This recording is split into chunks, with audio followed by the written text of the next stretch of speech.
Prologue. Monika Voekler. East Berlin, Germany. Sunday, August 13th, 1961. The jangling telephone broke into her dreams. As Harris climbed from bed with a groan, Monika felt the cool air touch her skin. Today would be another hot day, but it wasn't hot yet. It wasn't fully light yet. It was too dark for calls or climbing from bed, too dark for anything but sleep. She sat up and looked at the clock, but she couldn't separate its black hands from the room's deep grey. Was it Luisa? Monika lifted her chin and closed her eyes to listen.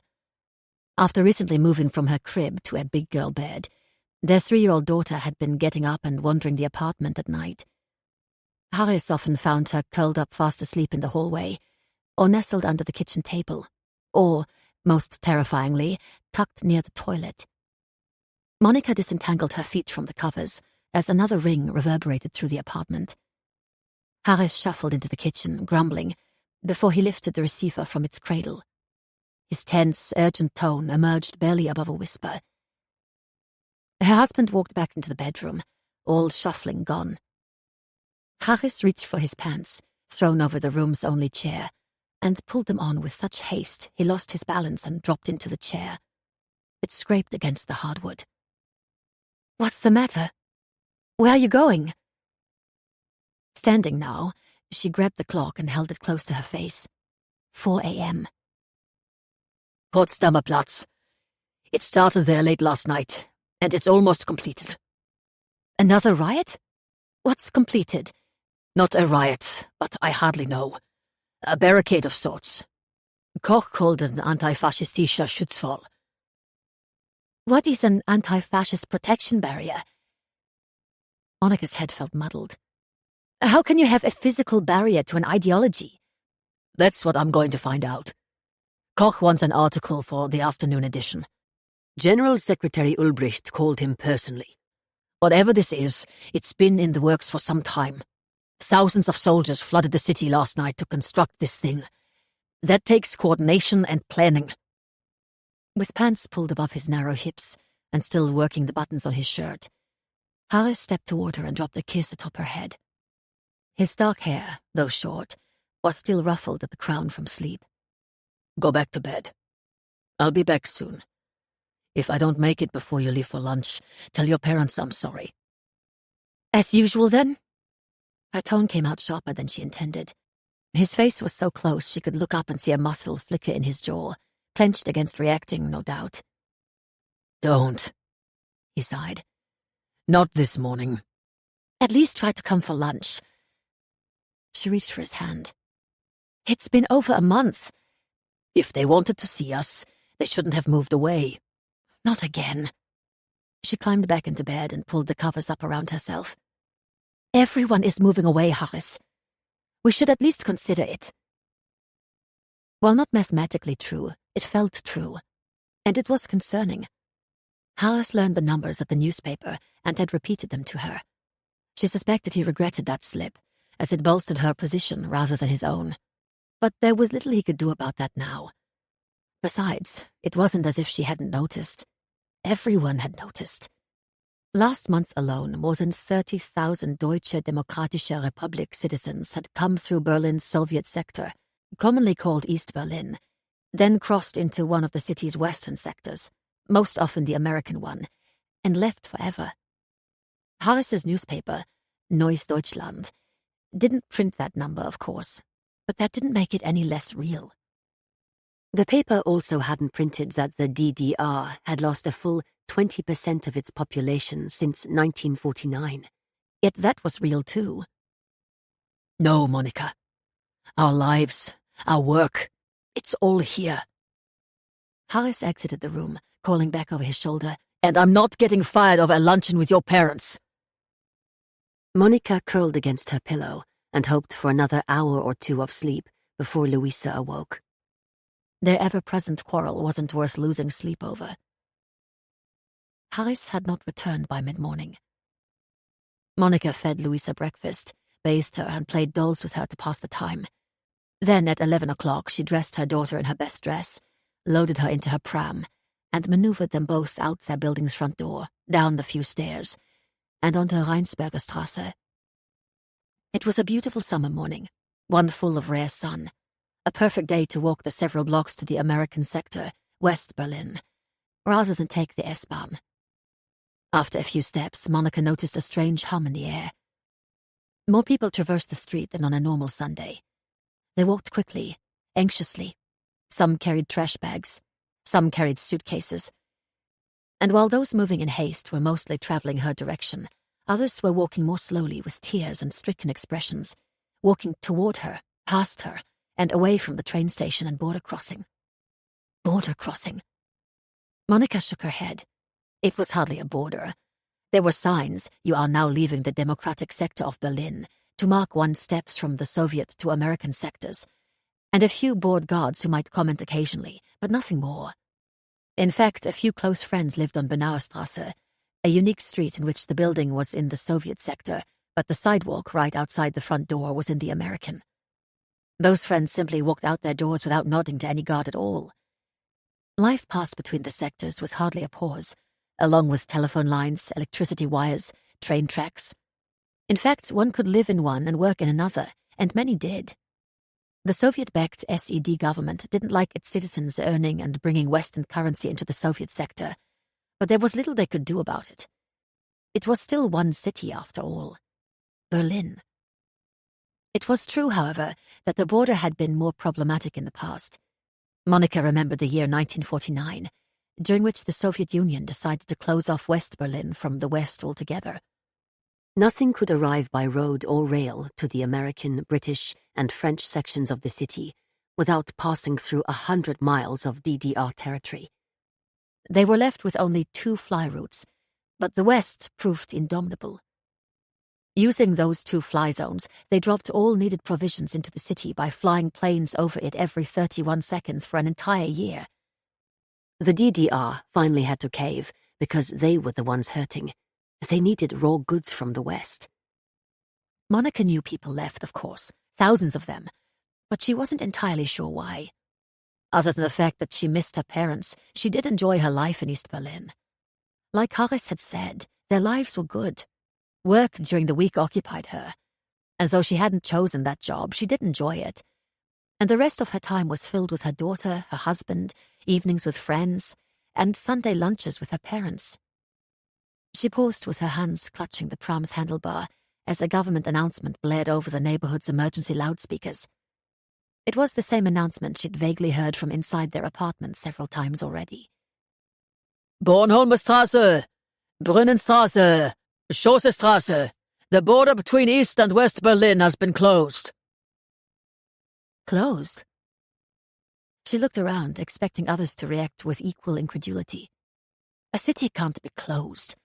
There are no barriers to close. No one reacted with surprise. They simply hurried on. Monica smiled at her daughter and continued toward the border crossing. It was ludicrous, a mistake. She turned the corner onto Brunnenstrasse and jolted the pram to such an abrupt halt, Luisa lurched back. With wide eyes, the 3-year-old pulled herself upright. "Mama? Shh!" Unable to pull her focus from the sight in front of her, Monica hunched down and handed Luisa her sewn doll that had fallen forgotten into her lap. Straight ahead, and across Brunnenstrasse at the Bernauerstrasse corner, Monica counted a dozen guards dressed in the green uniform of the German police, the Volkspolizei, and a couple more dressed in the MFS grey. Whatever this was, it required both the Vopo and the Stasi. Each of the Vopo carried a machine gun slung over his shoulder. The sight was so shocking, it took her a moment to shift her gaze from the men to the mess behind them. Barbed wire coiled in large loops across the street. Monica felt, rather than saw, a man stop beside her. She glanced over. He reminded her of her father with his grey hair and his formal felt hat pushed low onto his brow. His eyes narrowed as if he was thinking, or simply trying to see more clearly. "What's happened here?" she whispered. They did it. They finally built their prison. The man scrubbed his hands across his eyes. He looked as if he hoped the action would wipe away the reality in front of them. His eyes widened in alarm when it didn't, and without another word, he turned around and shuffled away. Monica stepped forward. Her parents had moved only a couple months before, and only a few blocks into West Berlin. Surely she could pass through for a luncheon. A full 10 meters from Bernauer Straße, a guard waved and yelled at her. Get away! Go back! I'm having lunch with my parents. They live just down to the left. She blinked and corrected herself. Across that, then to the left. The young soldier turned to follow her pointed finger, as if he too might see her parents' new building on the other side of the tangled wire. Her eyes dropped with her finger, and she noted cans scattered across the pavement. Tear gas cans. She remembered them from the 1953 riot at Potsdamer Platz. She hadn't been there that day when the Soviet tanks rolled in, but she'd seen cans still scattered across the plaza a week later when she had accompanied Harris to gather details for a huge newspaper assignment, his last in a series of articles covering the now infamous June 17th protest. What had horrified her that day fascinated Harris. They'd just started dating, and his attitude was one thing that drew her to him. Soviet aggression terrified her, but not Harris. She'd tried to learn from his confident and cavalier demeanor, but never had. Even now, seeing Soviet guards a block away, long dormant memories of her family reaching Berlin in 1945 crept near the surface. Memories of the June Potsdamer Platz riot, too. Her father had been injured that day. Merely crossing the plaza to reach home, he'd almost lost his leg in the crush as Soviet tanks bore down on the protesters. Harris held no such fears. The Potsdamer Platz riots had been his big break at Neues Deutschland, and he saw the Soviets, the protests, and his opportunities in a different light. Sometimes a forceful message must be sent. Harris and her father barely spoke following those published articles and the awards and promotions Harris received because of them. Monica took a sharp breath to draw herself from her reverie to the situation at hand. She faced the guard. They'll worry if we're late. The border is closed. No one crosses. Another soldier joined him. This one was older, and while approaching, he looped his arm around his Kalashnikov and gently rested his hand near the trigger. Monica stepped back. He stepped forward. She spun Luisa away and raced home. The pram bounced over the uneven pavement, some of it not fully replaced and smooth since the war. The jagged terrain made Luisa laugh. Monica, however, did not laugh. As she took in the people around her, she began to see what was happening. They were trying to breach the wire and escape, or barring that, they were trudging home in defeat. She stopped at the S-Bahn station and reached out to a woman trudging down the steps from the platform. Is the train crossing over? The woman's eyes were wide and red. Her lips trembled as she answered. It is closed. The sign says the last station is Rosenthaler Platz. If you look, they cut the wires. The woman waved her hand up and behind her. Monica could see the severed wires above the tracks hanging loose. They pushed us back with clubs. Without waiting for more, Monica continued home, yanked Luisa from the pram, and, leaving it on the street, dashed up the 3 flights to their apartment and their telephone.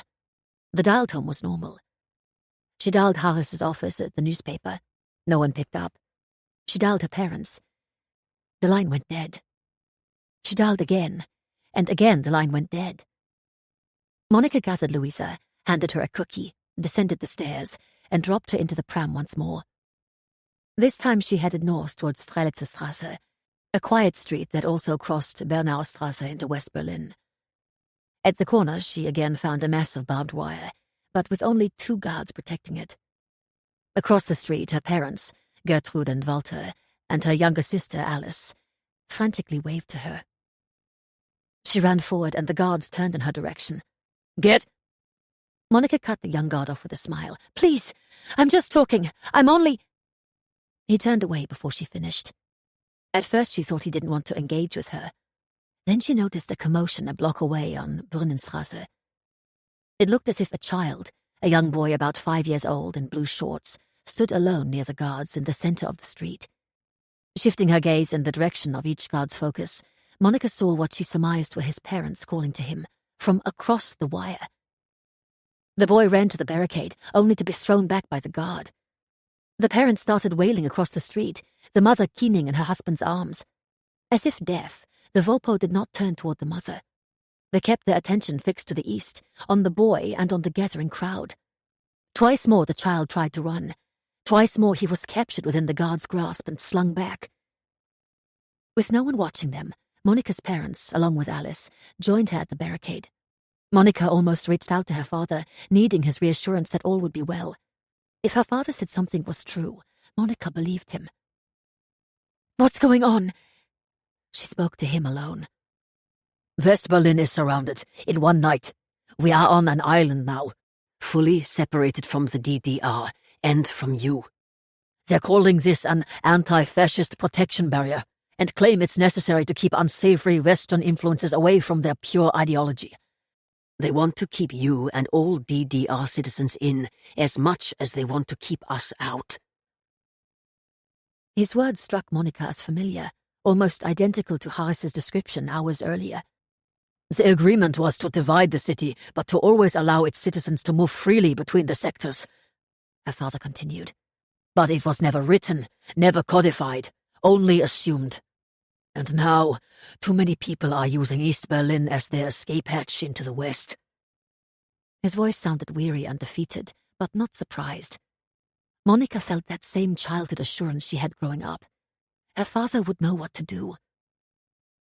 "What should I do? What's going to happen?" she asked, fully expecting him to smile and ease her fears. "Wait a few days," he might say.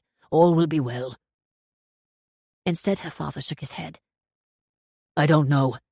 I doubt America or Great Britain will risk going to war over this, over us. During the blockade they dropped food, but they never pushed the Soviets to let up. Instead, the Soviets gave up. That's very different. No, they won't fight for us." "But will it come down?" Monica pressed for reassurance. "People work across the border. Families are divided. They can't leave us like this." Father didn't give it to her. Mother looked away. Alice bit her lip, tears running down her face. "What?" Monica reached out again. The barbed wire snagged her wrist. She snatched her arm back as blood flowed in a thin line to her elbow. Her mother pressed her palm firmly against her mouth, eyes full of tears and fear. Father shook his head again. "A few minutes before you arrived, a Vopo called out that this is permanent.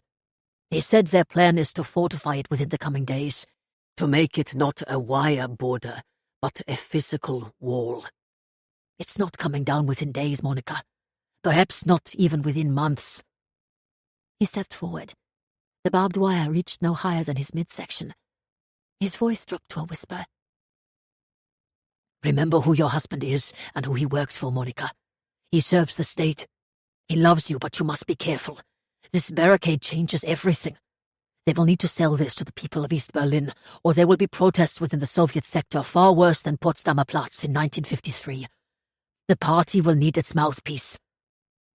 While her father had never stated it so plainly, Monica knew it was true. Neues Deutschland was East Berlin's top and best-funded paper because it was the party's paper, and Harris was its star reporter. Monica glanced down Brunnenstrasse again. One of the guards picked up the crying boy and carried him away, while another threw a tear gas canister into the growing crowd. People scurried and smoke blurred the scene. It carried an acrid scent on the morning's soft breeze, and it was so thick she could barely see the happenings only a block away. They could barely see her. Without another thought, Monica wrenched Luisa from her pram, and after hugging her fast and tight for the briefest moment, so fast her daughter didn't cry out or react, she lifted Luisa high and thrust her over the barbed wire. Luisa's leg caught, and her cry pierced the air. Red filled Monica's vision. It took only an instant, yet it felt like a lifetime. Images stacked upon each other, the scream, the crimson flesh from Luisa's small thigh blooming across her nappy, her dress, and down into her white sock. Father's eyes, wide and scared, then determined as he stumbled forward to seize his granddaughter, catching her under one arm just as her small legs neared the pavement. In a single motion, he scooped Luisa up, pressed her tight against his chest, and turned his back to the Vopo, who now moved their direction. Monica realized her father was bracing himself and trying to protect his granddaughter from bullets. She understood he fully expected to be shot for what she had done. She pressed her hands between two jags of twisted wire and pushed the top loop down just far enough to stretch her leg over. She knew she'd be caught, but she didn't care. One jump and she'd be with her daughter, safe. Stop, or I will shoot! The soldier's call filled the air and saturated every cell within her. Monica fell back paralyzed. He had not called out in German. He had called in Russian. The breeze that had felt warm moments ago now felt cool against her skin. She looked at her arm. The line of blood had mixed with a sheen of sweat, and her whole arm was stained pink. She thrust it behind her back so as not to draw a connection between her arm and her daughter's leg, which was sending an ever-widening pool of blood across her father's white shirt and trousers. But the guards didn't notice because they didn't look to the west. They didn't spare father a glance. They kept their focus solely on her. She backed away. "We are only talking. Please, please." She kept backing away despite willing her feet to stand rather than retreat. In her periphery, she saw her father run off down the street. Her mother and sister stood silent and frozen across the wire. Get back now! I won't say it again! Monica stepped back again and again. Her eyes remained fixed upon her mother and sister. No one spoke aloud, but Monica felt the waves of terror and panic wash between them. She stumbled and realized she had backed up and tripped over the street's curb. Her father and her daughter were gone. Her mother and sister still stood silent and in shock by the barricade. The fopo didn't speak to them or even acknowledge their presence. Their eyes remained fixed on Monica. She pressed her palm to her mouth to stop the sobs churning up from her gut. She turned and stumbled up the curb, heedless of her bleeding arm, and ran back to her apartment without another look behind. She saw nothing. She heard nothing. She felt nothing. She had left the pram abandoned by the barbed wire. It was dusk by the time Harris returned home. Afternoon clouds had turned the evening light to a leaded brown with touches of a sad, almost mournful pink, rather than the bright oranges of the previous week. The browns, greys, and dusky pinks made the apartment feel even more forlorn, quiet and empty. Monica could tell Harris felt it as soon as he shut the door behind him. Rather than look to her, sitting near the door at their kitchen table, he glanced around the kitchen, down the hall, and even out the windows, as if searching for the source of the disquiet. No lights were on, no happy noises of play or dinner. His searching finally ended, and he settled his gaze upon his wife. I thought you might be out. The pram isn't in the lobby. Why are you sitting in the dark? He flipped the switch. The white ceramic fixture bathed their small kitchen in a yellow light. It felt aggressive, glaring. Monica closed her eyes and wished for the darkness. "Where's Luisa?" Monica didn't open her eyes. She didn't speak. She couldn't speak. She felt Harris drop into the chair across from her. Your arm. What happened? Monica, look at me. What happened? Where's Luisa? She opened her eyes and stared at him. Harris blinked in recognition of some unspoken horror. Monica! He pulled back, his hands reaching across his chest and gripping his shoulders so tight he seemed to fold in on himself. His thumbnails turned red, then blanched with the pressure. She wanted to feel sorry for him. She wanted to say she was sorry. She wanted to... She did nothing. She said nothing. She felt nothing. Monica! His voice cracked in the middle of her name. Speak to me. Tell me. What have you done? Chapter 1. Luisa Voekler. Arlington, Virginia, Friday, November 3rd, 1989. While seemingly complex, codes, ciphers, cryptograms, or whatever you choose to call them, are deceptively simple once you crack them. In reality, only a few in the history of code breaking, at least that I'm aware of, were truly ingenious. The Enigma cipher? Undeniably impressive. It had billions of permutations. Thank goodness there was a brain like Alan Turing's around.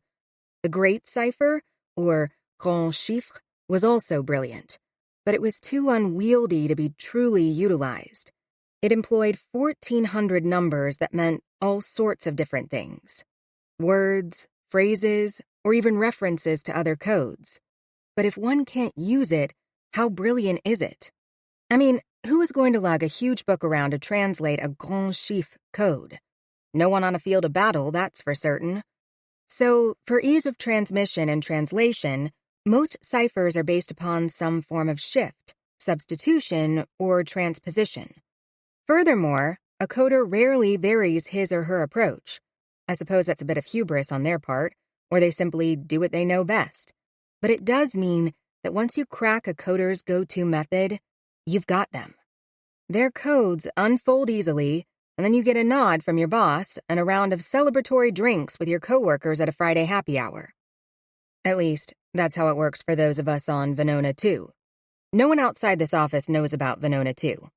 Heck, the first Venona project, which ended 9 years ago, is still classified and will remain so for the foreseeable future. We were only briefed on it because we are picking up where those brilliant women left off. After 37 years of deciphering Soviet codes from World War II into the early Cold War, the Venona project shut down and its record became the stuff of lore. It's truly impressive. They discovered Kim Philby, Klaus Fuchs, Soviet infiltration of the Manhattan Project, Julius and Ethel Rosenberg, and so much more. We only hope we can do so well. 4 of us analysts are on Venona 2, and everyone, excluding me, works on Cold War codes. I'm still stuck on World War II. Not that it's a status thing to move on to the next war. It just feels to me like World War II has been covered. If those smart Venona Project women didn't uncover it already, can it really be that valuable? Or relevant any longer? Yet, it undeniably is, so I spend my days on Third Reich ciphers spanning from 1939 to 1945. And I shouldn't complain. Just this summer, I unlocked the names of 2 previously unknown Nazi guards from Auschwitz, and both are now poised to stand trial for accessory to murder for 200,000 and 180,000 deaths, respectively. It's those victories, along with some impressive finds during the early Cold War era, that keep CIA Deputy Director of Analysis, Andrew Cademan, funding Venona 2 as a small line item on a hidden budget sheet in an off-site office. We have to be off-budget and off-site because, just like the original Venona project, we sometimes uncover a few of our own turned traitor. That's a dark day around here, and unfortunately, there have been a few of them. We matter, Andrew says at almost every weekly meeting. Our wins and the accountability we provide matters. That said, working here is not where I expected to be, and sitting at a desk basically solving puzzles is not what I expected to be doing. Not by a long shot. After college, when I took the Foreign Service Officer test and applied to the CIA, I aimed to be an agent, an operative under non-official cover if I proved so worthy. It was a leap, but it was the dream, too. Granted, my desires probably outstretched my skills, especially after consuming a steady diet of John le Carré books, old episodes of The Avengers, and James Bond movies throughout my teenage years. But I was so sure I could cut it, that I wanted that life, and that I could keep all those secrets safe while doing good in the world, that I experienced a bit of tunnel vision. I got in, I got close, then one day, I got cut. I made it all the way to covert training at the farm, and I didn't lose my asset. I didn't shoot a civilian in a fictional village or in simulated attack, and I didn't do anything wrong that I could discern. I simply got called into the field operator's office and was reassigned to Andrew Cademan's division. At first in budgeting, no less, with no explanation given. No one gives or gets those in the CIA. That was the hardest part, not knowing what I'd done wrong. That's not true. The hardest part was the pitying looks, comments, and hugs my peers gave me as I packed my duffel. Every person in my class wanted to know what happened, and when I couldn't tell them, they acted like I'd caught a contagious virus. They offered their tepid condolences while backpedaling, lest they catch it too. Only Daniel Rudd gave a crap. Only Daniel pursued me to talk, digest, even rage if I wanted to. But I didn't want to be pursued. I wanted to hide away, lick my wounds, and forget I ever tried to reach so high. After a month, he gave up and simply vanished. I worked 5 years in budget analysis for another of Andrew's groups until he started Venona 2 a little over 2 years ago. While I don't miss calculating and reconciling costs, I'm a little tired of sitting at a desk and culling through the past with a fine-tooth comb and a microscope. I need to stop complaining. It's been a long week. I rub my eyes so hard, gold flashes in the red behind my lids. It's just afternoon, but I've been poring over a batch of communiqué from 1945 between a commander in the Soviet Red Army and some low-level in the Third Reich based out of Berlin since 7 a.m. The Nazi spy's code name was Hemke, and he had something to prove. The man conveyed everything in hopes of pleasing the Soviets, but it's nothing new. And it's horrific how he minutely detailed every atrocity the Nazis were committing as they knew their end was drawing near.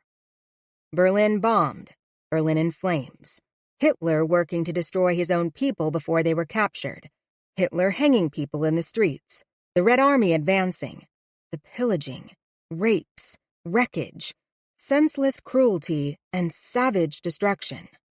Hemke gave details, but no names. Nothing the Soviets probably wanted or needed. Yet, I've been deciphering Hemke's sycophancy for almost 6 months. I'm worn out from slogging through the worst humanity offers. I'm also sad for the world that had ever happened, and sad for my family who was there. My grandmother, my Oma, never talks about the war or the years right after it. It's as if she would like me to believe nothing existed before I came to live with my grandparents when I was 3. Then the world became all cheek pinches and wholesome cooking. And while he was alive, Opa wasn't much better. If fear or worry over the past ever flitted through their expressions, they made sure to wipe them clear before looking my direction. But after spending these months with Hemke, I finally understand my grandparents and those fleeting glances, clenched fists, and occasional trembling lips. I'm also beginning to understand my ever-missing, often icy, Aunt Alice a little better, too. I knew, for instance, that Oma worked as a rubble woman, one of the thousands forced to haul away the rubble from city streets and plazas, upon her arrival in Berlin in 1945. She and Opa, with their daughters, came to the city expecting to find sanctuary, but found devastation. Stalin arrived in Berlin, well before the rest of the Allies, and wanted his Soviet dream built immediately. So while he was stealing away machinery and shipping it to Moscow, he was also clearing the rubble to build opera houses, movie theaters, cabarets, and more. And the work to effect this seemingly instant transformation, much done before the Western Allies landed just 4 months later, was truly backbreaking and brutal. Hundreds of women died from strain, malnutrition, or abuse. The goal of all that, my Opa once commented, was to control the people through the culture. You own the culture, and you own everything about the country. That's the kind of stuff Hemke describes. He conveys secrets about a regime that tried to mandate every aspect of life and culture and was willing to annihilate it all when it lost to a new regime starting to establish an equally pervasive and brutal control. That's what has made this week so hard. Usually I don't get involved. I don't care what the messages contain so much as I care about the methodology to crack them. That's my job. Crack the codes and pass the intelligence along for the decision-makers to decide what to do with it. But Hemke has snuck into my subconscious and into my dreams. And now, just picking up a new sheet of his coded messages to work on makes my heart race as dread creeps like a tiny spider up my spine. I rub my eyes again. A tap on my office door brings my hands down and my head up. Carrie tilts a half step from stumbling across the threshold. Always in motion, that one, and being 8 months pregnant has not helped her balance. Being 8 months pregnant hasn't helped her fashion sense either. Today, she wears a huge royal blue dress covered with multicolored polka dots. I almost make a clown joke. Almost.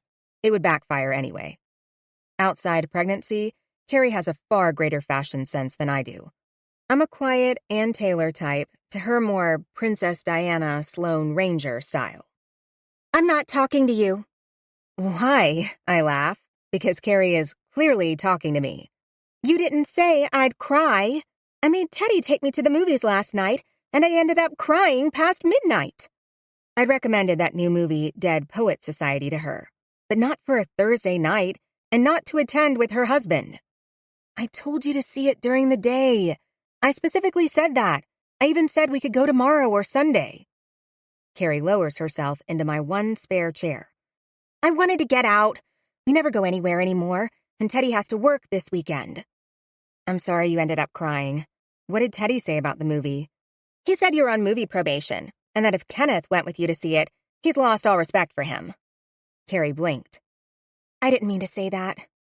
I lift my hands in surrender. As Carrie knows, but perhaps her husband does not, my ex-boyfriend, Kenneth, has been gone for over a year, and there hasn't been anyone serious since.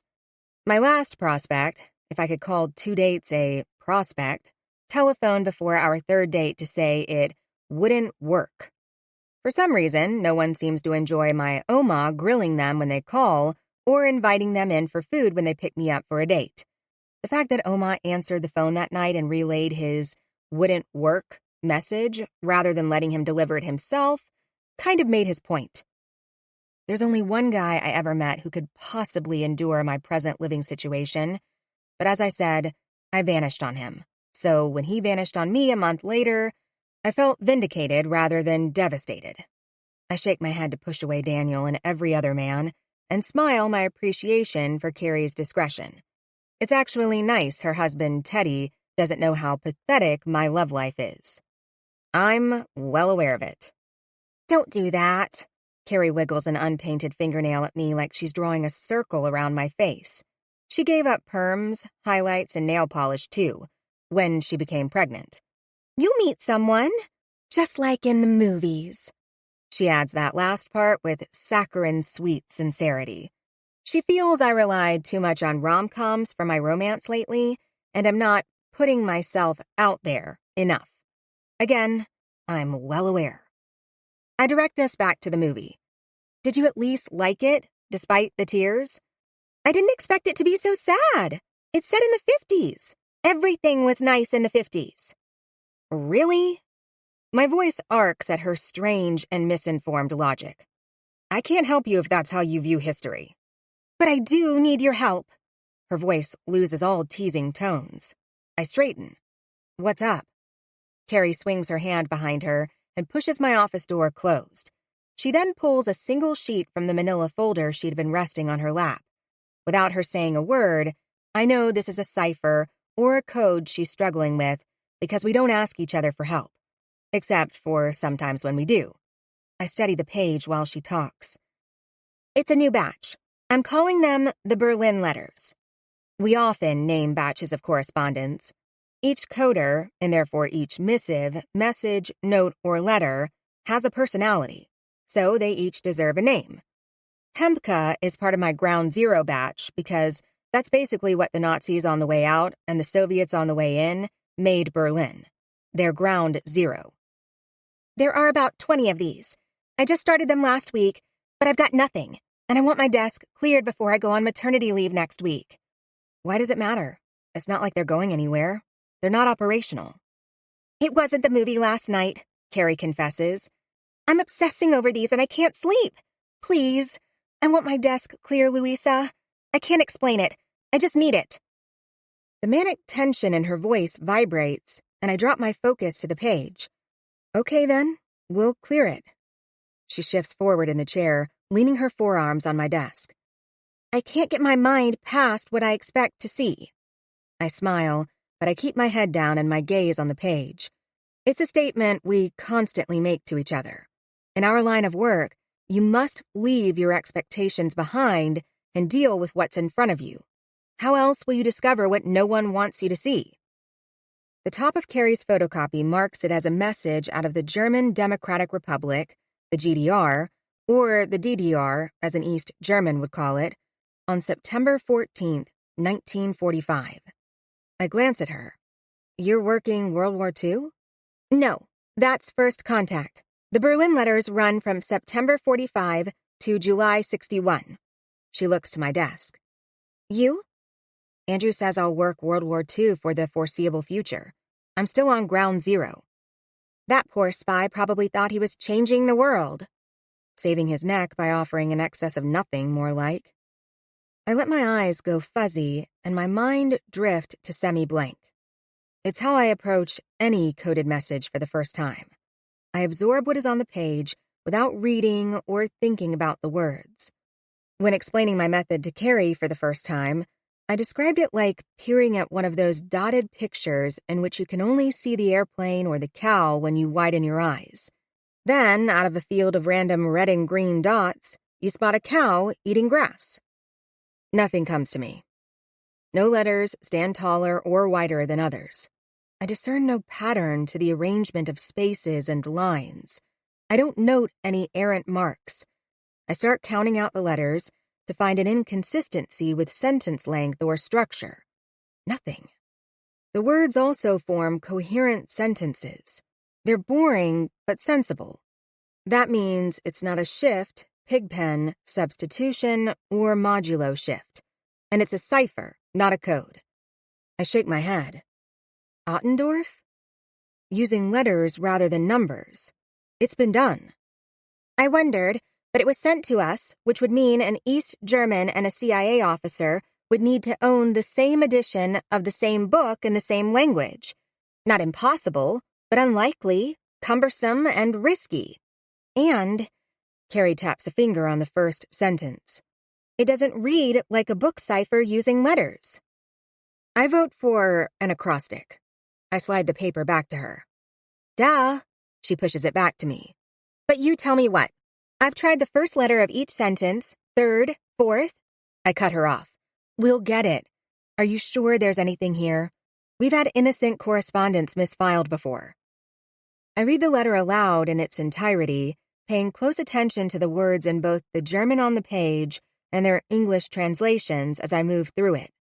I envy you that. I'm so slow. I don't reply, and Carrie doesn't expect me to. She knows full well that German was my first language, and that's the only reason I'm better at it than she is. She also knows I love translating it. It's a part of me I always hid growing up, as Oma constantly chastised me for speaking German outside our house. You don't know who will hold it against you. While she was and remains absolutely paranoid on many levels, Oma wasn't entirely wrong about that one. In a society terribly afraid of the Soviets and the nuclear terror that could rain down on us, people often mistake German for Russian. Americans, on the whole, aren't multilingual and can be a little culturally myopic, so we pretty much only spoke German at home. Regardless, my fluency is still not enviable, especially as Carrie speaks and translates 5 languages with ease. She's right, the sentences are stilted, odd even, and terribly mundane, but they make sense both individually and collectively. Like her, I quickly tagged the first letter of each sentence, the last, and a few in between. I'm stumped. Maybe let me see the original? Although we work with photocopies we can mark up, the originals often hold details that carry significance. Carrie huffs and hauls herself upright, waving her hand as she exits my office. I knew I forgot something. She returns and drops the letter on my desk while I pull my hair back in a scrunchie, then grab my magnifying glass. My eyes are fine, but one wouldn't believe how small some of the signifiers can be in a coded message. One time, it took 10 times magnification for me to see a single blue dot in a Nazi communique that unlocked months of ciphers. I twist my chair to lay the paper on my light box, which sits on the credenza beside my desk. I start at the top and scan every paper fiber through the magnifying glass. Nothing. Then I notice a single tiny dot mark above an S in the second sentence, a dot that in the photocopy looked like dust from the machine. Here. I wave a hand to Carrie. Come see. She leans over me, and I point to it with the tip of my pencil, careful not to mark the page. Find out if that's got any significance. I bet that's it. And here. I point to another above a space in the second paragraph's first sentence. He's using the spaces, too, and switching between paragraphs? I lean back. Crafty bugger. It was true. Within 3 paragraphs, Carrie's Berlin letters coder had switched from an acrostic to a telestick to a mesostick cipher, which, while sounding cool, simply means he used the first letter of the sentence to build his acrostic, or code, then in the next paragraph used a letter in the middle of the word, then in his third paragraph, he built his codes from the last letter in the word. He was dexterous, and Carrie might not get all 20 letters cleared by her maternity leave. Carrie sighs. I swear I looked at all this. She reaches around me to slide the page off the lightbox. Wait. I grab her wrist as my eyes travel to the page's bottom right corner. What's this? I point to a mark. I compare the photocopy to the original. Carrie had cut off the bottom of the page when copying it. The infinity sign? It's just that, I think. It's on all the Berlin letters. Once I translate these, I'll know if it has any significance, but I doubt it. It feels like a signature rather than part of the message to me. She rolls her eyes. I know, I'm not to make assumptions. But this time, I don't tease her. My mind is elsewhere. It's a signature. He's saying he could be anyone. Anyone doing the right thing. An everyman. Carrie pulls back. What? I blink. I feel caught and shrug in a way overdone dramatic manner to deflect her attention. I'm suddenly 15 again, and though way too old to be reprimanded by Oma for sneaking a cookie before dinner, I'm about to be reprimanded. At least, that's how I'd sign them. I wave my hand as if my musings can't matter. Were they mailed? Do you have the envelopes? These weren't mailed. This is the closest one to a full letter. Maybe it was passed within a book. Most of them are scraps, probably stuffed into lighters, pens. You know the stuff they used back then. I assume the messages were passed from the Soviet sector to the Americans before the wall went up. The last one is dated the month before July 10th, 1961. Carrie sweeps out of my office with a thanks, and I sit weightless, floating. I know that symbol. I've seen it once before, and I've never forgotten it. It was that small and just as discreet, drawn on the corner of an envelope. One of my grandfather's envelopes. Chapter 2. Washington, D.C., Friday, November 3rd, 1989. You are my girl of infinite possibilities. I was 8 years old when I handed my grandfather the envelope and pointed to the small sign in the corner. Opa, look, it's a tipped-over 8. Rather than answer, he asked, Did Oma see this letter? I shook my head. Probably best. Opa winked. This can be our secret. He tapped the envelope's corner. It's not an 8, Moishin. It's the symbol for infinity. Infinity doesn't mean endless or simply eternal. It means there is nothing lacking. It is all-encompassing, complete, self-determining. We are that when we do the right thing. Everyone can be that, and this man is becoming that. You, dear one. You are my girl of infinite possibilities. You will be that too. He kissed the top of my head as if certain I had understood every word he'd said, rather than simply, You are my girl of infinite possibilities. He then left me alone in the kitchen and closed the door to his study. I never saw the envelope again, nor another like it. Although I haven't thought about that conversation in years, it comes back to me with the vivid clarity of making this morning's coffee. It struck me then as it strikes me now. Opa was telling me something far beyond my abilities to understand, but something so fundamental and important it needed to be said nonetheless. Complete, self-determining, nothing lacking. Everyone. I understand those words better now. I failed to live up to them, but I understand them. And here is the symbol again, all these years later. It doesn't feel like a coincidence. It feels like a secret. A truth hovering out of reach that somehow has eluded me but has always been present. Carrie's cipher, that symbol, that scene days after my 8th birthday. Something has happened. Was happening. Is happening. Oma. Opa didn't want my grandmother to know. That means she still may not know. Or might she? I cancel Friday drinks with work friends and steer my car toward home. How will I get answers with Opa gone? The drive from Arlington into DC's Cleveland Park usually takes 26 minutes. I'm undone at minute 39. Opa, my solid rock, feels like shifting sand. Unable to draw a full breath, I crank my window down for more air. I roll it shut again against the chilly November evening as goosebumps prickle my skin. I turn the dial and scroll through radio stations, trying to distract myself with snatches of songs and white noise. I finally land on Cher's If I Could Turn Back Time.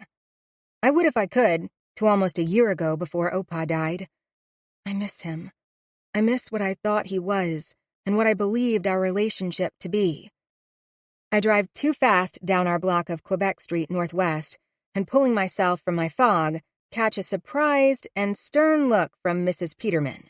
It's warranted, and I wave an apology as I tap the brakes. Several new families on our street have young children.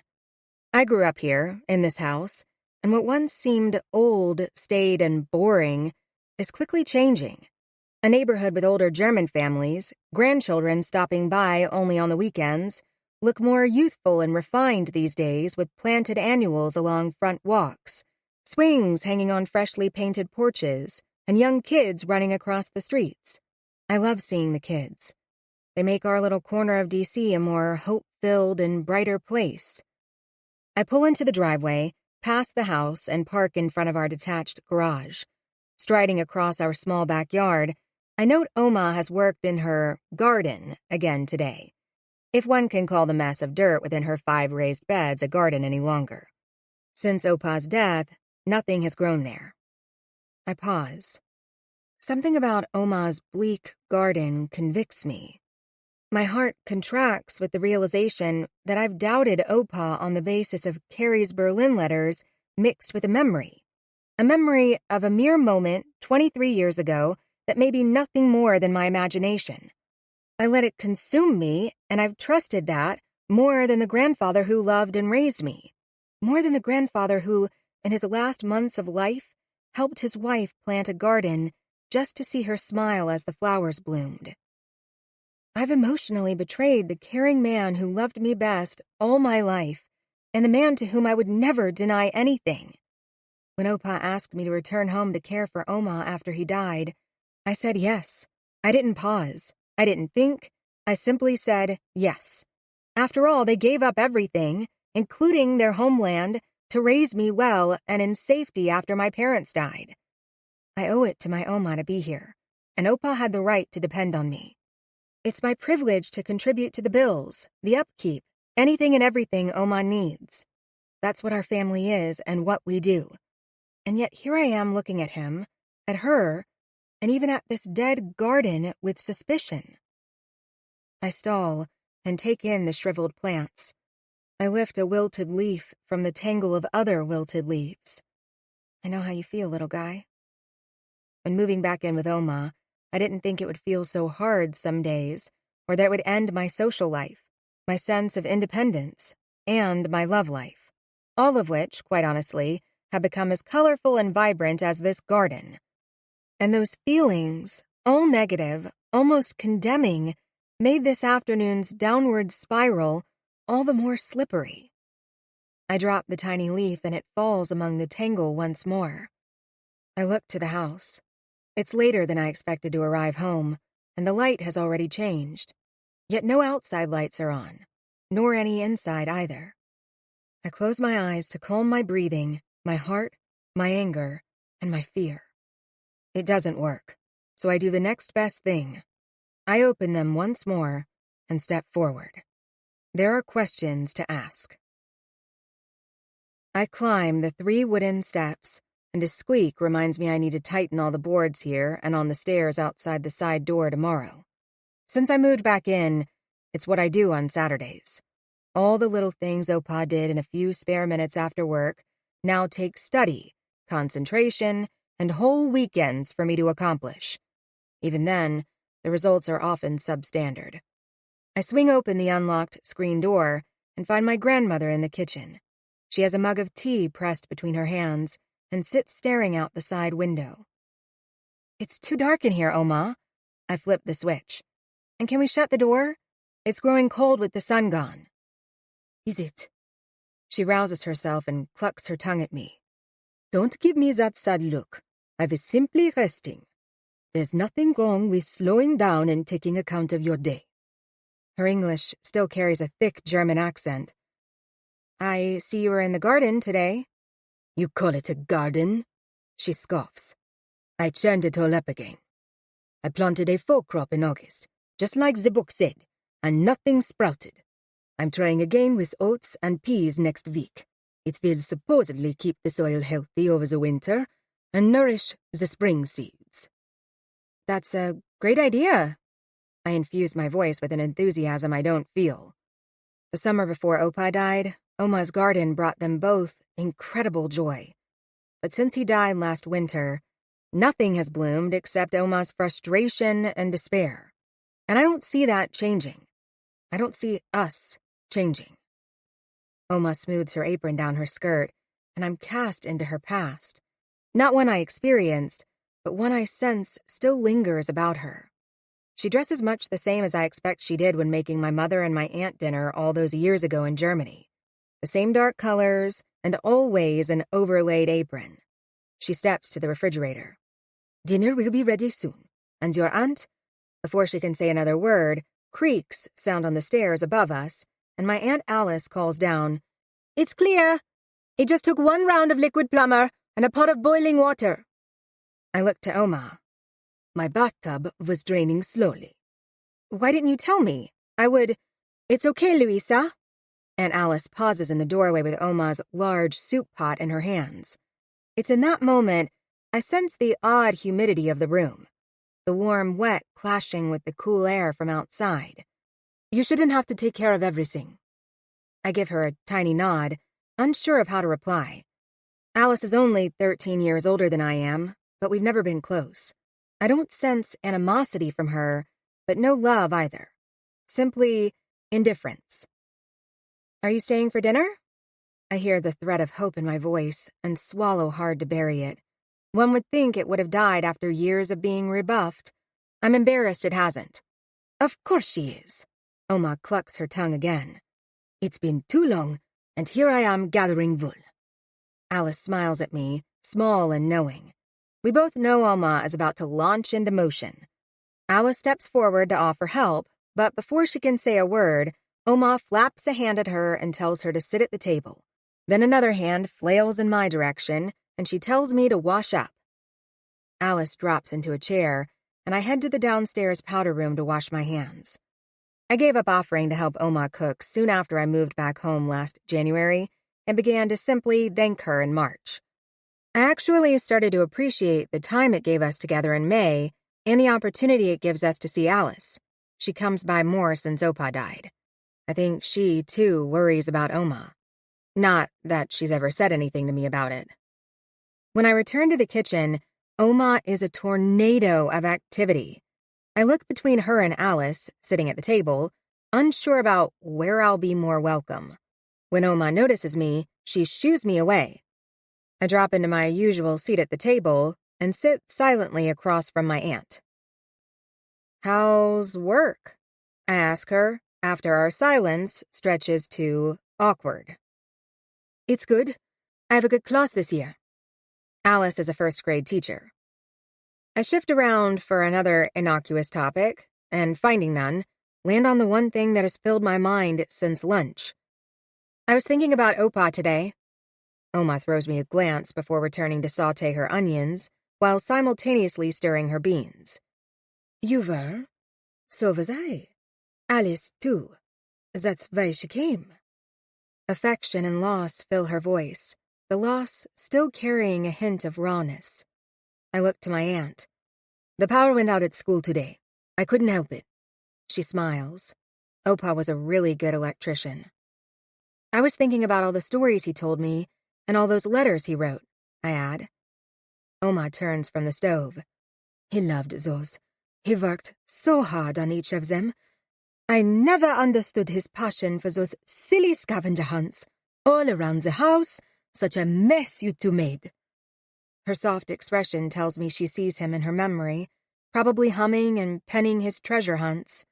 Around the neighborhood, too. I laugh because those were good times. I want to rest in them. My Opa was my greatest champion, my best friend, and my true north. If Opa said something was right, it was right. Wrong, and it was wrong forever. He was a masterful storyteller, a font of sound logic and practical wisdom, and the best creator of scavenger hunts and riddles I ever knew. I often suspect I'm so good at my job because of all the childhood games we played. And when he said I was his girl of infinite possibilities, I believed him because I believed in him. His words made me, despite my natural inclination to duck and hide, invincible. What happened to that girl? You kept all his stuff, right? I don't mean his clothes, but his books, letters, things he loved? I gesture to the converted porch off the kitchen. He called it his study, but it was his sanctuary, where he kept his books, papers, pictures, and sports memorabilia. He was relaxed in that room, and tucked into his favorite armchair, he'd tell me the most wonderful stories. If the tale he spun wasn't about a sports hero, it was a fairy tale. The true German kind, Brothers Grimm stuff, with heroes, swords, dragons, and witches, that ended in true love and peace, but got pretty gory along the way. Oma hasn't entered the room in the past year, other than to clean it, and I haven't had the courage to ask if I can use it for myself.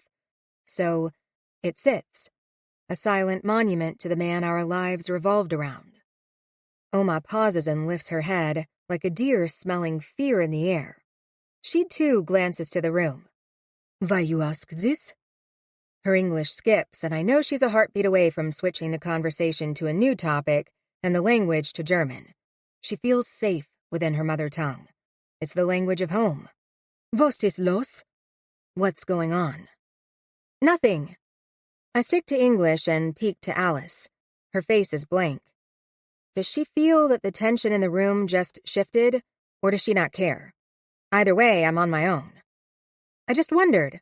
I push up from the table and cross the kitchen for a glass of water. I need something to do. I need to soften my focus. Remember those letters he used to write to me as a kid? Did he write you letters too? I offer the last question to Alice. "No, that wasn't a part of Papa he shared with me. Not—" She presses her lips shut and simply shakes her head.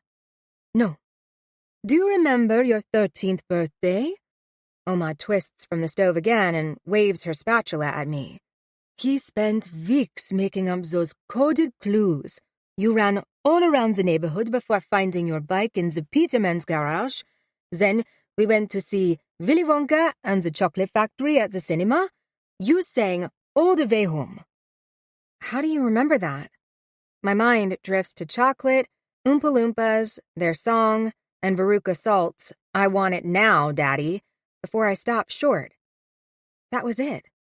That was when he started coding messages for me, creating ciphers I had to crack rather than riddles I needed to solve. When I was 12, he wrote, "You need me for lunch, not for dinner. In the box, Oma's best is always the winner." His riddle sent me to Oma's bread box, where I found a pack of colored pencils. But days before my 13th birthday, Opa handed me a card with a coded message. That code led to another and another. For 2 days, I raced around the neighborhood until the final message appeared my birthday morning. VLR 'II DL COX LKZB VER CFKA JB FK GEB MBQ BOP LKP apostrophe DX OXDB. It took me almost the entire day to decipher it. You'll go far once you find me in the Peterman's garage. Now I know it was a Caesar cipher, a simple 3-shift backward A to Z code. But back then, it was the toughest mystery I'd ever encountered. He was so proud of you. He was sure he was helping you develop your little gray cells. Opa was also an avid Agatha Christie fan. He wrote you codes? Alice's voice is small and tight. Whenever he wanted to hide a gift or reveal something special, I had to jump a hurdle, solve a code, or tackle a challenge. I glance at Oma, including her in my answer. I had forgotten because he quit when I went to college. It's true. The game simply died away with my childhood, as did the memories. I carry my glass of water to the table and sit down. I peer up to find Alice's darker eyes settling on me, but she says nothing. My mind casts back to Carrie's Berlin letters. Were my Opa's riddles and codes truly games? The question feels dark, but as much as I want to push it away, I cannot. My grandparents, both so straightforward, trustworthy, steady, and practical, suddenly feel mysterious and complex. Solid ground once again shifts, and I lose my bearings, because I know with a bright certainty that I saw that symbol on an envelope when I was 8. I know it was the exact image, size, and structure of Carrie's infinity symbol this morning, and I know that flash wasn't an illusion, but rather a glimpse into something real and secret. Luisa? I look up, sensing this isn't the first time Oma has called my name. Did you say something? She is standing next to me holding 2 plates. A plate has already been set before Alice. I reach up to take mine from her. I'm sorry, I was lost in thought. Oma laughs again. See? It's not so hard to do, is it? Opa again. I was just thinking about all those messages. I set her plate, then mine onto the table. Oma. She settles in her chair, then focuses on me. Was Opa a spy? Chapter 3. My jaw drops. I didn't mean to ask that. It was the worst thing I could have done.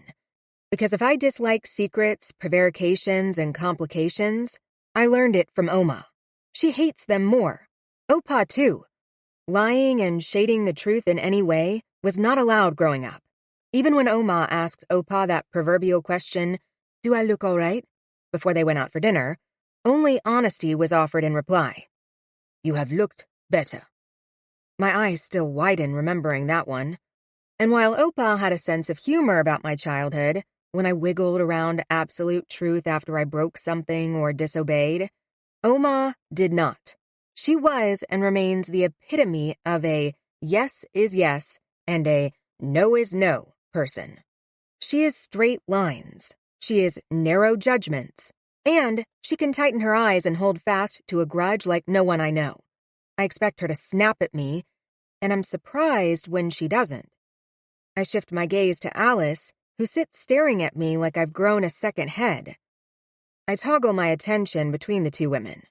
How alike they are, and so different as well. Alice is definitely a younger version of her mother, with the same square jaw, straight nose, and deep-set dark blue-gray eyes.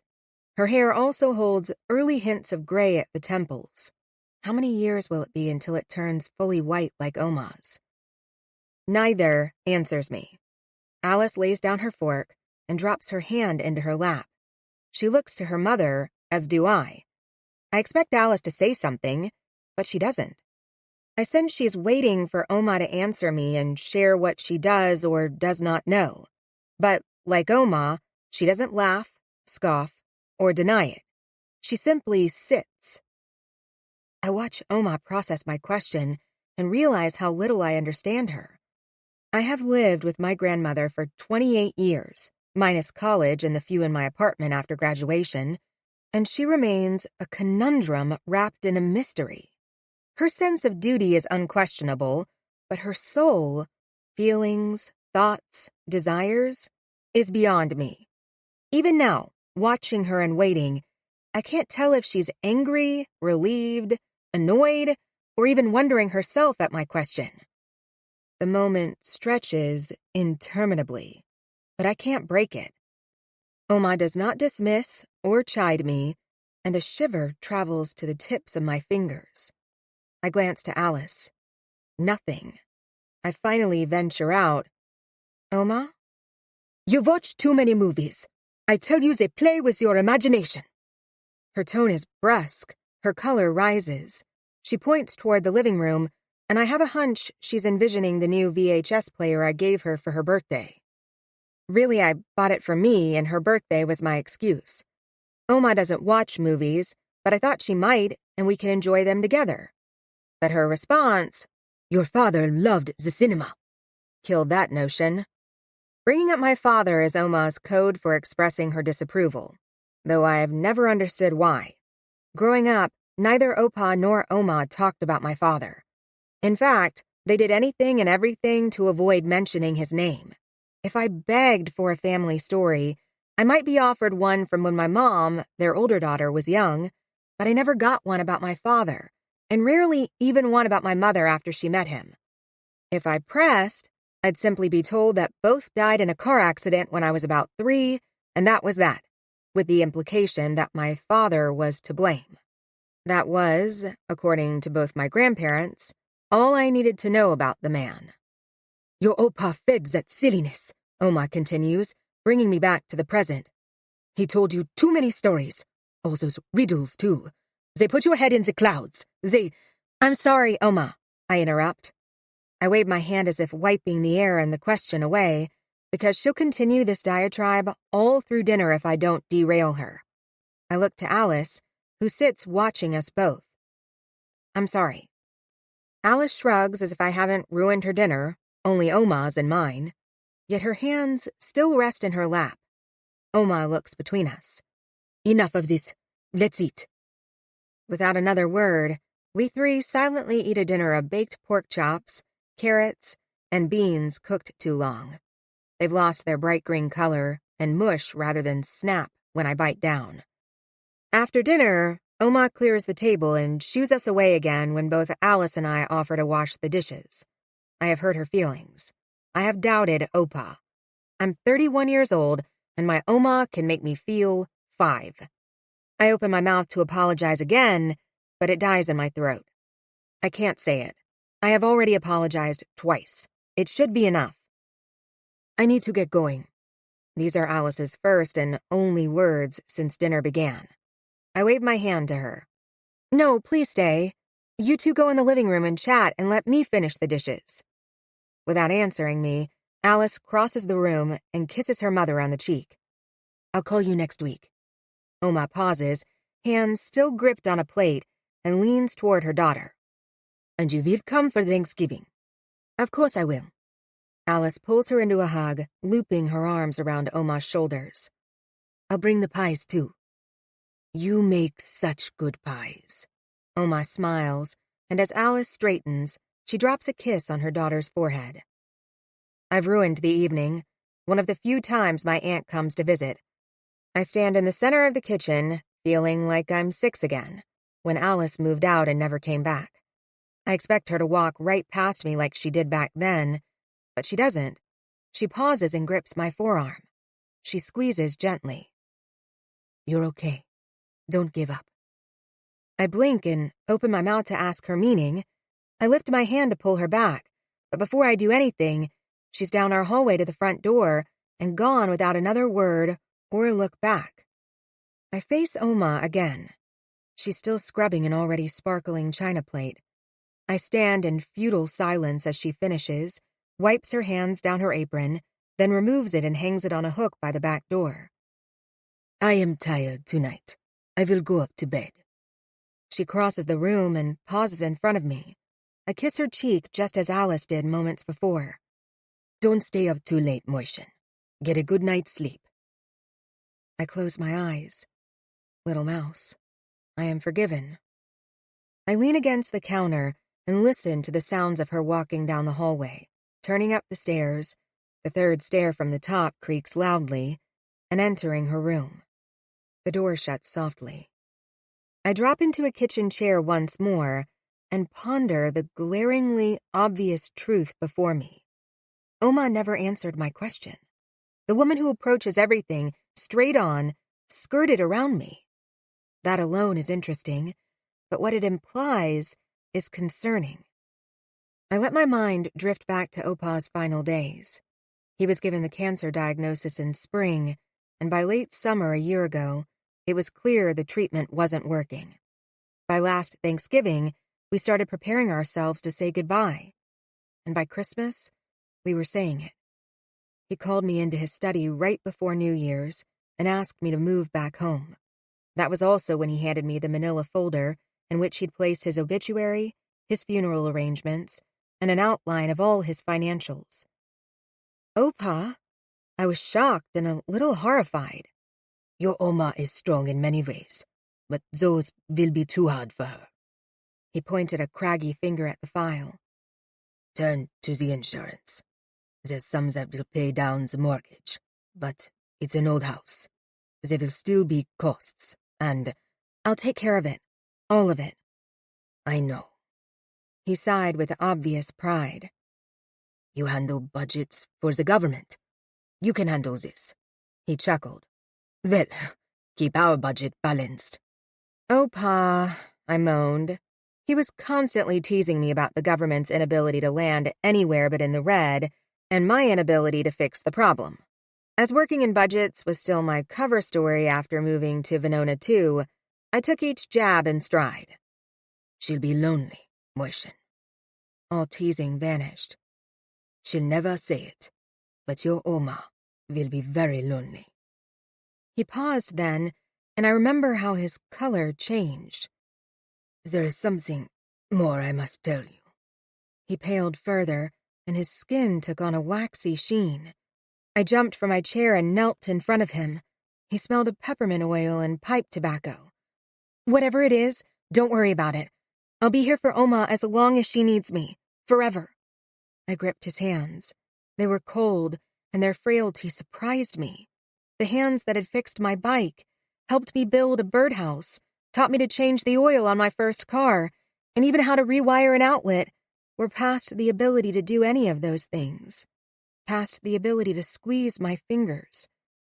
He shook his head and opened his mouth to speak, but I launched ahead and cut him off. "Come, let's get you to bed." I helped him out of the chair and up to his bedroom. He died a couple days later. Now, I sense I misread that moment. As it comes to mind with almost accusing clarity, I know I did. What would he have said if I hadn't interrupted him? By trying to make myself feel better by making him feel better, had I kept him from sharing a last wish? A last request? Did he shake his head not because he was cold and tired, but because I was talking over him and interjecting like I always did? And is it too late to find out? I think of the last question and sit pondering the answer. Opa was a meticulous man. He moved his family from a small village in the far east of Germany to Berlin in 1945, and morphed from being the only electrician in his village to becoming one of the most sought after in Berlin. I gather he built a highly successful business from always being on time, having the right tools on hand, and executing his work flawlessly and quickly. And here in D.C., he was no different. He kept up with 6 full days of clients a week, kept his papers and billing orderly, shelved his books by author within subject, and aligned his pens at the end of every day at the edge of his desk. And he made up codes, ciphers, and riddles for me to solve. He read me stories and made up other stories for me on a daily basis, too. Trailing back through the years, I realized he was far more complex than I'd given him credit for. I cross the kitchen and enter his study.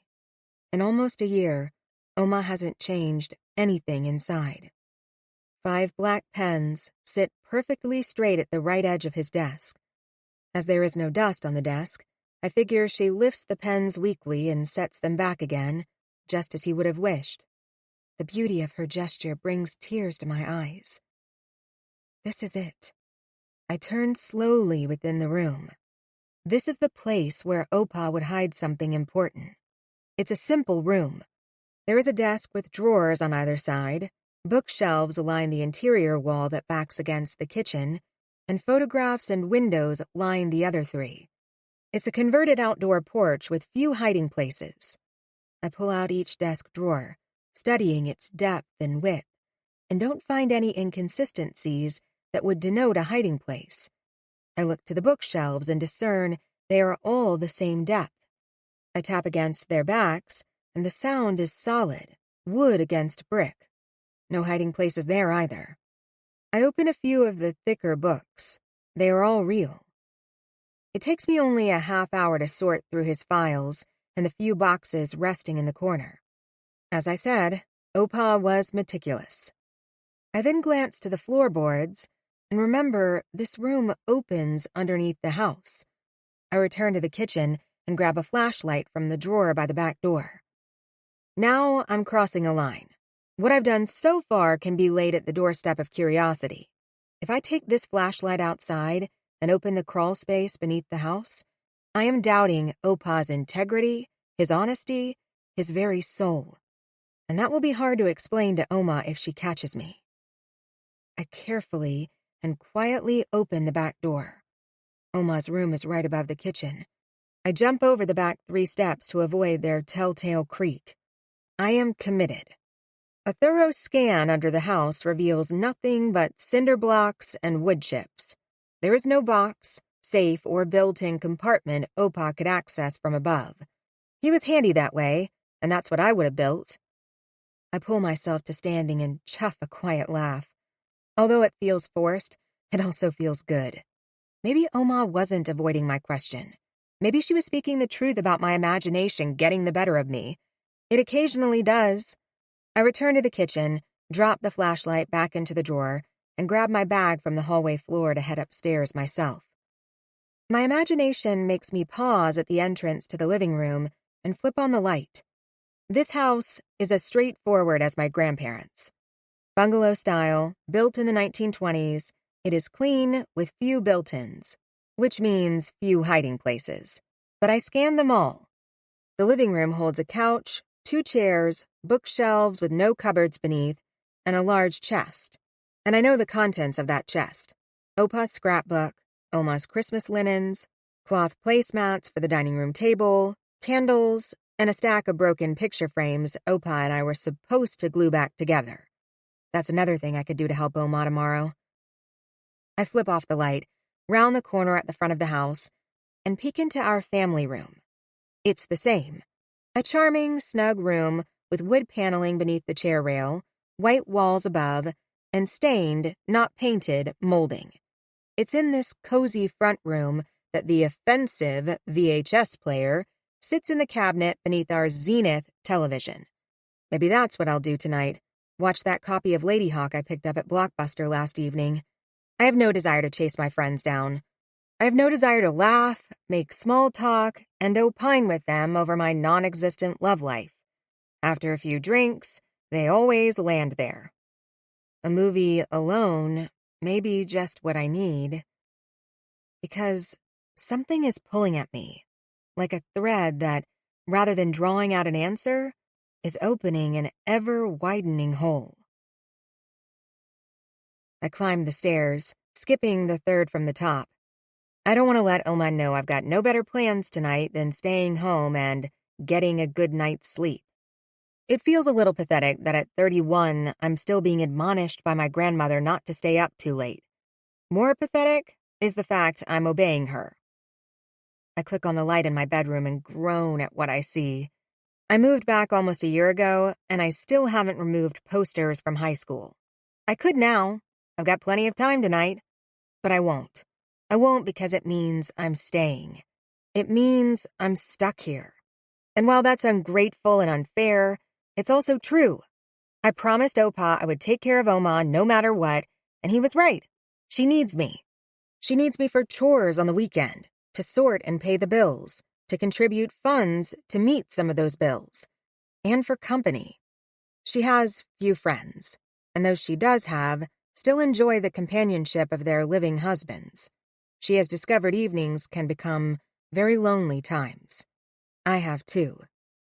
But at the very least, Barry Manilow and Sean Cassidy should go.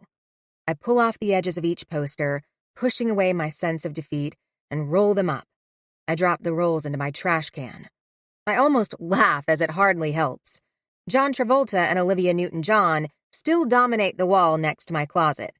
I flop on my bed and concede defeat. I will always be at most 16 years old within this room. Feeling a little lost and a lot nostalgic, I drop to the floor and sweep my hand under my bed. The box is still there. I pull it out, smiling at my treasures penned with colored markers on top. Years of notes lay inside. Dried flowers, friendship bracelets, notes from friends, notes from boys who were friends and became more, and a few from those same boys who broke my heart, asking if we could be only friends once more. Why I saved those breakup notes, I'll never know. Reminders of love won? Love lost? I dig deeper and find the riddles and coded messages Opa created for me. He was quite inventive, really. After that first 3-shift cipher for my 13th birthday, he moved on to substitution, transposition, and even a visionaire for my 16th birthday. I pull out a random note. It's the visionaire that employed my name as its key word. The note translated read, "Happy Sweet 16. You are growing up too fast.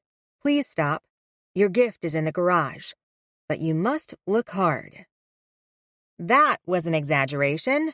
I didn't have to look hard at all. My gift was a baby blue 1965 Chevrolet Impala that Opa and his best friend, Mr. Holbein, spent a year refurbishing in the Holbein's garage. It was the absolute best birthday gift ever. I close my eyes. This is why I am here. Opa and Oma gave up everything to move to America for me, to give me a better life, and they denied me nothing that was in their power to give. This realization also answers why I saved all these riddles, codes, missives, and even the breakup notes. They're part of my life. They are the moments that made me laugh and cry, love and learn. They made me. And that is why Opa never would have destroyed that letter I saw at age 8, or any others that came before or after. His own Berlin letters, as I now think of them, would have been too important to him. The man cut newspaper clippings and pasted them into a scrapbook. If he did that with articles published in the press, there is no way he would have destroyed private and personal correspondence. And there was also the element of secrecy about them. Opa didn't keep secrets from Oma. At least, I never thought he did. Now I can't decide if I'm imagining things, I'm a fool, I'm tired, or I've been too close to the largest tree in the forest to notice the thousands surrounding me. With equal measures of curiosity and dread, I open my bedroom door and stand in the hallway. I can see across the U-shaped space into the hall bathroom, into the entrance to my Aunt Alice's old room, and Oma's shut door at the top of the U. If Opa wanted to hide something, truly hide it away, he would not attempt it in Oma's domain. Therefore, I can dismiss her bedroom, bathroom, and closet. Aunt Alice moved out when I was 6 years old, and her room has stood empty for 25 years. It's a possibility. I push open her door a few inches more to enter, hoping the hinges won't give me away. They don't. Opa kept everything well-oiled and running smoothly. I absorbed the space. I haven't stepped within this room or even thought about it in years. It's a time capsule, just like my room, but from an earlier era. There's a stack of spiral notebooks on the built-in bench beneath the window, an old West clock's alarm clock on the bedside table still keeping time, and a massive Rolling Stones poster covering the wall above her twin beds. Considering the band formed in '62, I stand impressed with my aunt's taste. She was an early adopter of what's become classic rock and roll. I run my finger over the bedside table. While I haven't been here in years, Oma has. It's dust-free, too. I open all of Alice's desk drawers. There's no need to look for secret compartments as I did with Opa's desk, because this one isn't solid and 100 years old. It's small, utilitarian, and probably came from one of our many family garage sale hunts. I check under the bed and in the closet. There's nothing other than some old clothes and dingy colors hanging on the top bar. I don't think of the 60s as being a particularly dingy colored decade. Maybe not full neon, like today, but still bright and even flowery. Then again, I'm thinking of America. I often forget that while I grew up here, Aunt Alice did not. She was an angry 17-year-old German teenager when we came to America in 1962, and probably dressed in the same clothes she arrived in for the 2 years she lived with us. 1 year of high school and 1 year at a community college, and she was gone. First to George Mason University, then out into the working world. I tap the walls. I study the floorboards. I run my fingers along the door trim, the window trim, and the baseboards. I'm acting like a crazy person. Am I seeing conspiracy in coincidence? I tiptoe back to my room and shut the door. I put on my PJs and grab the Lady Hawk tape off my desk. A desk not unlike Aunt Alice's, small, wood, 3 drawers, cheap and perfect for a middle schooler. It's another item that keeps my room locked in time. Looking at it now, I can't imagine sitting in that small chair at that cramped desk and actually getting work done. As I turn, my eye catches the corner of my rug, and another flash of my childhood snags me. This memory is a funny one, a good one, and all mine. When I was about 10, Oma made the most glorious chocolate cake, a true masterpiece of at least 6 layers with thick chocolate icing and coconut between the layers. We each got a slice for dessert and were told not to touch it until the next night. But after school the next day, I couldn't wait. I'd been thinking about that cake non-stop. So when I got home and no one was around, I grabbed a slice, and the second I tipped it onto a plate, Oma's car pulled into the driveway. Rather than abandon the cake, I ran to my room and hid it in the most secure place I knew, under a loose floorboard. I discovered the opening a few months before and had hidden notes from Spencer Velasquez, the cutest boy in the 3rd grade, in there. I thought the cake could rest there for a few minutes while Oma came to check on me and tell me to get straight to my homework. But she called me downstairs instead. She asked me to put the groceries away, clean the carrots, help make dinner, and do the dishes afterward. By the time I was alone again, I'd forgotten all about my hidden cake, especially as I'd gotten a huge slice for dessert and thanks for being such a good helper. 3 days later, my room was swarmed by ants. Thousands of them. They were everywhere. Oma freaked out and ran screaming from the room. She was reeling, like in the chaos of a massive cyclone.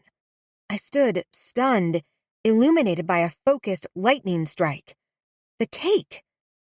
While she was off gathering her mop, detergents, and pesticide, I lifted the floorboard and almost threw up at the writhing mass within my secret spot. But as horrible as that was, getting caught in a lie was far worse. I dove my hand in, grabbed the plate, and threw it and the cake out the window into the side yard. I'd barely dropped the floorboard back in place before Oma returned. While she attacked the mysterious infestation, I snuck into the side yard, retrieved the unbroken plate from a hyacinth bush, washed it, and returned it to the kitchen cupboard. The ants never returned, and Oma never found out. Feeling nostalgic, even though I never hid another object in that spot, I pull back the rug and drop to my knees. The board lifts as easily and silently as I remembered it did. It's still the perfect hiding place. Nearly 10 inches in depth, it runs about 1 foot by 2 feet and is framed by floor beams. As I resettle the board back into place, an incongruence catches my eyes. White, not wood. What book did I hide inside that has lain long forgotten? I reach for it, but rather than slide toward me, it slides apart. Pages splay across the subflooring. Not pages, envelopes. Stunned, I drop into a full sit on the bedroom floor. The infinity symbol marks the upper left corner of each envelope. Opa's letters. Chapter 4. Luisa Voekler. East Berlin, Germany. Sunday, August 13th, 1961. Harris, did you know? It is the first question. The only question Monica asks when I come home. She wants to know about the barbed wire.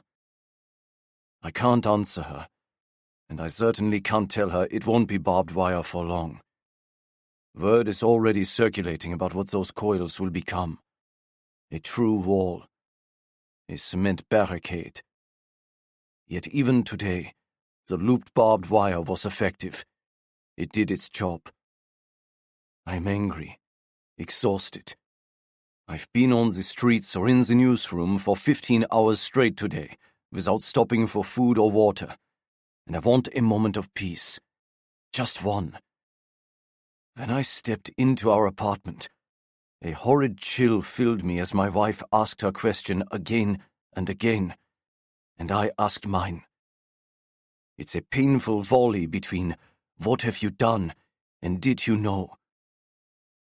In some respects, yes, I did know. Something electric has filled the air this summer. Something is wrong, so something had to change.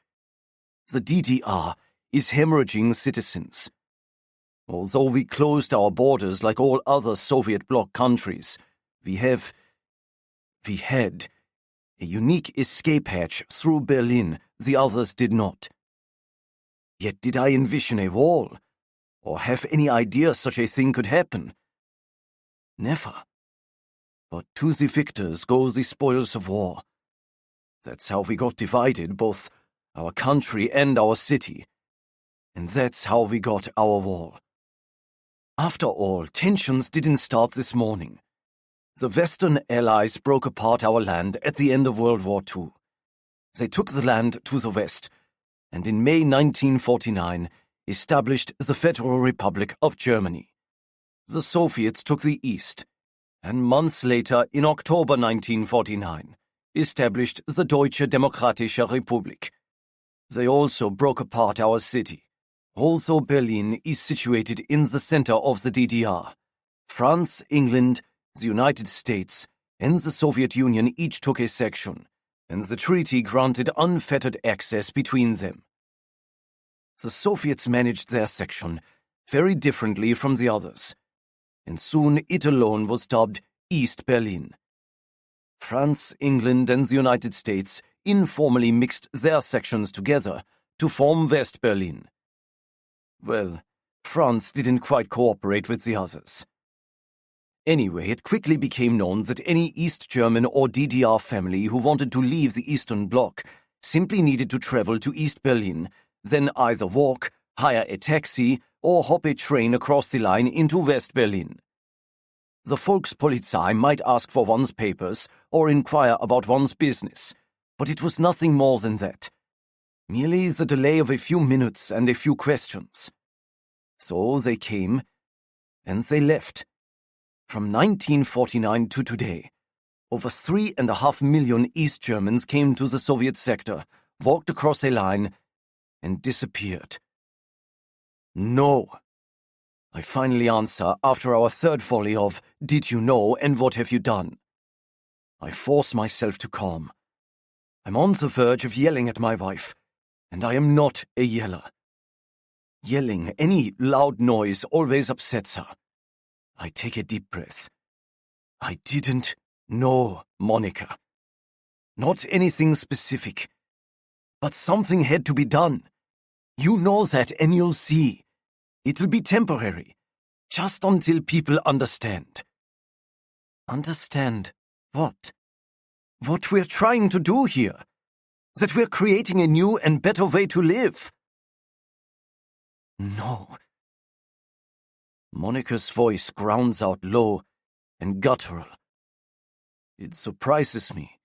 My wife is kind, gentle, and while she holds opinions and defends them, she's never argumentative or unreasonable.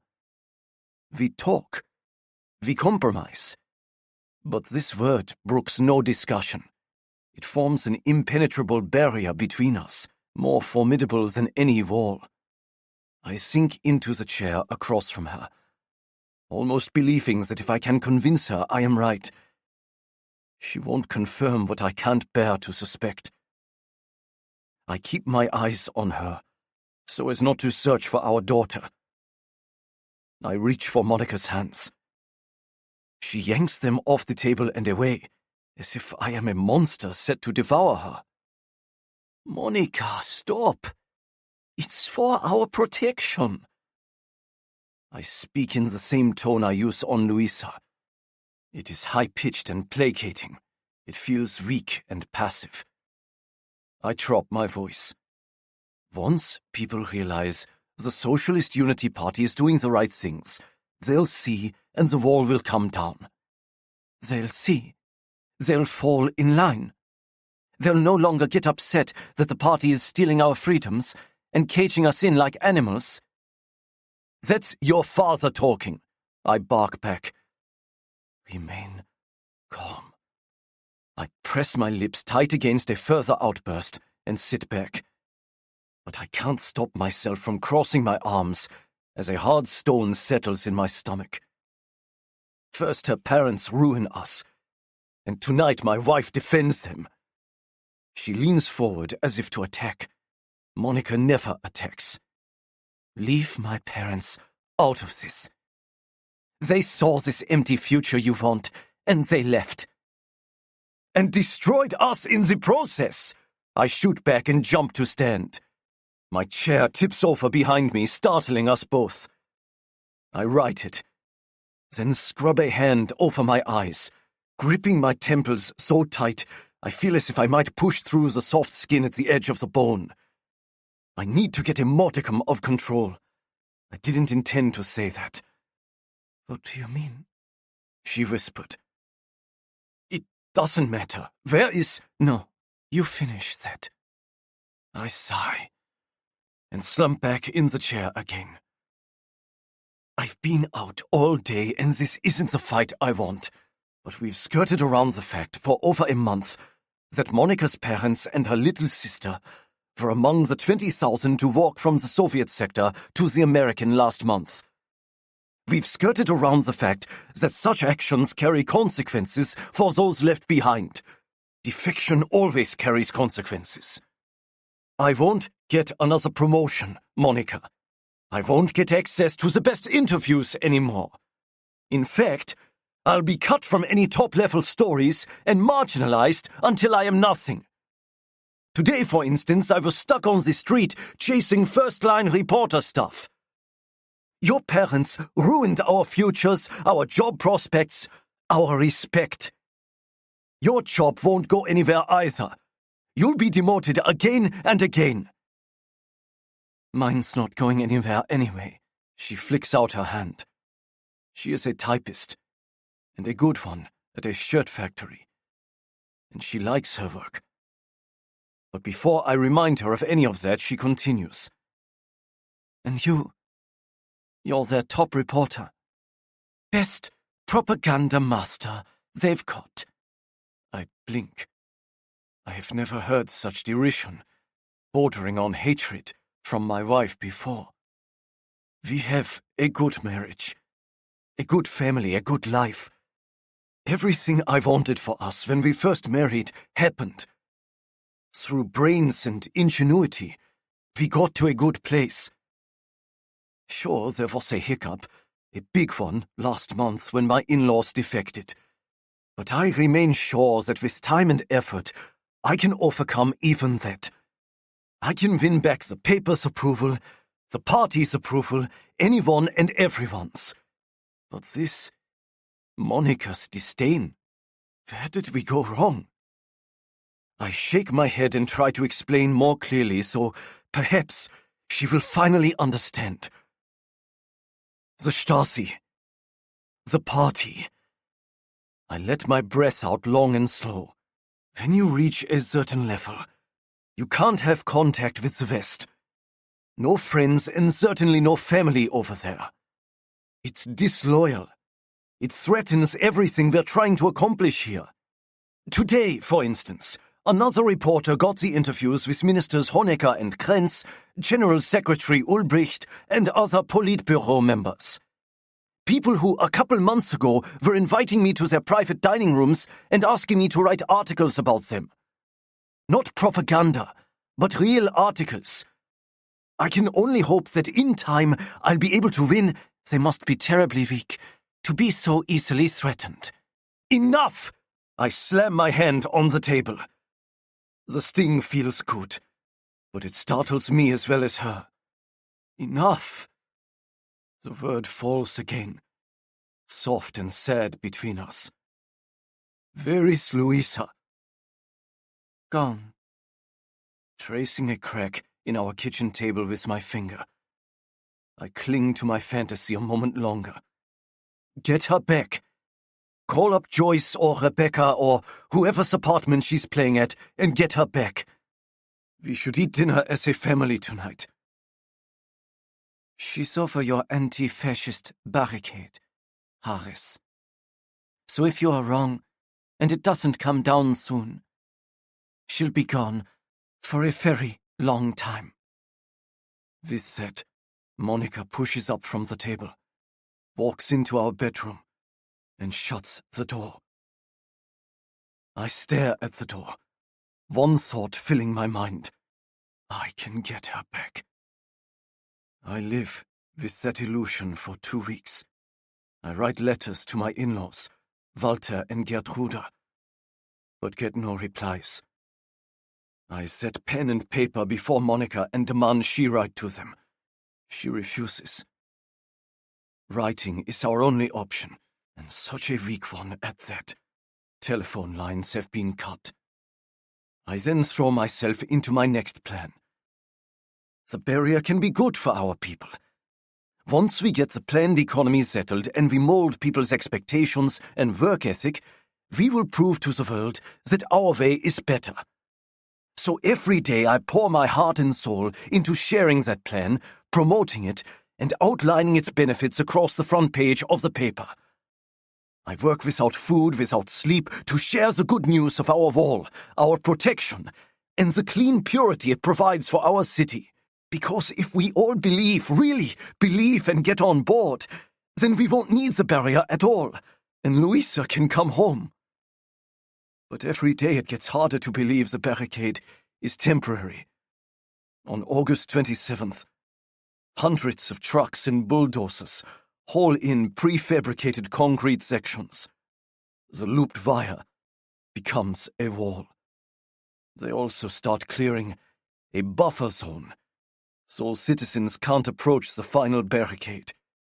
Within a couple weeks, some areas along the wall are stripped within 3 meters.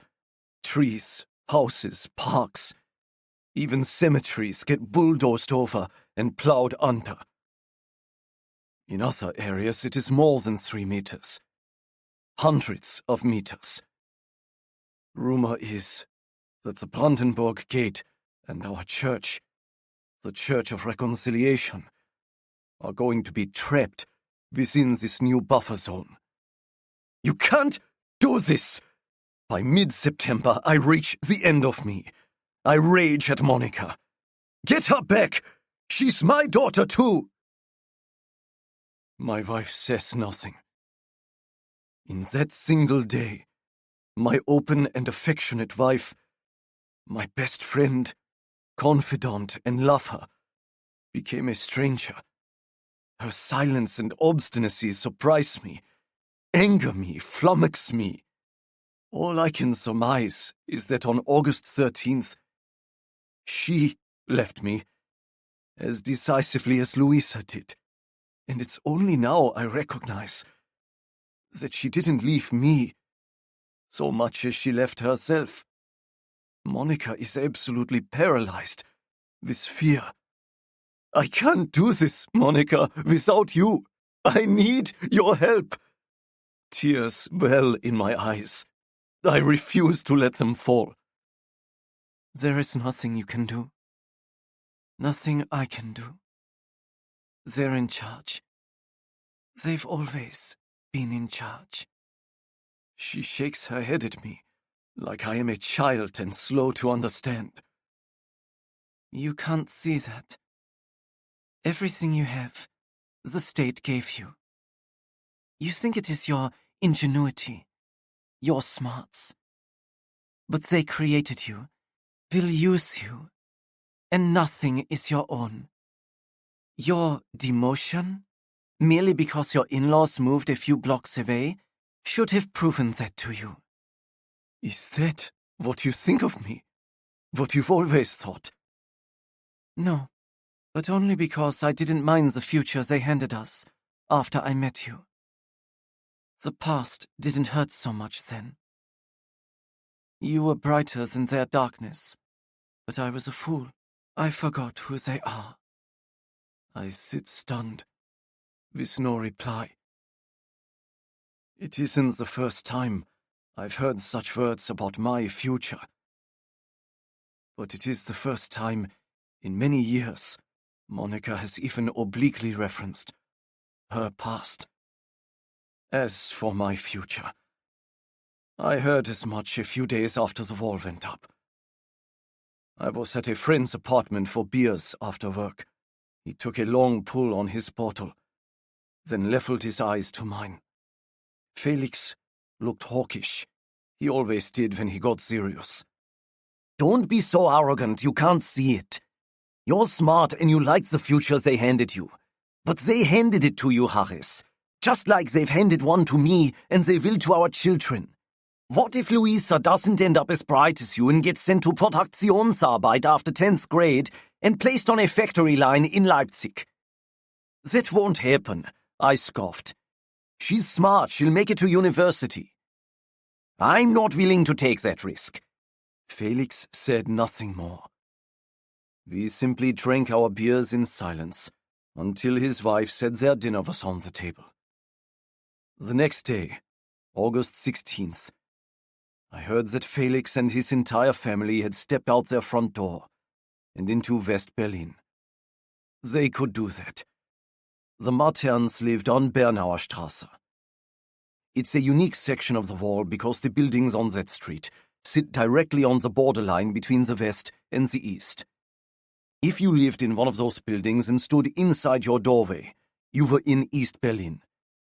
If you took one tiny step onto the sidewalk, you were in West Berlin. The wall doesn't go around those buildings. It can't. It goes right up next to them and between them, but not in front of them. So on that first day and for a couple after, families simply opened their front doors and walked away. On August 17th, the Volkspolizei started nailing those doors shut. It must have been around then I asked Monica the question that had plagued me for days. Why didn't you go? 800 people got across the barrier that first day. Guards have even been arrested for helping some. I heard his voice. He spoke. Monica put a trembling hand to her mouth. I stepped forward to comfort her, but she drew back. She didn't need to say anything more. I knew. Whoever it was, he spoke Russian. Something cracked inside me. And although I was angry, I also loved her very much, and I hated seeing her in pain. It led me to tell her something on the 19th I wasn't supposed to share. We heard stories of successful escapes at the newspaper, but we were never to report on them. We weren't to talk about them at all. Only the stories of captures were to be reported or relayed. But I knew of one. The Knittels jumped from a second-story window on Bernauer Straße today. Monica gasped and tears sprang to her eyes. Rebecca is 9 months pregnant. I held out a hand. It's all right. I heard they sent a note to the fire department and there were nets to catch them. I stood at our kitchen counter watching her wring her hands in a dish towel. And the Radishevskis were moved from number 2 to number 10 today as well. The Fauxpas are moving people and bricking up the windows. They'll move the Radyshevskys again soon. But I stared at her. Their windows aren't bricked yet. Get a letter to your parents, and go. And you? The flash of hope in her voice tore through me. I can't, Monica. I want to for Luisa, but then I would be giving up on all I've worked for and believe we can accomplish here. All this is for her. I pressed my fist into my chest, as if that force, that pain, could quell my doubts. But you can't live here anymore. You must know that. We didn't talk about it again, but each night that week, as I unlocked our apartment door after work, I expected to be met with empty darkness. I craved it, yet Monica was there every night, and I knew fear was still stopping her. Finally, as she sat across from me at the kitchen table and met my eyes 3 nights ago, I killed any hope left within her. You have to stop thinking about crossing the wall now. I've tried. I keep getting closer. It's just, there are so many guards. I cut her off. I'm sorry, but don't. I reached out for her, but dropped my hand before I touched her. She had not welcomed my touch in 2 weeks. Don't what? Don't go anywhere near the wall anymore. Don't go that direction at all. I took a breath, then delivered the final blow. A shoot-to-kill policy went into effect today. And this is temporary? For our benefit? Her skin turned grey, and her spatula clattered to the floor. I couldn't reply, because I couldn't bring myself to question the party and the plan. But now... Secretary Walter Ulbricht was smart when he built the wall. Of course, he had everything meticulously planned. Within days, it became clear that even before permission from Moscow was granted, he'd secretly stockpiled barbed wire and created the concrete slabs outside the city to avoid notice. He had also mapped the wall to sit 2 meters within the Soviet sector. As not a millimeter set on US, British, or French soil, he determined they would have little to say about it. And he was right. US President Kennedy took 4 days to make a statement. British Prime Minister Macmillan said nothing of note. No one would go to war over Berlin. Then today, in defiance of the treaties that divided Berlin in the first place, Faubourg guards demanded US diplomats show their identification papers to cross into East Berlin. The US finally balked. I reported on their bad behavior in the news, because it's the right of any sovereign nation to secure its borders. Foreign citizens, diplomatic envoys or not, should always have to show identification papers and deference to another nation. But I did not report that after questioning a soldier, I learned the diplomats refused to comply because the US views East Berlin not as a capital of a sovereign country, but still as a Soviet-occupied territory. Officially, the Americans have never recognized the DDR, and have been operating since 1949 accordingly under the treaties that guarantees free and unfettered movement. The paper's publisher, Dietrich Koch, made it clear we were not to report this insult to our autonomy and national identity in the paper. The Americans took their umbrage further. When the Faubourg guards refused to stand down and demanded once more to be shown diplomatic papers, the Americans rolled 10 M48 Patton tanks with guns uncovered to the border crossing. With tanks aimed at both East German and Soviet soldiers, the Americans again asserted their right to unrestricted access into East Berlin. As Neues Deutschland's new top reporter is laid out with a cold, Koch calls on me. Racing to the border crossing, the Americans call Checkpoint Charlie.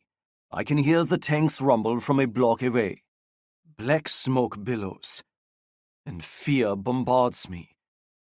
A dark, pervasive shadow I have not felt since childhood, when Allied bombs rained down on Berlin. I dread what might come next. 10 Soviet T-55 tanks come next. The border crossing looks surreal and feels harrowing. Reporters and soldiers on both sides of the wall stand for 16 hours as the 20 tanks face off, not 100 meters apart, all through the day and night.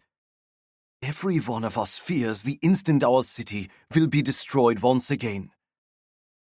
Only this time, with nuclear weapons available to both the Americans and the Soviets, we will not survive.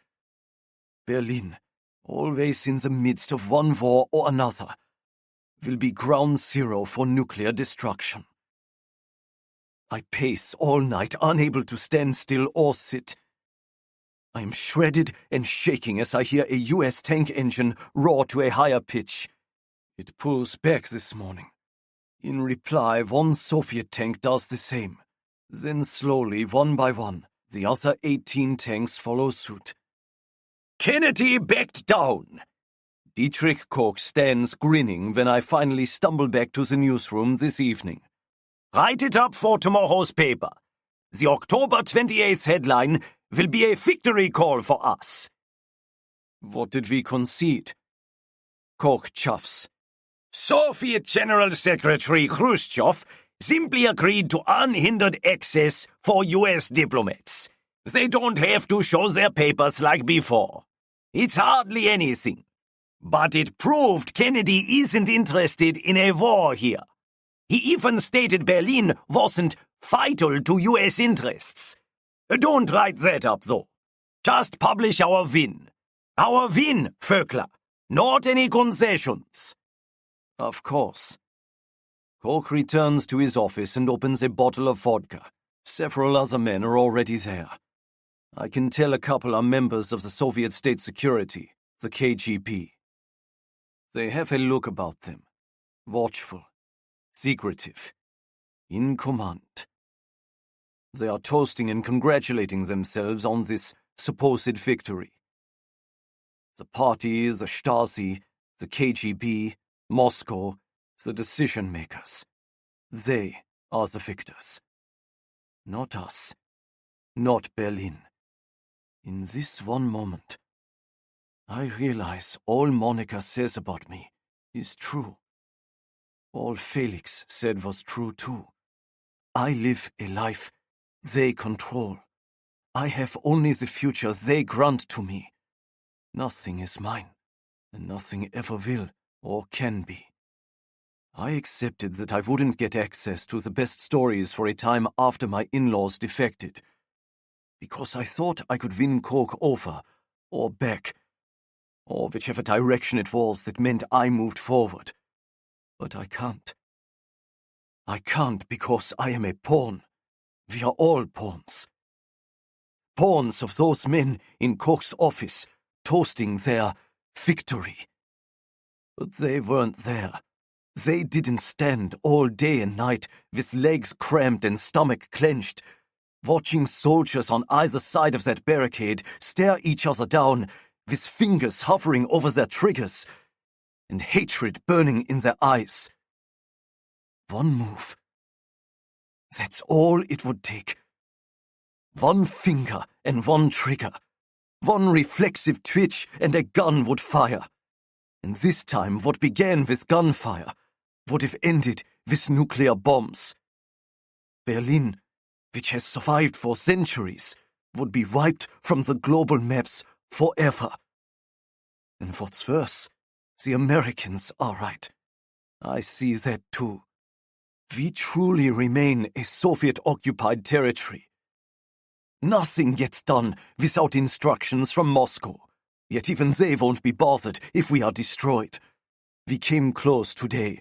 What about tomorrow?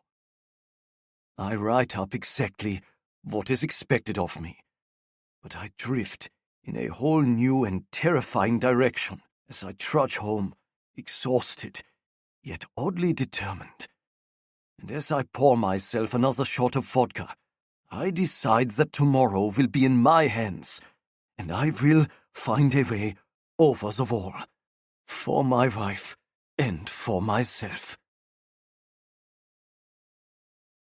Chapter 5. Luisa Voekler.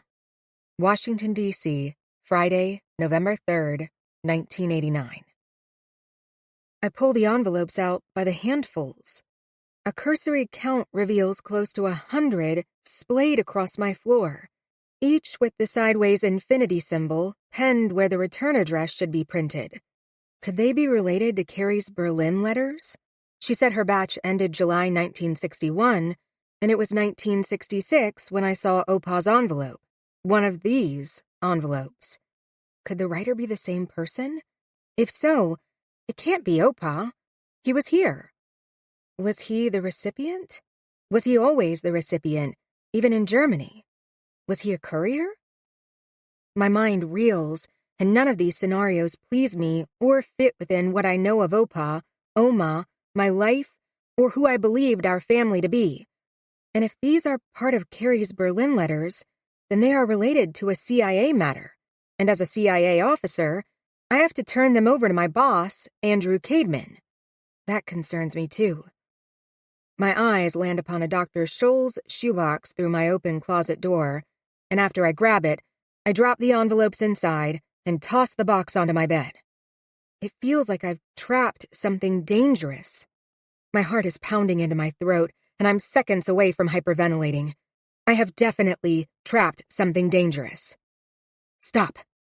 I say the word aloud, using it as a verbal cue to shut down the cacophony in my head and deal with what's in front of me. I open my window and lean out into the cool night air. The action reminds me I need to haul the winter storm windows up from the basement, another Saturday chore that must be done. The mundanity of the thought catches my breath. Life was much simpler 5 minutes ago. Perched against the windowsill, I stare back at the box sitting on my bed. Call your boss and explain the possible connection. It's the right and safe approach. Or I could hide the box under the floorboards once again and forget about it. Never open the hiding spot again. It takes less than a second to admit the impossibility of that idea. And if anyone ever did find out, and somehow the letters made it to the CIA, the matching symbols connecting Carrie's work to these letters are enough to raise a lot of questions. Bottom line, I need to do the right thing. I vacillate, and a quarrel erupts inside me just like in the movies as to what that right thing actually entails. The angel on my right shoulder admonishes me not to even look at the letters until I turn them into Andrew on Monday morning. Take the high ground, be innocent and above board. On the other hand, it's hard to believe that a tiny devil is perched on my left shoulder, encouraging me to open them and just find out what I'm dealing with. After all, that's innocent too. If they aren't related to Carrie's work, no problem. And if they are related to Carrie's work, I do have clearance and am qualified to examine them. So technically, I could do both and still be right. I could look at them and turn them into Andrew on Monday. Right? I step toward the bed and pull out the topmost letter. I can't not look. After all, I searched all night to allay my threads of doubt, not to confirm them. One peek, and my doubts could still be allayed. These could simply be innocent letters from a long-ago friend, and putting an infinity symbol on correspondence was in vogue in the 1960s. It was the thing to do, like hearts over an I or J when you're a lovesick teenager. I almost laugh. The mental gyrations I'm conjuring to justify what I'm about to do are extraordinary.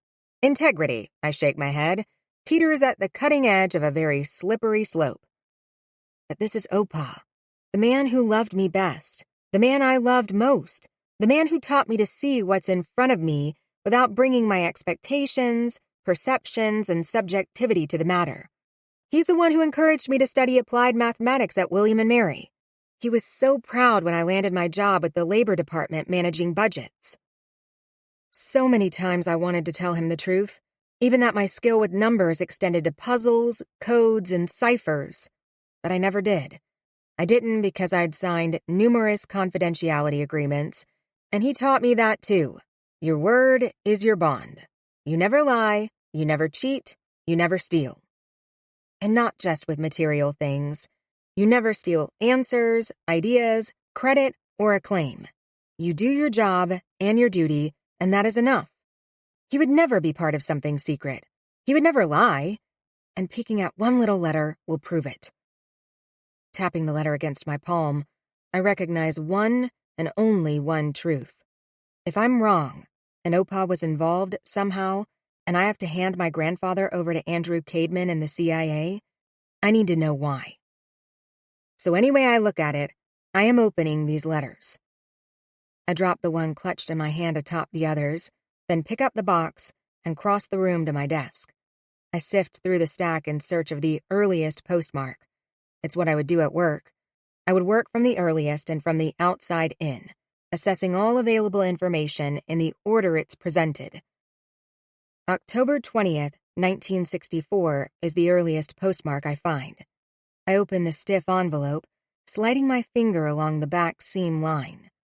Time and humidity have resealed it. I expect the letter inside to be equally stiff, as if read only once. But the page is worn and soft. Stains, the edge of a coffee ring, darken one corner. The letter was thoroughly handled and, perhaps, returned to the envelope only when the review of its contents was exhausted. October 19th, 1964. Dear Walter, well, you made it clear you never want to hear from me. You need to know Monica passed away on October 8th. I am sorry I did not write immediately. No matter what you've done, you deserve to know. I was upset. I was lost. I was angry. That's the truth of it. I am still upset. I am still lost. I am still angry. These past years have been hard, and the last few months, unendurable. Monica was always fragile, but it was clear to me that first night after she passed Luisa to you, she gave up. Past ghosts, terrors, whatever you want to call them, stole her away, from me and from life. Then you took our daughter to America. I'm not sure you understood the joy Monica experienced seeing Luisa daily, even if from a distance and across the wall. Once you moved away, and that daily lifeline was gone, nothing was left for her here. I was not enough, and in many ways, I became the enemy. She grew weaker. I know you noticed that beginning, even before you moved to America.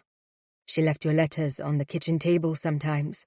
Even from 2 blocks away, across the wall, you noted she was growing thin, and you were worried. If true, then why didn't you stay? Why didn't you keep our daughter here? Was earning more money so important to you? I'm sorry. It's too late for that now, and it does no good. Monica stopped eating much after you moved away, and caught cold after cold. About a month ago, her bronchitis turned to pneumonia, and she could not beat it. There is enough blame and pain to leap over this wall and span the ocean. I'm not writing for that. I'm writing to tell you of my wife's passing. Despite what you think, I loved her. I always will. As I love my daughter. I don't want Luisa to imagine me here as I am now. I don't want her to know I couldn't get across the wall, that I couldn't get her mother to her, despite trying desperately. I don't want her to know how I've destroyed our little family. Please let us both be dead. I don't mind what you tell her. I simply ask that you free Luisa from your anger toward me, and tell her both her parents died. I cannot imagine Gertrude has ever been able to say my name without disdain and disgust, and I can no longer blame her for that. I am not what I was, and even I don't regard my former self with equanimity. Also, please call Luisa Moishin occasionally. It was my nickname for her, and in that name, I can pretend she will hear me say, I love you always, and know that it is true. One more thing. Before Monica died, she told me an interesting story that Alice shared with her during one of their long afternoons together. It lifted a veil and answered many questions. Give me a chance. Time has changed me, Walter. Pain has changed me. Write back to me as only you can.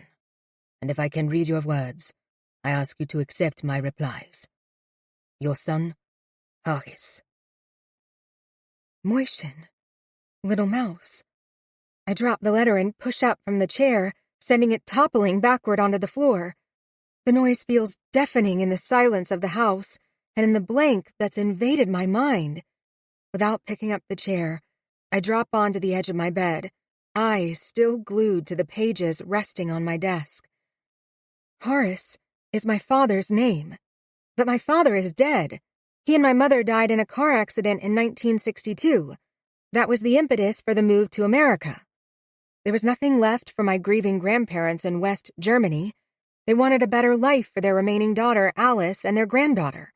They couldn't take the pain of years of war, destruction, rubble in the streets, decay all around them, and the deaths of 2 more of their beloved.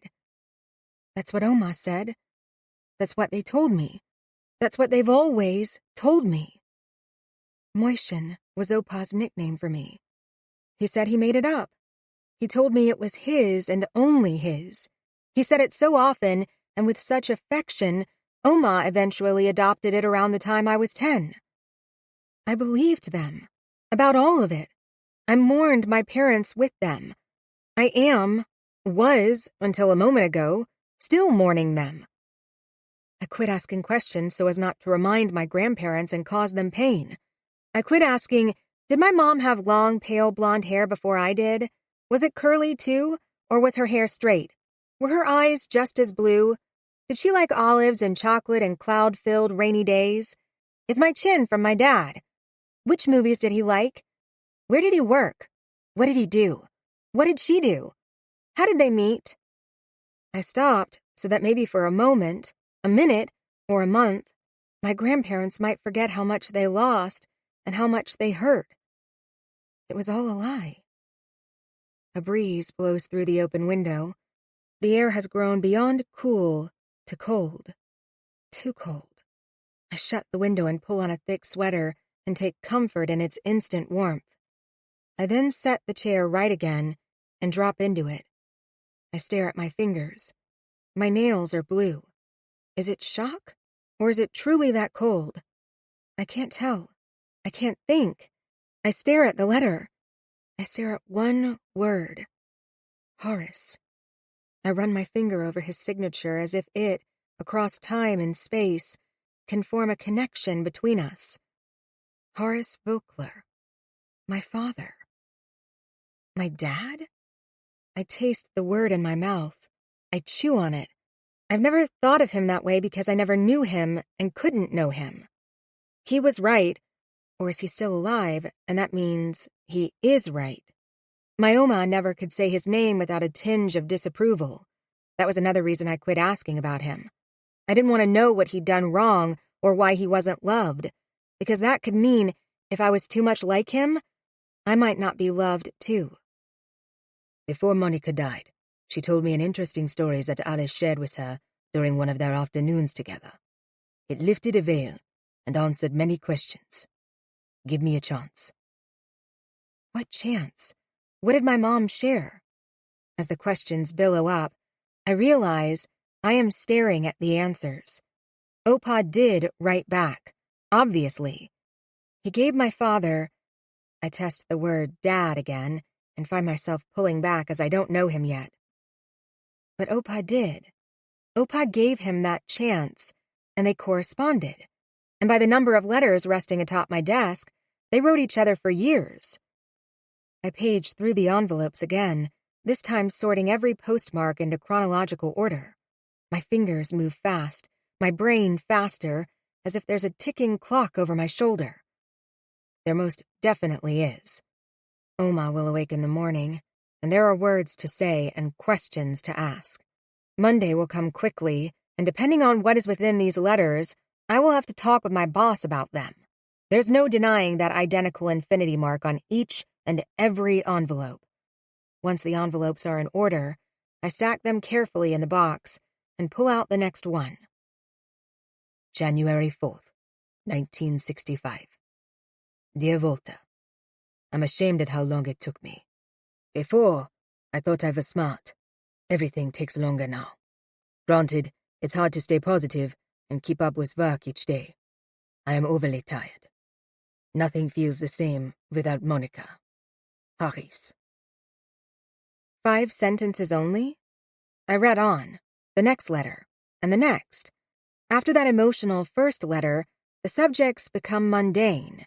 The weather, his walks to work, his musings on plants, bugs, and all the construction going on around East Berlin. He writes about his wife. He writes about me. I soon notice my father writes of nothing significant and of no one in particular, other than those of us gone. He rarely mentions his friends, anything significant about work, or what he truly thinks about the world around him. If anything, he sounds like a cheerleader for the GDR. Maybe he was. Maybe he is. But he can't write. I always got the impression from Oma and Opa that he worked in words somehow. Oma even let it slip he went to university, which I gather was a big deal. Not everyone in the GDR is given that opportunity. You don't just apply. You're vetted, selected, and funneled into certain courses and a state-mandated curriculum. But my father's field must have had nothing to do with actual writing because his sentences are simple, stilted, and his punctuation is all over the place. He makes sense, but barely. The letter about weeding his garden is particularly odd. And I've grasped top hold. What does that even mean? Is he talking about weeds? Carrots? It verges on nonsense, with no apostrophe. Or is it existential brilliance? After about the 50th letter, I drop my head to my desk. Why hide nothing? Why lie to me all these years? Because it was a lie. In a letter from 1979, he asks Opa to tell me the truth, that he is alive, that he loves me and thinks of me every day, and that what he's about to do, he does for me. That's when my heart's pace picks up and beats so loud I can physically hear it. I read on, eagerly searching for what he was about to do, what he did do, but other than odd sentences that were clear answers to queries from Opa, nothing strikes me.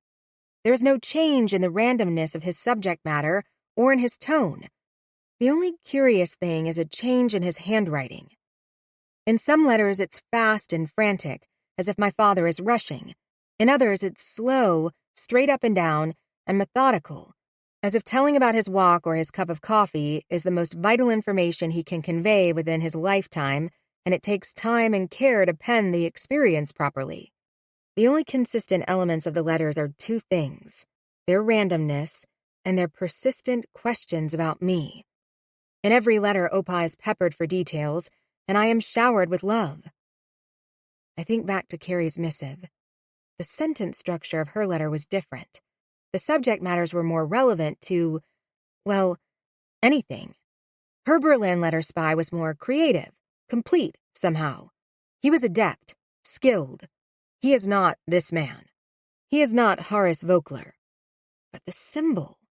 Is it possible her letters and mine are unrelated? I want to believe that. As hard as it is to believe Opa and Oma lied about my father all these years, at least the lies might end there. Maybe they thought they were protecting me. Maybe they thought they were in too deep with the lie, and they'd lose my love, my faith, and my trust if they shared the truth. I don't know. I can ask Oma tomorrow, and while that will help, I'll never get the answers I want. Because I want them from Opa.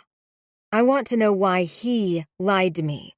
Why he didn't trust me enough with the truth. Or maybe he did, and that's why the letters are hidden here, in a place I might find them. With a long, soul-depleting sigh, I give up. It's past 2 o'clock, and if I'm going to get any sleep before Oma wakes at 6, I need to try now. Never a good sleeper. Actually, I've been a horrific sleeper my whole life. I might snag an hour or 2 if I'm lucky. Gathering the scattered letters from across my desk, I carefully stack those I've opened in chronological order. They may not be interesting or revelatory, but they are from my father.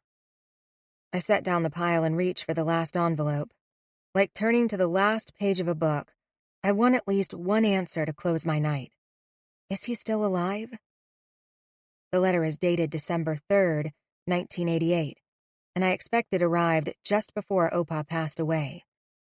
It's the same Nothing new and nothing surprising, other than my father caught a cold on the S-Bahn. A woman sneezed on his fingers, he wrote. Again, strange. And that's the end. In the morning I'll read them all, then figure out how I can get an address for a man behind the Iron Curtain in East Berlin who didn't have the foresight to put it on his envelopes. I should at least let him know Opa passed away, that I've read his letters, and that, even though we've not seen each other in over 27 years, I love him too. I run my fingers through the stack, glancing at each page, ready to call it a night, when I notice it. An inconsistency, or perhaps a consistency. A tiny dot appears above the third letter after the first comma in the second paragraph. It looks like an ink skip, like the one I saw on Carrie's page. I can't breathe. I sift through the letters again, looking not at the words, but at the ancillary marks. They are tiny, but they are present. Never above an I or a J, never above an O or another vowel that requires a diacritical mark. And in German, there are lots of those. But the dots aren't there. They're centered over consonants or spaces. They are precise, and they are the size of a pinhead. One random dot per paragraph or per letter, and not necessarily on the same counted letter or space each time. It varies, as does the page. In some I find marks on the first page, some on the second or the third. One is on a fourth page of a letter filled with nonsense. I open my desk drawer and paw through the childhood chaos inside. Beneath a couple of filled spiral notebooks, I find an old and empty one with a drawing of Holly Hobby on the cover. The page lines are super wide, and I suspect it's from elementary school. I tear out the only used page on which I scribbled my 1969 New Year's resolutions, number 1 being talk to Billy Boswell, and place a blank page before me. Dang, that boy was cute. I forgot about him, and I never did smile at him, much less talk to him. I go back to the first letter after my father asks Opa to give him a chance. January 4th, 1965. Dear Volta, I'm ashamed at how long it took me. Before I thought I was smart. Everything takes longer now. Granted, it's hard to stay positive and keep up with work each day. I am overly tired. Nothing feels the same without Monica. Haris. It's basic, but the message is there. I begin. I next find the line that bothered me a few minutes ago. And I've grasped top hold. As a tiny signifier, a dot above the D. It's the third letter at the beginning of a sentence. At work, I'd start my count there, and so I do. Nothing. I count spaces as well as letters in my next attempt, and realize the code exists within one sentence rather than across, which is why it's so odd. Death. 2 variations on acrostic ciphers. And just like Carrie's Berlin letters, a quick perusal reveals he's using several patterns within each letter. My mind reels. To write a cipher, any cipher, that actually makes sense in its original form is challenging. It's why substitutions are more often used. They can be complex, and that is their beauty. But it's also obvious to anyone who sees one that there's a message encoded. But a sophisticated and changing acrostic is extraordinary. I cast back to one of my first questions, one I thought I'd already answered. Could my father be Carrie's Berlin letters' spy? As quickly as I ask, I dismiss it. Carrie's first missive to the CIA was in 1945. The last was dated summer of 1961. While my father could have written the 61 text, as he would have been 29 at the time, I doubt he was penning anything so sophisticated in 1945 at the age of 14. Not only that, Opa wouldn't have had to teach him anything. The I begin would have been nonsensical. Did Opa train him to do this? Write back to me.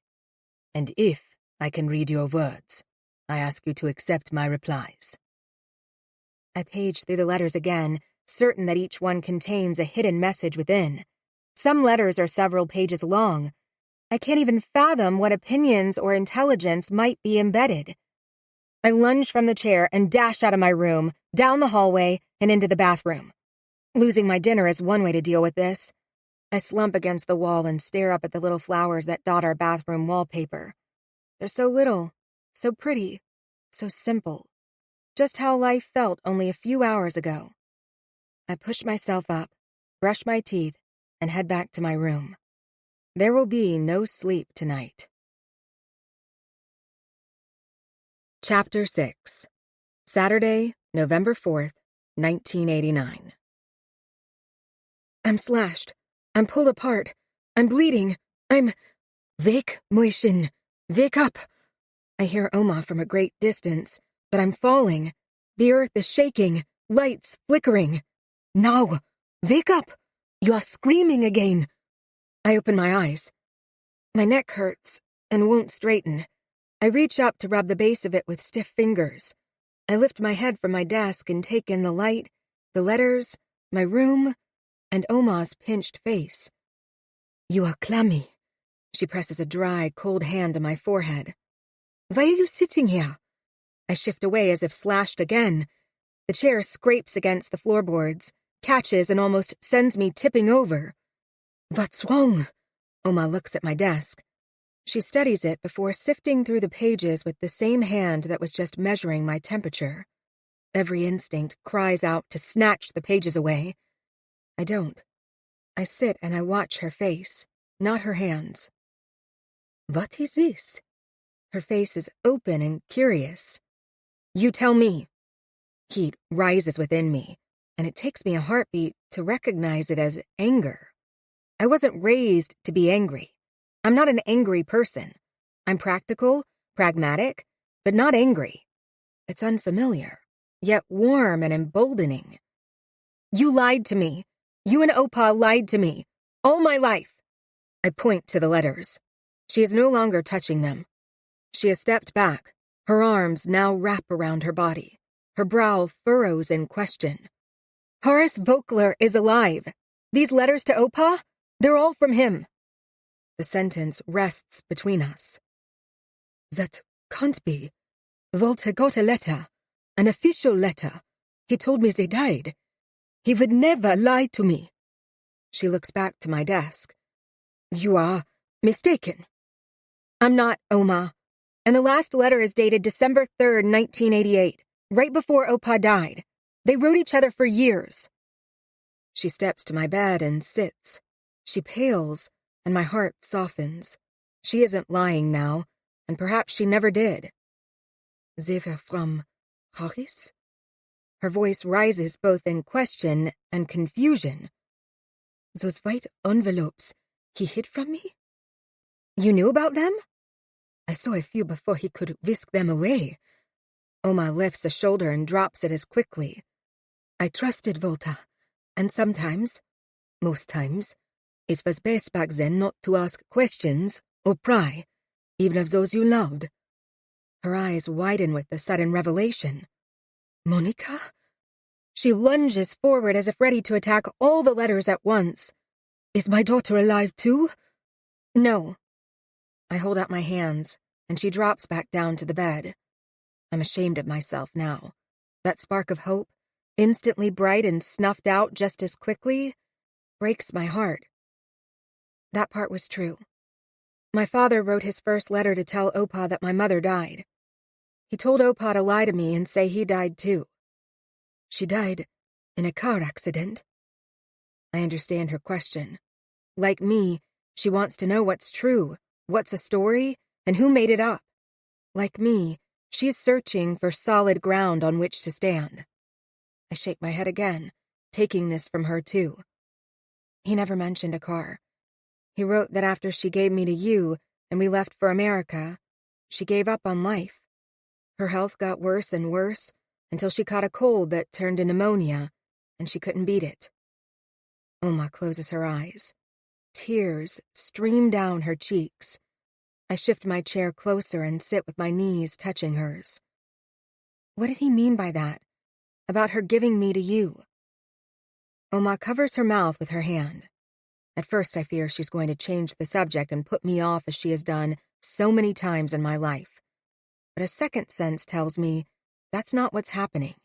And despite it being the hardest thing I've ever had to do, I must sit still and keep my mouth shut. Oma is struggling. Some secrets, I expect, only rise to the surface with pain. We were awakened on Sunday morning, August 13th, 1961, by shouts in the street. Everyone was yelling that we were locked in. Soldiers were everywhere, and people were throwing rocks. The DDR, in a single night, had enclosed the western sectors of Berlin and cut us off from the rest of the world. I hadn't thought of it that way, but she is right. I, like the rest of the West, focus on how the wall keeps East Berlin hostage behind the Iron Curtain. But West Berlin, entirely surrounded by the GDR, became and remains an island within a communist sea. Oma continues. We dressed and went to the street your mother usually walked to come to our apartment for Sunday lunch. We had moved from the Soviet sector to the American weeks before for Opa's work. Monica and Harris and you could not move with us. She presses her lips together. Harris would not move. There it is. The tone she uses whenever she mentions my father. Now I understand. He wasn't responsible for the accident. He was to blame for not moving the few blocks that would have saved us. Again, I tamp down my questions. I can't risk stopping her story. She wasn't there.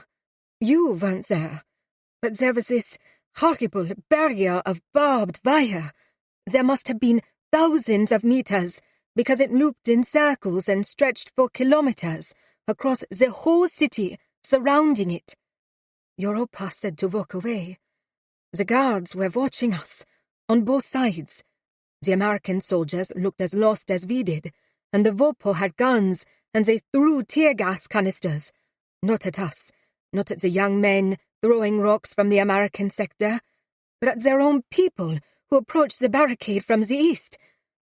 Oma touches a hand to her forehead, as if she's trying to either draw up the memories or tamp them down. I wait. We walked a block north, where it was quieter, and we waited. It felt like hours, but we didn't know what else to do or where to go. Then we saw Monica. She was pushing you in your pram, and I wanted to run to her, but Volta held me back. We approached the wire slowly, so as not to draw attention to ourselves. She did the same. The guards were focused on another family, a child, I think, who was separated from his parents. I will never forget the mother's cries. She sighs, and it catches mid-breath. I suspect she's hearing that mother right here and now, despite the years and miles. Volta wanted to be calm, but your mother could not be so. I knew my daughter. She was terrified, paralyzed in a way I haven't seen since she was a child, and Oma stops, and a fierce expression crosses her face, one I have never seen before. It is almost frightening in its intensity. Then it is gone. She knew their inhumanity, their cruelty and brutality, as I did. For the first time since Oma started talking, she meets my eyes. Hers are now clear, and the anger is gone. Only a profound sadness remains. She threw you over the wire to Volta. Oma shrugs. I don't think she even understood what she was doing. Her eyes were vacant. But she did it. She did what I couldn't do for her years before. She saved you. At least, that's what she believed she was doing. You didn't believe that? I couldn't understand or navigate the undertones in Oma's story. I did. Then she tried to push down the wire and step over, too, but a Soviet guard stopped her. He merely yelled, and she fell back. I stood there, unable to help her, and Volta had you. You were bleeding, so he had to run away, so they wouldn't know. She backed away. Alice and I stood there as she ran away. Oma is openly crying now, and without thinking about it, I rubbed the long scar along the outside of my left thigh. She has always told me that before Opa tore out the yard's overgrown rose bushes, a thorn snagged me when I was 4. Yes, that was the barbed wire. Oma gestures to my leg. Her gaze lifts and finds the desk again. What does he say? I hardly know. I just found the letters last night. Oma looks around my room. Volta left them for you? Yeah? I nod. She covers her mouth again, and the tears pick up their pace, running in rivulets down her cheeks and over her hands. I'm sorry, Oma. I drop to my knees in front of her. I thought you knew. I thought you'd lied. She nods and pats my shoulder. You must think me so foolish to never know what my own husband was doing. I don't. Never. And I didn't. I grew up in this house, and while it was loving, undercurrents flowed that I could never name, but always felt. I always assumed it was simply the generational divide between us, the differences in our worlds. We were oceans and ideologies apart. But it was secrets, fear, sadness, and perhaps even regret. I reach up and pull Oma into a hug. I'm sorry. We will talk. She squeezes me once and leans back. Although it's not unexpected, it still stings. Oma is not a hugger. I came to tell you I have coffee and oatmeal ready. I must go check that it hasn't burned. I push off the floor to stand and step back, creating that distance between us I know she finds most comfortable. I'll be right down. I sit for a moment, listening as Oma moves across the hall and down the stairs. The third one squeaks as usual. I close my eyes. It's so simple, so regular, the cadence of our daily and weekly lives now. Over the past year, along with the mundane, I've learned to reseat a toilet into the bathroom's tile floor, fix a disposal by cranking it backward from underneath with an Allen wrench, and patch nicks and dings within plaster and drywall before painting them so well the lines don't show. We have created a workable rhythm. But this... I look to my desk. I can't do this. I can't process this. The bare reality that my father is alive is one thing, but the stark reality that he's been writing to my grandfather for 24 years is another. And then there's the dangerous reality of the hidden messages buried within the letters. A couple I read in the morning's wee hours have international implications, such as the backroom deals with the Soviets that undergirded Ulbricht's new economic system starting in 1963. And even though long past, it means that on Monday morning, I must hand the letters, and therefore both my father and my grandfather, over to the CIA. Oma's right. This requires coffee and oatmeal. I walk out to the hallway, and after a quick bathroom stop to wash my face and brush my teeth, and take a few deep breaths, I'm ready for that next step. Food and facing Oma again. There are still questions to ask. I walk down the stairs, swing around the newel post like a slingshot as I've done since I was a kid, and head back to the kitchen. A glow catches my eye as I pass by the living room. The smell of a winter's fire reaches me, and I backtrack, surprised Oma has built one in November. The weather hasn't dipped below the 50s at night yet, and a glance outside tells me the sun is shining, promising another warm day. I stare at the fire, my brain not fully firing yet. Oma enters the living room from the dining room's swinging door. She doesn't notice me. She pulls open the bottom drawer of the room's only chest and hauls out Opa's large scrapbook. My heart softens. Like me, Oma needs reassurance. Reassurance about who and what Opa was. And that's where we will find it. Opa loved his scrapbook and was diligent about noting the important markers of his life and hours within it. There are his few baby pictures he brought from their village to Berlin in 1945, then across the ocean in 1962. Pictures of Oma taken with black and white film, cooking, cleaning, even raising a hand to swat him away. Photos of me throughout my childhood, along with poems I wrote and certificates I won. My college diploma sits within that book, too. Then there are the newspaper articles. Opa carefully cut out and taped within his scrapbook a whole bunch of articles about East and West Germany.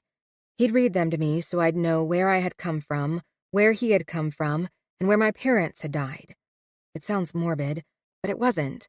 It always felt like he was inviting me into another story, almost a fairy tale world of dangers, dragons, sorcerers, and evil forces, so by understanding the world of his real and tumultuous past, I might better appreciate my opportunities.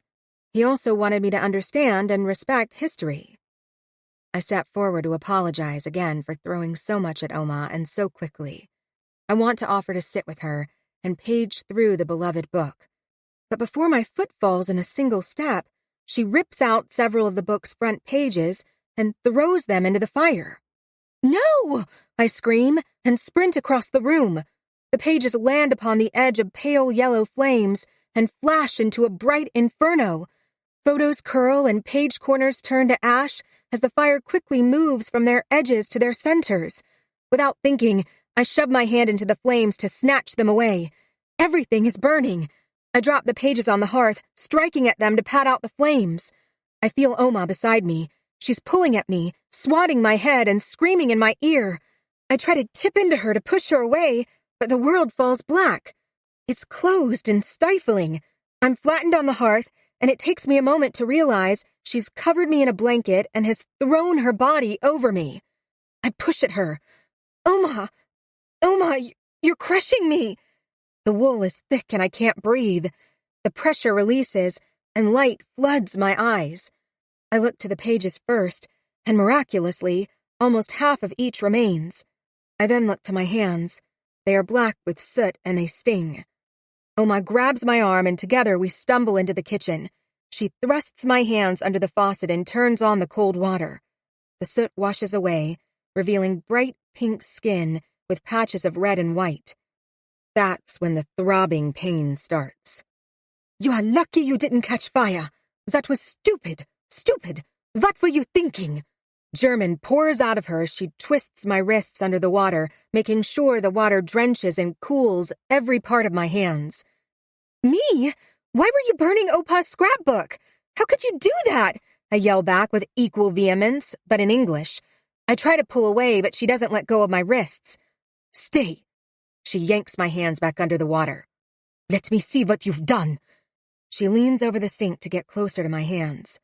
A few blisters have bubbled up on the pads of my left fingers, and a series of small blisters across the palm of my right hand. Although everything is throbbing horribly, she is right. I am lucky. Nothing looks worse than a minor second-degree burn. The skin is ugly and mottled, but it hasn't burst. It's still there. How that is possible, I have no idea. "Your sweater could have caught fire. You could have—" She stops as if what she was about to say is too horrible to speak aloud. I look down at the loose, loopy wool sweater I'm wearing. It was Opa's favorite, an old worn one with Oma's sewn patches at the elbows, and with arms so long they roll at my wrists. She's right, and the reality of that, rather than the pain, brings stinging tears to my eyes. She puts an arm around my shoulders and squeezes as we watch the water wash over my hands.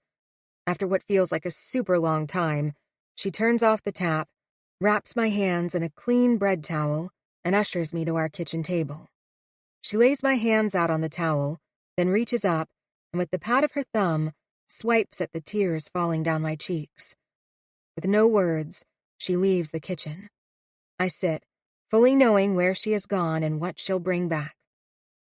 Oma pulls her chair close to mine and opens the jar of her homemade ointment. The very one that, I was told, went on my thigh after the thorn tore it. The same ointment that has soothed every cut, scrape, burn, blister, and even a few heartaches. After all, a light massage on the back of your hands or your neck with Oma's salve can heal and soothe even the harshest breakups. Lavender, rosemary, and the rich, sweet scent of honey perform their magic once more. And I am 5, 7, 10. I'm any and all ages, because there was never a time in my life that Oma didn't care for me when I was hurt. While she may not be a hugger, she is always there and always willing to go wherever I need her to be. She gently applies a blob of ointment to each blistered finger. She then smooths the salve over the bright pink, unbroken skin of my palm with a feather-light touch. You will be fine. It hurts, I whine. I hear my small, scared voice. All my anger is gone. Burns hurt the most. Oma squeezes my shoulder and leaves me again. I listen to where she's going, afraid she'll return to the living room to finish the job she started. Instead, she comes back with a glass of water, a bottle of Bayer, and gauze. She taps 2 aspirin into her palm, and I feel guilty for suspecting her. She sits again and stares at me. I won't burn the book. She raises her palm holding the aspirin and gestures toward me to open my mouth. I obey, and she drops both aspirin onto my tongue before she lifts the glass of water to my lips. It's hard for me to remember sometimes, she says to my hands as she starts to wrap each in gauze. Remember what? That we live here. She gazes at the kitchen and out into her backyard garden before she returns her focus to my hands. And that secrets, some secrets, maybe all secrets, aren't so dangerous. They don't get you arrested or killed. Once finished with my hands, she rises and pours us both mugs of coffee. I wonder how I'll drink mine, but I don't say anything. I wait for her to continue. I never asked what your grandfather was up to in Berlin when we arrived after the war, or here when those envelopes would come and he scurried off to his study. I didn't want to know. I didn't want to carry his secrets. What if, when questioned, I let something slip? I couldn't risk that because I never wanted any of them to touch you. But he is gone now, and I thought all that was gone with him. It was over, and the thought that something more, something in that book, could harm you. She purses her lips. I am sorry, but I can't take any more. I want it all gone, but... She looks up at me.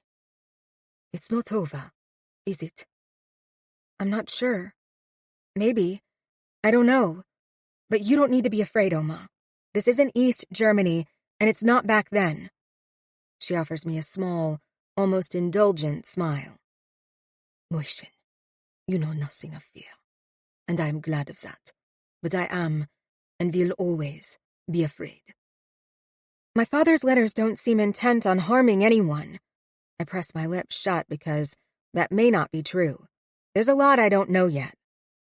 Your father... She sighs, more like huffs, really. Monica never could listen to reason over that one. She fell in love with Harris the moment they met. He was...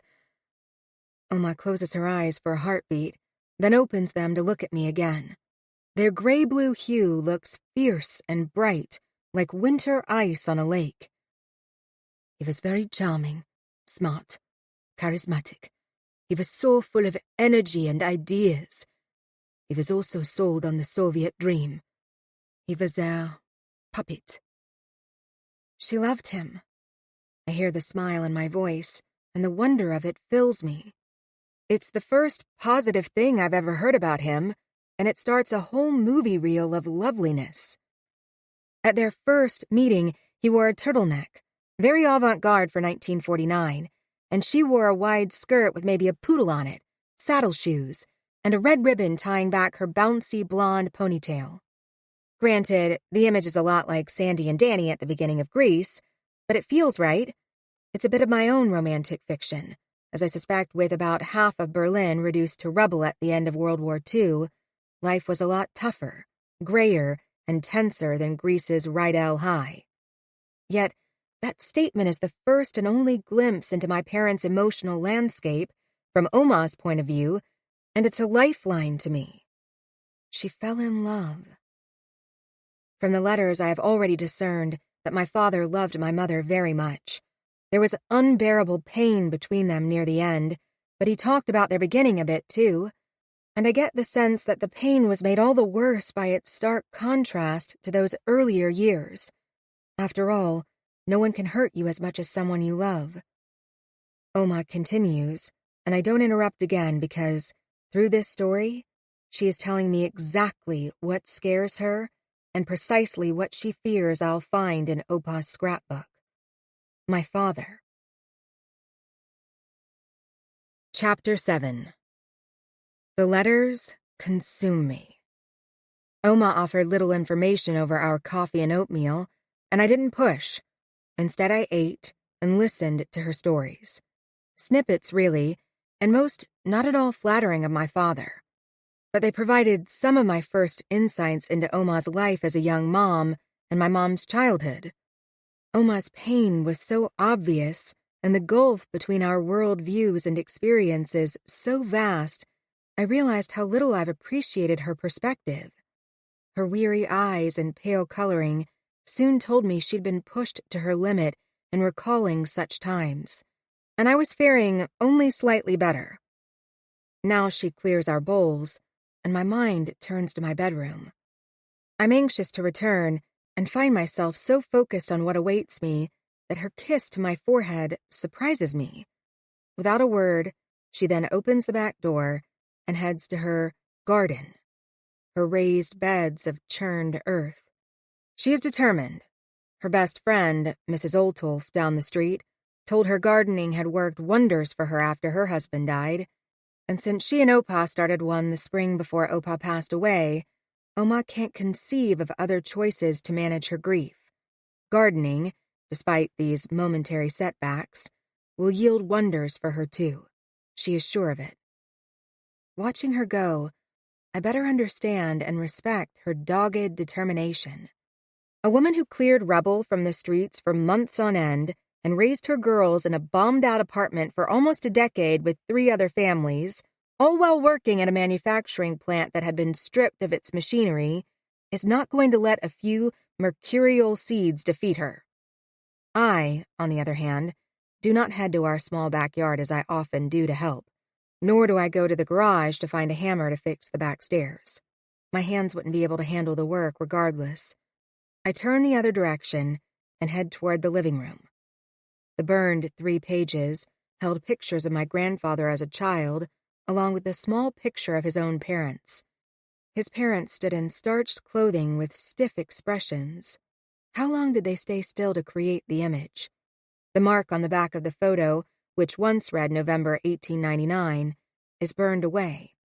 The glue that secured the photographs to the pages is also gone, and the pictures lay loose from much of their mounting, at odd angles, charred and partially melted.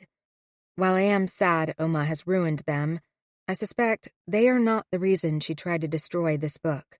It holds something else. I leave the pages and gingerly pick up the scrapbook with my right hand. My palm hurts as I flex my fingers to grip it, so rather than hold it there, I tuck the scrapbook beneath my left arm and head up the stairs to my room. Resting both myself and the book on my bed, I carefully turn through it page by page.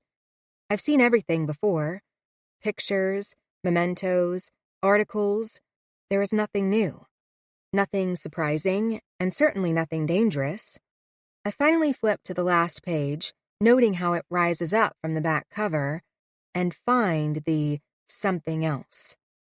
4 unopened white envelopes, each with the small infinity symbol drawn in the upper left corner, sit wedged into the book's binding. I surmise Oma did this. She tucked the letters that kept coming into Opa's book, as my father didn't know he died. I close my eyes. Why is nothing easy? I carry the letters to my desk. As much as I want to read them, I suspect they'll tell me more of the superficial nothings each of the other letters reveal on the surface. To find what I want to know, I need to decipher them. And to do that, I must continue like I always do. From the beginning, without skipping a single step or a single letter. I set the 4 new ones aside. Oma pokes her head in hours later with a plate of cheese, crackers, and apple slices. "You didn't come down for lunch. I thought you might be hungry."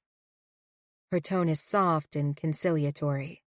2 aspirin slide into my field of vision, and the throbbing heat within each hand reaches past my focus and seizes my attention again.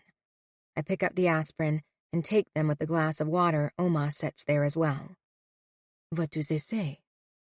I glance at her. She is not looking at the letters. She is studying my decryptions. I slide them away from her, fully aware of the duplicitous role my job places me in. If I was really an accountant for the Labor Department, as both my grandparents have believed for years, then I would share these with my Oma. But as a CIA officer who knows these letters are somehow related to an ongoing assignment, I cannot. There are signed agreements forbidding that. There are signed agreements forbidding lots of stuff I'm doing right now. I'm sorry, Oma, but I don't have the full picture yet. She nods and steps away, seemingly satisfied with my answer. She then notices the scrapbook on my bed. She steps over to it and sits on the edge again as she did earlier. I turn my chair 60 degrees to face her. I'm glad you stopped me. She runs a finger over the book's worn cover. I would have regretted it. But it wasn't the letters in the back, not just the letters. She presses her palm against the cover. There may be other secrets in here, secrets I'm not sure I want to face. I was angry. I still am. He lied to me, to both of us. We left that life, and he carried it with us. She's right. Opa's scrapbook is full of newspaper clippings, lists, notes he tucked inside the book, and who knows what else. She's right about Opa, too. He lied to both of us for years. Why'd you put those 4 letters in the back? Why not throw them away? They were important to him. I knew that much. It's hard to discard anything someone we love valued. She smiles, and it's not so sad this time. A little mischief lurks at the edges. Until they make you mad enough. She lifts her chin to my desk. What does Reay say? Not your notes. I see you are working on something, but does he ever mention my daughter? He does. I reach for a letter. This one is dated April 28th, 1971, and he writes about how hearing birds chirp is his favorite sign of spring, because it reminds him of Monica. She loved birds. She used to stop walking or playing and lift her head with her eyes closed just to hear them better. I sit silent for a moment, envisioning my mother. Young, blonde, blue-eyed, with her head tilted up, listening to the birds in peace. It's a lovely image, and I let it replace the one I've held since this morning. The one Oma gave me of her eyes, so terrified they became lost and vacant that long-ago Sunday. Oma stares at me, and I know she wants more. I offer what I can. He's the one, by the way, who started the lie. He asked Opa to lie to me about his death. Not to you, specifically, but to me, so I wouldn't miss him or worry about him, I guess. But he also constantly writes about things he wants Opa to tell me. The birds, for instance. He wanted me to know how much my mom loved the birds, so I would remember her when I heard them. I set down the letter. I'm sorry Opa didn't. I would have liked to have known that growing up. I'm sorry he didn't share it with you, either. Me too. Does Reay still write for the paper? He's a reporter? It's both a question and an answer. My father wrote about submissions and interviews, but he took for granted that his audience knew what he meant. Opa did, of course, but I did not. Reay was, maybe still is, the party's propaganda mouthpiece. He was the chief reporter for Neues Deutschland, the party's newspaper before we left. Oma's derision seeps into her tone. I don't get the impression that he's left his job, but he doesn't sound like he's the top guy. He's mentioned a man named Manfred once or twice, praising his stories and work. I get the sense this Manfred is the paper's top guy. In fact, I thought my father was support staff or something. I fold my lips in, taking a pause to test my next words in my mind. I disregard the small voice telling me to stay quiet. He changed, Oma. You should know that. The letters reveal that even if he started out as the party's mouthpiece, He wasn't for long. He changed a great deal. Haris? Her eyes widen. Horace Voekler. She nods, digesting the information rather than agreeing with it. I'll leave you to it. She crosses to the door and turns back. Will you let me know? If I can, yes. She shuts the door, and I return to my letters. I keep on. 1971, 1972, 1973. Each letter uses an acrostic cipher. That doesn't change. Coders like what they like and stick to it. But my father does show remarkable dexterity within the acrostic format. He switches up his pattern by paragraph, and he selects such outlandish numbers no one could guess. He uses the 27th space after a period in a letter that only has 5 sentences that long in a 3-page letter? And often he doesn't signify the key letter at all until deep into the narrative. No censor in the Soviet bloc countries could or would catch any of these codes in the time allowed to them. They had and still have to clear thousands of letters daily. He was clever, too clever, because I know the patterns he favors, and deciphering them is still taking me an extraordinarily long time. The content changes as well. His first letters after my mother's death in 1964 are angry and questioning. He's bereft and lost and starting to dip his toe into an alternate ideology. He's afraid to commit and name or comment upon the injustices he sees around him. He's slowly waking and constantly asks Opa to confirm or deny his new insights.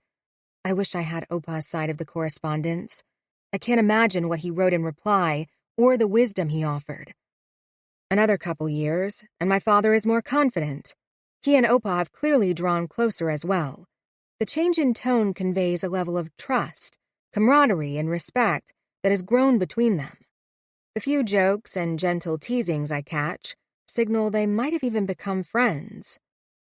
By the mid-70s, my father's questions, mourning and loss, morph into a passion and purpose. He's angrier at the strictures he witnesses around him, the increased work quotas and security intrusions, and he starts to more openly share secrets and political maneuverings within the Soviet-backed Socialist Unity Party. He shares details that could get him arrested. By the late 70s, his letters go further. I find Honecker, liar, building Stasi, total control buried in a letter after Erich Honecker ousted General Secretary Walter Ulbricht from office in 1976. After that, Honecker, along with Economic Secretary Günther Mittag and Stasi Chief Erich Milka, pretty much ruled the country unfettered until, well, a few weeks ago. There's also one section in a letter about Ostpolitik that would certainly get him in trouble if decoded. He explains how Catholic Pope John XXIII's sort of get-along-to-go-along approach to Catholic life behind the Iron Curtain proved an absolute failure for religious freedom and autonomy. Instead, my father shares how it allowed a whole host of KGB and Stasi spies into the church's upper echelons, both across the Iron Curtain and within the Vatican itself. The Stasi, he writes, was thrilled with their stupendous success. Throughout the entire day, mine measured in hours, his spanning years, I meet Horace Voekler. I laugh with him, cry for him, and even get really annoyed at some of his decisions. There was a trip in 1978 to a train station, the Tränenpalast, that he knew would cause problems. Yet he still went. The next day, he got called to the main Stasi headquarters for questioning, but was smart enough to twist the conversation and get himself out before the questioning landed him in deeper danger. It was a daring gambit, as the Stasi are renowned, even on this side of the Iron Curtain, for ferreting out every secret and uncovering the smallest lie. Then, as I'm deciphering a letter from 1982, one so dangerous I'm having trouble digesting it, I realize Oma is right. No matter the time or the place, some secrets can get you killed. I set down my transcription of the 1982 letter and stare at it. Handing these letters to Andrew at the CIA is no longer a question. It's a necessity. This is apocalyptic stuff. I take a deep breath. Should I go on? Can I go on? After another sip of water and an apple slice, I convince myself I must. It's not Monday yet, and I am secure here. The information is secure, and I am, technically, authorized to do this work. Additionally, I will do the right thing at the first reasonable moment I can do it. Until then, I get to spend this time with my father, because after talking with my boss, I won't be allowed to. These letters will be in the CIA's hands. Carrie might be assigned to double-check my work, and I, as his daughter, will be deemed too close to the subject matter to be involved in any way. The debrief on this letter alone will be excruciating. Every third time I tell myself this, I almost believe my own rationalizations to continue. Every second time, my conscience tells me to call Andrew Cademan at home right now and ask for a meeting. But I can't bring myself to lift the receiver off its base. Yet I can bring myself to understand Oma's feelings. If you believed everything the Socialist Unity Party did was wrong, the propaganda my father served up would be upsetting, not to mention deceptive and harmful. Several of his letters make me laugh at how easily he couches his true and evolving opinions beneath mounds of party cheerleading. Cheerleading that flows so easily, it must have at one point been true. On the surface, his early letters are love letters to communism, the DDR. That's what he calls the GDR. General Secretary Ulbricht, the party, and even Stasi chief Erich Mielke. What my father accomplished in these letters is brilliant. By the late 1960s, he is able to craft two letters on opposing ideological planes that exist seamlessly together. I can almost hear his voice. I certainly sense his charm and charisma as he waxes eloquent about all that is good and right in the DDR. Only the slant of his letters, the racing of the ink across the page, or the crash of his words into each other give a hint at the tenor of the subject matter I'll find beneath. There, his charisma and charm drop away. There, he is all business. And the business is brutal.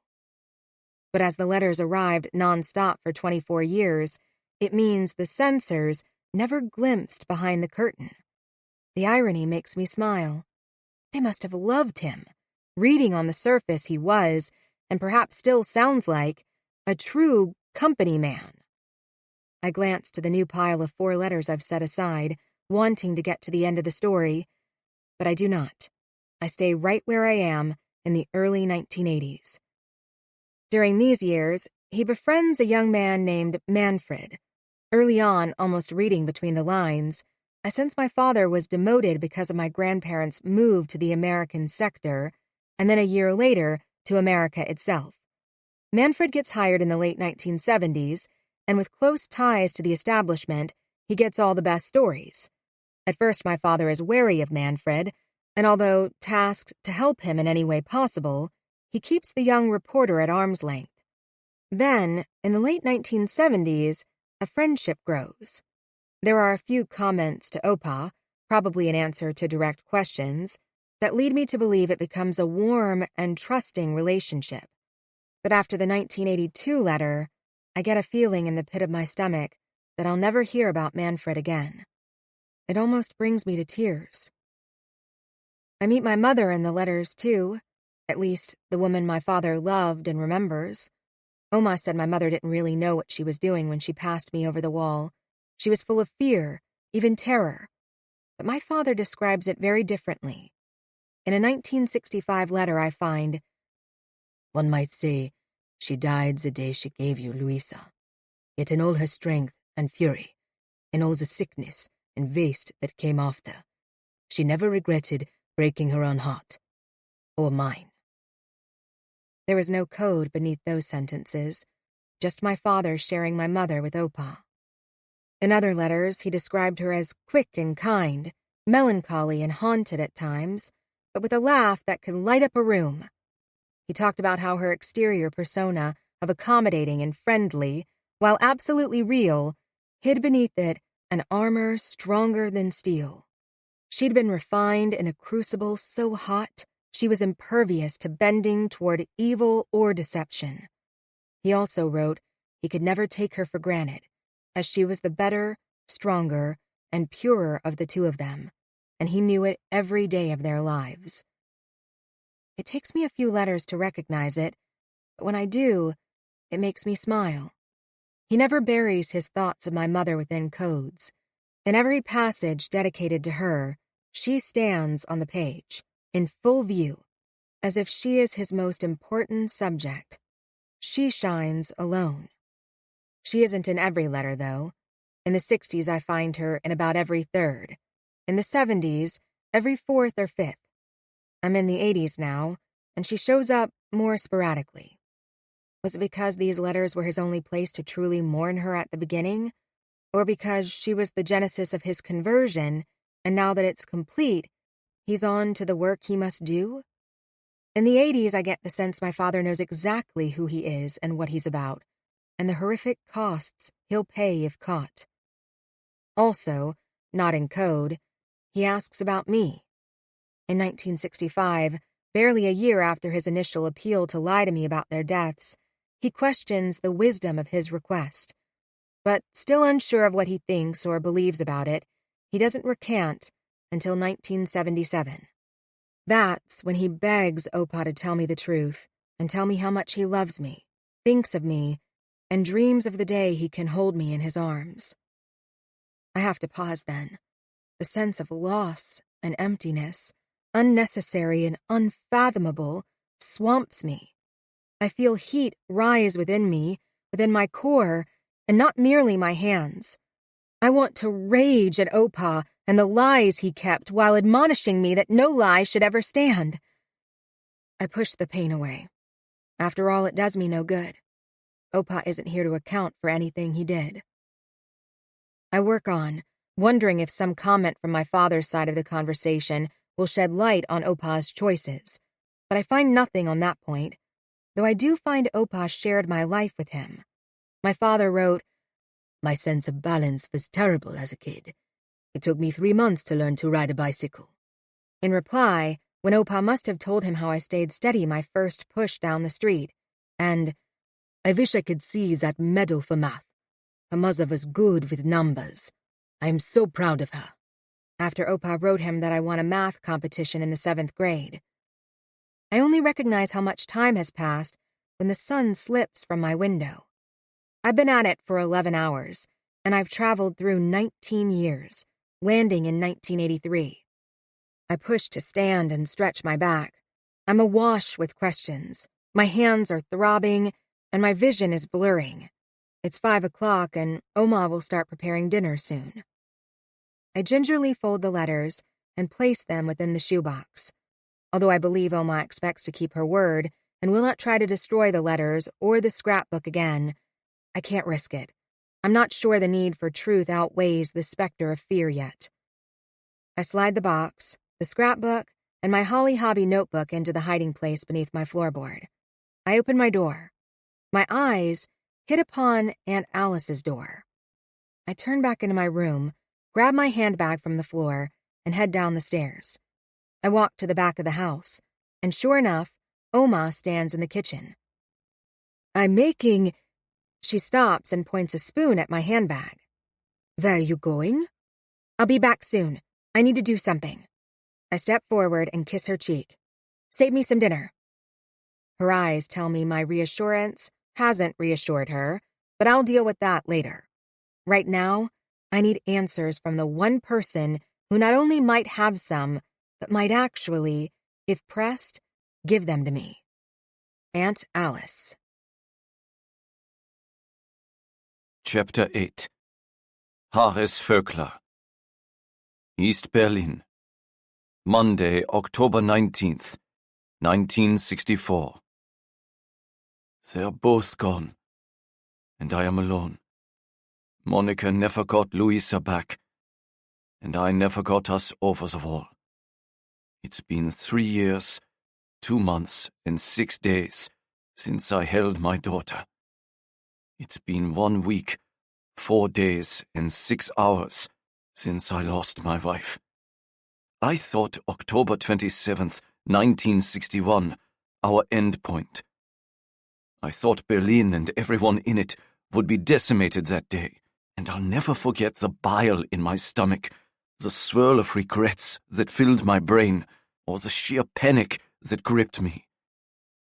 In my naivete, I thought that day would bring down the wall. I thought that if others saw, as they certainly did across the world, how close the wall could bring us to global destruction, it would come down. Cooler heads will prevail, as my father once said. I guess I should have known better. He said that as Hitler rose to power, certain those cooler heads would settle down the fanatic quickly. They didn't. So rather than wait, I try my best to find a way over, under, or through. I used every contact from work and every informant I'd cultivated to secure an escape. First, I said it was for a story, hoping one connection would lead me to another, and another. No one would talk to me. No one would help. I then implied it was for me. I was crossing from loyalist to dissident. Still no one would talk. I switched tactics and talked to party insiders about weaknesses in the wall, over dinners and over beers, searching for an inflection point. But there were no discernible weaknesses. Several people accused me of trying to trap them, of being an inoffizieller Mitarbeiter, or as they are commonly called, a Spitzel, a Stasi snitch. One contact, one of my best confidential informants, beat me up when I pressed him too far. Another turned me in to the Stasi. They fortunately believed I was setting a trap for a story, but I lost momentum after that, as that ruse could only work with the Stasi once. It was urgent, however, so I did not give up despite my diminishing chances for success. 800 crossed over that first day, then only 600 more within the following 2 weeks. And once the prefabricated concrete blocks were raised, making the wall 2 meters high, the fopo started coiling the excess barbed wire into the Spree River, effectively cutting off that last avenue of escape. By November that year, all buildings along Bernauer Straße were cleared, and much of our old neighborhood too. We were moved back, a block east of our building on Rheinsberger Straße, so they could increase the width of their buffer zone. In our new home, I could no longer pass my daughter's room, trace my finger along the green crayon line she drew near her bed, and try to convince myself she'd be back tomorrow. But emptying the buildings wasn't enough. Another shorter wall was built to the east to define the buffer zone. It's formidable now.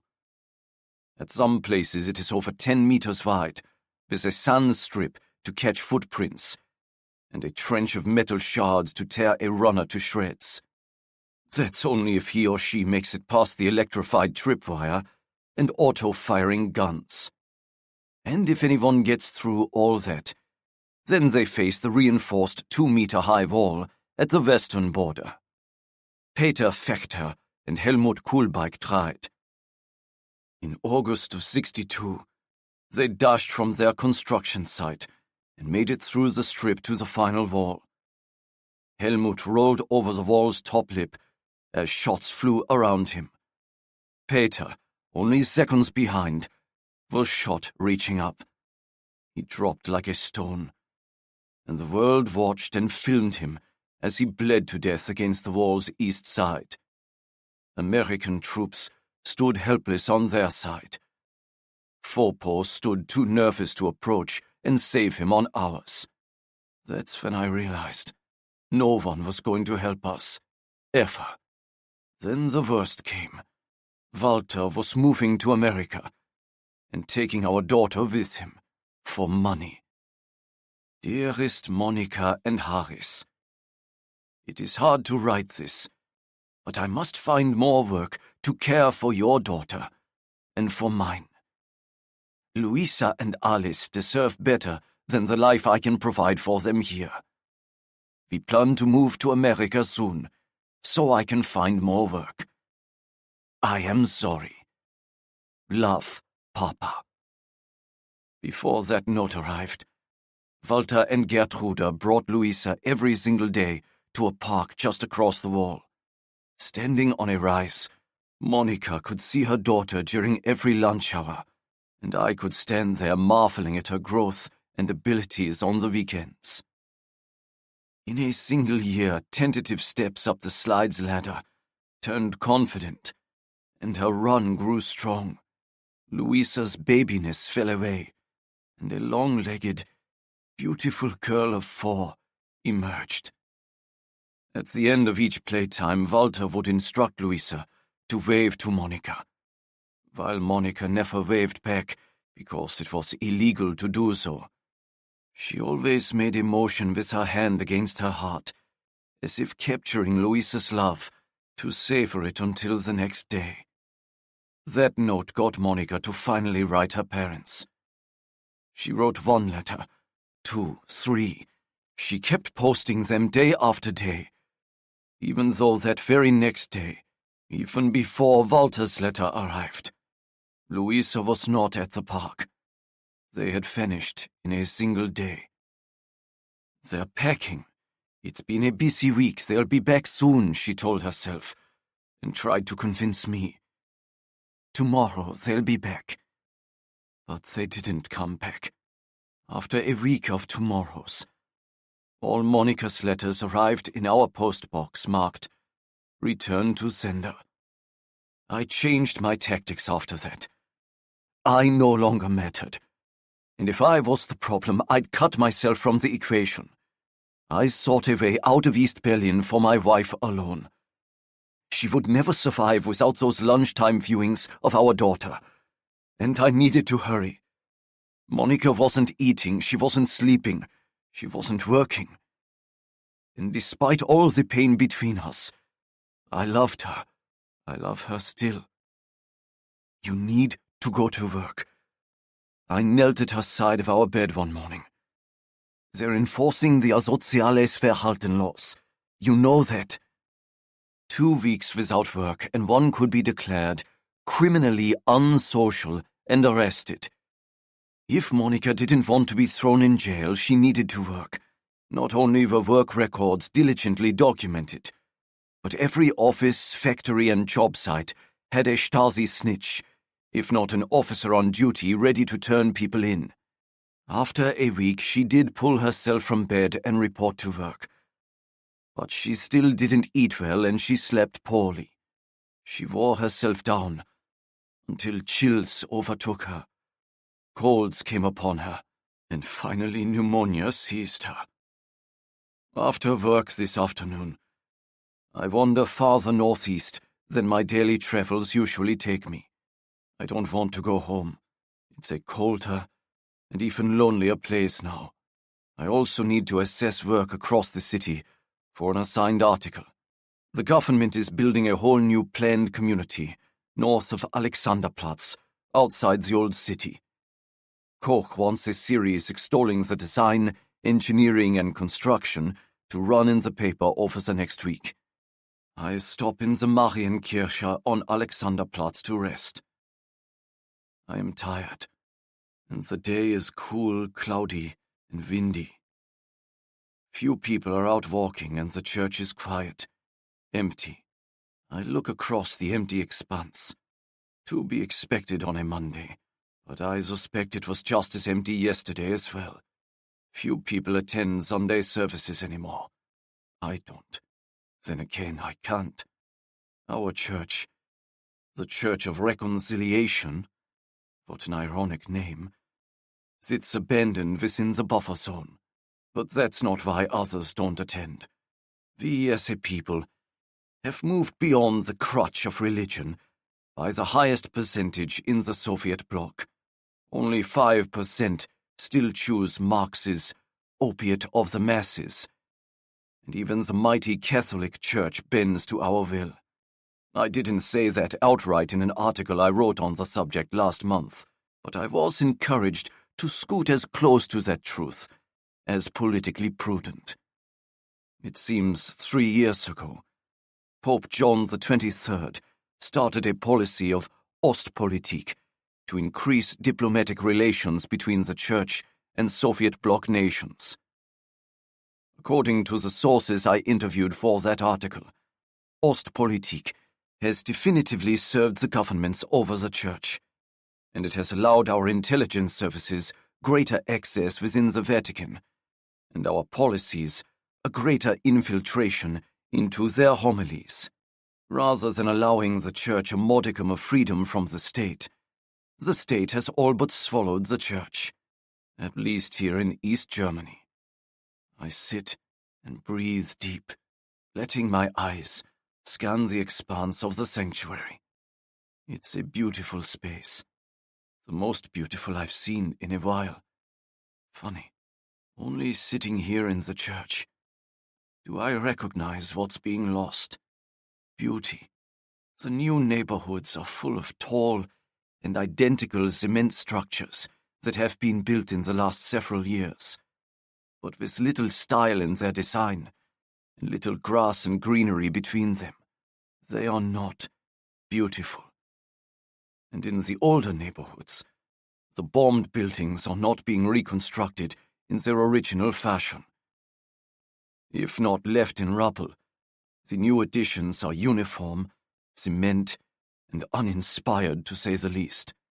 In fact, any outside ornamentation is far more likely to be removed rather than repaired.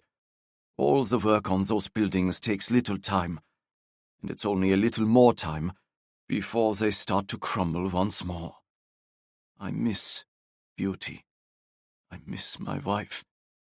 I miss who she was and who I once was in her eyes. The day we met, I was a young university student, secure in my own brilliance, my plans, and the rewards to which I felt entitled. I was comfortable with my future. I even thought I'd fashioned it. Then I stepped into my department's administration office, and a beautiful receptionist took me to task. "These are my signed forms for next term." I laid them on the counter and turned away. "You're too late. They were due yesterday." She pushed the papers toward me, without raising her eyes from her typewriter. One hand continued to pluck at the keys. "Professor Forek only signed them this morning." I slid them her direction again. "You'll need to go back and have him sign this now." She slid them back, along with a new form. After one more attempt on my part, she looked at me with eyes so fierce, I backed away. "Stamping these forms may seem like a menial task to you, but it's what I do. And as everything must be stamped, it makes me your most important person. You should stop annoying me." She narrowed those pale blue eyes, and they morphed from sky to stone. "Or would you rather continue this argument?" I gulped, took all the forms back, including the new one, and was lost. I wasn't lost because she put me in my place. Many bosses and professors had done that. But because it was personal for her. I was annoying her. I had affected her, and she felt an individual injustice and refused to back away from it. Her individualism felt unique, even dangerous, like a hot flame that drew me in. I wanted to know what she thought, felt, believed, and had endured to become refined into such a sharp glow. I wanted to know if her skin felt as soft as it looked, if her hair smelled like flowers or citrus. And I needed to know if I could bring out that fire again and again, but for me rather than against me. She was a challenge, a mystery, and within a year, my wife. I didn't know then that much of that fire had been born of pain, unspeakable pain. That last night when I took her hand, it was cold, and her eyes were clouded. We both knew she was dying. The doctor had come, and there was nothing more to do. She was slipping away of her own accord.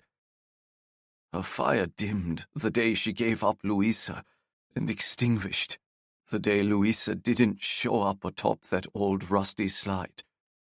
And I couldn't find a way out.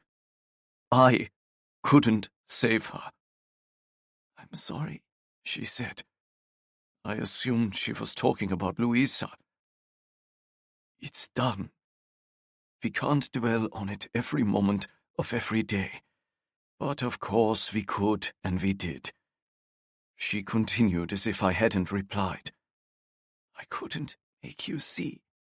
I'm sorry I went about it the wrong way. You are smart, and someday you will see. I trust that." Then she told me what Alice had shared with her about their father. Walter was a simple man of quiet opinions, sent to apprentice with an electrician at the age of 15. A man who once did his job well in their little village along Germany's eastern border, and then grew his business once he'd moved his family to Berlin. He worked hard and he listened well. That was his true gift. Walter listened rather than talked. I didn't appreciate that gift when we lived only blocks away. I was young and eager to quarrel, show off, engage, and prove myself smart. So I dismissed my new father-in-law. I undervalued him. I quickly stopped paying him any attention at all. How little I saw. He's a spy. Or was. He started when we moved here to the city in 1945. Alice says he stopped in July, when they moved to the American sector. She whispered in my ear. My eyes widened. I pulled back in surprise, even anger that I'd been duped, our country betrayed. I instantly thought I needed to report it. But to whom, and what would it cost me? I made a list of steps in my head. Don't worry about that. He's out of reach now. Monica smiled, as if she could read my thoughts, and all my imaginings careened to a halt. She reached for my hand and drew me closer.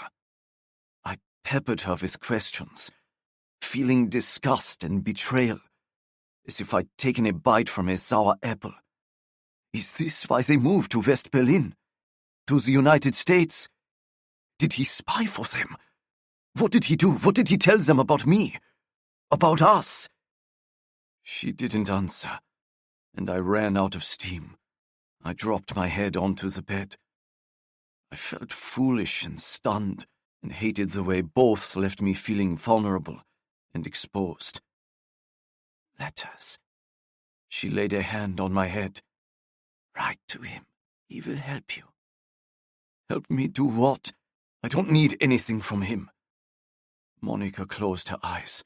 She tried to sigh, clearly exasperated with me, but it rattled and led to a coughing fit.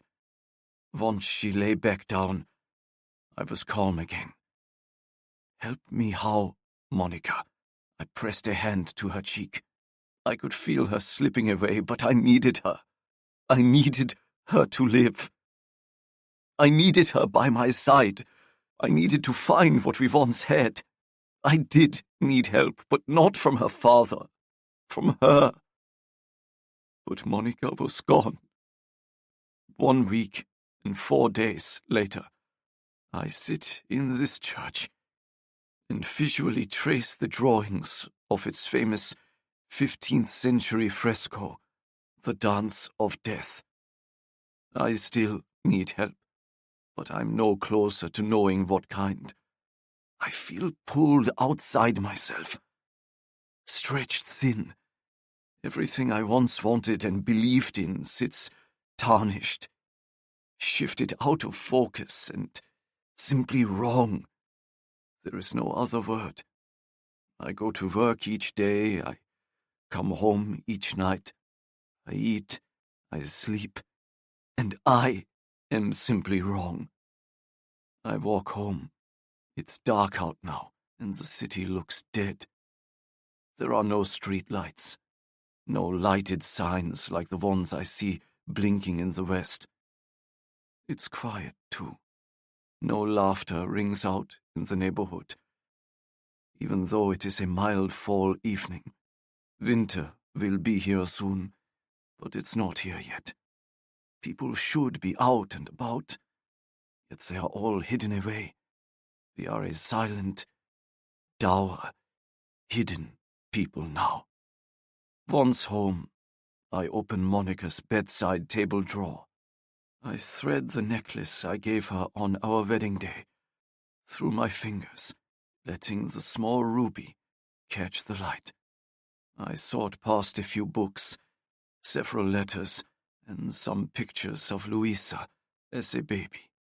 With a kiss to each photograph, I set them aside and dig to the bottom of the drawer to find stationery paper and envelopes. It's time to learn what I don't know and maybe to ask for help. October 19th, 1964. Dear Walter, while you made it clear you never want to hear from me, you need to know. Chapter 9. Luisa Voekler. Washington, D.C., Saturday, November 4th, 1989. I ring the doorbell, then back up 2 steps and down Alice's first stair. I almost laugh, but it strikes me as pathetic, so I don't. My instinctual actions perfectly encapsulate my relationship with my Aunt Alice. I looked to her as an older sister, a second mother, chased her all the time, and tried to pull her close. Yet her coolness always kept me simultaneously backing away. I needed her as much as I wanted her, as I felt the distance between myself and my grandparents and thought she could bridge it. After all, I was their granddaughter, never their daughter. Or perhaps it was the experiential gap I felt between us. Enrolled in preschool, I learned English with no accent within months. I quickly learned colloquialisms and attitudes, too, that Opa and Oma made me feel were too fraught with difficulty, even wrong. I was an American in a German home. I couldn't name it as a kid, but I felt it, and I instinctively sought a friend and ally in Alice. I found a void instead. How did you know? Her tone doesn't surprise me, but her question, rather than a hello, does. About what? I wave my hands. She's flustered me. I came to talk to you. May I come in? I look past her into the open doorway, willing myself into her home, silently begging her to invite me in. I return my focus to my aunt, who's staring at me. A mixture of wariness, exhaustion, and sadness are painted in bold strokes across her brow, her cheeks, her eyes. They are darker than mine, more gray than blue. Her hair is darker, too. She wears it chin-length, brushed straight, which makes my longer blonde hair feel frivolous somehow. American and large, despite it being my natural color and lacking any of those popular perms or bleached highlights. And yet, how she stares at me isn't condemning. I can't describe it other than sad. Alice tilts her head within her home and steps back, inviting me in. She shuts the door behind us, and without speaking, passes me in the narrow hallway to lead me to the back of her townhouse. I inhale the most amazing smell. Fresh, bright, savory, and comforting. I follow her to her kitchen. We are about the same height, 5'7" in socks, and build, thin, almost narrow, and I now note we walk the same too. How much more do I have in common with this taciturn aunt I rarely see? I have painted a picture in my mind of straight lines and hard edges, but watching her move, I sense I've missed her essence. I shift my attention to her home for clues. She lives in a row of townhouses off Duddington in southeast D.C. Her front door and hallway skirt the right side of the house rather than opening in the center. One room opens to the left. It is warm and inviting, with a thick cream carpet, a plush couch, and deep armchairs. Bright pillows are nestled within every seat's corners. Her bookshelves are full to overflowing, with stacks on the floor in front of them. There's a sense of movement in her living room as if she's just been here, searching her stacks for the perfect weekend story. Her kitchen, centered across the back of her home, surprises me too. The cabinets are dark wood, and the walls a cheery robin's egg blue. The bright white trim is clean and fresh, and the one wall filled with at least 20 framed pictures and letters, drawn by little hands with love, is a chaos of color. That Alice is a first-grade teacher is another detail my mind has never been able to absorb. She's clearly a beloved one as well. She gestures to the table. I was about to sit down to dinner. Have you eaten? She reads my face. I won't eat you, Luisa. You can relax a little. I bite my lip and nod. Then I pull out a chair at her table and sit. What did I know about? Papa. My eyes widen. She holds up a hand. Give me a minute to get the soup and we'll talk. I made minestrone. Her voice breaks mid-sentence, and I realize she's as nervous as I am. It's so unexpected I don't interrupt or push. I sit silent and watch her take large bowls from her cabinet and ladle them full of soup. My familiarity with minestrone soup goes as far as a Campbell's can mixed with water. Oma is a traditional German cook and would not appreciate someone bringing Italy into her kitchen. I study the room. Are these from your students? A few over the years. She turns and points to one in the top corner. It's a good drawing of her, I think, standing next to a young boy in sunshine with what looks to be a puppy. The boy who drew that is a famous artist now. He had a solo show at some New York gallery last year. She smiles at the picture, and a rose tint infuses her cheeks. He invited me. Did you go? She shakes her head, almost in embarrassment at being caught pondering something lovely. Nein. I wouldn't know what to do in that world. She crosses back to her toaster, slides in a couple of slices of white bread, and soon returns with a plate of toast. She then places a broad bowl before me. The soup looks even better than it smells. There are beans, pasta, sausage, greens. I smell fresh black pepper, fennel, and garlic. I close my eyes and let the steam envelop me. I open them at Alice's laugh. You look like you haven't eaten in a while? Not much today, and rarely something that smells this good. I am not a great cook, not even a good cook. When living alone, I mostly ate those TV dinners with the foil covers when not out with friends. Now that I've moved back home, Oma cooks and would be offended if I tried. Alice raises a brow. Mama does cook things a little long. I smile, as does she, and a connection forms between us. She drops into the chair across from mine and hands me a spoon. I reach for it and sense Alice noting my hands. I burned them this morning, I offer. I'm sorry. Can you manage? Carefully. I set the spoon between my fingers. The palm of my right hand curls with pain, but it's not as bad as I expect. I successfully spoon up a bite.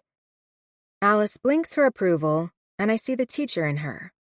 The warm look disappears as fast as it arrived. Now, tell me, how did you know about Papa? I'm not sure I do. This weekend I found some letters, about 100 actually, from my father to Opa. Haris? He's alive? What about Monica? My heart sinks and I shake my head. Just like Oma, Alice bursts with hope. It makes me wonder at the pain and sadness they have both carried all these years. So that part was true. She sighs. The car accident? No, she caught pneumonia and died in 1964. Her health was always fragile. Alice meets my eyes. Then her gaze skitters away as if she's revealed something she shouldn't have. She was strong in many ways, but fragile too. She takes a deep breath and lets it out slow and long. So, Harris? He's still in East Berlin? Is he still reporting for Neues Deutschland? He must be 58 now.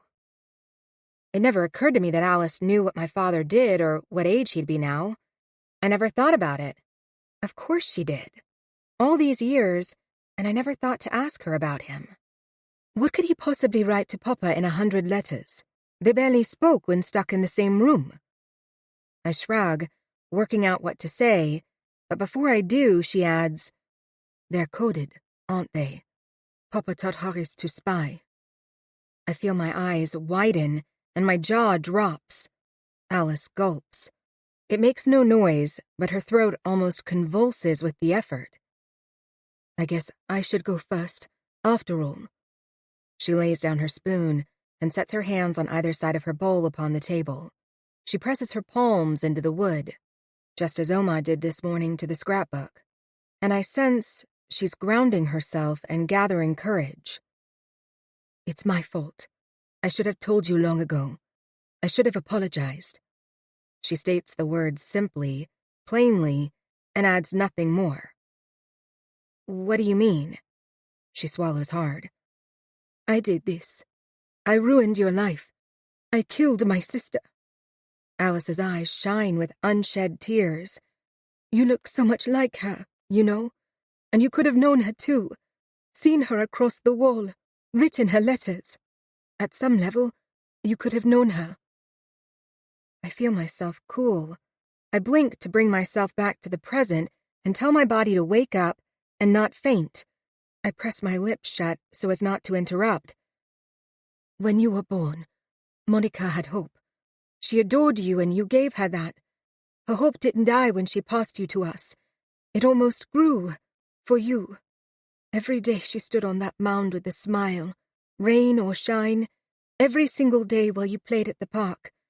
But that wasn't enough for me, and I ruined it all. I took you away from her, and that killed her." Alice continues to tell me the story of a young girl full of rebellion and anger. A 17-year-old who had been a baby in 1945 as her family fled west to Berlin. So while her parents and older sister remembered the horrors of racing in the midst of the Red Army's surge to Berlin, she carried no visceral fear of the Soviets and remembered no pain from those months. That journey, however, scarred the other three, she said, forever. But what scarred Alice and made her angry and fearful was the wall. She hated it, and she hated the deprivations, limitations, and strictures the Soviets imposed. She was furious when she was separated from her older sister, her best friend, and her hero. I couldn't talk to Mama the way I could talk to Monica. She was 8 years older, but she understood, she listened, and she loved me. I'd come over to your apartment every weekend, and we'd play with you, laugh, and chat all day long. Harris was fun, too. He didn't talk much to Mama and Papa, but he talked to me. He took me seriously and used to give me all these books to read, and he treated me like an adult. Even after we moved to the American sector, I still saw them that month. I crossed to the east as often as Monica crossed to the west. But on that Sunday morning, I looked across that wire, and she was a world away. I thought only of me and what I'd lost, and I was heartbroken. Then she threw you to Papa, and it was a gift, a part of her. I loved having you live with us. I tried to be everything to you she was. You cried most of that first week, but not when I tucked you in bed with me. I held you for a whole week, and you started smiling again, and we took you to the park every day. Papa even made sure it was during my school lunch hour, so I could be there too, and see Monica across the wall. I set down my spoon as well. I can't process the kind of love Alice is talking about. I don't remember anything but cool indifference from her. Ever. "Nein," she says, using the German word again. "Eat. You must eat. I can't do this if you're watching me." I pick up my spoon and take a bite. I can no longer taste the soup, but I obey. Alice continues. "I joined a tunnel crew. It started with some university boys I knew, and I told them I'd help if Monica could be on their escape list. They added her right away, and we worked every spare minute of every day. We did it, too. We dug all the way into East Berlin. Over 10 meters right under Bernauer Strasse. But when we pushed through the floorboards of the newly vacated buildings, we were hoisted out by 5 Stasi. 4 of us were seized, and I later heard another died as they attached a fire hose and flooded our tunnel with water. I can't keep up the pretense of eating any longer. I set down my spoon, and this time Alice doesn't notice. She tells me of the deal she made. After hours of interrogation, bright lights, and no water or food, she secured her freedom by agreeing to spy in the West for the Stasi. She tells me of the commitment papers she wrote in her own hand and signed. She tells me of the codes they outlined for her and the meeting places they designated. And she tells me of the horrors of the Jugendwerkhof, the juvenile correction and re-education camp they threatened her with if she didn't comply. The soup sours in my stomach, and just as I am about to push up from the table to go throw up, she lands her last line. But I knew what Papa did and what he was, and they did not. I sink back into my chair. What do you mean? He tried to hide it, but I was curious. I spied on him. I followed him. I paid attention. Quiet, serious Papa was a spy for the Americans. Alice's eyes glow with a momentary pride before she banks it and settles back into her story. After they arrived in Berlin, he gained a reputation for being a good and honest electrician. The government hired him for lots of jobs, and he used that access to install listening devices in party buildings, even at Stasi offices, while doing the work. I now know they're called wiretaps and bugs, but I didn't know that then. I knew enough to appear compliant, however, to the Stasi and get out of that interrogation room as fast as I could. They never thought to ask about Papa or my family, but they could have. I don't know if I would have had the presence of mind and courage to stay silent if they'd picked up on that secret. She reaches a hand out to me, then pulls it back. That's what was my fault, Luisa. Papa moved us here to save me, to keep me safe. He didn't need more work, and we didn't need more money. As soon as I got home, I pulled him out of our apartment, and we went for a walk. I told him everything the Stasi said, did, and threatened. When we got back, he must have reached out to the Americans, because within a day, he'd lied to Mama, wrote a note to your parents, and we were on a plane to here. He took you from your parents to save me. And that was right. My head might be full of words and images, but one does shine through. It was right for my Opa to save his daughter. There was nothing else he could have done, whatever happened after. Alice, I couldn't be with my parents anyway. Don't forget the wall. You didn't keep me from them.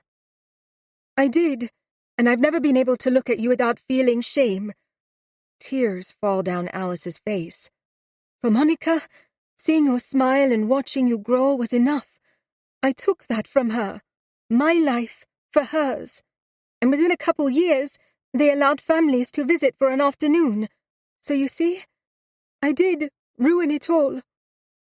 One afternoon a year, I scoff. I'd read about it in my father's letters. One afternoon. Tears drop from Alice's chin, but she doesn't swipe at them. I don't think she notices them. You can't believe that would have been worth your life. We couldn't even get a word to her. Papa's letter arrived after we left, so the next day when she showed up, we weren't there, and the day after that, until his letter reached her, telling her we'd never be there again. Alice leans forward. That's what I needed to talk to you about. I want to ask your forgiveness, especially now that you know about Papa. I never imagined... Her voice trails away in a sniff, and I want to tell her everything. But confidentiality agreements and years of lying and keeping secrets stand between us. I'm no better, or perhaps no worse than anyone in my family. Alice swipes at her eyes and her nose. Can you forgive me? No. She pulls back as if slapped. I didn't mean it like that.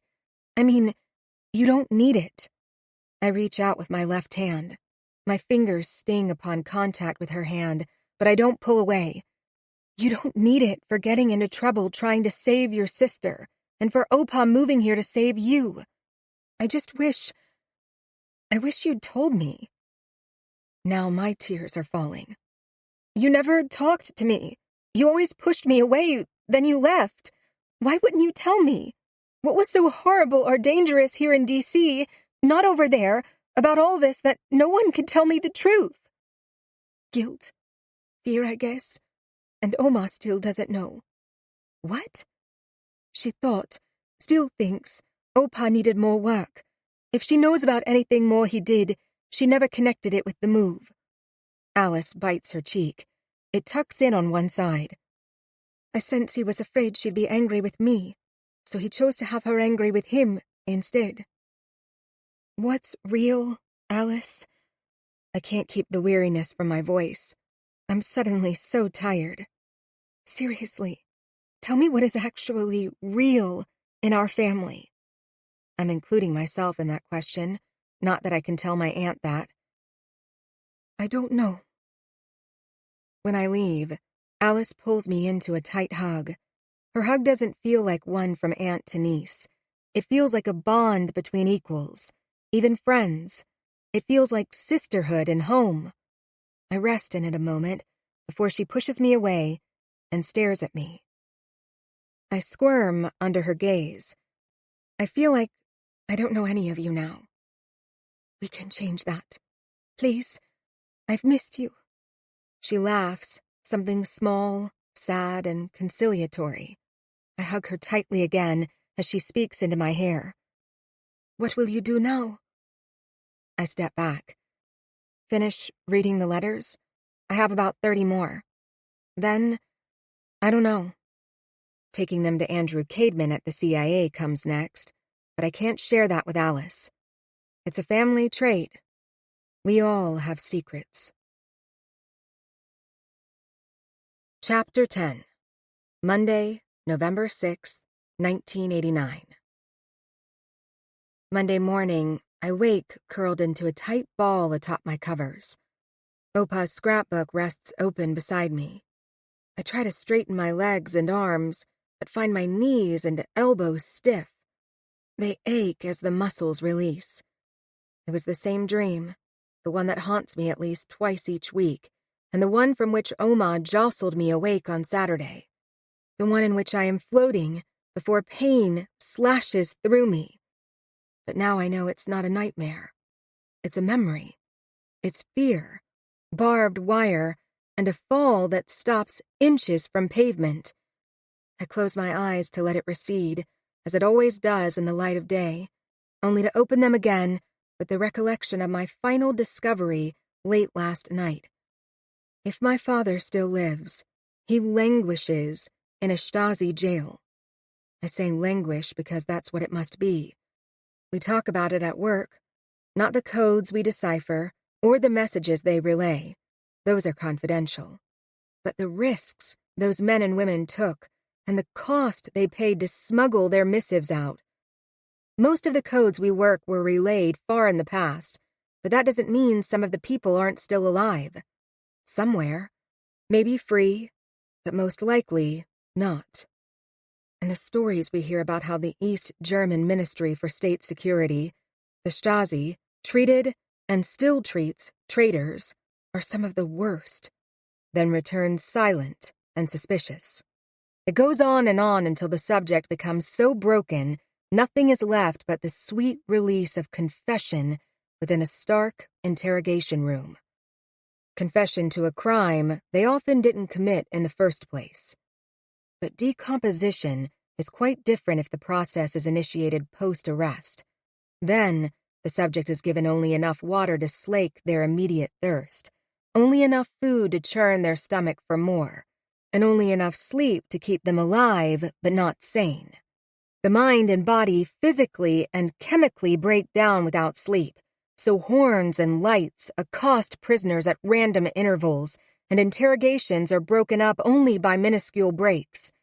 Night, day, reality, and humanity cease to exist until the Stasi has gained everything the subject knows and even a little they simply make up, prompted by suggestions. Once they write a full confession, if they can still write by that point, they get to sleep, maybe for a full hour or two. While this approach is effective within the 48-hour period the Stasi can hold a subject without making an arrest, its real power comes after charges have been filed. Then, the Stasi can keep a prisoner incarcerated until trial, and that can be a very, very long time. I suspect, after what I read last night, that the Stasi had ample reasons to arrest my father and file official charges. If so, he's been in a Stasi jail since about the time of his final letter tucked in the back of Opa's scrapbook, dated May 9th, 1989. He's been incarcerated without trial, perhaps, for 6 months. I spent all yesterday decoding the letters and marveling at my father's transformation. He traveled from devotee of the Soviet system to questioner to dissident to opposition in a matter of 25 years for him and within 2 days for me. As I moved through the letters, I wrote out all the coded messages and dated them, each making its own short letter, and now, rather than trust their safety to the floorboards in my room, I slide them into a manila folder to carry them to work. I pull into our parking garage in Arlington, Virginia. Venona 2 occupies the 4th floor of a medical office building, and we work behind a sign that reads, Fulton, Sales, and Stein, DDS. Who's going to suspect an off-book CIA department to hide behind the doors of a nondescript dental office? I fumble with my bag, trying to extract my keycard from the usual chaos, made even worse by the letters and Opa's scrapbook. My hands are still tender and ache, but they no longer throb. The swelling has gone down, and the raw colors have faded. Oma came to my room 3 times yesterday to reapply her salve. Sitting there yesterday, watching as she gently massaged it into my hands, I reminded myself that Oma's love is expressed in actions and in service. When I was young, she was the one who came to my room whenever I cried out from the nightmare. She was the one who rubbed my back and sang lullabies, threading her fingers through my hair and cooing that nothing could hurt me while she stood watch. The fierce urgency in her voice when she said it made me believe her, and I slept. Some mornings, I even found her asleep next to me, tipped over, fully dressed, and I knew she'd kept her promise and watched over me all night long. It dawned on me that, along with whatever fear she still carries, she was also trying to protect me. Seated at my desk, I find myself relaxing within the office's usual thrum. It's a quiet place with little stress. After all, we work the distant past without any tight deadlines pinching us. Aside from Carrie's maternity leave, of course. A tap sounds on my open door. Good morning, sunshine. And how was your weekend? Carrie lowers herself, using both hands as support, into the chair across from my desk. Today, she's wearing a blue and white striped sailor dress with a red bow. This, and last Friday's blue dress, make me think that if the Diana haircut framing her heart-shaped face didn't already lead me that direction, she's going for the pregnant princess vibe now. But she's just missing the mark. Poor Carrie is about 5'0", and I doubt even the tall Diana could pull off sailor stripes only 2 weeks prior to her due date. Miserable. What happened? I open my mouth to tell her everything, then stop. I can tell her nothing. I can't share what's in my bag, and I feel the compromising position I put myself in. All my rationalizations fade in the bright light of reality. I should have called our boss on Saturday. I huff a large breath through pursed lips. Nothing. Oma and I fought. You? Fight? Carrie giggles. She actually giggles. What does that mean? She shakes her head. I'm not saying you don't have it in you, but I haven't seen it lately. She spreads her hands atop her belly. She does that now, almost like it's a shelf, and her hands must rest there. Why do you think I come here when something undoes me? You're calm, methodical. You become the most placid person I know. Become? I lift a brow. This is getting interesting.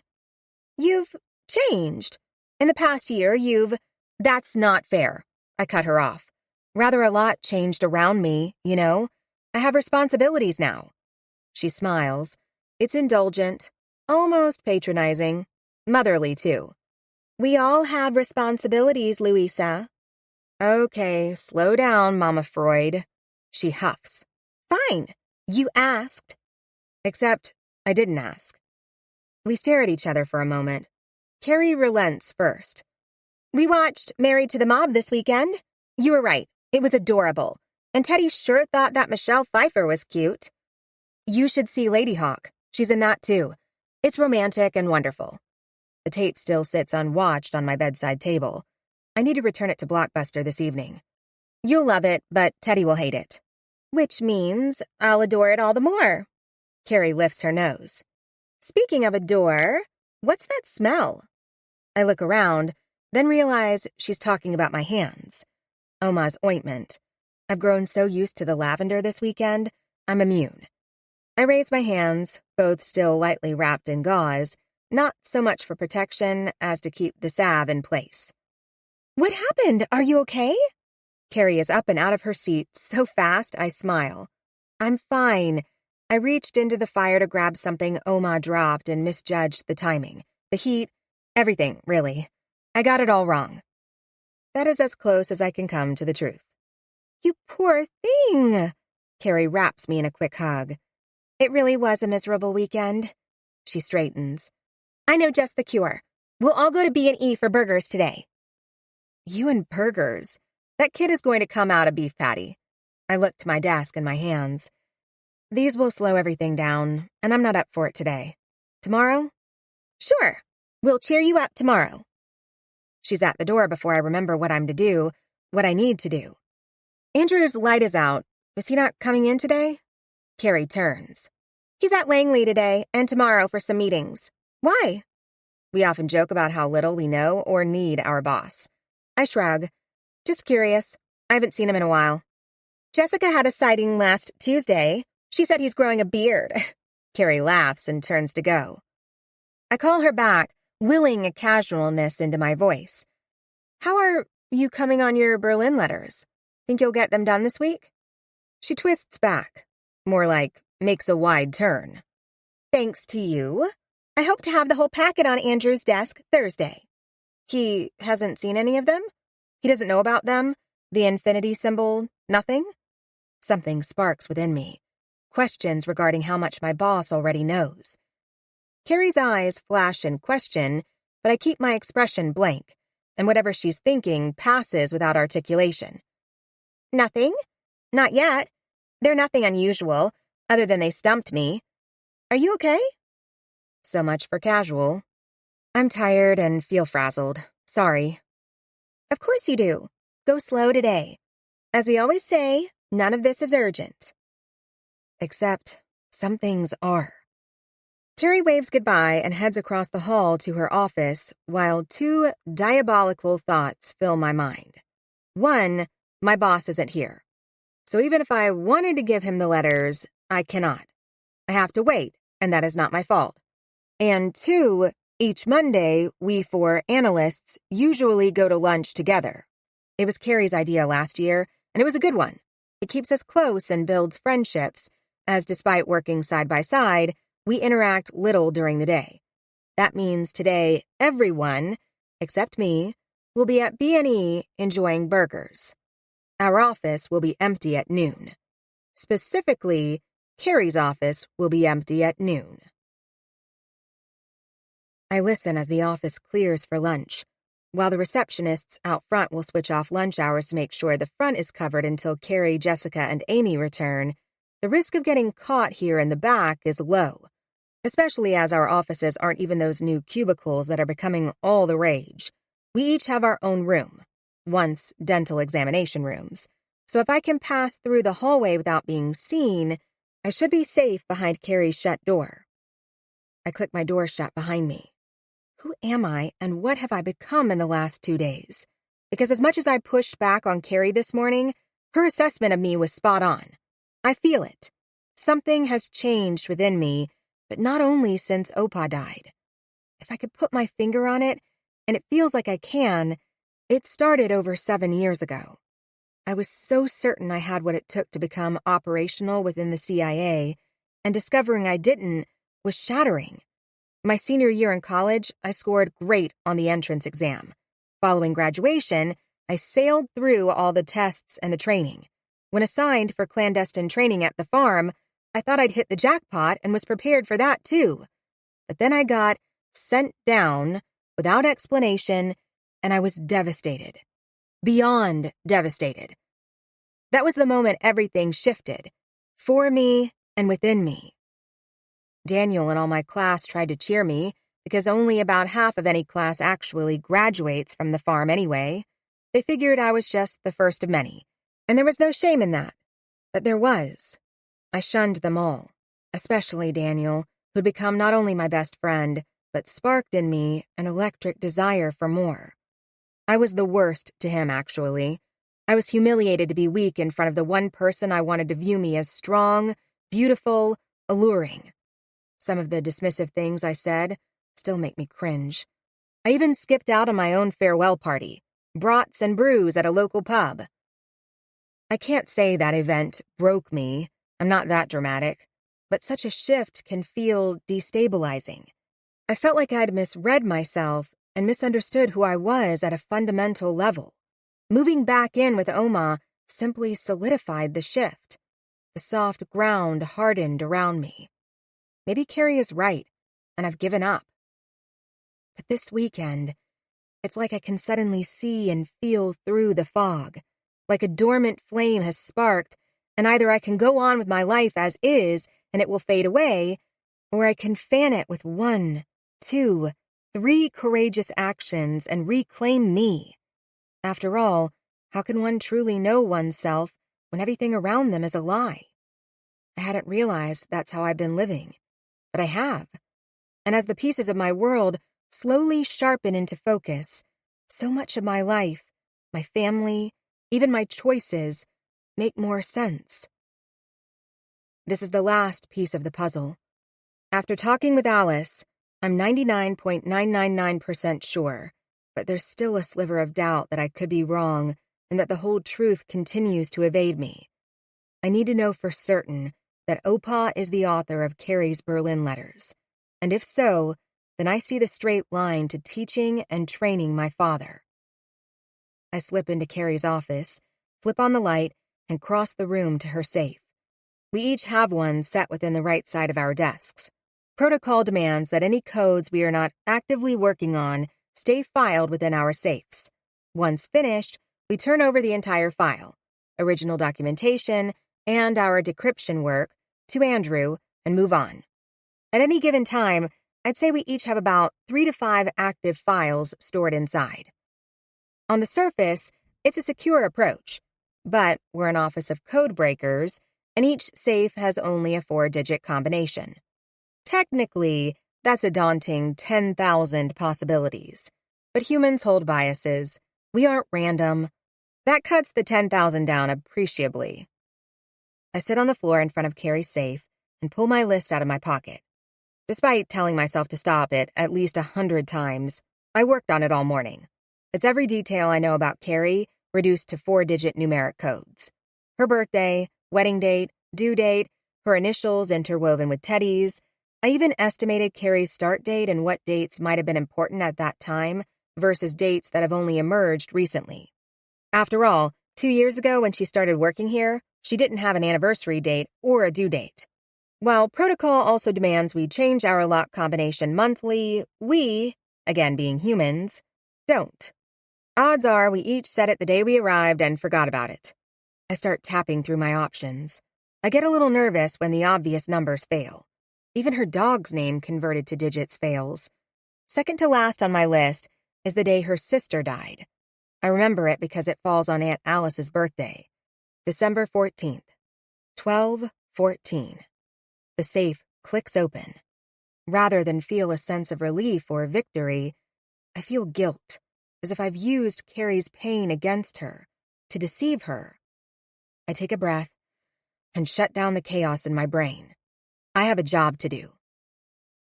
Inside, I find one file, She really has done a great job clearing everything out before her maternity leave. Opening it, I discover she's already filled out some of the batch assessment form. The correspondence spans from September 1945 to July 1961, and Carrie has, to date, identified 11 different non-standard acrostic patterns within them. 8 listed are identical to ones used by my father. I also note that my grandparents arrived in Berlin in July of 1945. If I give Opa a few months to settle and reach out to the CIA, or a few months for American troops to arrive, which they did not until August that year, the timing works. On both ends.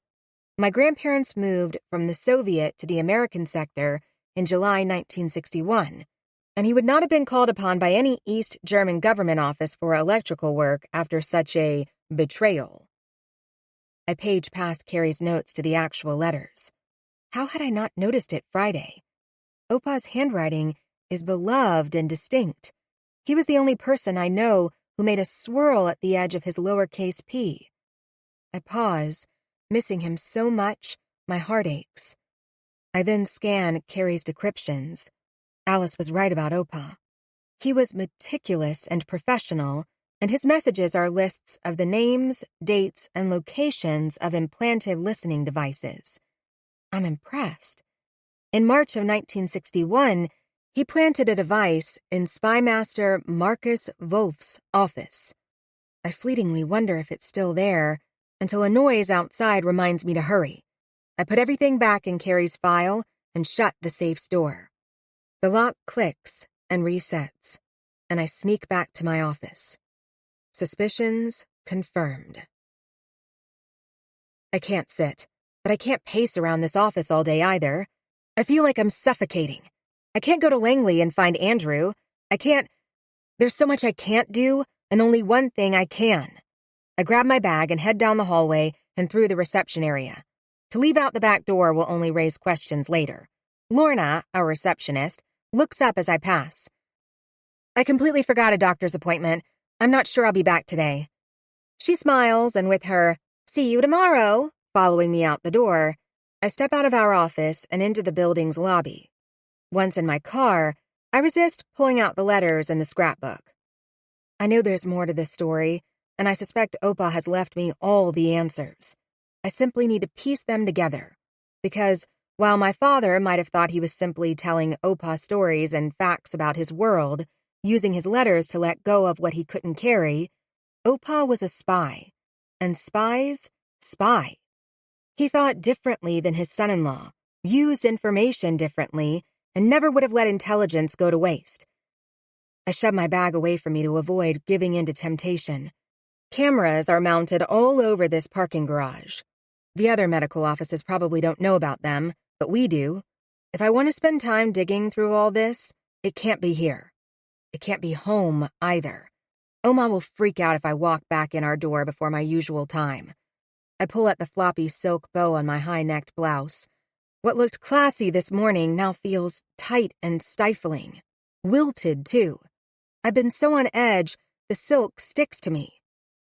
My stomach reminds me it's lunchtime, and without thinking too much about it, I soon find myself at Opa's favorite deli with a turkey and Swiss on rye in my hands. I cross the street to Lacey Woods Park and plop down at one of the picnic tables.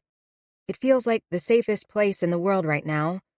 With my bag resting on the table in front of me, I look up through the canopy of trees to a bright, sunny day. The warm sunshine has taken all the chill from the air, and the temperature must be in the low 70s. The chirping birds remind me of my mother. Rays of sunshine bounce off the leaves and branches above me to scatter drops of liquid gold within the shadows. I almost feel like everything is and will be okay. Almost. I pick at my sandwich and stare at my bag, as if once again it's a boa constrictor about to devour me. I crumple the sandwich's wax paper wrapping and concede it already has. I reach for my bag and slide out the manila folder in which I'd placed all the letters. I look at my father's handwriting, the breaks in his paragraphs, and I cast back to what I've just seen in Carrie's safe. The two men are so different. Opa's notes were precise. They betrayed no emotion. It was all strictly business. Not so with my father. Tracing my finger over his words, I sense his anger and despair in the slope of his handwriting, the stray watermark on the page, the tight, almost non-existent spaces between the letters of that very first letter. His paragraphs lengthen throughout the late 60s into the early 70s, as if he's grown more comfortable. Then his Stasi interview in 1978 sends the letters chasing one another across the page, and his discovery in 1982 has him so terrified the letters sit square and squat, with heavy ink deposited on their points, almost as if he has to force the knowledge out of himself. I can feel him. I know him. I understand his wanting things to be different, his needing an outlet to share them, his frustration at what his life has become. I close my eyes, fully aware I'm conflating my issues with his, and I wonder how different they truly are. At a basic human level, we both want to thrive, regardless of what is swirling around us. I shake myself back to the job at hand and come to his final letter. After decoding the contents late last night, I was surprised by his penmanship. I would have expected the angst, fear, anger, even distress to be evident in his penmanship. But instead, I found a steady hand, flowing ink with few breaks, and long, eloquent sentences. He was in command. He had accepted his fate. Glaring mistakes can be made in any job, I suppose. Sorting them out is often the bigger problem. Correcting them, too, is challenging. Are you right? It's hard to ask oneself that question, but one must if one wants to grow. Arrest. Paging back through the letters, I strike upon a word in an earlier one. Hockenspieren. I recognize it as referring to metal shards that filled the trenches within the death strip, what my father called the buffer zone. From his letters, I gather that if the first wall didn't get you, or the electric fence, or the guards, then those metal shards would tear you apart long before you reached that last 10-foot wall on the western border. I freeze, catching another name for the shards on the letter's second page. Dragon's teeth. It's such an unusual descriptor, and this is not the only place I've seen it. I pull out Opa's scrapbook and page through it, looking not at the photographs, notes, and memories, but at the newspaper articles. I find it in 1972. It invaded my musings without my even realizing it. If the first wall didn't, the dragon's teeth, metal shards dumped within a ditch, would tear you apart long before. The final puzzle piece drops into place. My thoughts even conjured the same words, all because I'd read them before. Over my lifetime, probably many times before. I page farther and confirm that the letters inform the articles, which often employ my father's original words, simply translated to English. Opa didn't pass the information to the CIA, or perhaps he did that too. After, he passed it to a newspaper, to Bran Porter of the Washington Post. Chapter 11. Washington, D.C., Monday, November 6th, 1989. I shove everything into my bag and head to the Washington Post building. I don't have to look up the address, as it's a huge structure one can hardly miss off Scott Circle, with flags and The Washington Post scripted in its cursive masthead right over the double doors. I park in a garage nearby, tuck the letters and scrapbook under my car's passenger seat, and walk toward the building. As I cross the street, still a block away from the newspaper office, I sense someone following me. I try to laugh it off, as I've felt that way all morning. Perhaps everyone who is doing something wrong feels that way, but now it's so powerful, I turn to look. There is a tall man behind me. His brown hair, though cut short, curls at the edges. He looks about my age, but that's hard to tell as his focus isn't on me, but on a pad of paper in his hand. He looks up, notices me, and his brow furrows. Then, within a step, he does the same. He looks behind him to see who I must be looking at. I walk on. I cross the street. He steps behind me. I turn the corner. He's still there. I reach the door, open it, and stall within the large lobby. He enters behind me and pauses as well. I can't take it anymore. I spin to face him. Why are you following me? He pulls his neck back, clearly startled and vaguely annoyed. You're blocking the doorway. Do you mind? He steps around me, and I catch a flash of a press badge clipped to his belt. Sorry. Without acknowledging my apology or looking back, he strides toward the reception desk. Smiling, he waves to the woman sitting there as he passes by on his way toward the elevators. I almost laugh at my paranoia, then pause in a moment of unwelcome self-reflection. Is that what the field officer saw? Was I too jumpy then? Or have I become jumpy now? I walk to the first woman in a row of 4 at the reception desk. I'd like to speak to Bran Porter, please. Do you have an appointment? At my head shake, her eyes narrow. What's your name? Luisa Voekler. She rests her hand on her telephone, fingers gripping the receiver, but she does not pick it up. Wait over there, please. With her free hand, she waves to a set of benches across the entire lobby. I glance around and note there are much closer benches. Nevertheless, I obey with the suspicion she does not want me to hear her conversation. She picks up her phone only after I am seated. A group of school children enters the lobby. They are loud and jostling and entertaining enough that I don't notice the receptionist waving at me until she stands. I pop up and cross the lobby. I thought I was going to have to whistle for you. Sorry about that. Take an elevator to the 5th floor. You'll be met right as you step off.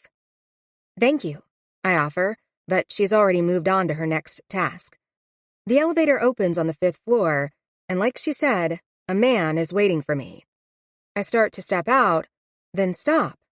I know this man. I wondered if you'd ever come find me. Images flood my mind with his voice. It's deep, confident, and carries the same notes of gentle teasing it did when I was young.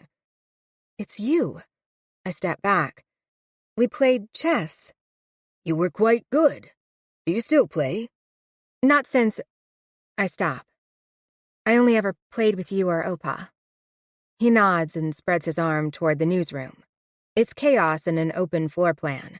There are at least 50 people yelling over each other, calling out demands, requests, or just exclamations. Desks are piled high with books and files. One desk's stacks are so high, they lean precariously over the edge. My eyes widen, and he laughs. Not here. We'll never hear each other. Follow me. He turns to the right, and along the wall is a series of small conference rooms with glass windows inset into the walls. The third is empty. He steps inside and shuts the door behind me. The din disappears. I look out the window back into the newsroom. Is it always like that? This is a quiet day. I feel him step behind me. He's tall enough to peer over my head. See that woman in the red sweater? I sense, rather than see a finger pointing over my left shoulder. I keep my eyes on the woman. Right where she's standing. That's where Ben Bradley stood when he yelled, "Stop the presses!" as Watergate broke. I pivot to face him. Who's Ben Bradley? You've been raised poorly. I'm kidding. I've seen all the President's Men. I smile. How'd Robards do? I refer to the actor who played Bradley in the Oscar-winning film. He was spot on. The yelling, the desk thwapping, all of it. Even Bradley was pleased with the performance. The role won Robards and an Oscar, I interrupt, then press my lips tight so as not to do it again. Bran's mouth turns slowly into a smile, as if he knows more about me than I know about myself. It was a great movie.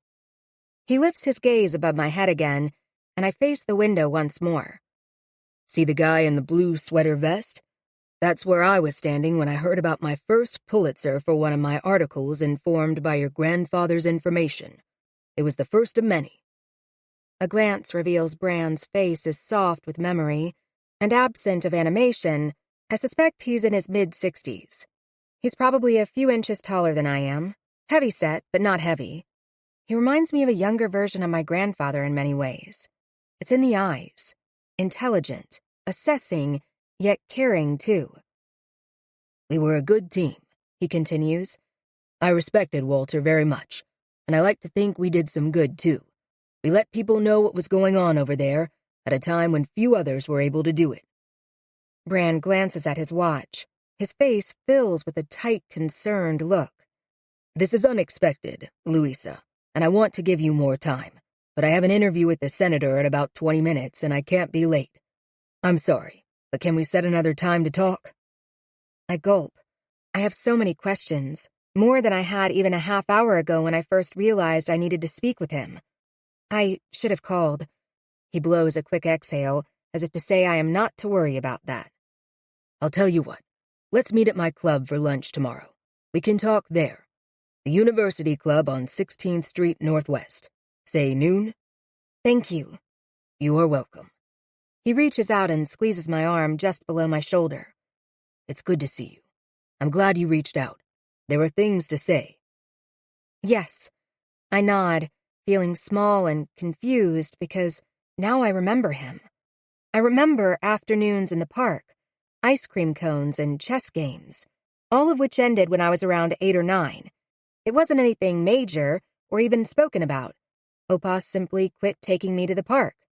We did other things together on the weekends, but never with Bran again. Those afternoons disappeared without my noting it. I stepped toward the door. Luisa, did you come because he told you about me before he died? Did he tell you about our articles? No, he put them all in a scrapbook and read them to me over the years, but I thought it was because they were about home for him. Then this weekend, I found my father's letters. I pieced together the connection to you only about an hour ago. I'm sorry. He pauses. I sense the sentiment covers far more than that discovery in this moment. This was just about the only issue over which your grandfather and I fought. We became good friends over the years, and I thought he should have told you everything long ago. Why didn't he? Why was he so against it? Bran leans against the conference table, and for a few tense seconds, I don't think he'll answer me. He was afraid he'd lose your love and your trust. Afraid Horace would never get out, and you'd be left in limbo. You'd already lost your father, you see. So Walter contended if you knew Horace was alive, you'd be forever in a state of losing him, if that makes sense. It does, I think. It did to me too, though I still thought it was wrong. It was your choice, not his, how you dealt with that information. He glances at his watch again. Thank you. I'll be at the University Club at noon. Hand on the doorknob, I twist to face him once again. There are details in those letters, intelligence not really meant for the public. How did you know what you could print and what you could not? I vetted everything with the CIA. I'd been around long enough even at our beginning to know I needed to do that. Could you tell me who you worked with? Bran tilts his head as if I might be crossing a line, but then, with the minutest shrug, I sense him relent. Come to my desk. I was assigned a new man a few years ago. I've got his card. He opens the door, and the chaos of the newsroom grabs my attention again. We stop at a desk on the edge of the room, and Bran reaches into a packed Rolodex. He flips through A, B, C, and pauses. Better yet, I think it's best not to surprise him. Let me reach out, and if he says it's okay to pass along his name, I will. I open my mouth to protest, but he stops me with a raised hand. If it comes to pleading, I'll do it. I want you to get your answers, Luisa, but I need this contact. I can't jeopardize it. I nod. I'll call if he gets back to me tonight, and if not, I'll still share everything else I know with you tomorrow at lunch. Sound good? It did sound good. Not great, but good. Again, I nod. Thank you. Chapter 12. Reay Voekler. East Berlin. Thursday, September 23rd, 1971. I'm a babysitter now. You are what I say you are. Koch stares at me, Something flickers in his expression. Schneider is new and raw, but he'll make a good reporter. He must.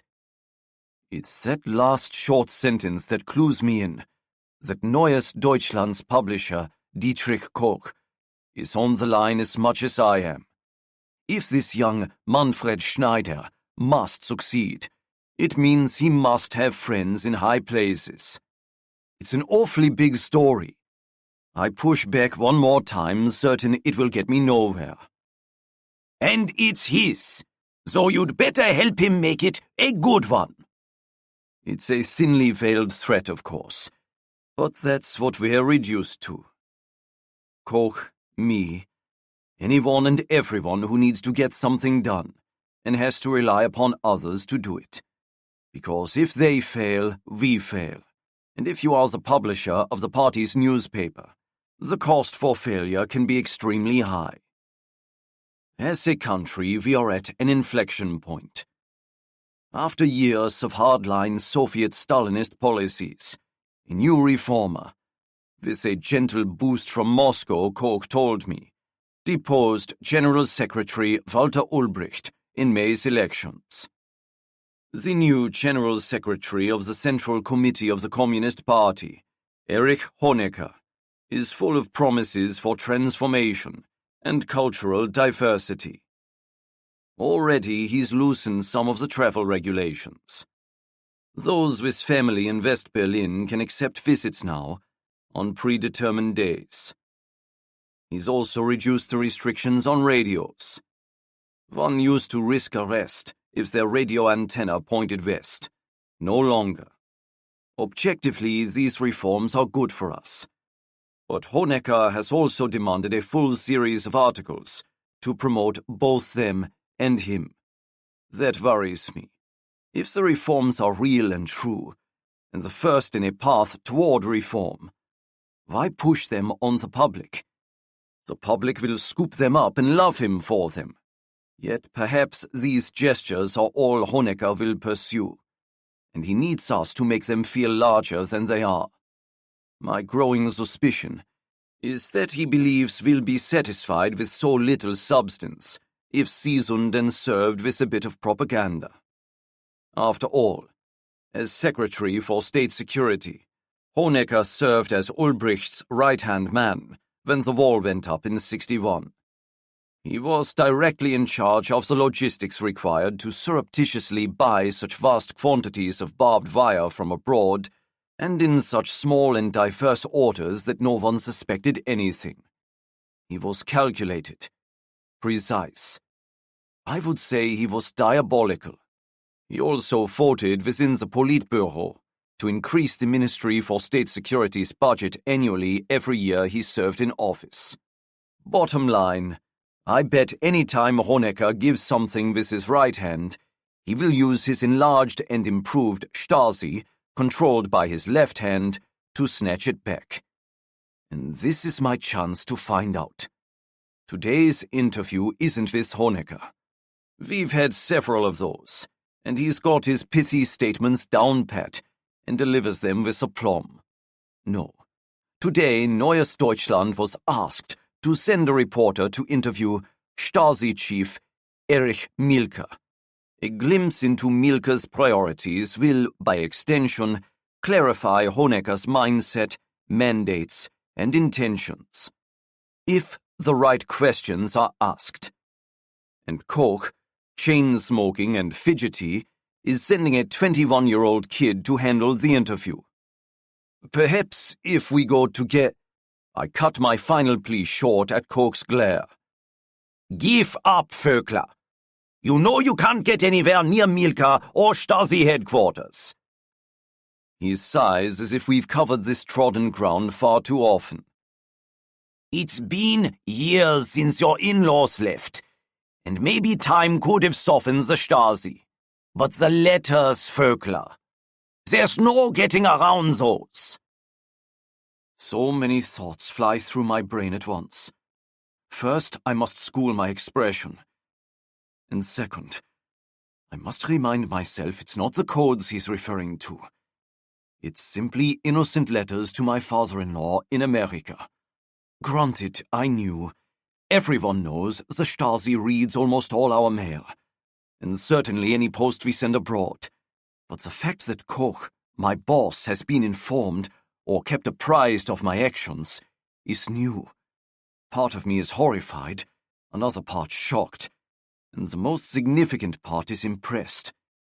It's quite a show of power for Koch to reveal knowledge of my most intimate affairs. She's my daughter. What am I supposed to do? I love her, wouldn't you, right? I pitch my voice as if pleading, implying that I write to Luisa. But I'm a liar, and I pray he doesn't know enough to call me out on it. I don't write to my daughter. She doesn't even know I'm alive, and I'm too much of a coward to tell her the truth now. What would she think of me? What would she think of who I've been, and the lies I've told? Would she blame me for her mother's death? So many questions keep me awake deep into the night, but never flow from my pen. I'm too terrified of the answers. But I want to know about her. Reading about her days and accomplishments constitutes the best part of my life. And I wait for each of Walter's letters like a man dying of thirst. Through his words, I envision my sweet daughter's smile, her laugh, her little hand holding her pencil, or her little legs pumping her bicycle pedals. She's 13 now, and just won a math competition, but she's still little to me. She is 2, 3, and finally 4. The age she was when I last saw her. Walter doesn't send pictures. I've asked him not to. To see her grown might prove too painful. Yes, I'm a coward. I haven't the fortitude to tell her I'm alive, see her picture, or answer all the questions she'd ask if she knew me.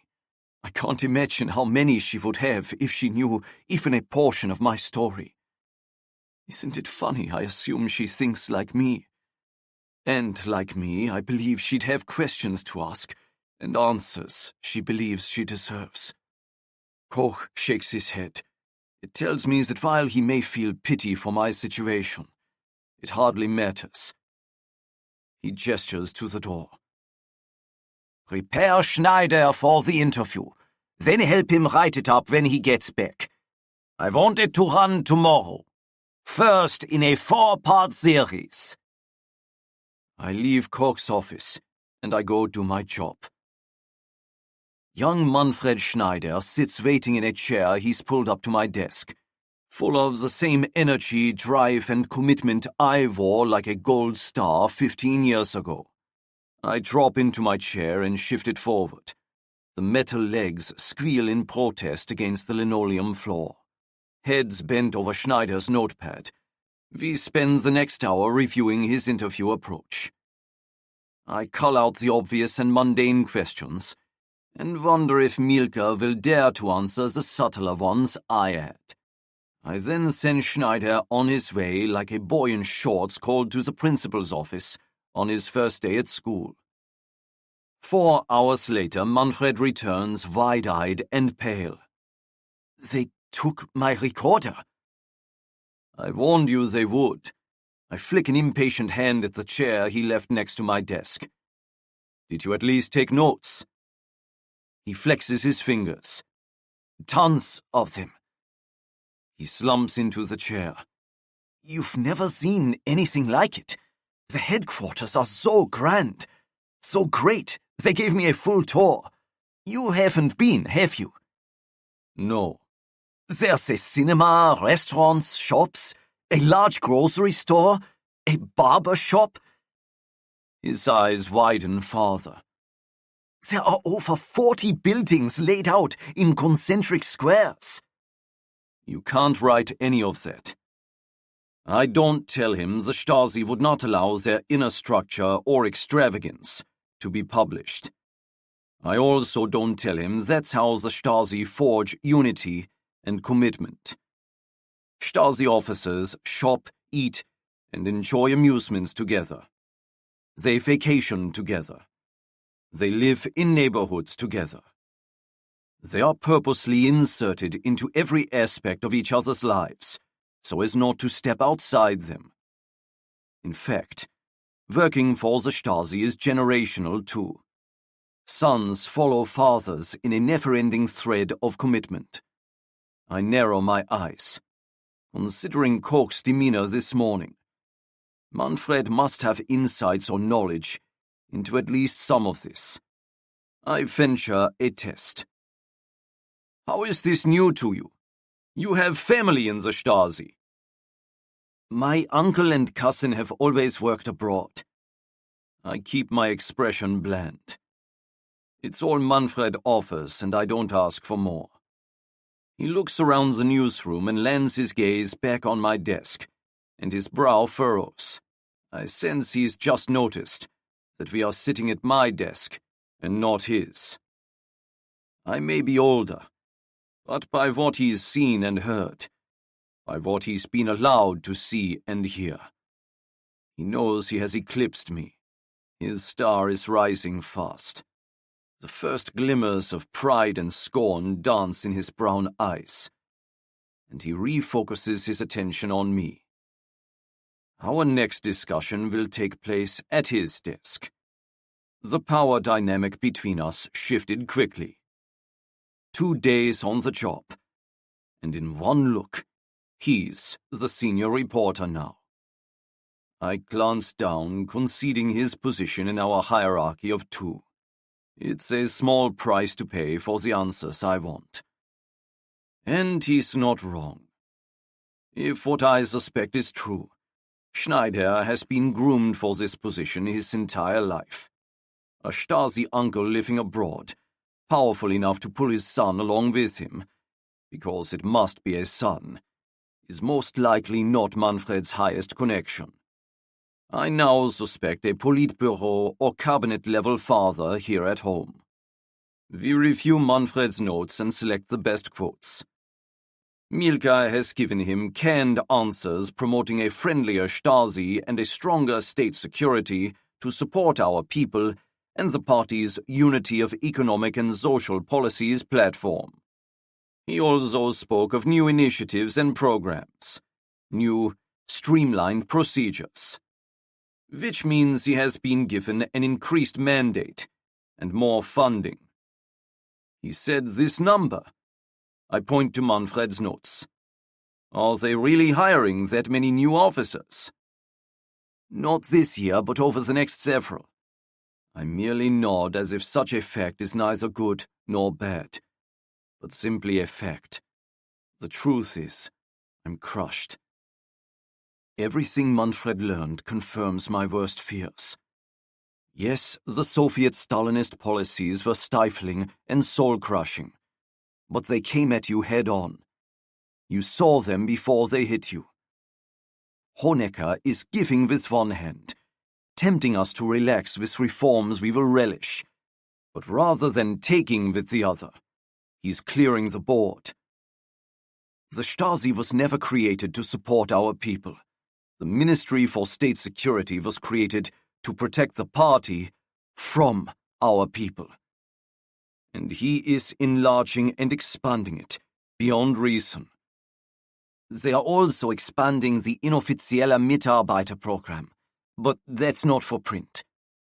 I can't stop my eyes from widening, but I keep my mouth shut. Milka must trust Manfred a great deal to be so open. The Inoffizieller Mitarbeiter, or snitches, are made up of ordinary citizens who are either coerced or invited to spy on friends and neighbors for the Stasi. Some people, of course, do actually volunteer for that duplicitous job as well.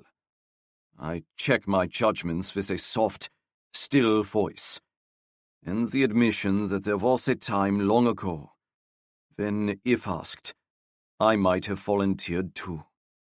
I shake my head to bring my thoughts back to Manfred and his article. He continues talking, unaware my focus faltered. He is so young and so pleased with his knowledge, and proud to convey it. The goal is to have at least one informant in every apartment, group, club, office, and factory. It's very impressive. Very. After Manfred has shared almost every word of the interview, we decide his lead and layout before I send him back to his desk to write it up. He'll bring it back to me for editing and a final check, like the copy editor I suspect I've become. Then I'll send it down to be typeset for print in tomorrow's morning edition. At day's end, I walk home, as I do most days. Rain or shine and always alone. Manfred left before I did today. Another power move, but I don't mind. I prefer it, really. It wasn't always this way. Not my days, not my life. There was a group of us living on Rheinsberger Straße, who walked the same route home each night.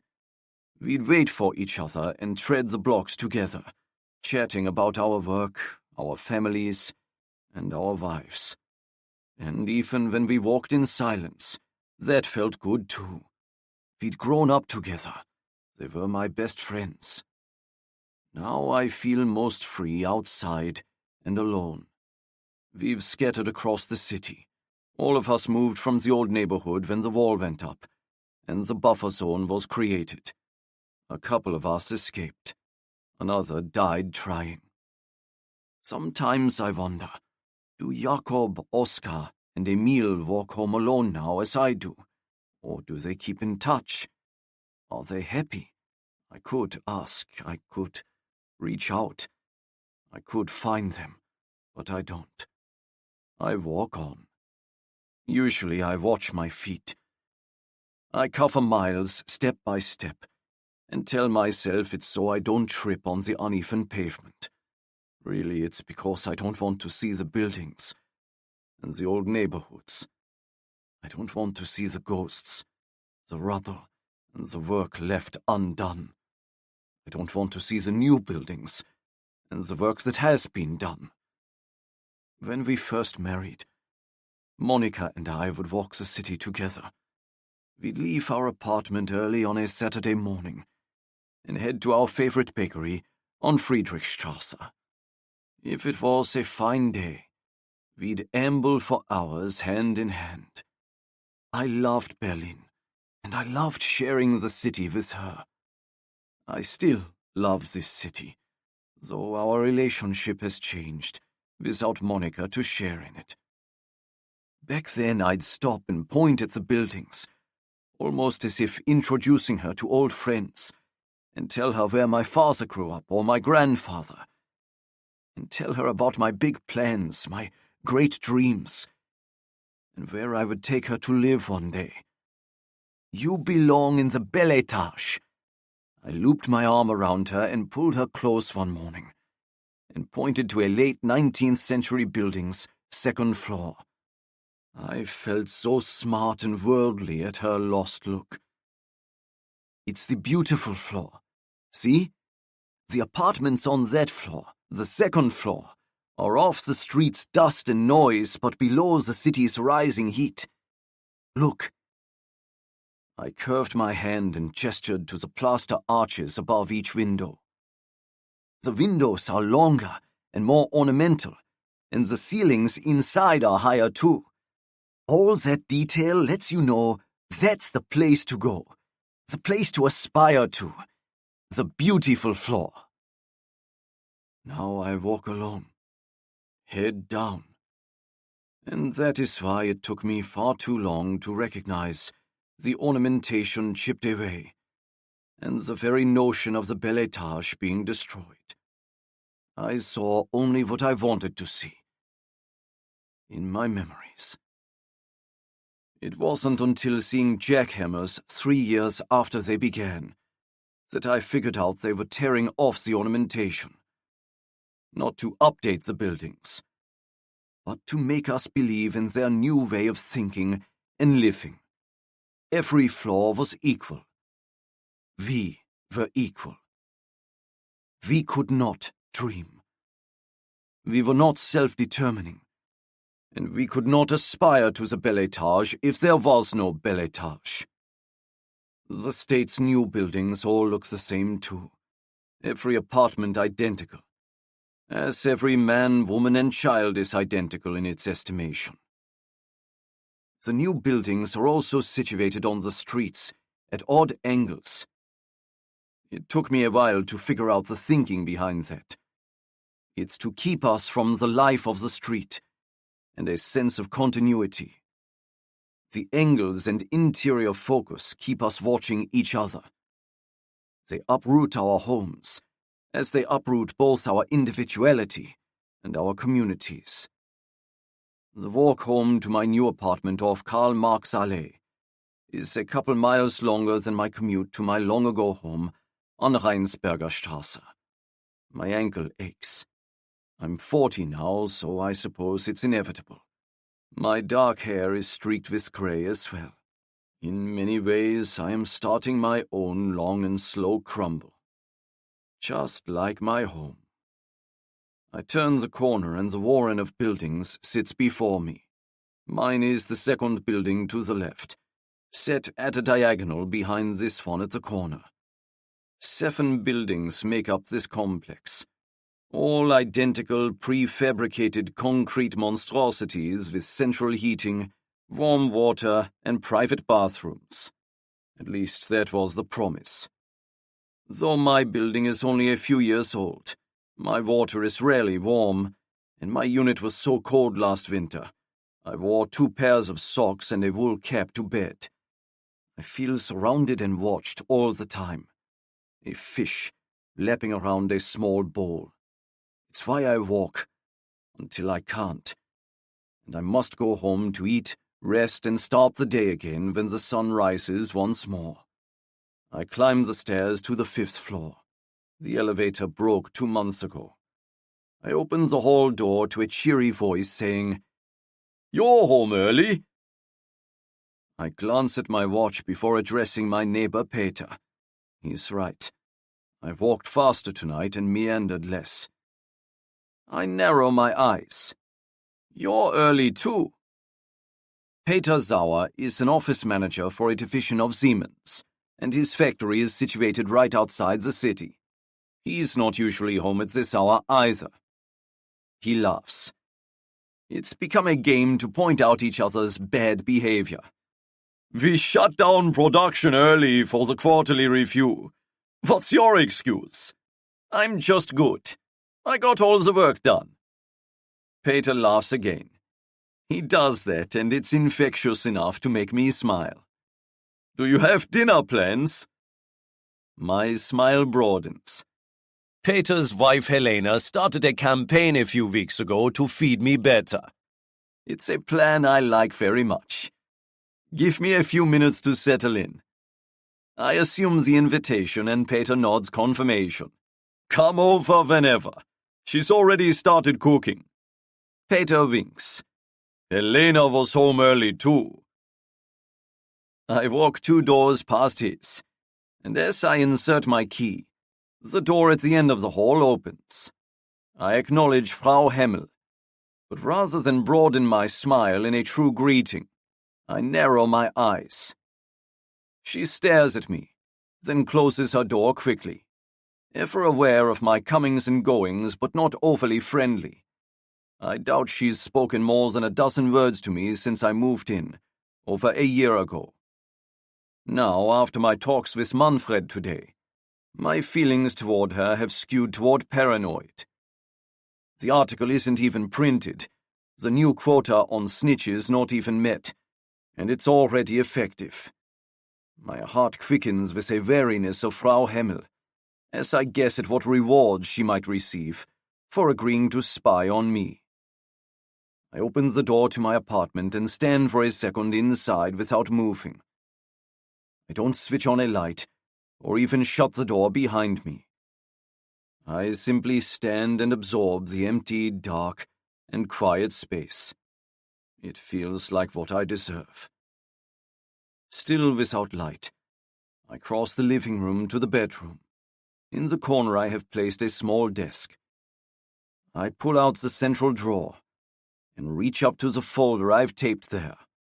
Inside is my current letter to Walter, It's been 7 years since I started writing to him, and since he started writing back to me. During the first year of our communication, he taught me how to hide messages. In his very first letter, he described how Luisa loved dot-to-dot drawings and admonished me to try one too. His sentences were so oddly warm, especially as Walter never liked or missed me, that I simply stared at the letter. I stared so long I finally found the dot. It took several hours more to figure out what to do with it. But once I did, I read within, "We miss you. Everything is going well. Luisa loves dot-to-dot drawings. Can't you just imagine her happy face as she finds the completed picture? Oma tries to help. Me, I let her be. Eventually, she finishes the picture and is so proud. WELCOME.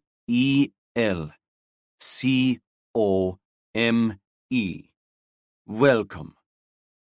That was his most basic code, but he didn't stop there. Every letter for the next year offered a new cipher to break before I could read his hidden words, and they became my lifeline. Between my long walks and the ability to write my real thoughts to someone, I don't feel like I'm losing myself anymore. I'm not drowning.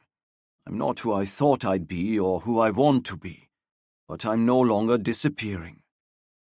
I review what I've written and add what I learned today about the Stasi and Chief Mielke. It hardly matters to my father-in-law that the Stasi have a barber and a grocery store within their complex, but it is indicative of their size and power, and the pervasive hold they have over their officers' lives, and therefore the country. Living in America, I sometimes wonder if Walter cares about any of this. But that's not why I write. So I keep at it. And I suspect he knows that too. He doesn't need to read it so much as I need to say it.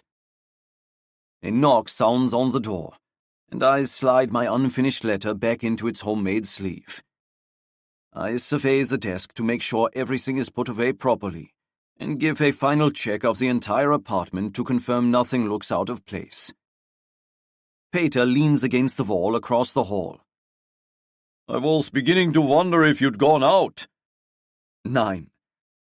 I look back into my apartment. It's sterile, empty. I can't say I was cleaning or sorting or anything.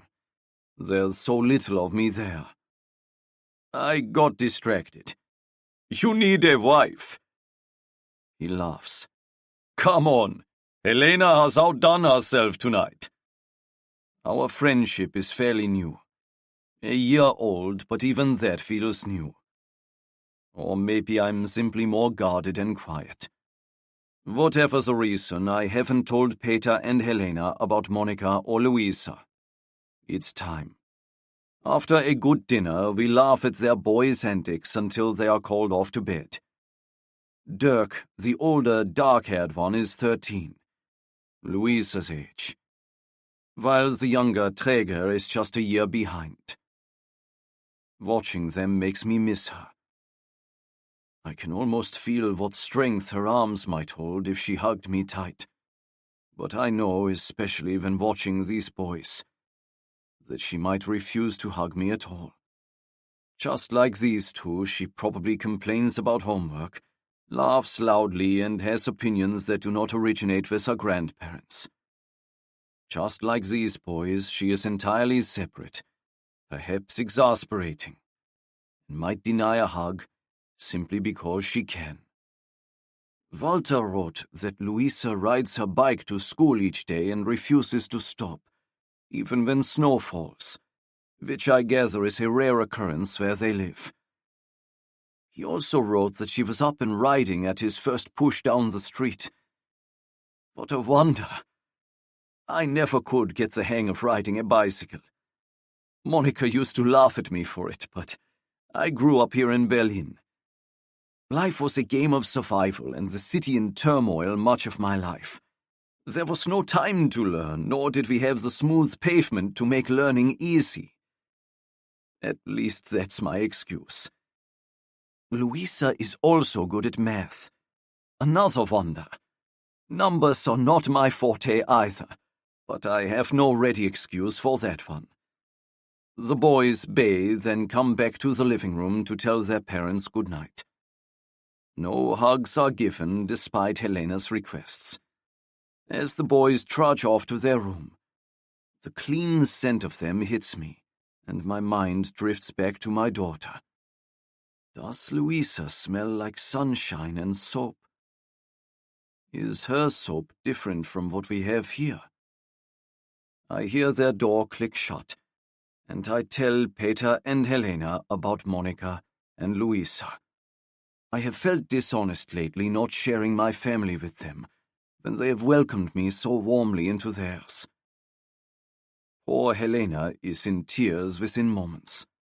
Peter leans forward, hands steepled on his knees. I can't believe I said that to you, out in the hallway before dinner. You didn't know. I still apologize. He sits back. Did you try to leave?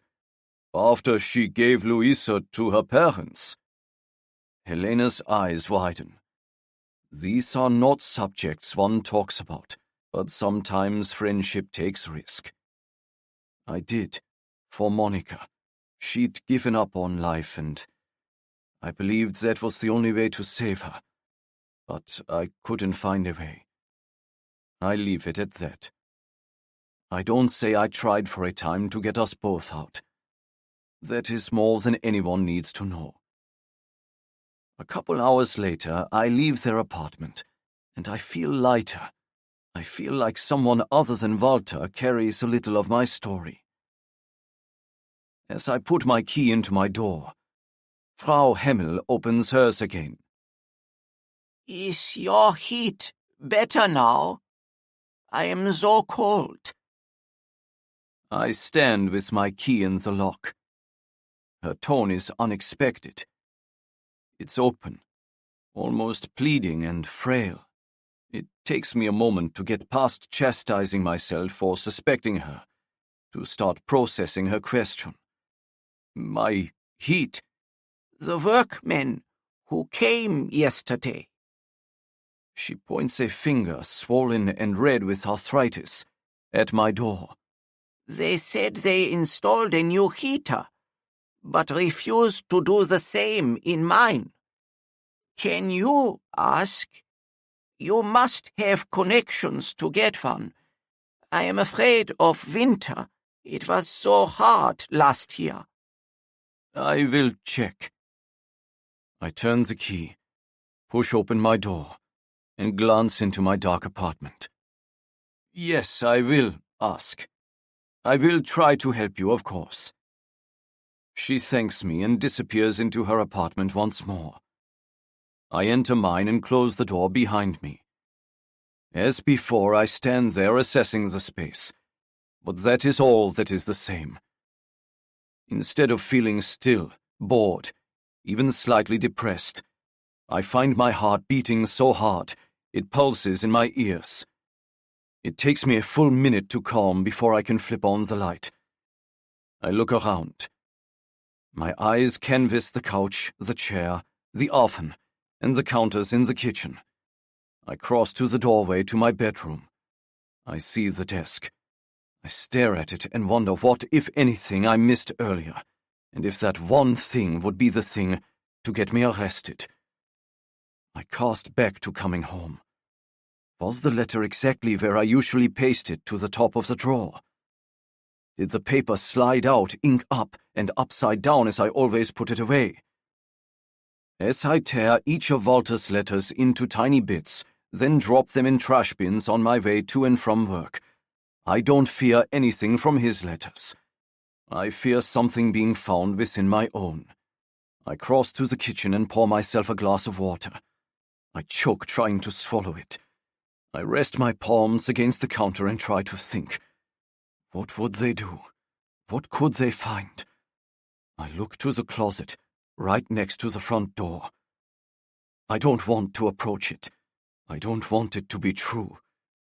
I turn the knob with so much dread that an anxious laugh bubbles into my throat. It's as if I expect a dragon to be crouched within.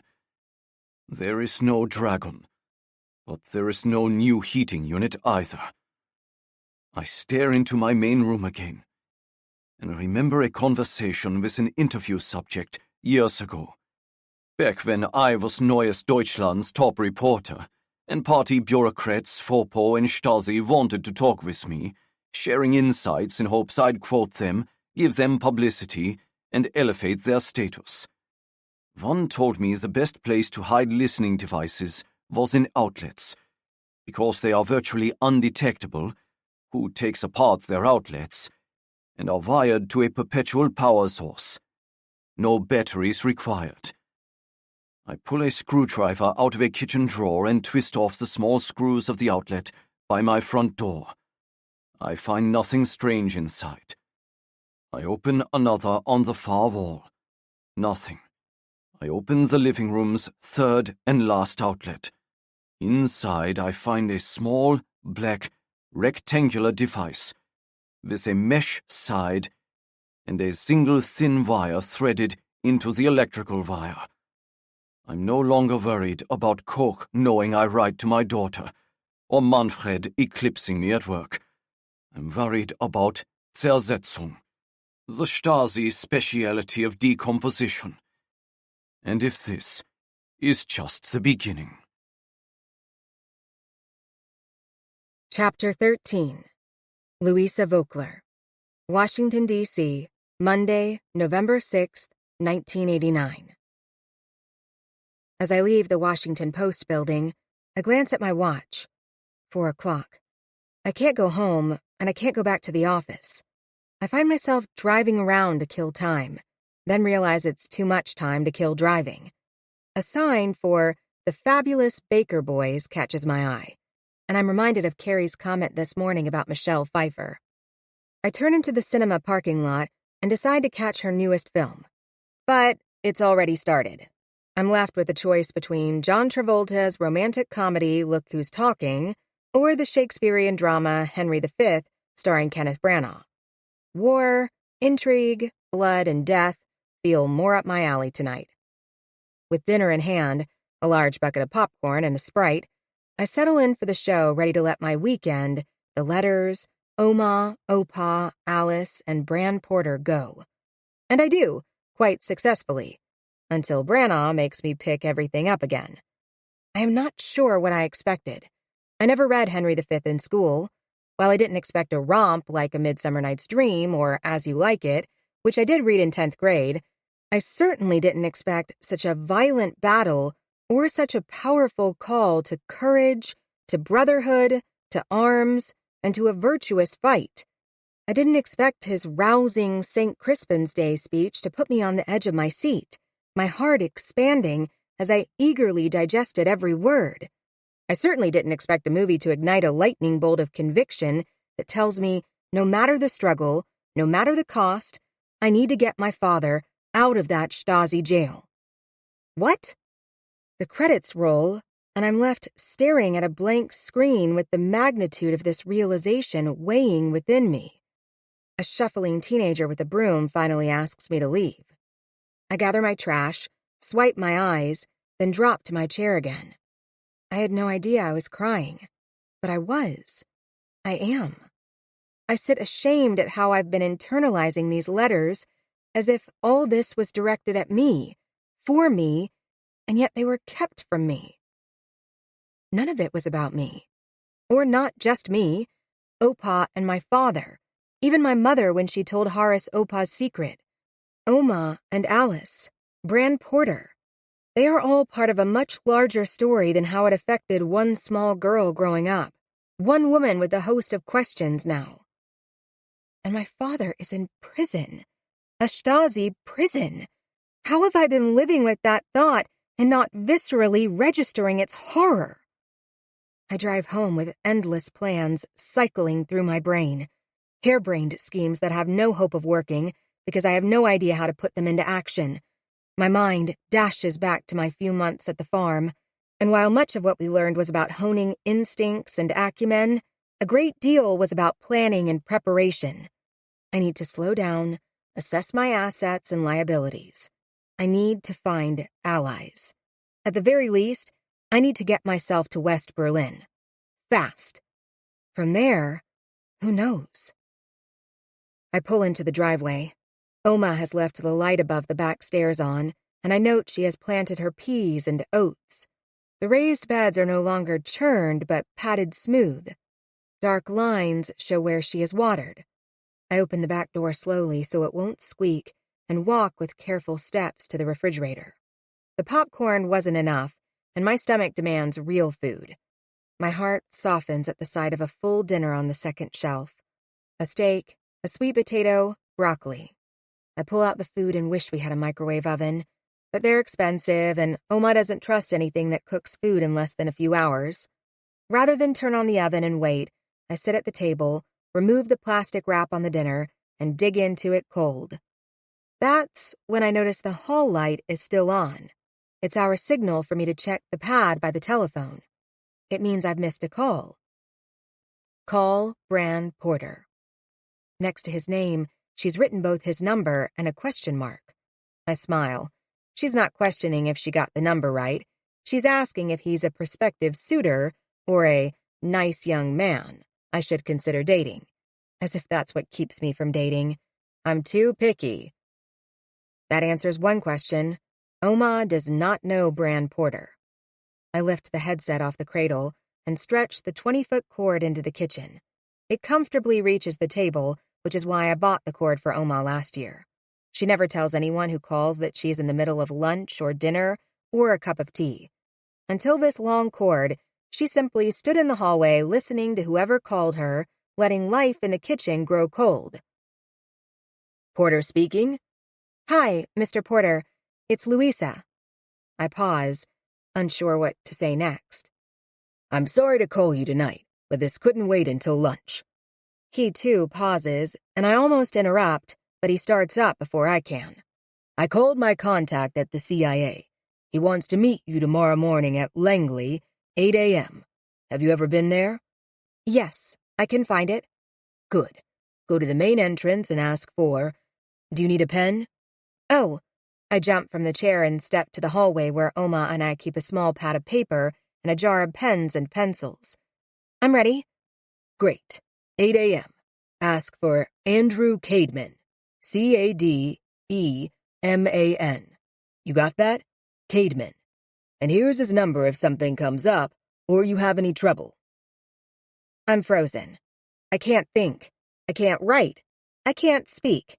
He recites the number, but I don't hear a digit. I don't need to. I know my boss's phone number by heart. Chapter 14. Langley, Virginia, Tuesday, November 7th, 1989. I don't sleep. The world blurs around 2 a.m., so I do crawl into bed, but I don't sleep. This morning, I'm the one downstairs early enough to make the coffee. I'm almost out the door when Oma enters the kitchen.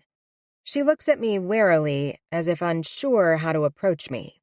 I'm too tired to engage, so I simply pour her a cup of coffee. Did you work very late last night? I rinse my cup. A little. I'm sorry I missed dinner, and I need to head to work early this morning. I pick up my bag and stall. There are things I should say. I have no idea what they are, but they're poking at me. Yes. She nods as if nothing needs to be said. I appreciate that. Work is important.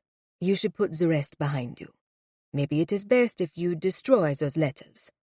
I close my eyes. That was not quite what I was expecting. I set my bag down and try for honesty with her as well.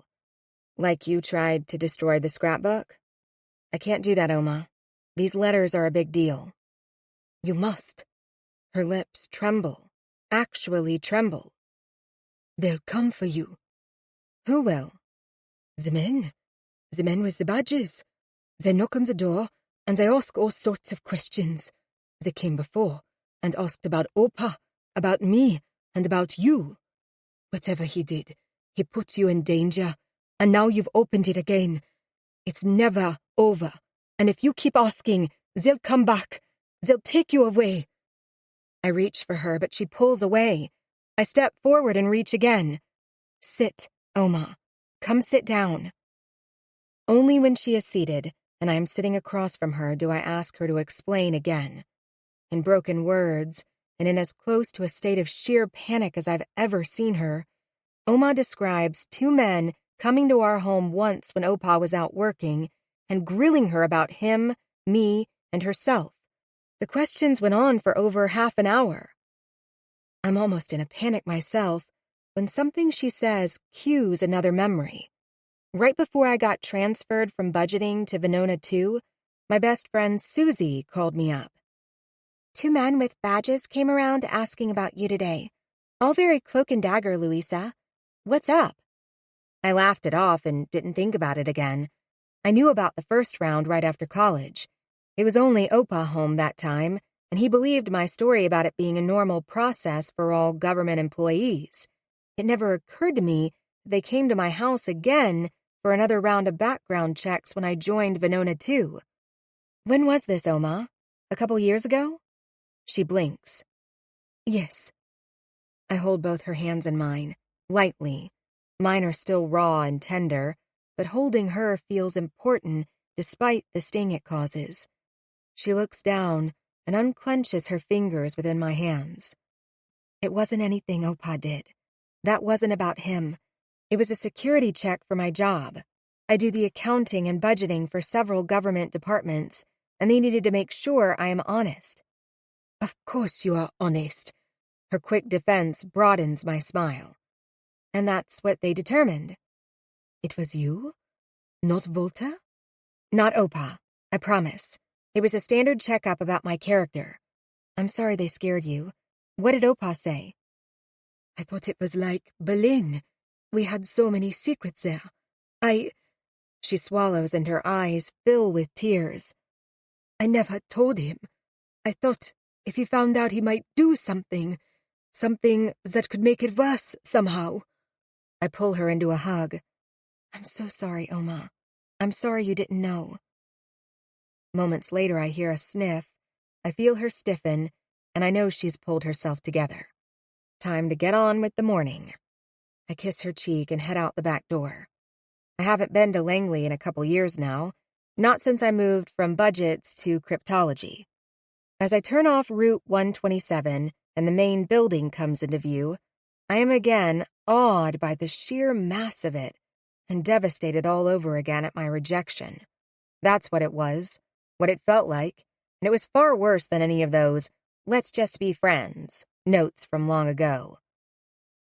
As I drive through 2 security gates, I wonder where my classmates are now, and who made it into clandestine service. Who got cut? Who has left altogether? I think about Sarita, a year older than me, with dark hair, the most innocent face, and the most brilliant mind.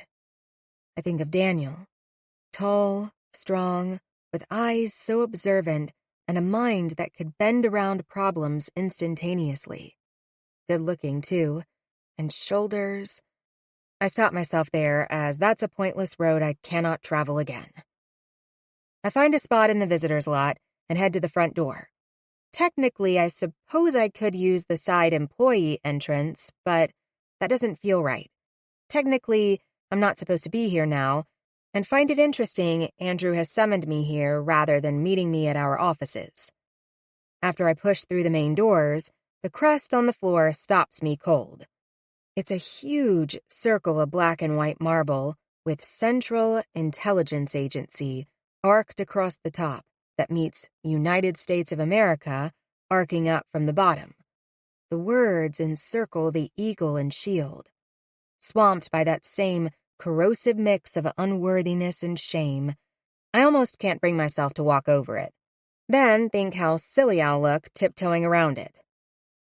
I step forward, and a security officer directs me with a 2-fingered motion to the right side of the lobby, where a receptionist sits, fully aware of my every step. I slide her my badge and request to see my boss, Andrew Cademan. She nods, directs me to step back, and taps on the largest phone board I've ever seen. She says a few soft words into her headset before she lifts her face to me again. Mr. Cademan will be right down, Ms. Voekler. Within seconds, Andrew crosses the lobby toward me. Well, Luisa, seems we need to talk. I say nothing. He lifts a brow, then gestures past the security guards, inviting me to walk in front of him. I lead the way past the guards to the elevator bank. Inside, he pushes the button for the 3rd floor. We pass a series of doors in the hallway that have 5-digit combination locks on them rather than doorknobs, and stop at the first door-knobbed door we come to. Andrew opens it into a small conference room.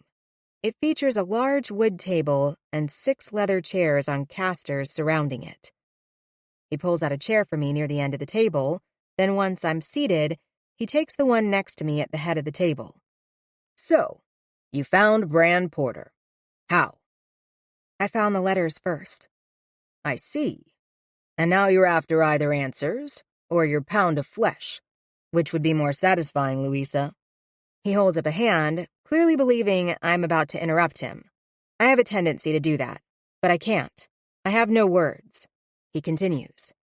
None of it happened the way you're imagining, I'm sure. How did it happen? I'm not even sure what it is.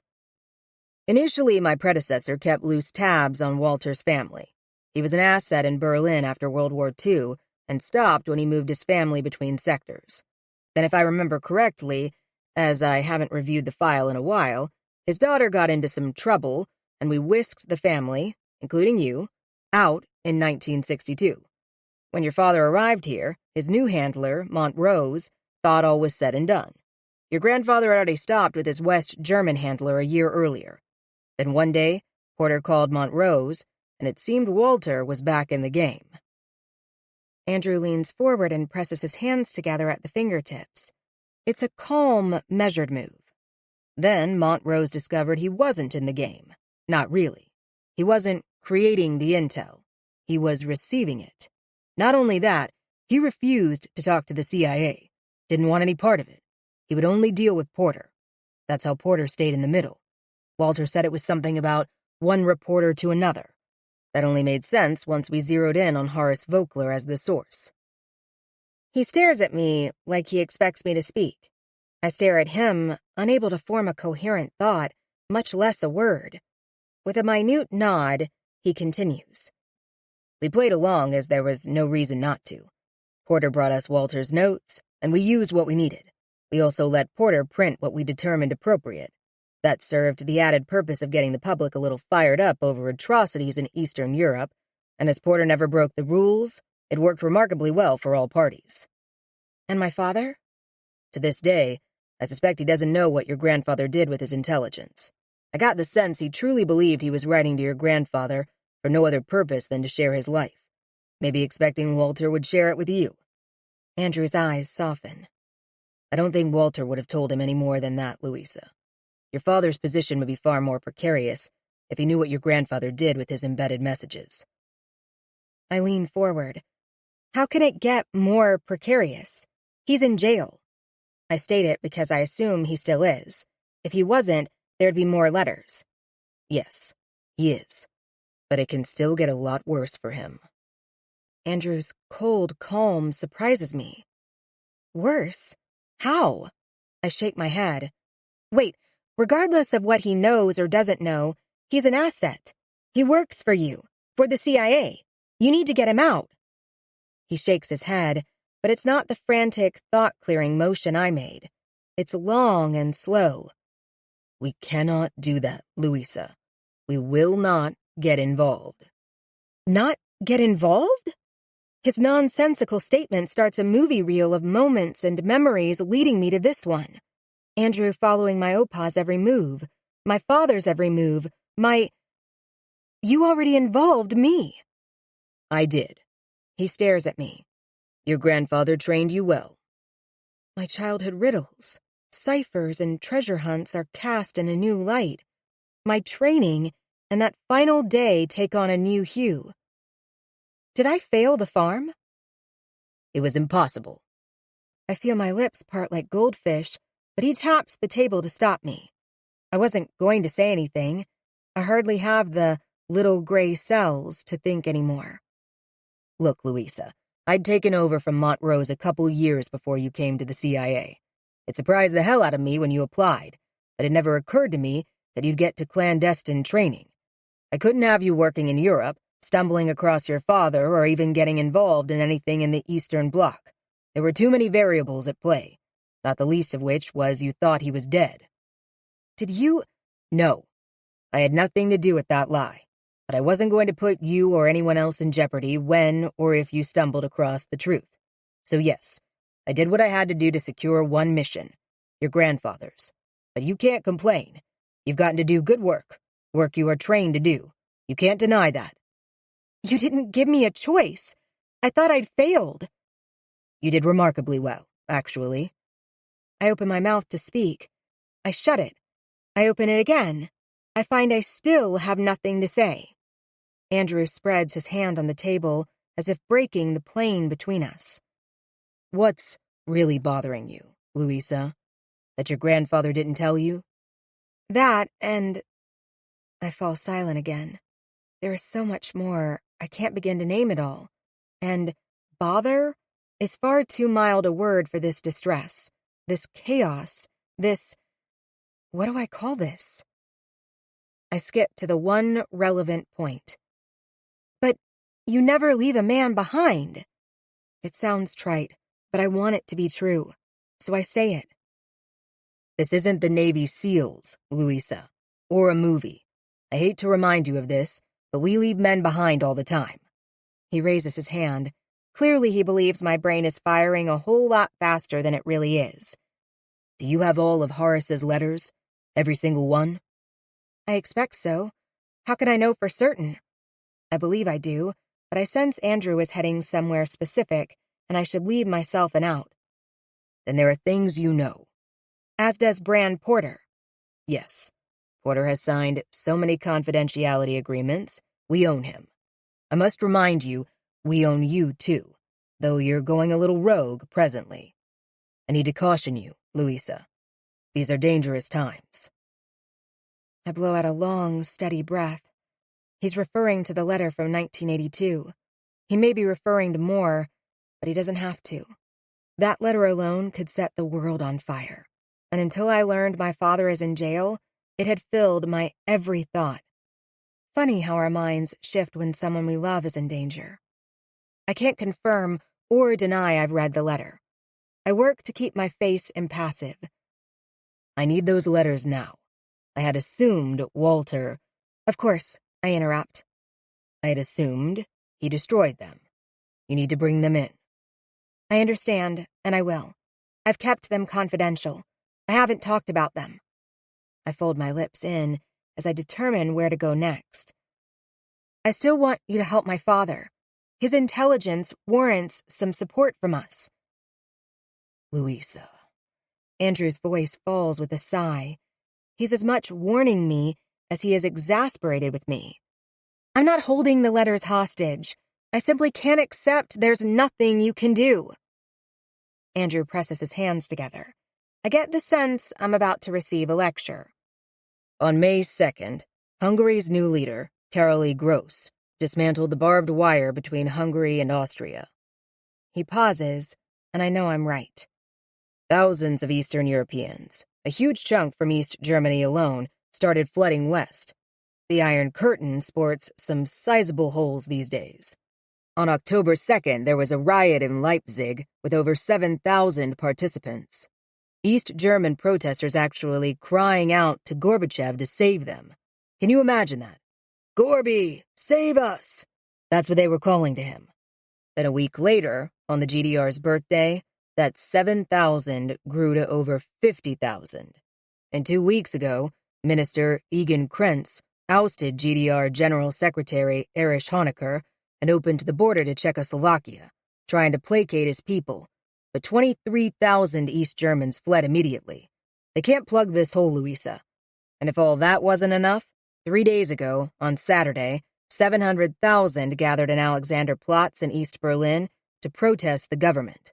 East Berlin, It's the first protest in the capital since Soviet tanks rolled in back in June of '53. It's unprecedented, unfathomable, and we have direct orders not to get in the middle of it. His eyes soften. When things settle down, we can talk. Something crosses over Andrew's eyes. It's quick and gone before I can fully process it, but I trust I saw it. What? He shakes his head. Please. My sigh matches his from moments ago. It's too late, regardless.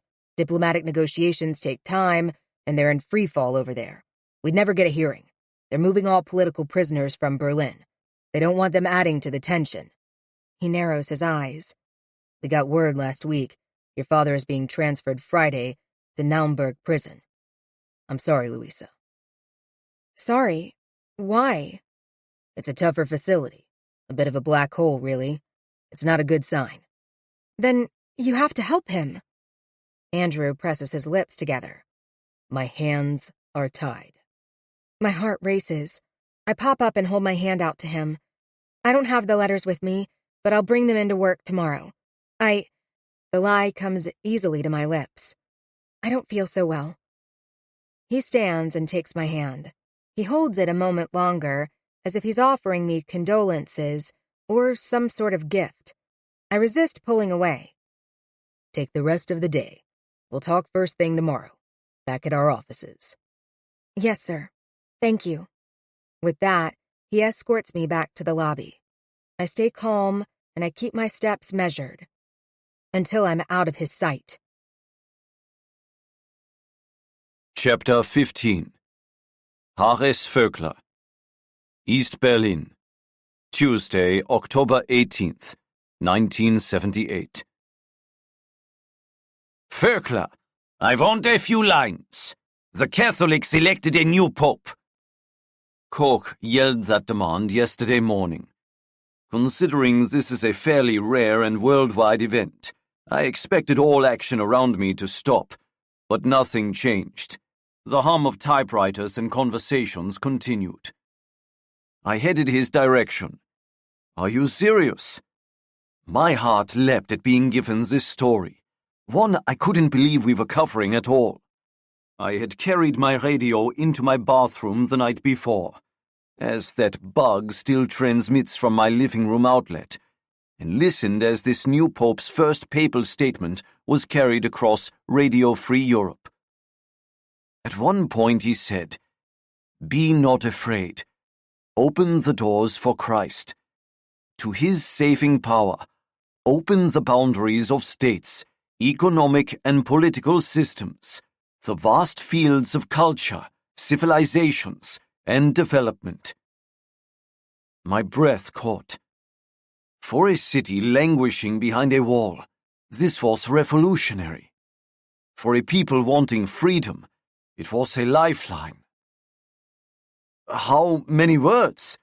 Should I include his whole speech or select a few quotes? Koch looked at me like I was crazy, and I sensed I betrayed something best hidden away. You give it 9 words for the back page. New Pope elected under the name John Paul II. But there is nothing more to say. Is there? Koch's last 2 words came out slow and measured. Not that I can think of.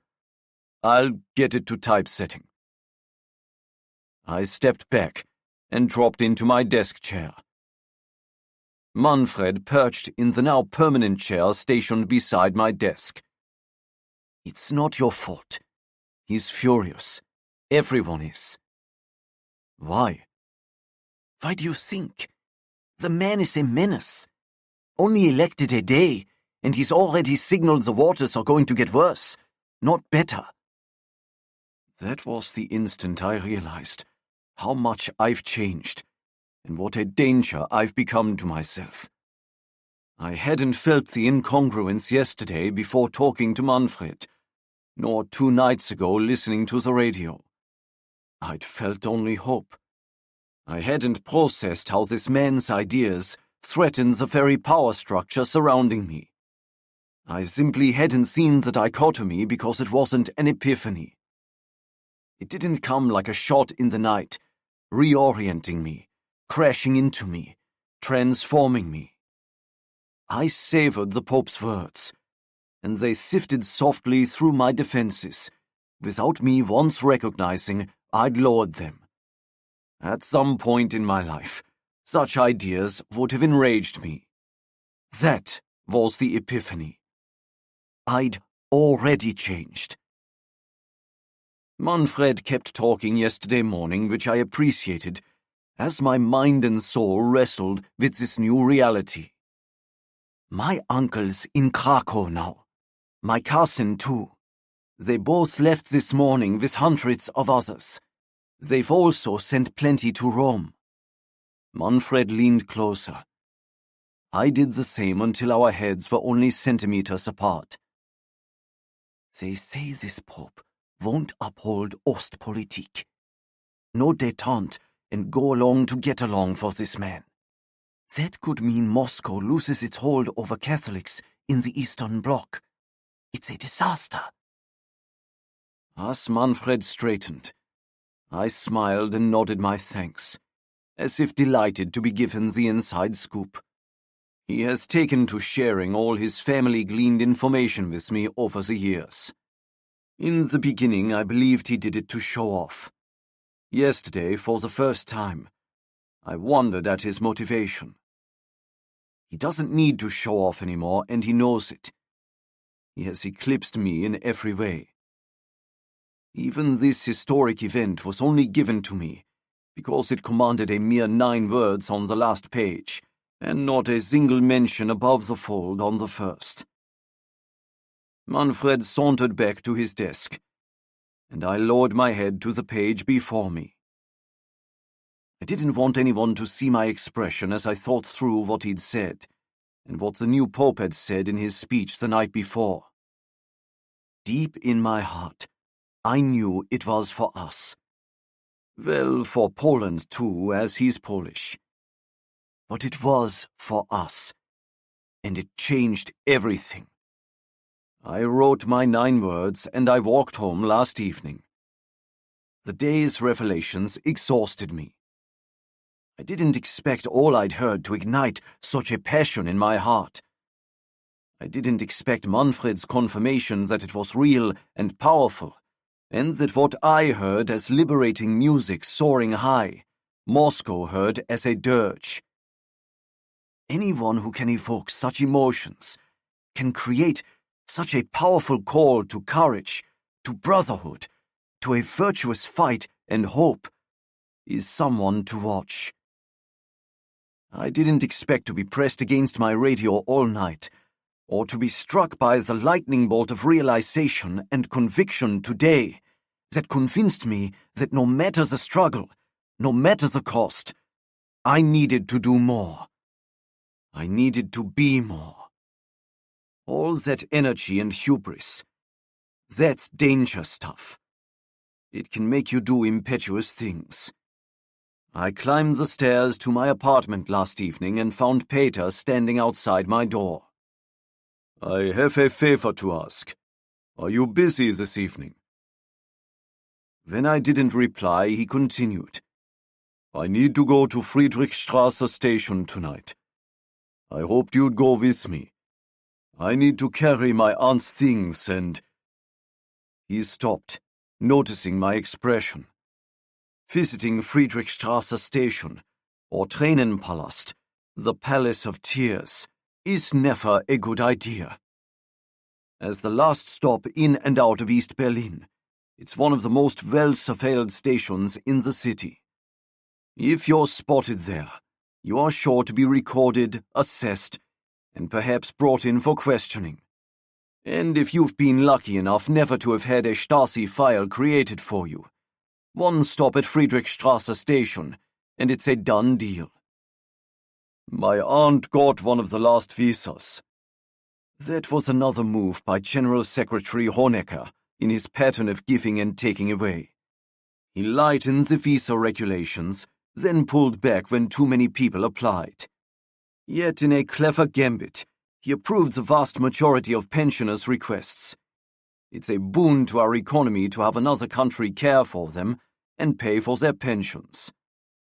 Please, I've never been there before. Peter rested a hand on my forearm. I resisted shaking it off. I really don't think, please. He cut off my protest, not with a whine, but with a firm demand upon my friendship. I can't ask Helena. My aunt is the last of that generation on both sides of our family. Helena's not handling this well. I knew how hard it had been on Monica when her parents moved across town, then across the ocean. I knew how hard it was on me when I lost my daughter, then my wife. Peter has become my best friend, perhaps my only friend. If I could make this easier for either of them, I needed to do it. Give me a minute. I slipped into my apartment calling myself every kind of fool. Considering all I've been sharing with Walter over the past 14 years, handing myself to the Stasi was about as stupid a move as I could make. Yet a half hour later, I was helping Peter lug a trunk up the station's stairs. It took only another 15 minutes to see his aunt off, and we were walking back toward our building. I appreciate this. Don't mention it. I threw him a glance. Seriously, don't mention it. He chuffed, then fell silent. I wonder how she'll find life in the West. He looked to me. I've never been. Neither have I. I grew up here, went to university here, and there was never a chance or a reason to leave. I clearly ran around before the city was divided, but I was a kid back then. Heck, I spent most of the war years in hiding. I glanced to Peter. My parents were killed early in the war, and as they were opposed, you don't need to say anything. I understand. Peter smiled his assurance.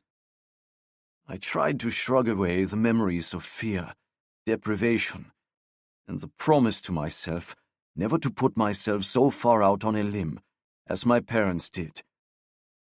I promised myself I'd survive back then. Now a small voice asked me, at what cost? Peter nudged me. You still with me? Oh, yeah, sorry.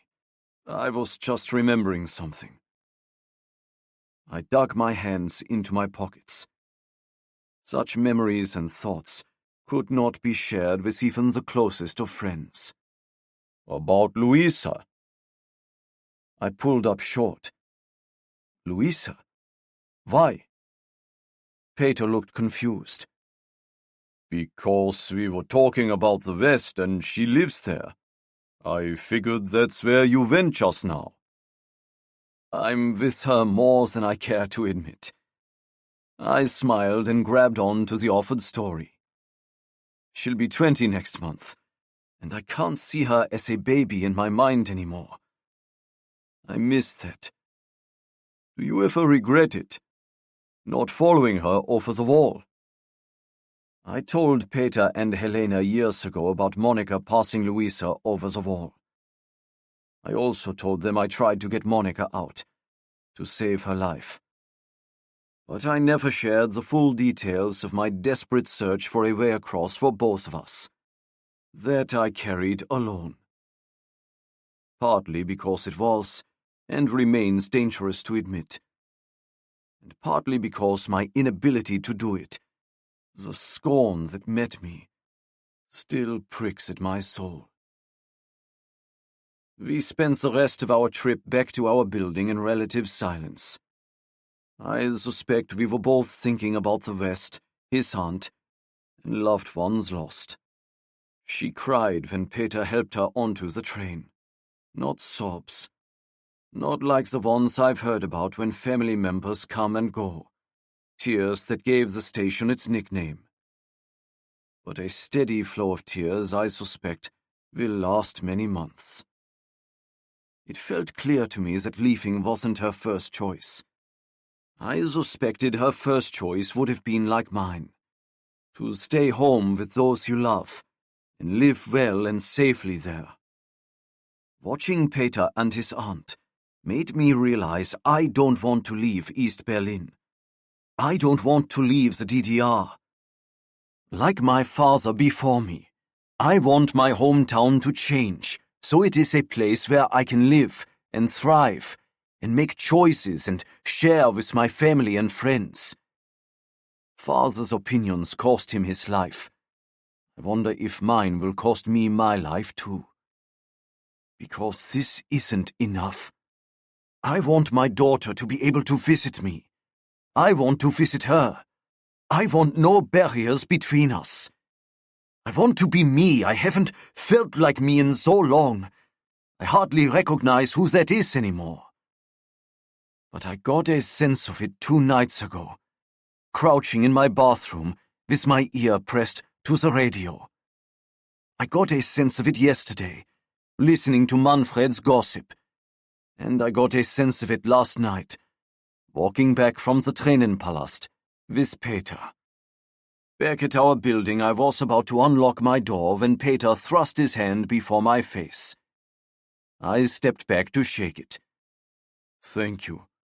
I didn't want to do that alone. My aunt's 4 kids, my closest cousins, were all killed young in the war. She was it, the last of my family. He nodded to me as if he finally recognized something he should have said earlier. We've lost a lot, haven't we? We have. I pulled him into a quick hug, then entered my apartment, glad the night was over. But it wasn't. It isn't. This morning I find a small white envelope on my desk at work. It holds a simple note, brief and to the point. We request a meeting at 2 p.m., October 18th, to clear up some matters. The address listed below the sentence is not that of my neighborhood's local Stasi office, where such conversations usually take place, but of headquarters itself. It feels ominous, and I check my watch all morning. Time crawls at an interminable pace. When 1:30 p.m. finally arrives, I head to both the longest and the shortest street in East Berlin. I try to laugh at my own joke, but I cannot. A summons to Stasi headquarters on Magdalenenstraße is always a dangerous thing. The street is only 3 blocks long, the length of the Stasi complex, but it can take one years to get out of it. I ride the S-Bahn to the Magdalenenstraße station and walk up the steps. It's only a couple kilometers from my apartment, actually, but it feels a world away. 2 blocks and I'm at the headquarters outer gate. I can see the central building from the security gate and recall Manfred's awe after his interview with Stasi chief Erich Mielke years ago. The blue upholstered furniture, the sleeping quarters next to his office, the 3 secretaries positioned right outside his door, and the private kitchen adjacent to that. I recall Manfred recounting a grocery store, a barber, clothing shops, and more. And by the size of the place, I can believe it. It's overwhelming. Haris Voekler. The guard checks my name off a list, and he gestures to another guard who steps forward. Follow me. He leads me to the closest building on the left. It's 2 stories tall, and cement like all the others. Inside, I'm ushered into a small room with only a central table and 4 chairs. I sit. The guard leaves. I wait. A small man with circular glasses enters. His suit is rumpled and papers spill out of his hands. He looks so clumsy and disarming I suspect a ruse. Stop being so paranoid, Harris.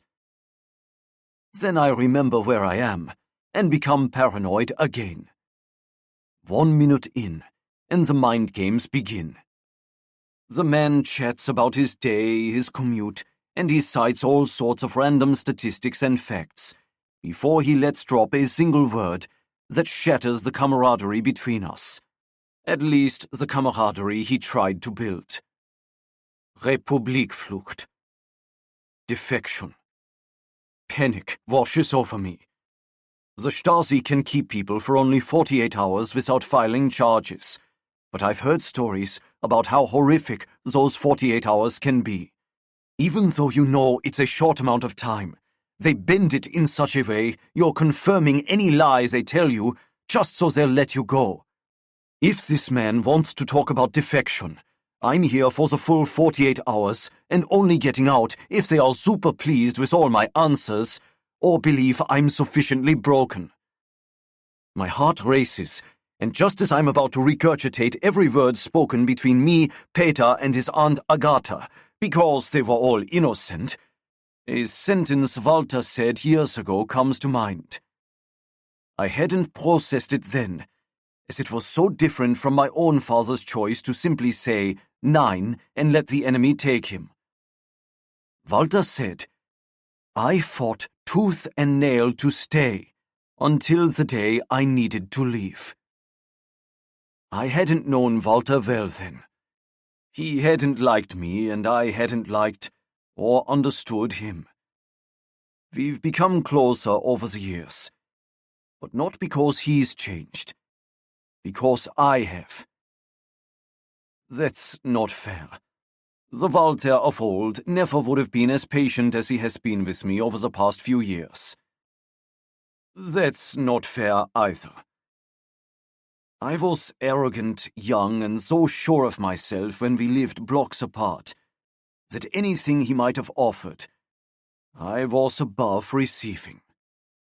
In that moment, as the bespectacled interrogator blinks at me, I wonder how many times Walter found himself in this situation.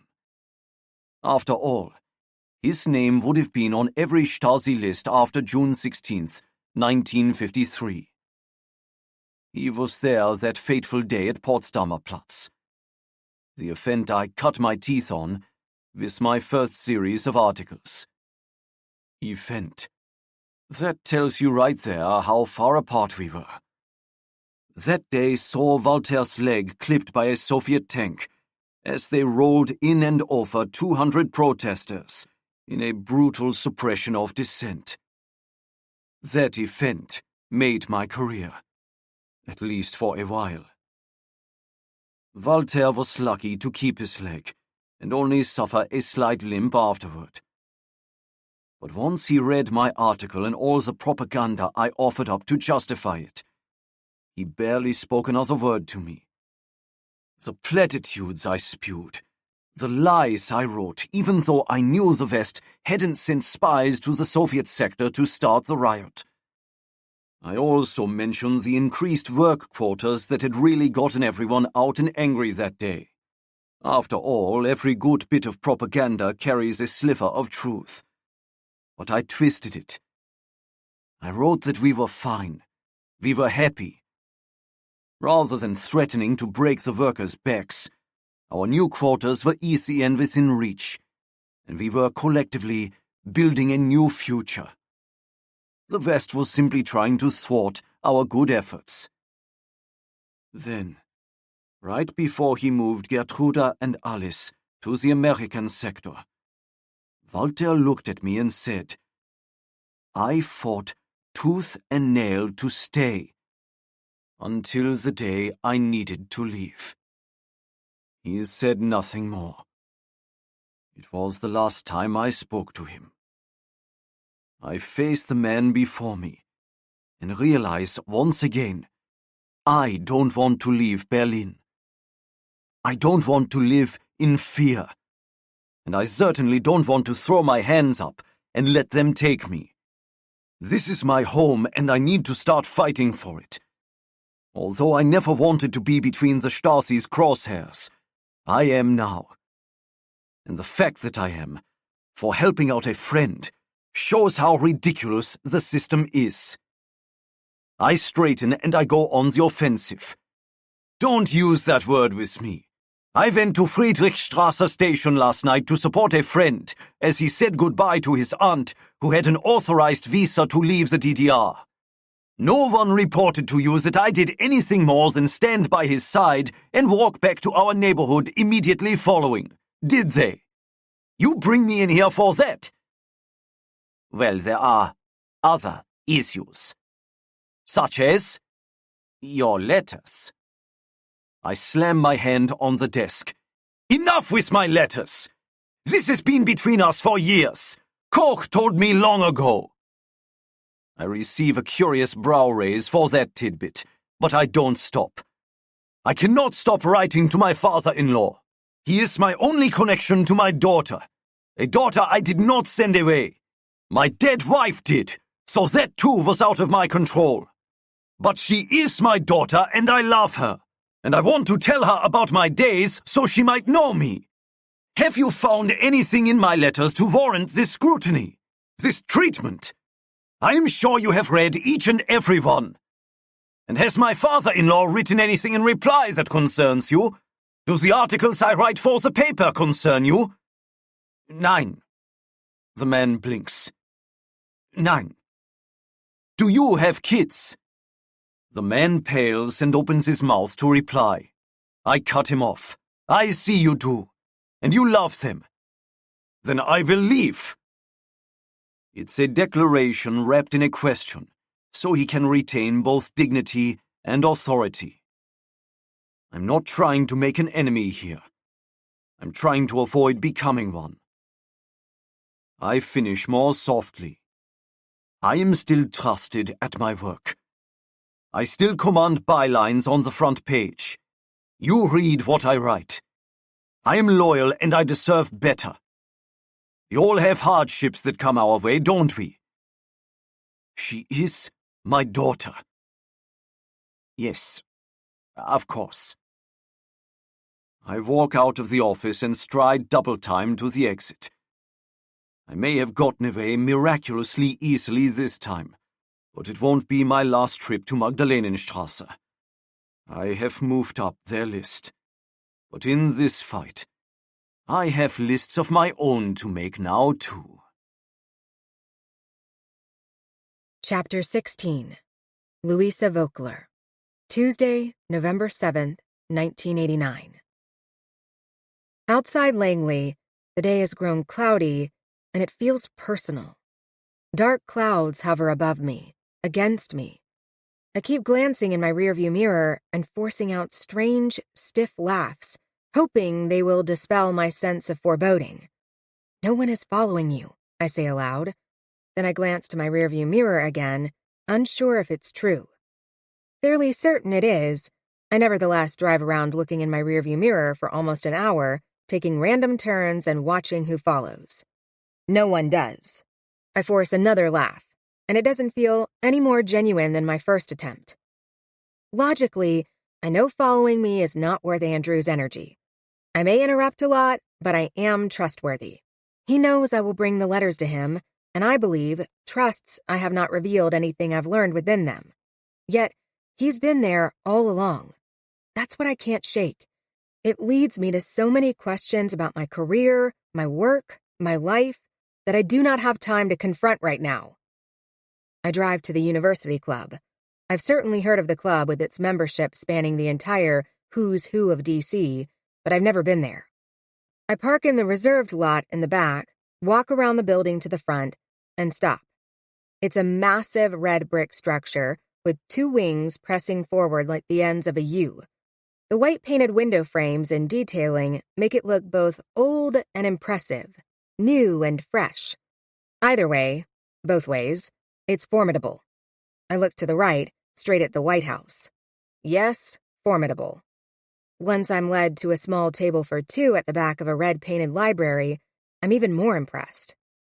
Mr. Porter telephoned that he's running a few minutes behind schedule. I smile. The man's schedule carries Tony English sh sounds too.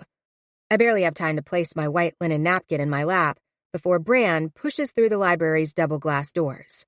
He calls from across the room, probably since I'm the only one in it. I was putting to bed yesterday's interview. It was gold. Sorry I'm late. He sits and waves to a man I didn't even know had entered behind him. Iced tea, please.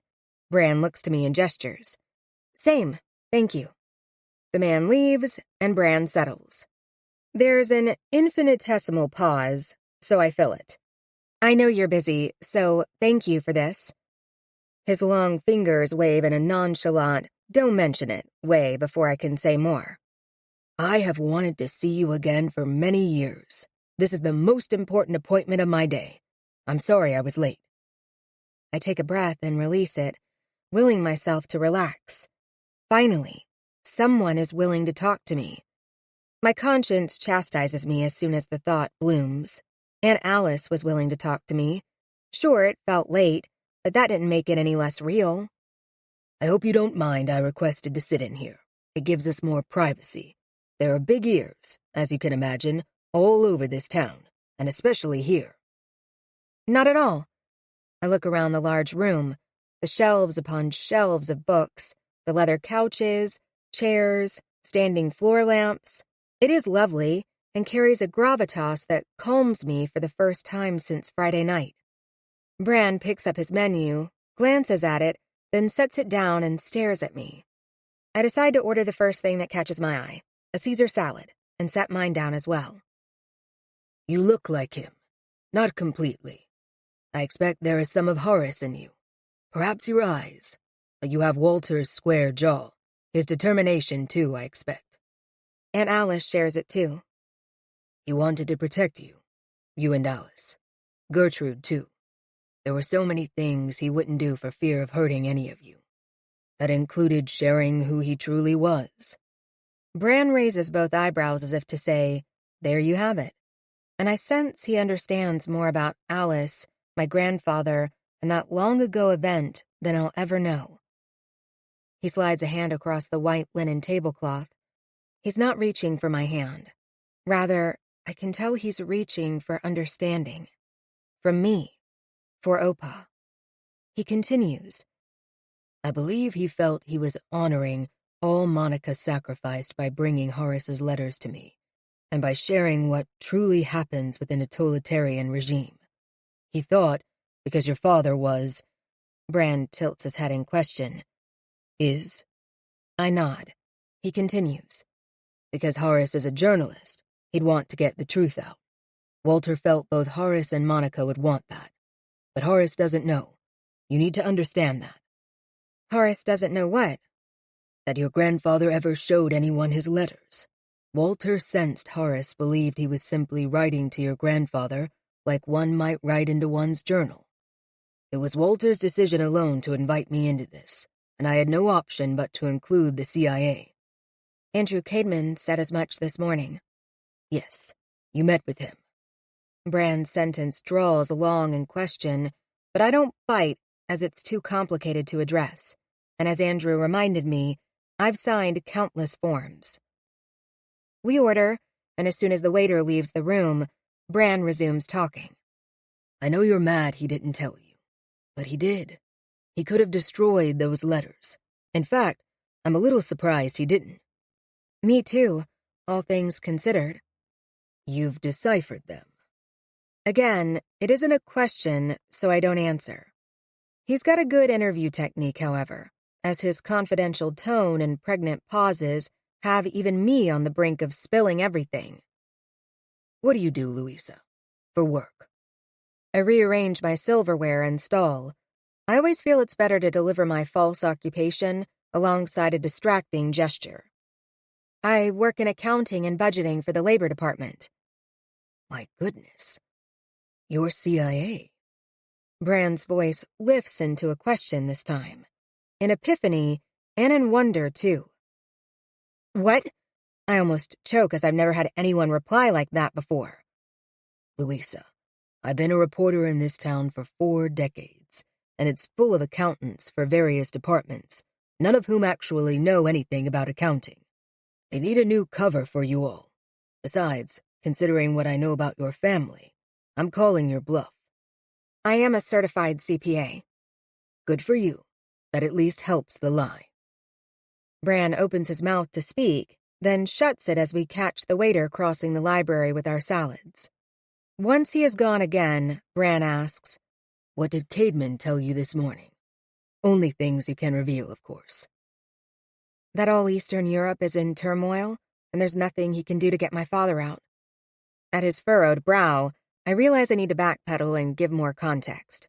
So, between bites, I start at the beginning and walk him through my weekend, ending on the realization that my father is in a Stasi jail and Andrew's update that he'll be moved soon to a more precarious and dangerous situation in 3 days' time.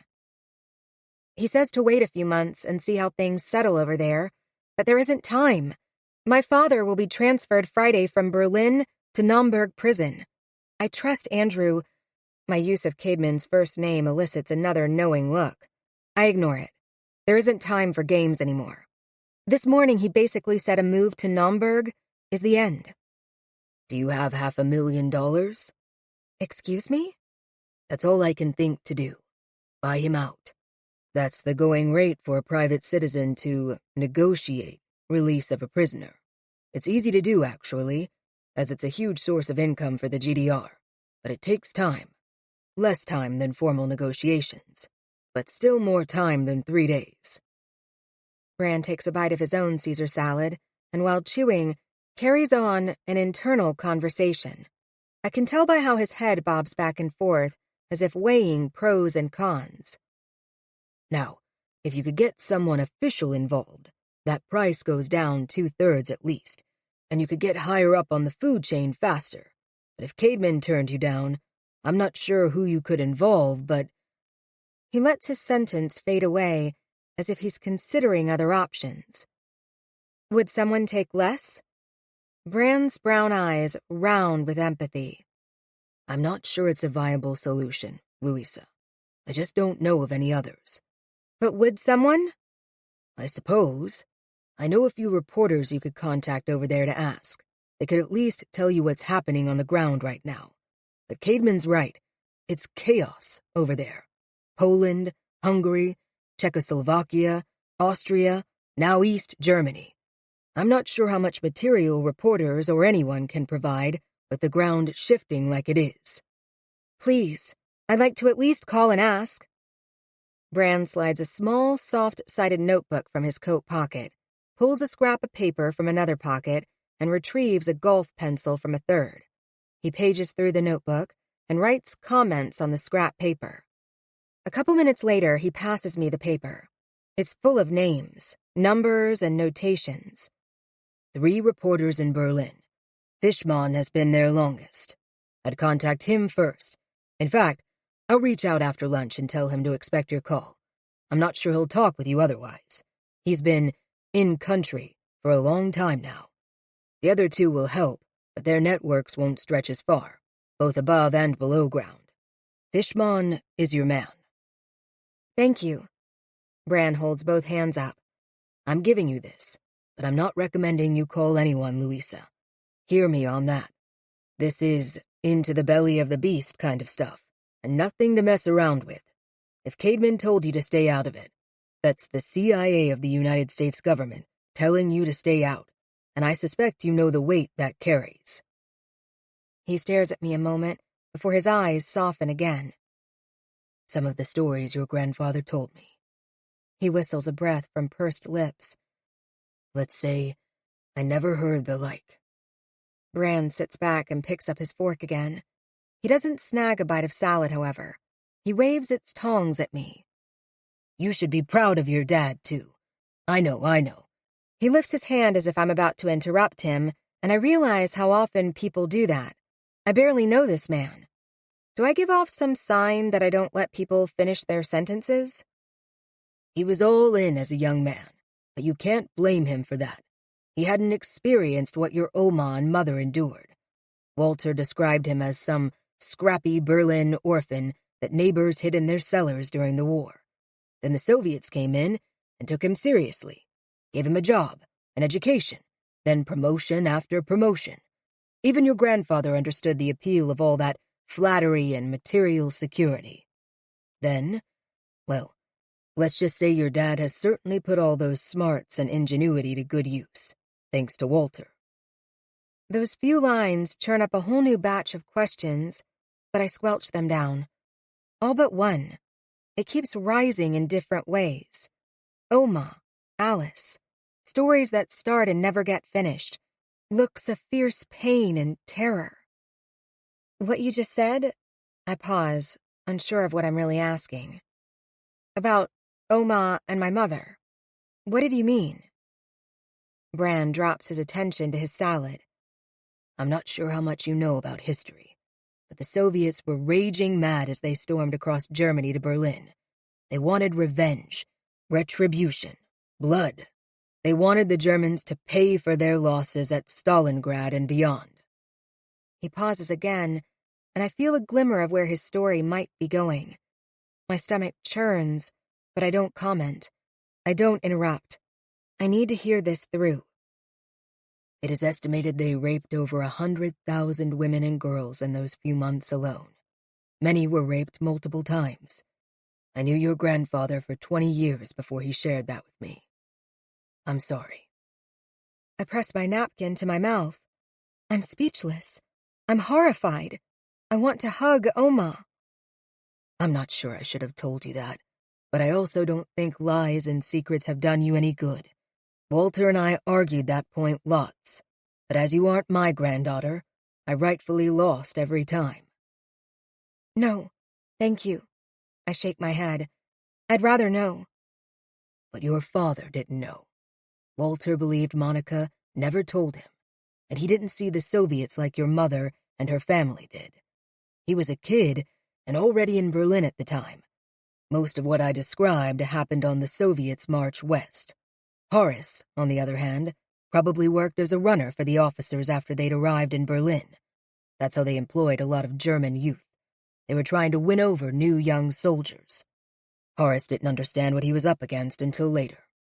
And once he did, he was the first. His intel, buried in his letters to Walter, was the first good stuff out of the GDR. And because Walter wanted to work with me, the CIA couldn't cut us out. Bran sets down his fork.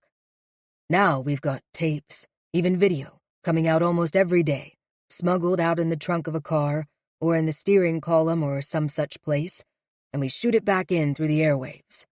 But it wasn't like that in the 60s or most of the 70s. It was your dad. That made both your dad and your granddad vital to the public's understanding of what was going on over there. You can't underestimate the significance of that. I drop my hands to my lap. I see the bandage still circling my right hand. I remember Oma's care, and I feel I can and should forgive my Opa's secrets. My head, heart, stomach, even my arms sag, overwhelmed and heavy. Bran continues to share stories of my grandfather and their talks over the years, and it's as much a story of friendship as it is of passing information. It makes me realize that while I didn't know this aspect of my grandfather's life, I did know him. I laugh at Bran's spot-on impressions of Opa's grouchy exclamations when someone didn't listen well enough, and his deep belly chuckle when something struck him as funny. Bran ends his stories with another fork wave to my salad. Eat up. I suspect you'll need the energy. I finally take another bite, right as he asks a question. Leaving all that aside for a minute, humor an old man. How do you find the letters? Between bites, I tell him about the space under my floorboards and about all the riddles and ciphers Opa created for me as a kid. He was always preparing me, for my job and for this. I didn't know that, of course, but I'm beginning to suspect I've wasted a whole year by not finding the letters or catching on sooner. You can't think that way. They can all get lost with could-haves and should-haves, and they are dead ends. He quirks a small sideways smile. Walter bet me a beer once that I couldn't crack one of your dad's letters. It's the only one I ever saw. We sat at a picnic table for 2 hours, with me racking my brains over that thing and him smirking the entire time. Bran nods, as if anticipating my next question. This was after he stopped bringing you to play chess. He was afraid you were getting old enough to notice more than the chess and would start asking questions. Anyway, I never did find a thing odd within that letter, and Walter even gave me his word-for-word decryption to set next to it. My German's not that good, but still, the letters were right next to each other. I should have found something. That day cost me a beer and a little pride. I laugh. I can see Opa's smirk and that glint in his eyes. He was close to that challenging with me as a kid. That's because you didn't grow up cracking codes to find your birthday gifts. But don't feel bad. Even I have never seen anything like these letters. We talk on, and soon I'm able to relax enough to finish my lunch. I find I'm actually hungry. As we stand in the lobby to say a final farewell, Bran pulls me into a hug and whispers close to my ear. There's a letter from 1982. I stiffen. That's the one. I feel him nod against my cheek. Burn it. Don't let Caedmon know you've read it. He'll think Walter destroyed it, and that's for the best. I step back and make a decision. Could you wait here for just a minute, please? Bran looks confused and concerned. Yes. I run to my car and unlock it from the passenger side.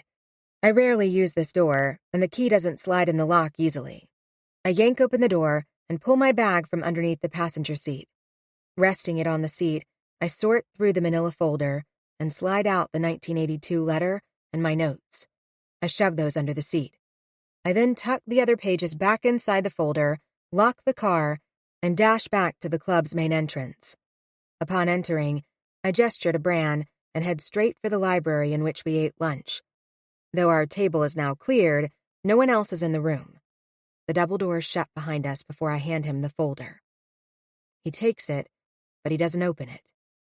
He taps the folder against his other hand. The letters. You're going to Berlin, aren't you? I have to. Would you please take that to Andrew? It isn't breaking any trust or confidentiality agreements. You already know everything that's in them. Though, at your suggestion, just now, I did remove the problematic 1982 letter. I can endorse this plan, Luisa. I'm not asking you to. I'm simply asking you to take the letters to Andrew. The rest is on me. Please? He presses his lips into a long, thin line, and I wonder if he has granddaughters of his own. Finally, he nods. I'll call Fishman and make him meet with you. It's the only way I know to help. Thank you. I turn to leave and spin back. One more favor, if you don't mind. Give me tonight. Andrew isn't expecting that file until tomorrow morning. I need until then. Tomorrow morning, then. And when you get back, I get the story. I smile. Yes, sir. Chapter 17. Tuesday, November 7th, 1989. Emptying one's bank account is both easier and harder than one might expect. Emptying one's grandmother's bank account, however, is gutting. That's part of the plan I didn't tell Bran. I am taking money. All the money. Perhaps I really can find someone who, for about $25,000, and that's all I can gather, will help me. I didn't tell him because he wouldn't support that. Who could? Other than a few of Opa's stocks that can't be sold immediately, I am stealing my grandmother's financial security, the security I promised to protect. And for what? I'm not even sure. Bribes that will go nowhere? Perhaps. Money seized by guards at a checkpoint? Maybe. I just know that if I don't do something, don't try every angle possible, I'll regret it for the rest of my life. With the money tucked deep into my canvas bag, I head to the next part of my plan, a military surplus store. I wander the aisles. I have no idea how large my father is. I don't know his height or his weight, only his age. And 58 is indicative of nothing. I start to make assumptions. Oma says I'm built like my mom. petite, 5'7", but I've seen pictures of my mom and get the impression she was slightly taller, more willowy, almost fragile-looking. Therefore, my father probably isn't a tree. I'm guessing no taller than 5'11", and he's been in an East German prison for over 6 months. He's got to be thin. I reach for a generic olive green American service uniform, and the salesperson confirms it's for average height, average build. I pay her and drive to my next and last stop. The travel agent gawps. "You want to travel to West Berlin? Tonight?" She glances above my head. "It's already 5 o'clock." I force myself to nod. One might think emptying the bank accounts would make this real, or buying a military uniform for my father to wear as we walk across Checkpoint Charlie, but it's actually this moment. I have never purchased a ticket, nor have I ever flown on a plane. I've rarely ventured beyond Virginia. One trip, actually, to Disney World in Orlando, Florida, when I was 10. But despite that, I do have a passport. I've had it since I became a naturalized American citizen at 18. Opa marched me into the post office and paid for me to get a passport as soon as the paperwork came in. When I asked why I needed one, as we traveled nowhere, and I was going to college nearby, he simply replied, "Because you can. Never take for granted that you can go anywhere you choose at any time." So when it expired 3 years ago, I renewed it. The travel agent's hands fly over her keyboard. Only Lufthansa flies to Tegel now that Pan Am has pulled back. She taps her huge monitor. Her nails click against the glass. "You're in luck. There are 2 flights tonight." She looks up to one of the several clocks on the wall again. This time, I twist to see what she's staring at. Each displays a different time zone and features a small placard. London, Paris, Rome, Mexico City, Washington, D.C., Berlin. You'll never make the 7 p.m. 2 hours from now. Are you sure? Considering you need to be at the airport at least an hour before an international flight, yes. She peers over the top of her glasses at me before returning her focus to her computer monitor. There's a 9 p.m. If we work super fast, we can make that work. Do you have your passport? Not with me. Don't forget it. They'll need it at the airport, and you'll need to be there at least 2 hours early since I can't input that information now. When are you coming back? Again, her fingers fly. I don't know, She cuts me off with a wave of red nails. We'll leave your ticket open-ended. You'll have to see a travel agent when you're over there, or call the airline directly. But you don't need to know that date right now. Good, thank you. All right, I need a check. She fills out a form and passes it to me. I gulp at the price. Cash? My voice cracks. Do you accept cash?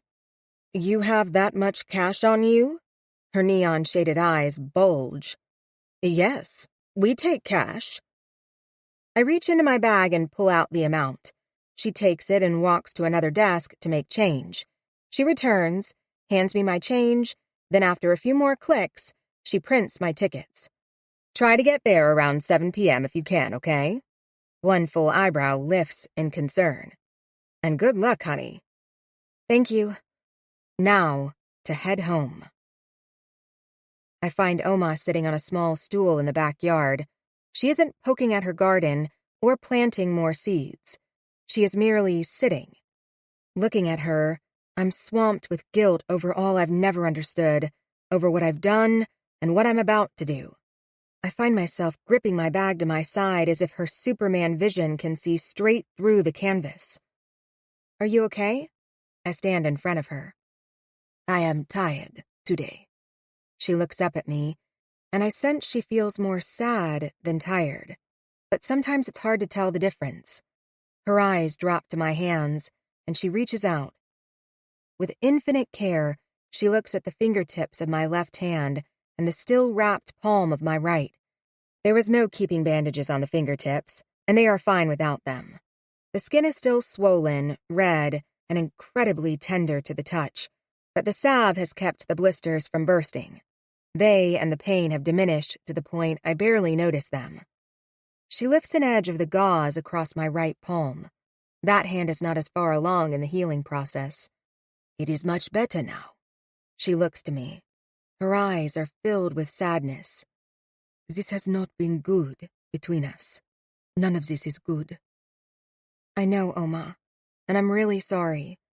I sit on the edge of one of her raised garden beds. The brick makes for enough of a perch that I can balance. It's going to be okay. I promise it will. I wait a moment, then realize I don't have any time to wait. But not yet. She tilts her head up, but before she can speak, I press on. I need to go on a short trip, and I'm going to ask Aunt Alice to come stay with you. Why would you do that? Her tone hardens. I am perfectly capable. I agree, but I'm still going to call her. Please, I do need to do this for me. I kiss her cheek and head up the stairs and into the house before she can protest further or ask any questions. I don't want to lie to her. There have been too many of those. But I can't tell her the truth either. I can't tell her I am going to the one place on earth that still terrifies her to save the one man she's not sure she can trust. After all, it's only been a day since, I think, she loathed Horace Voekler, and I certainly can't tell her that I'm probably breaking a whole lot of rules, and not for the Labor Department. Furthermore, I don't know what will happen. I could be back in a couple of days, but if I'm not, or if something bad does happen, after I lose all our money, I need Aunt Alice here. I need to know Oma will be okay, and I sense on some level Alice needs it too. She needs to be okay, and she's not yet. Opa kept secrets from me, yes, but he actually kept Alice living a lie too. That seems a high price to pay for a teenager who was only trying to save her sister. As I walk up the stairs, I realize Oma hasn't called me back, and she hasn't followed me. I feel another twinge of guilt. I've defeated my irrepressible Oma. I unplug the phone from the hallway and replug it in my room like I used to do in high school. I press the buttons to dial Aunt Alice and hope she's home from school. As it's 5:30, she just might be. She answers on the first ring, but isn't so quick to say yes to my request. Please, I don't want her to be alone. But I don't understand why. What aren't you telling me, Luisa? She asks softly. I hear it in her voice, a plea to be honest, to tell the truth, and to trust her. I'm going to Berlin to find my father. I may have to cross into the east and... She releases a soft gasp. I'll be right over. Do what you need to do, and I'll take care of Mama. Thank you. I'm packing now. I'll be gone before you arrive. Then be safe. And Luisa. Yes? I love you. I hang up the phone and pull my suitcase from the back of my closet, and after folding the uniform inside the Dr. Scholl's shoebox, I set both into the suitcase. The box takes up most of the space, so I fill the little remaining with only a couple shirts, a wool skirt, tights, underwear, and an extra sweater. While I don't know for certain, I expect November in Berlin will be much colder than it is here in D.C. I open the door to grab my toiletries from the bathroom and find Oma standing right outside my door. Where exactly are you going, Luisa? Chapter 18. Tuesday, November 7th, 1989 to Wednesday, November 8th, 1989. I board the plane and find my seat. It's a window seat in a row of 3. There are 4 seats in the middle and another row of 3 on the far side of the plane. I'm a little unnerved by the sheer size of it all. How is something this massive going to fly across the ocean? I settle into my corner and shove my canvas bag under the seat in front of mine. I can't let it out of my reach, even though looking at it makes me feel ill. With a foot pressed firmly on it, I close my eyes. One thought shines through darkened lids. I have stolen from Oma. I have taken everything Opa left her for her future. I have taken everything from those who gave everything for me. Despite the hidden truths, lies, and secrets of these last few days, that fact remains. My grandparents raised me and gave me every opportunity and every bit of love that was in their power to give. I open my eyes and hold my hand out in front of me. Still burned, still pink, and still tender. I am no longer angry about my hands or about Oma trying to burn the scrapbook. Bran helped me understand her better. He helped me understand a lot of things better. They are healing. They will be fine. And they are shaking. I clench them into my lap once more. I try to eat the meal they offer. I try to watch the movie Working Girl playing on the drop-down ceiling screen 4 rows ahead. I try to sleep. I try a lot of things during the 11-hour flight, but nothing separates my mind from those initial thoughts. I check my watch as the flight lands. It's 2 p.m. Berlin time, which makes it 8 o'clock Wednesday morning in D.C. Right now, or within a few minutes from now, Bran will call Andrew. And before 2 words are said, Andrew will know what I've done and where I am. He's not stupid. Then he'll fire me, if not charge me with who knows what. So if I'm not incarcerated, I'll be a soziales Verhalten, as Opa called it.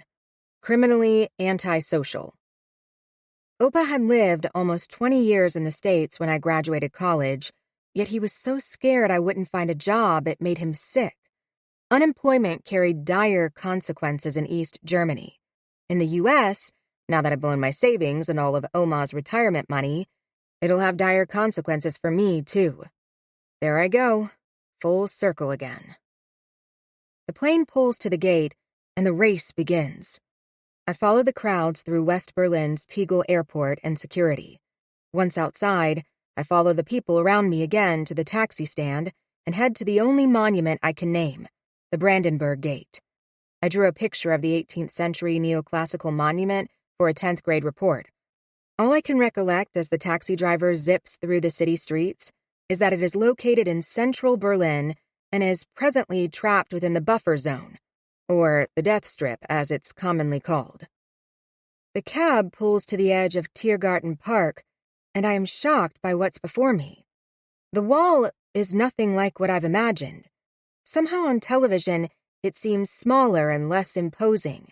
I always thought it a little stark in its height and strength, and interesting with its colors, paintings, and graffiti. But up close, it looms larger, more solid and obdurate, and you can sense the living anger in the art.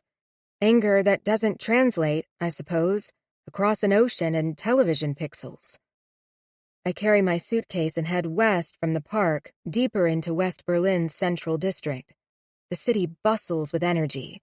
The cars that zip past are smaller than at home, and the noise from their exhausts reverberates off the buildings at a higher pitch. There is a faint whiff of industry about me. I can't tell if it's gas, coal, or bakery goods, but the city smells different than D.C.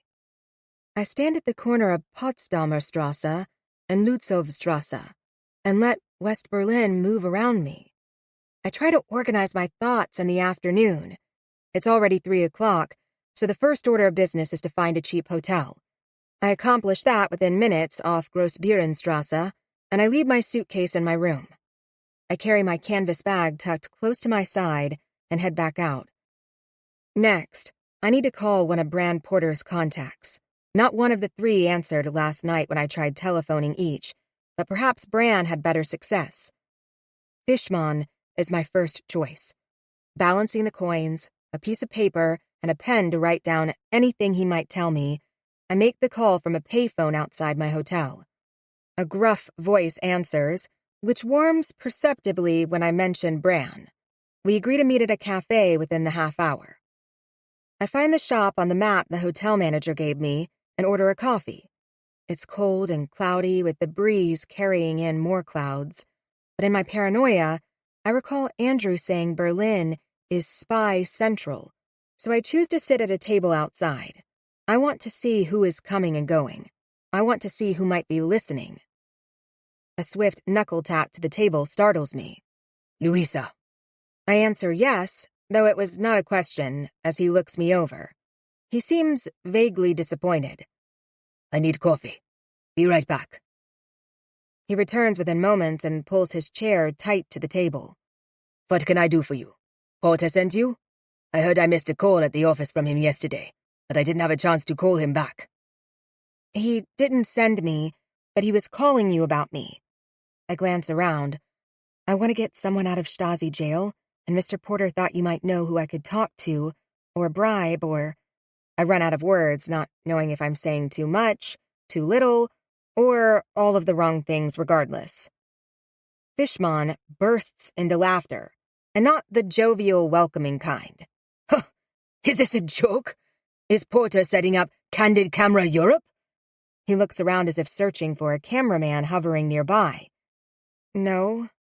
I bite my lip to keep tears from forming. I'm beyond exhausted, and I sound foolish. I hate sounding foolish.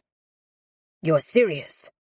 Again, not a question, but it is full of shock and tinged with sarcasm. I nod. I don't trust myself to speak. And once you get over there, say I can get you in, and you find just the right person to pay off. How do you get your person out? I thought, if you... I reach my hand out in a gesture of supplication. I brought a uniform for him to wear. And you have papers? He takes a sip of coffee. Identification papers? Good forgeries for either an American serviceman or a Vopo? Which uniform did you bring anyway? American. I thought if I got him to Checkpoint Charlie, I could explain and... Are you 5? He sets down his cup so forcefully, coffee splashes across the saucer and onto the table. He swipes at it with his napkin. I'd expect better from my grandson. More creativity and ingenuity, at least. He's 5. The tears fall. He's my father. I just found out about him and he's being moved to Naumburg prison on Friday. There wasn't time for anything more. That changes Fishmon's expression and elicits a low-pitched whistle. I'm sorry. That's rough. That's deep into the GDR, and it's just rough. He sits back. What you propose is ridiculous. I did a report on several successful escapes employing a military uniform when I was in high school. After his child comment, I blush at my own sentence. But it's all I've got, so I press on. There were 2 in 1962, then 2 more reported in 1974. He's smiling now. I can't tell if he's going to laugh or pounce. There's something almost sinister about the way his lips curl. And you think the Stasi learned nothing in the last 15 years? No, Let me explain this to you. The Stasi is world-class. They've got nothing like it in the West. Even the KGB comes here when they want something done systematically and thoroughly because the Stasi will get their hands deep into the muck, whereas the KGB likes to stay a little cleaner. Getting deep into the muck means examining every angle, exploiting every weakness, and enhancing every strength. Tell me how many successful military uniform escapes you reported on post-1974. I don't remember. None. There haven't been any. He leans forward to deliver that line, then flops back again. No car boot escapes since 76 either. But arrests? Let's see. 3 uniform arrests in 73, 4 in 74, including 1 uniform the woman was carrying in a shoebox. She got arrested before even handing it over. American woman, too. I sink a little lower. The last one was just 3 years ago, right in Alexanderplatz. Another American woman. She's still over there in jail, by the way. Now as for car boots, 1 arrest in 77, 2 in 79, a couple more in 81. Those are the arrests that leak to the media. Most of the time, they keep them quiet.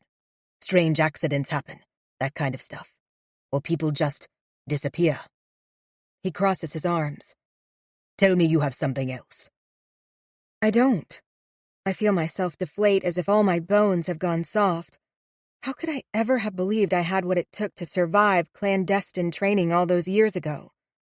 Fishmon narrows his eyes, and he can't help but see the pity party play across my face. His face softens, and I almost want to yell, "Don't do that! I'm an adult! Don't baby me!" But I don't. I sit and wait for him to speak. And why are you here with me rather than going to the embassy? I can't go there. And I can't help you. He stands in one fluid motion and is gone. I down the last of my coffee and stand. I sway a little and grip the table's edge until the world rights itself. I need water, food, and sleep, probably in that order. But I also know I can't stop, so I walk to the only other place I know in the city. Checkpoint Charlie. I stop a woman standing in line. Are you here to cross into East Berlin? I glance to my watch. It feels later than 4:30 p.m. She looks at me like, duh, but I don't let it deter me. What papers do they require? You need your passport to register for a day pass. That's all you can get. She steps ahead. I survey the line behind her. It's over 20 people deep. I step to the end. I might as well see the process through today, without the uniform, so I can figure out what best to do with it tomorrow. Because, ridiculous or not, it's already Wednesday, late afternoon. Tomorrow is my only chance. An hour later, I've moved up and stand 6th in line. My heart is beating so loudly, I can both feel and hear it. Luisa! Someone calls my name, and I spin around. I see no one. I hear it again, and this time, twisting the other direction, I see a man I never expected to see again. Not that I haven't dreamt of it a few times. Daniel Rudd. He weaves through the few pedestrians to my right with a fluidity that belies his size. There always was something about him, an electric energy, ingenuity and deftness. He's only about 6 feet from me now, and I blink, trying to clear my vision. I know he's here, but I just can't believe he's here. How? Daniel flashes a grin of bright white. I notice how his teeth stand out against his skin. He's more tan than I remember from our first meeting in the bubble, Langley's auditorium, and our first stop for clandestine orientation. Tanner than when I saw him that last day, too. Granted, that was 7 years ago, and I expect Daniel's been to a lot of sunny places since then. Cademan stormed into Marino's office after talking to you. She let me stay as my clearance is higher than his, and... Daniel pauses and focuses on me. His hazel eyes still have that golden quality I remember, maybe even brighter by his tan. The tiny scar at the corner of his left eye stands out a little more in contrast. The endearing story he once told me about how he got it in childhood returns to me. I miss his first sentence, distracted by the memory. Since I got back to the States a week ago and am due for a little downtime, I figured, why not help out a friend? I blink again as Daniel's focus travels up and over my head to the line behind me. He tilts his chin as he steps alongside me, and we move up a spot. I'm now number 5. So, Penguin, what's your play here? Chapter 19. Reay Voekler. Friday, August 28th, 1982. I fold the letter, slide it into the envelope, and lick the glue to seal it. I close my eyes, envisioning the sensors steaming it open to read its contents. I pray I'm skilled enough to send this. If I am not, and my buried words are uncovered, I will be killed. Tortured first, then killed. I've taken precautions, though. I did not signal the acrostic anywhere in the letter, and I've mixed the pattern within every paragraph. I'm relying on Walter. I'm relying that he can follow my patterns, habits, and thinking. After all, he knows me better than anyone after all these years. And he trained me. We've only ever used about 8 different styles. Cycling through each, he'll solve it. He must. I lean back and stretch my spine. The rickety wood chair groans and shifts in protest. I drop the front legs back to the floor again. The sound of splitting wood signals one of the legs might break. It has threatened that for years. Outside my bedroom's one window, the sun rises. I should be exhausted, but I'm still wired. The morning light's pinks and oranges refract off the dust in the air and find their way around billows of coal smoke from heaters working against the chill of our first truly cool night. Fall is coming. The days will grow short and cold soon. I walk across my apartment to fill a glass of water at the kitchen sink. The window there faces more westerly. I think of Manfred and hope he's gone. If he succeeded and got through, over or under the wall as he planned, I feel certain he'll write to me. Somehow he'll let me know. I suppose I'll also find out if he fails. I can't simply ask. I can't ask because Koch would note and convey my interest. That alone would prompt questions. I can't ask because Manfred's family won't be told, no matter how highly they are positioned within the government. They'll be watched. Usually, when someone is caught or killed attempting to cross the wall, their family is told some innocuous story. A car accident or other random occurrence happened. But when they are forbidden to hold a public funeral, they suspect. And when family members get called into the local FOPO office on the most spurious excuse for questioning, they know. Neues Deutschland's obituary writer has backed away from enough private funerals to get a clear picture, and downs enough beer nightly to have shared that and more with me. Manfred turned out to be a good reporter. Maybe too good. His job was to uphold the party line just as the Stasi's mandate is to protect the party. But Manfred asked real questions, and he searched for answers. He had an insatiable curiosity and a sharp mind. We never talked about when his thinking changed, and his outside demeanor never did. But I sensed a change within him, as surely as he sensed it within me, and we became friends. Yes, he was the party's man when he first started at the paper, but I estimate they'd lost him by 1980. Manfred was fascinated by the unprecedented world events that started to unfold that year. They were of such a magnitude, even Neues Deutschland could not avoid them, and Manfred was the star reporter tasked to cover them all. At first, Koch wanted the paper to give only a couple inches to some of the biggest stories of the century. Pope John Paul II, Solidarity, Lech Wałęsa. We don't want our people dwelling upon them. Our job was to give a glimpse to the outside world, but to keep readers focused on their daily lives and work. One step in front of the other. There really is something so small about the communist vision. Look at your feet, never look around, never look up. But Manfred disagreed, and by 1980, he had the clout to be heard. If we don't exhaust each and every detail across our front page, we will look like fools, or worse, conspirators. There is a way to present these movements without seeming to endorse them or fear them. Koch was offended by the unflattering implications in Manfred's statement, but was willing to concede to the judgment. It was Manfred's use of the word fear that got him. I saw it in his eyes. It's the compelling force of our lives, but it's verboten to state it aloud.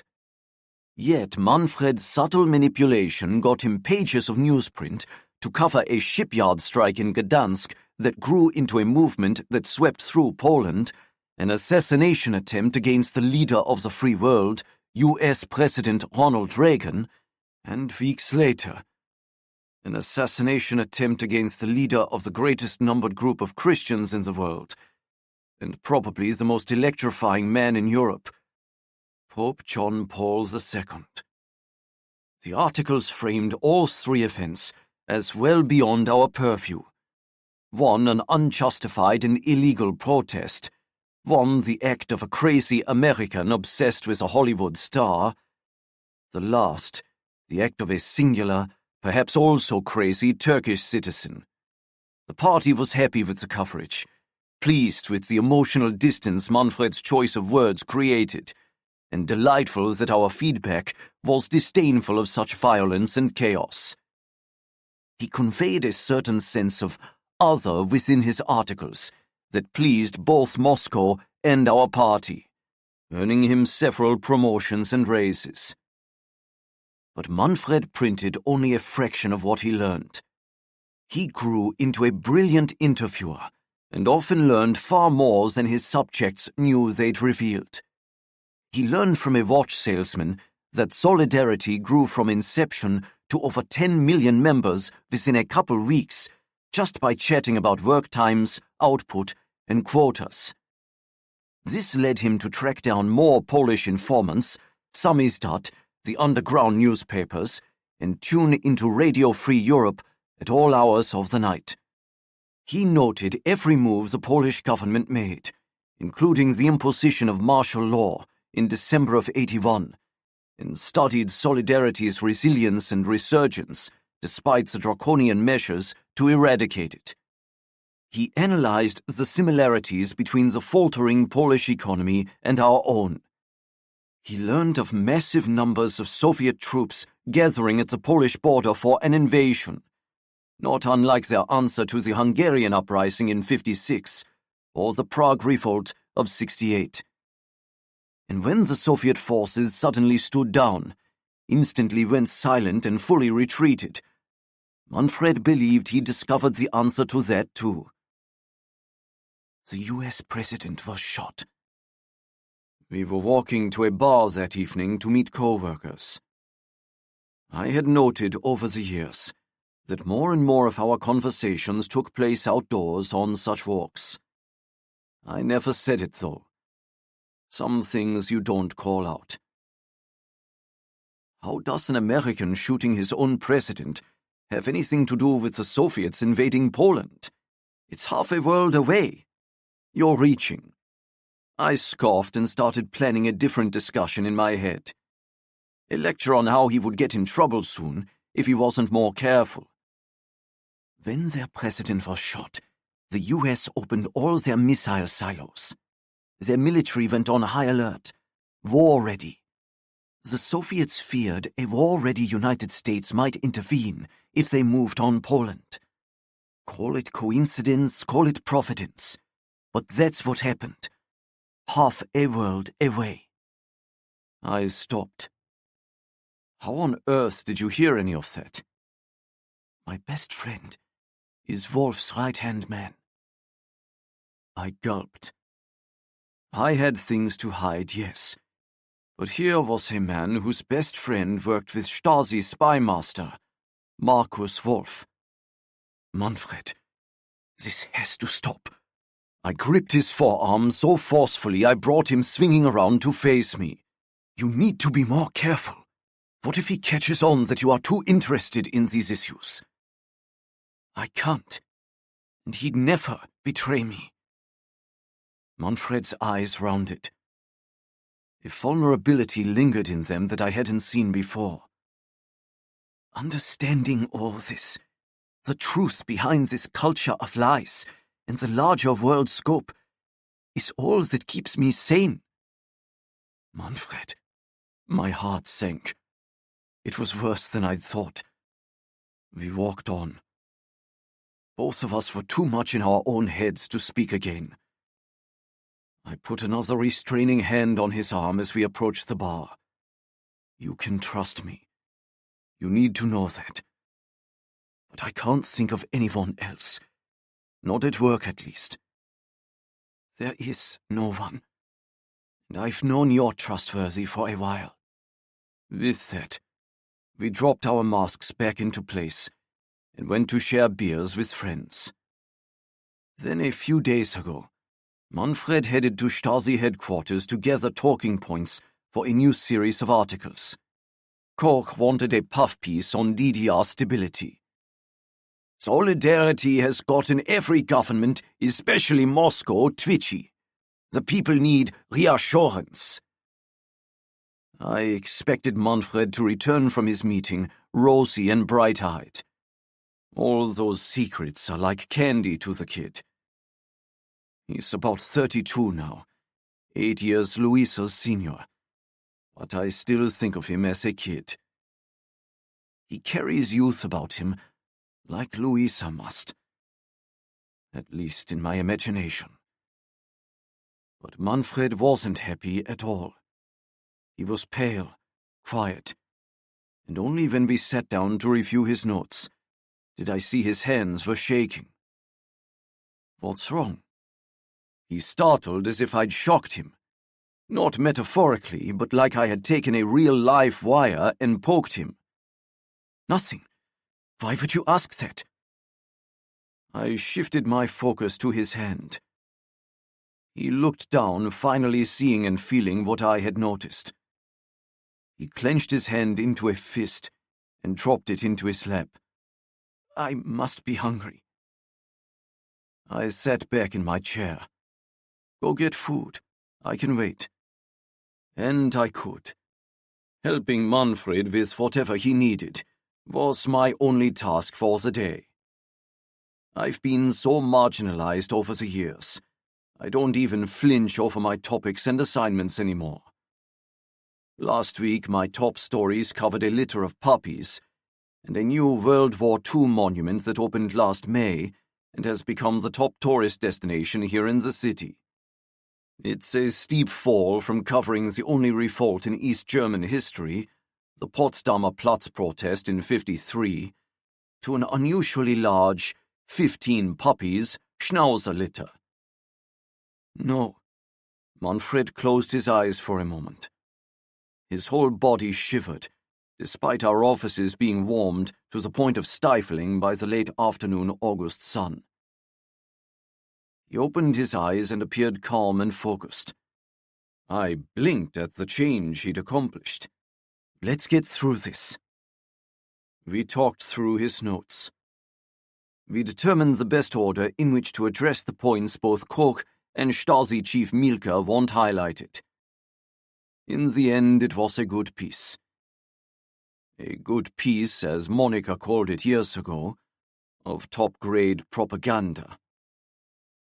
I sent Manfred off to find food while I had the article typeset. It only took about an hour, and then I left too. More depressed than usual. Something had happened that afternoon at Central Stasi headquarters, and Manfred lost the light I'd come to value in him. Light I didn't know I needed until it was extinguished. I almost expected Manfred to invite me out for beers to talk and work through it as we often did, without acknowledging that was what we were doing. It concerned me when he didn't. I didn't walk straight home that night. I needed to be out, and it was a lovely summer evening. Probably one of our last. I headed west rather than east, and found myself in my old neighborhood. I knew they were torn down a couple years ago, but the absence of the Bernauer Straße buildings shocked me. Facades, really. Bulldozers brought down the buildings in '65, but the facades remained as part of the wall until its latest iteration was finished a couple years ago. The wall now stands over 3 meters high with a 1 meter plus lip at its base stretching to the west. I went easy on Walter in my letter describing it, as he's so Americanized now, and let him know that translates to 10 feet high, with a footprint stretching 4 feet to the west. It's that lip or footprint that will keep the reinforced concrete standing unaffected in the event anyone tries to drive a truck into the wall again. No one has tried that in close to 20 years, and the concrete is so thick, plus reinforced with metal bars, that I'm not sure it could work ever again. But one never knows who will try, I guess. I stood staring at the wall, and realized how circumvented my life has become.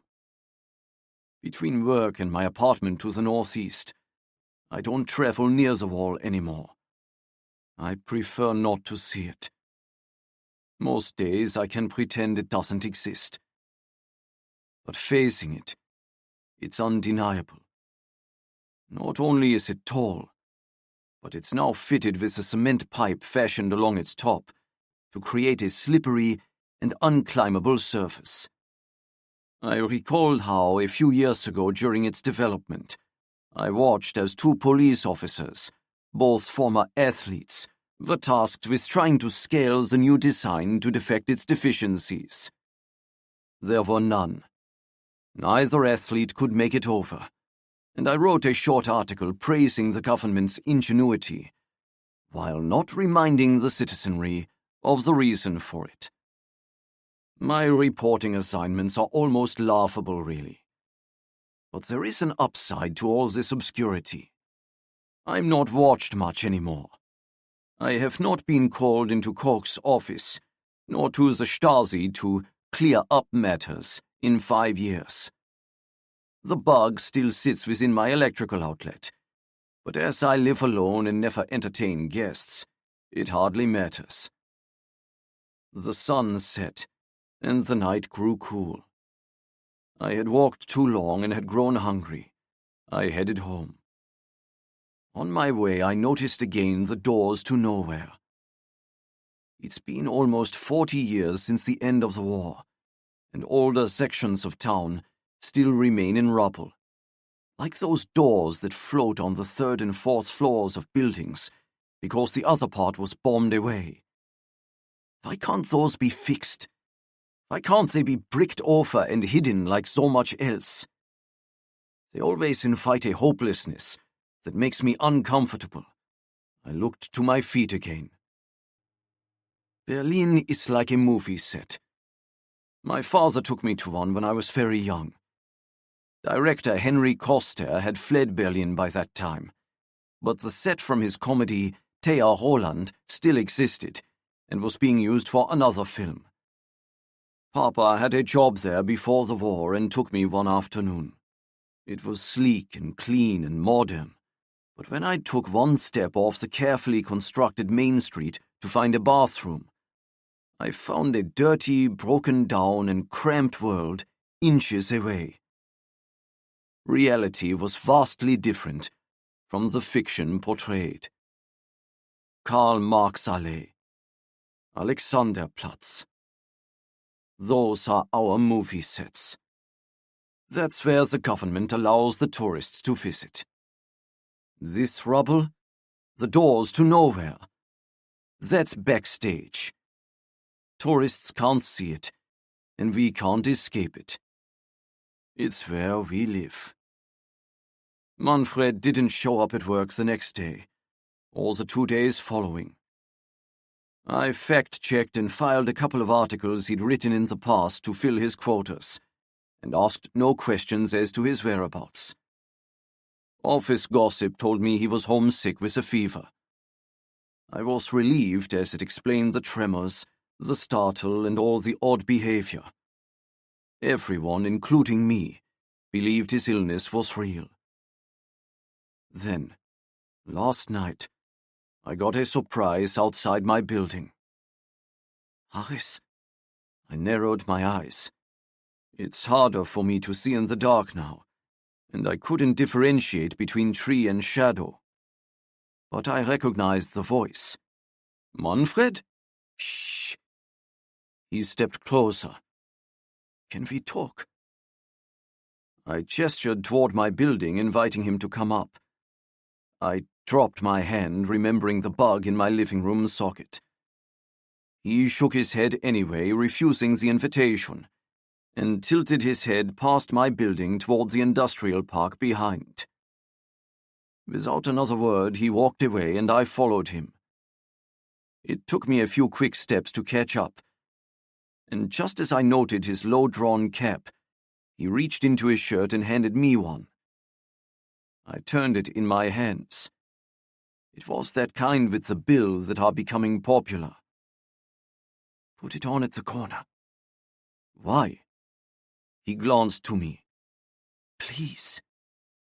As we were nearing the corner, I didn't have time to ask another question. I ducked my head, pulled on the hat, and we turned left and kept walking. Thanks. He looked to me again. That was the last street camera. There are no others out here. How do you know that? I told myself long ago to stop being surprised by all that Manfred knew, and yet I still was. That friend at MFS. Manfred pressed his lips tight. He's dead. Who's dead? My best friend. Wolf's assistant. He said the words slowly. There will be no funeral, no announcement. I offered nothing more. Manfred didn't break the silence as we walked on. Eventually, I did. You haven't been sick? He didn't answer me. Instead, he looked back to see how far we'd walked, then ahead to see how far ahead we could go. Only then did he speak. We were viewed on camera talking near Magdalenenstraße station after my interview with Chief Mielke. They had questions for me. Wait. I put my arm out. You've been in Stasi custody for the past 2 days.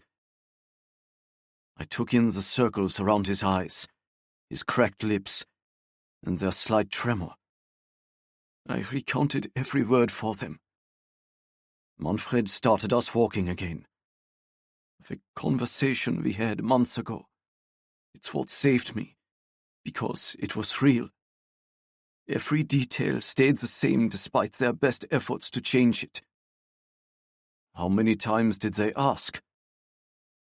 I'd heard how they wake you with bright lights every 15 minutes, just as you doze off, deny you food and water, apply pressure, pain, and prompting in order to get new answers to incessantly repeated questions. They bend time. They compress time. They bend and compress you, too.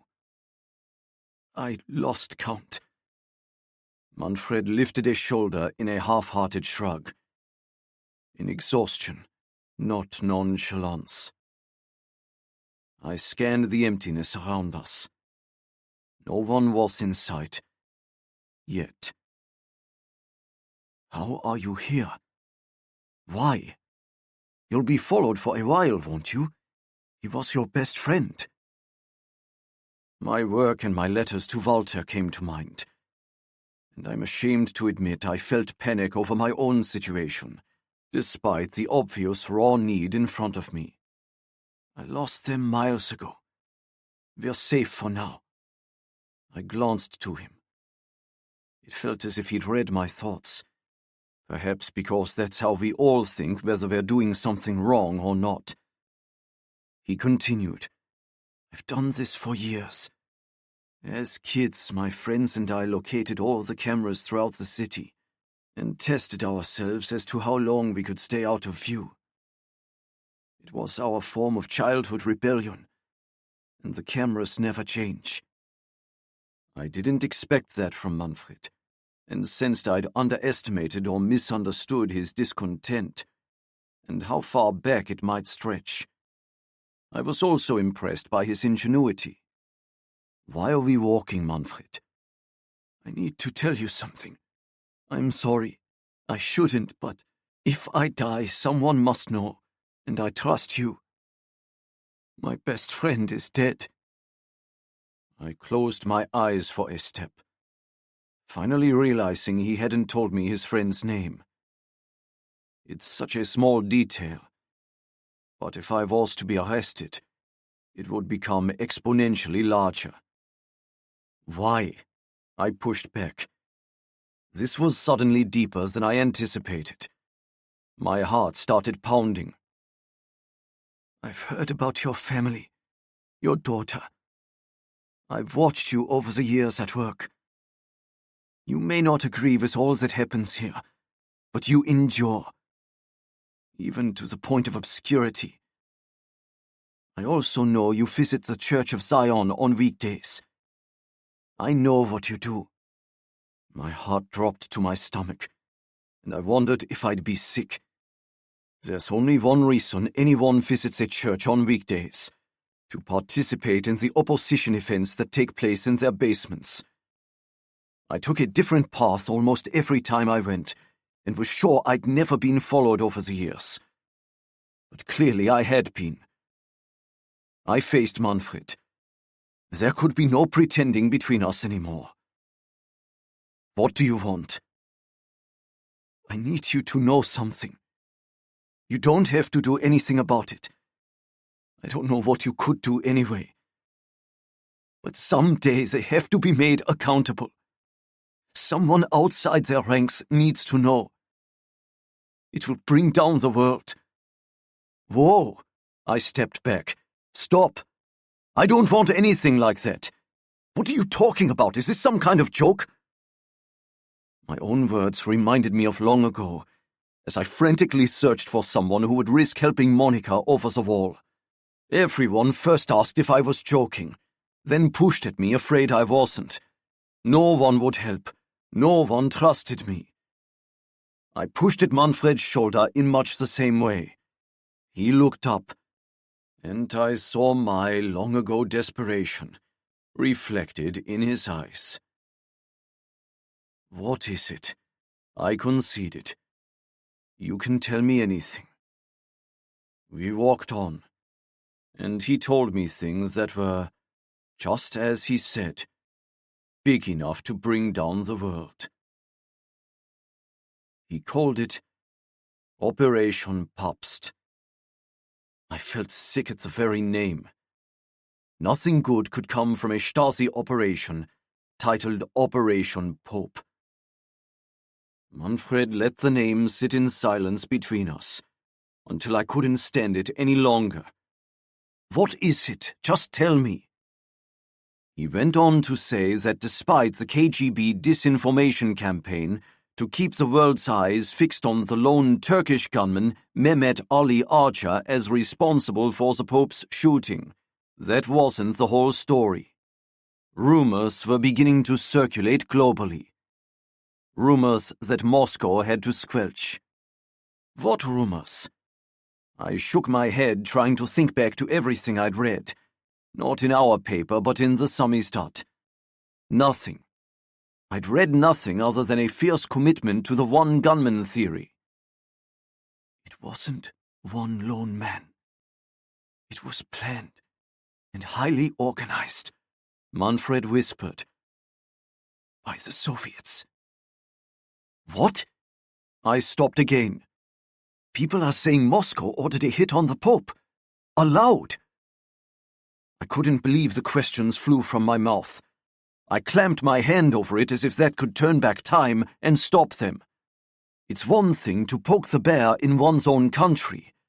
All the bears in the Eastern Bloc are mere cubs. But Mother Bear is another beast altogether. Even asking the question felt dangerous.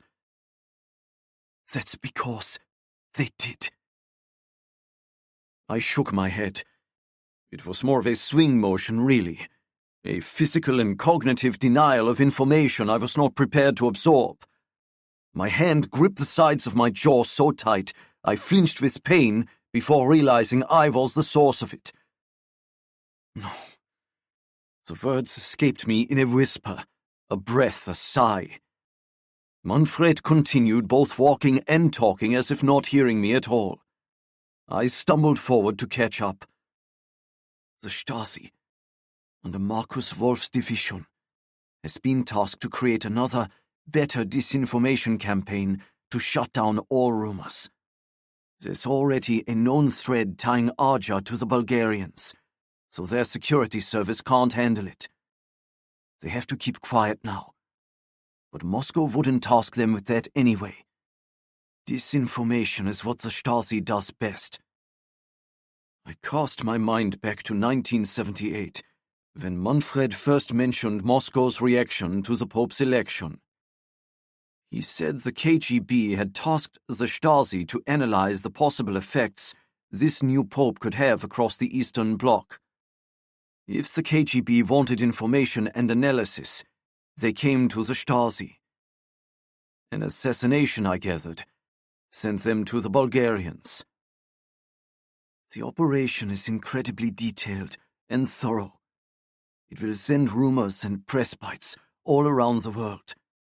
It has to. The order to kill the Pope came from the top. We stopped walking again, and he stared at me with such intensity I couldn't look away. Moscow to the Bulgarians, who commissioned Archer and a team to carry it out. The Bulgarians have already rounded up the other players. Now the Stasi's Operation Pope is to shut down any remaining questions. Can you imagine what happens if they don't succeed? Something like this could lead to World War III. I folded at the waist. I felt like I was about to throw up, but Manfred wouldn't even give me that moment. He grabbed my shoulders and pulled me straight. I'm trying to get through tonight. There's no way they'll let me live. Even if he hadn't said anything to me, they can't risk it. I didn't know it at the time, but they let it slip that my friend was seen on camera opening the operational file, despite it being marked streng geheim. Then he walked me out the door moments later. Manfred shuddered. What else are they going to think? Nothing other than he told his best friend everything. Manfred sighed. He wanted to be a teacher. I felt sorry for Manfred. For all of us. Because it didn't matter if his friend wanted to be a teacher, a dentist, or a bricklayer. If his family was Stasi, he was always going to be Stasi. How'd they do it? I whispered.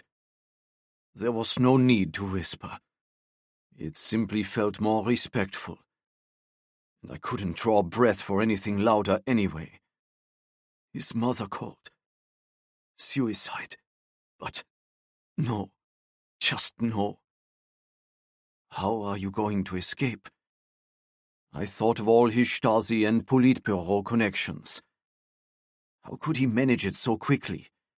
Who would ever risk helping him? I haven't worked it out yet. Manfred stared into the distance. I knew he was imagining the wall. I was doing the same. But that's not important. That doesn't need to endure. What I've told you does. Please. What am I to do with it? I heard the sarcasm, the fear, and the anger in my voice. The West already has sanctions against the USSR for Afghanistan. The rhetoric out of the US is vitriolic. Moscow is growing its army. Where do you think you are right now? Where's the epicenter? You remember what Khrushchev said? Every time I want to make the West scream, I squeeze on Berlin. Nothing's changed. When they go to war over this, and they will, it will be nuclear, and we'll be the center once more. If you don't survive, this is on me. The greatest secret in the world is my problem. I couldn't breathe. I folded over. This time Manfred didn't grab my shoulders and hold me up. He crouched beside me. I'm sorry.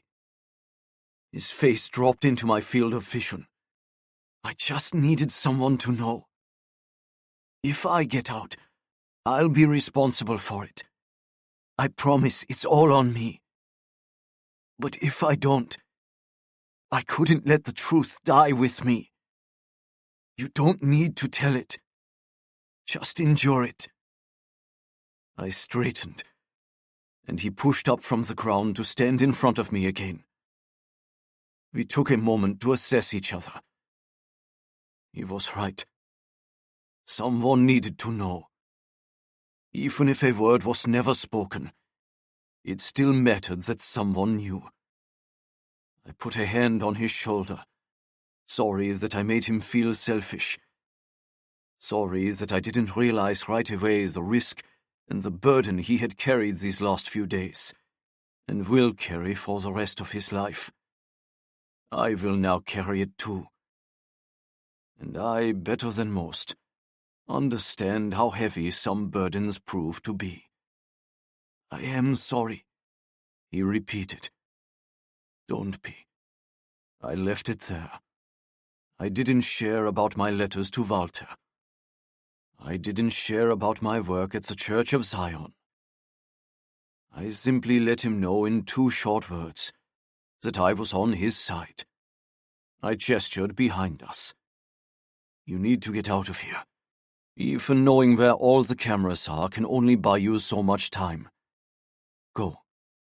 I'll be fine. He stepped away and I grabbed his arm. Be safe. He walked one way and I walked the other. I made a long circle around my complex, and when I reached the nearest corner to my building, I pulled off the hat and stuffed it into my shirt. I then walked up to my apartment, saying a cheerful hello to everyone I passed. Once inside, I passed into my bedroom. I said nothing for the benefit of anyone listening, though I suspect they gave up monitoring me years ago. Nevertheless, I didn't sigh. I didn't hum. I didn't cough. I didn't do any of the things I often do. I simply pulled out pen and paper to start the most important letter of my life. August 28th, 1982. Dear Walter, I have much to atone for. Only too late did I understand the consequences. I never should have let work define me. Please tell Luisa of all my regrets. If she knew me now, she wouldn't recognize me from the man I was in her childhood. Everything has changed for me, and continues to change. Recently, I was walking along our old street. Memories came at me so fast, I almost buckled with their impact. Always Monica and Luisa, and me never the man I wanted to be. Too many regrets, Walter, fill my days and my dreams. So many I can't breathe sometimes. I can, however, ask for her and your forgiveness. Please tell her. Only don't tell her what I once was. You were right to never trust me then. Now, I think you could. Please share that with her, and share about my work too. Only yesterday I wrote about a litter of schnauzers. Puppies, so small and adorable, eyes not yet open. All I wanted to do was cuddle them. Eva, the owner, offered to let me take one home. I leaned back and looked at what I'd written. It was just a beginning, and I didn't signify the code in any way. I just had to trust that cycling through the 8 iterations we usually employ, he'll find it. I chuffed. This letter was going to be long. All night long. It took me that whole paragraph just to begin. OPERATION.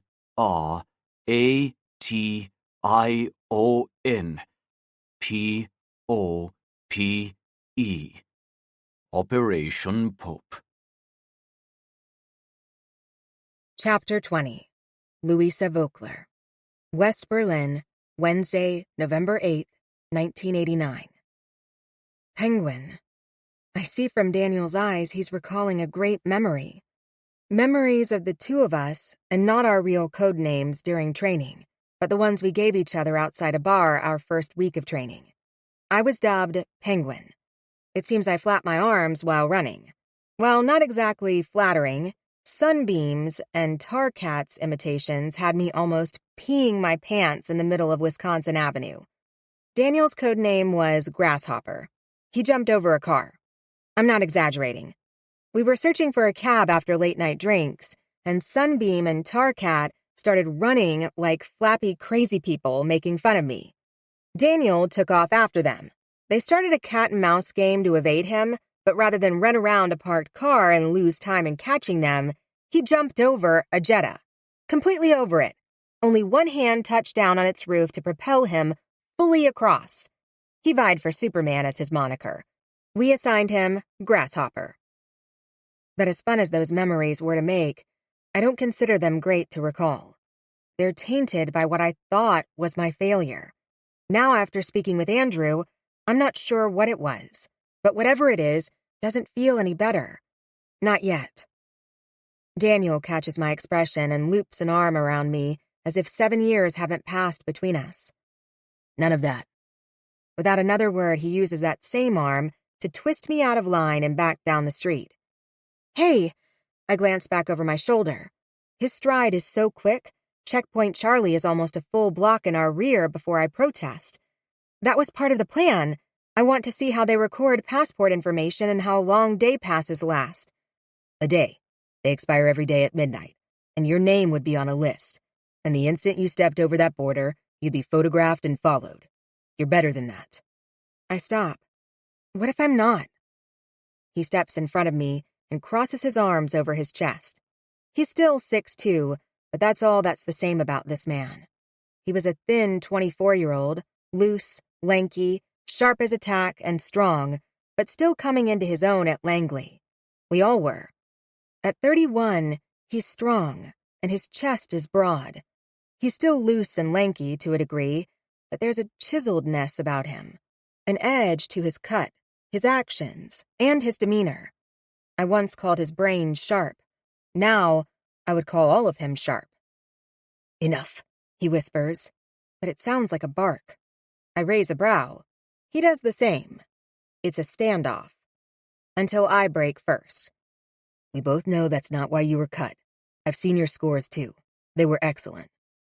You have? Wait, how long have you known?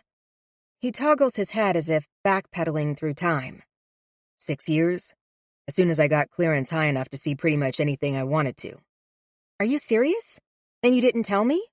Stupid questions. Of course I couldn't, so I didn't. But it wouldn't have mattered. He lifts his chin. You cut me out so thoroughly, I bet you wouldn't have taken my call if I'd tried. My gaze falls to my feet. He's right, but his posture and words tells me he thinks it was some great offensive move on my part, not the act of a coward who was too heartbroken and downtrodden to show her face. I was beyond embarrassed. I felt ashamed, and I simply cut my friends before they could cut me. And they would have. I was out of the jokes, the shop talk, the adventures, the acronyms and inside lingo, the shared experiences, and the camaraderie. I was instantly on the outside of it all, and I couldn't bear the inevitable conversational shifts, pitying glances, and canceled plans. I'm sorry.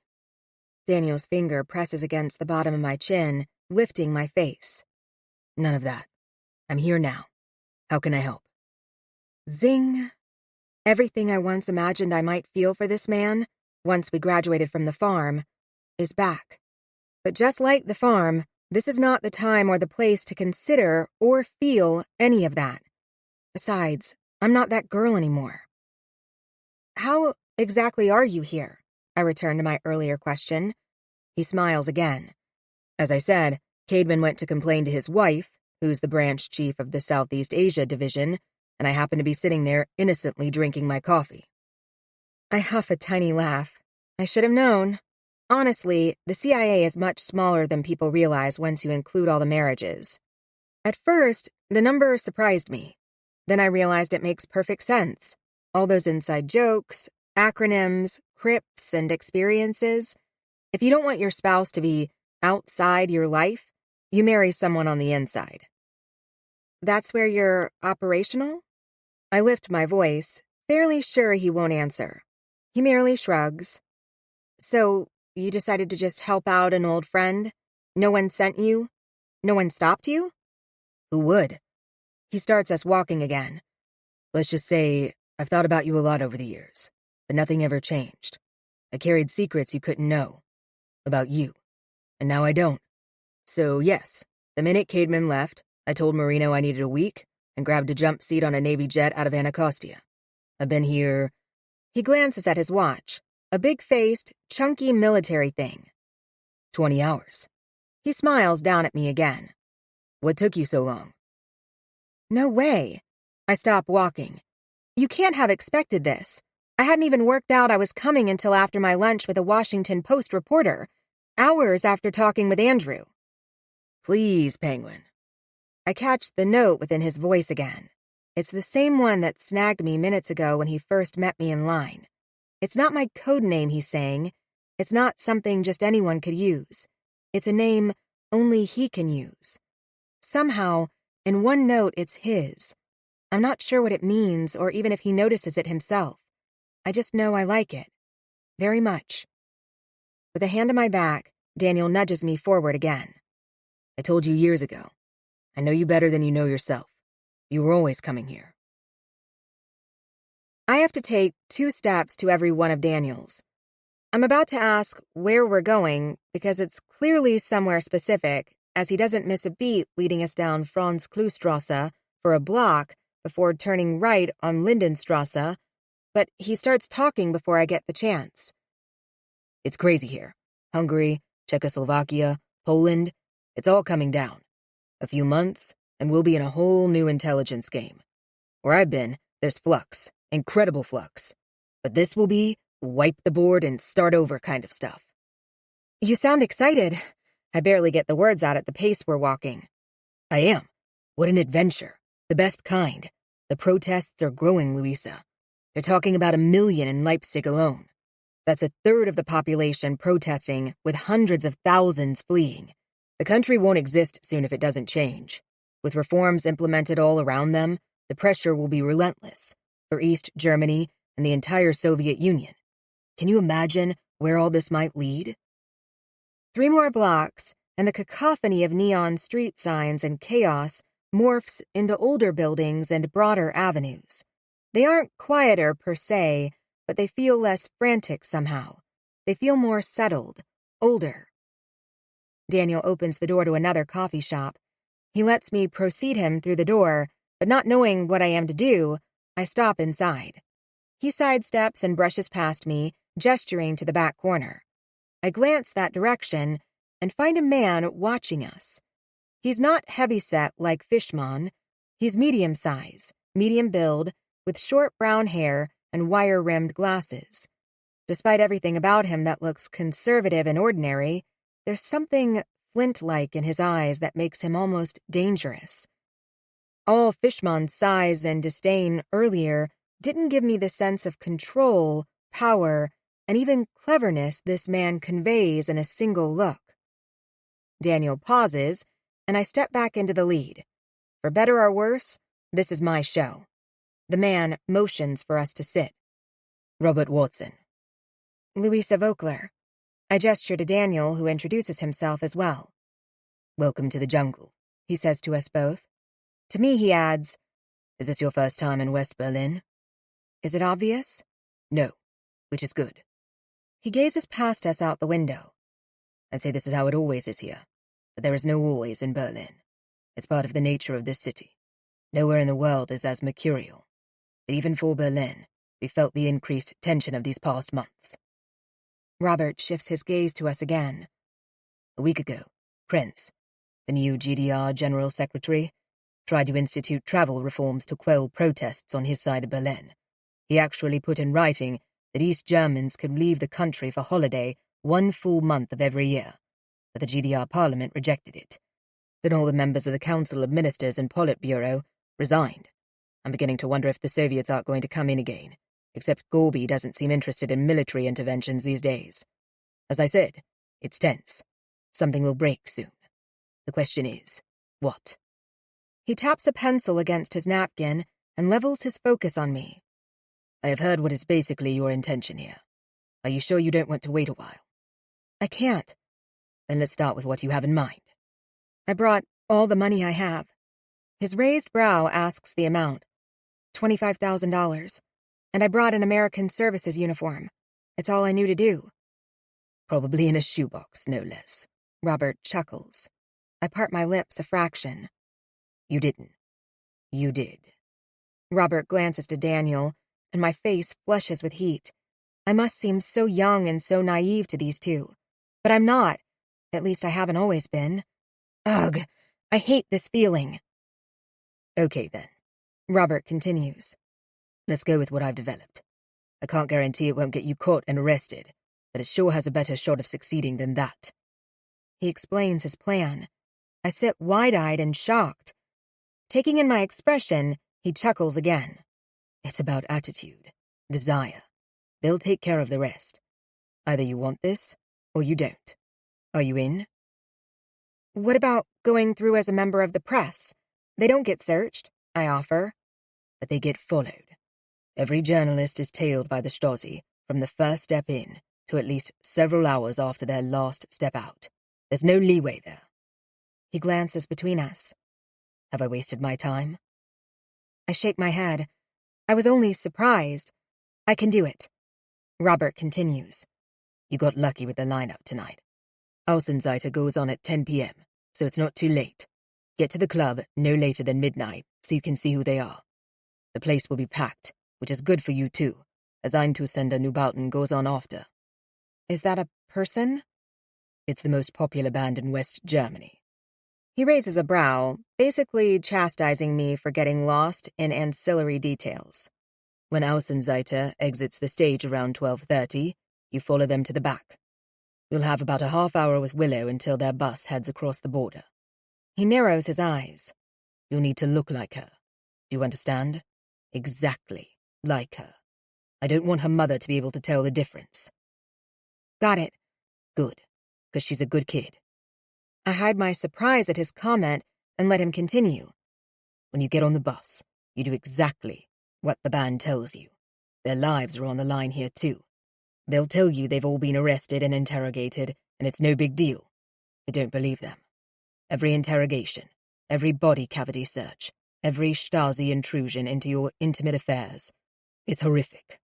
The part that they've all been through, it is true, though. What about Willow? She'll be you, and hang out with Daniel until you get back. I glance to Daniel before returning my focus to Robert. When will that be? That's up to you. He shakes his head like I am a huge disappointment. I can get you through the border, and I've got a contact for you tomorrow morning. A Stasi guard whose integrity sells for cheap. You'll get the details later as they're not fully sorted yet. He stares at Daniel. You gave me little time. It's all I had. Daniel replies, low and calm. It'll work. She's the real deal. Robert tilts his head as though he's not quite sure and looks to me. I'm afraid on the other side, you'll rely more on your ingenuity than my planning. I got the band and the guard, but anything can happen in between. He slides his chair back to stand. Both of his hands grip the table. His fingers are strong, his nails cut short. Best of luck to you. This is all I could do with the time allotted. I understand. I say the words, but I actually do not understand anything. I feel like I've been led into a haunted house with no path or exit plan. Surprises lurk around every corner. Thank you. Don't thank me too soon. With that, he's gone. I shift in my seat to face Daniel. He looks so relaxed, leaning back almost lazily in the chair. I want to thwop him, but I don't. Back in the day, his tell was the tapping of his index finger on any hard surface. He'd controlled it by our third week in, but we all noted when extreme stress brought it out. His finger is beating the table's corner quadruple time. I'm not sure I can do this.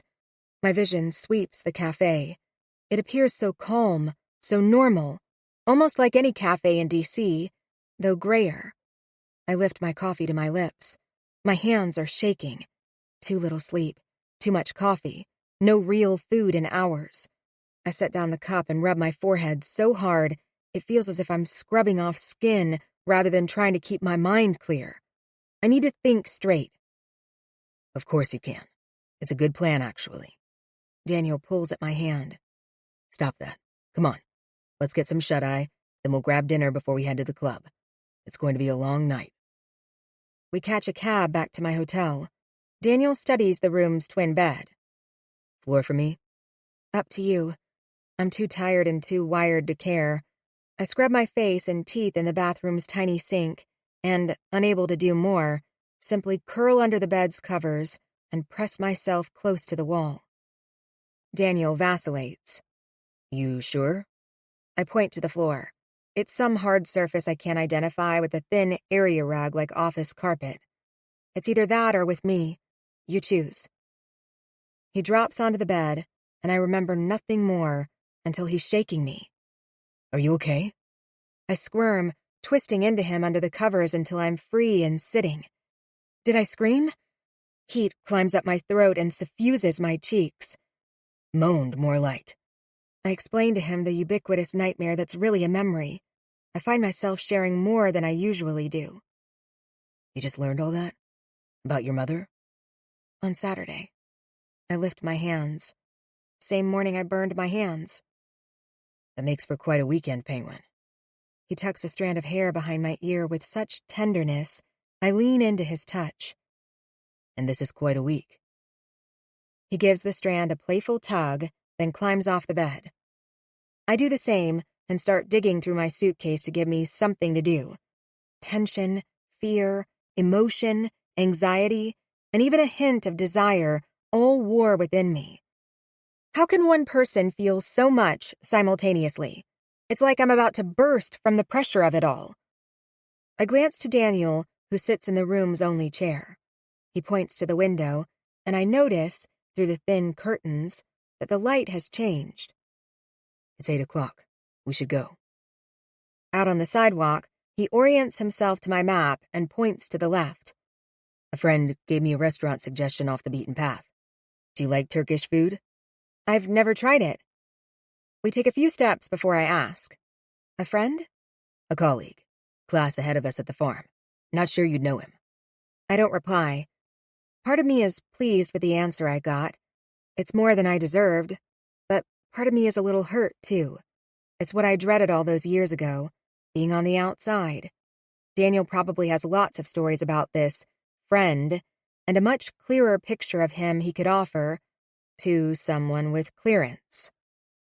As we walk deeper west, and the city continues to darken around us, Daniel explains that Berlin received an influx of Turkish immigrants right after World War II, but that the population never fully assimilated, and their neighborhoods, not being hotspots for protests, aren't as assiduously surveilled. Therefore, we're about to get great food, and most likely not catch anyone's attention in the most watched city in the world. The restaurant is small, warm, and crowded.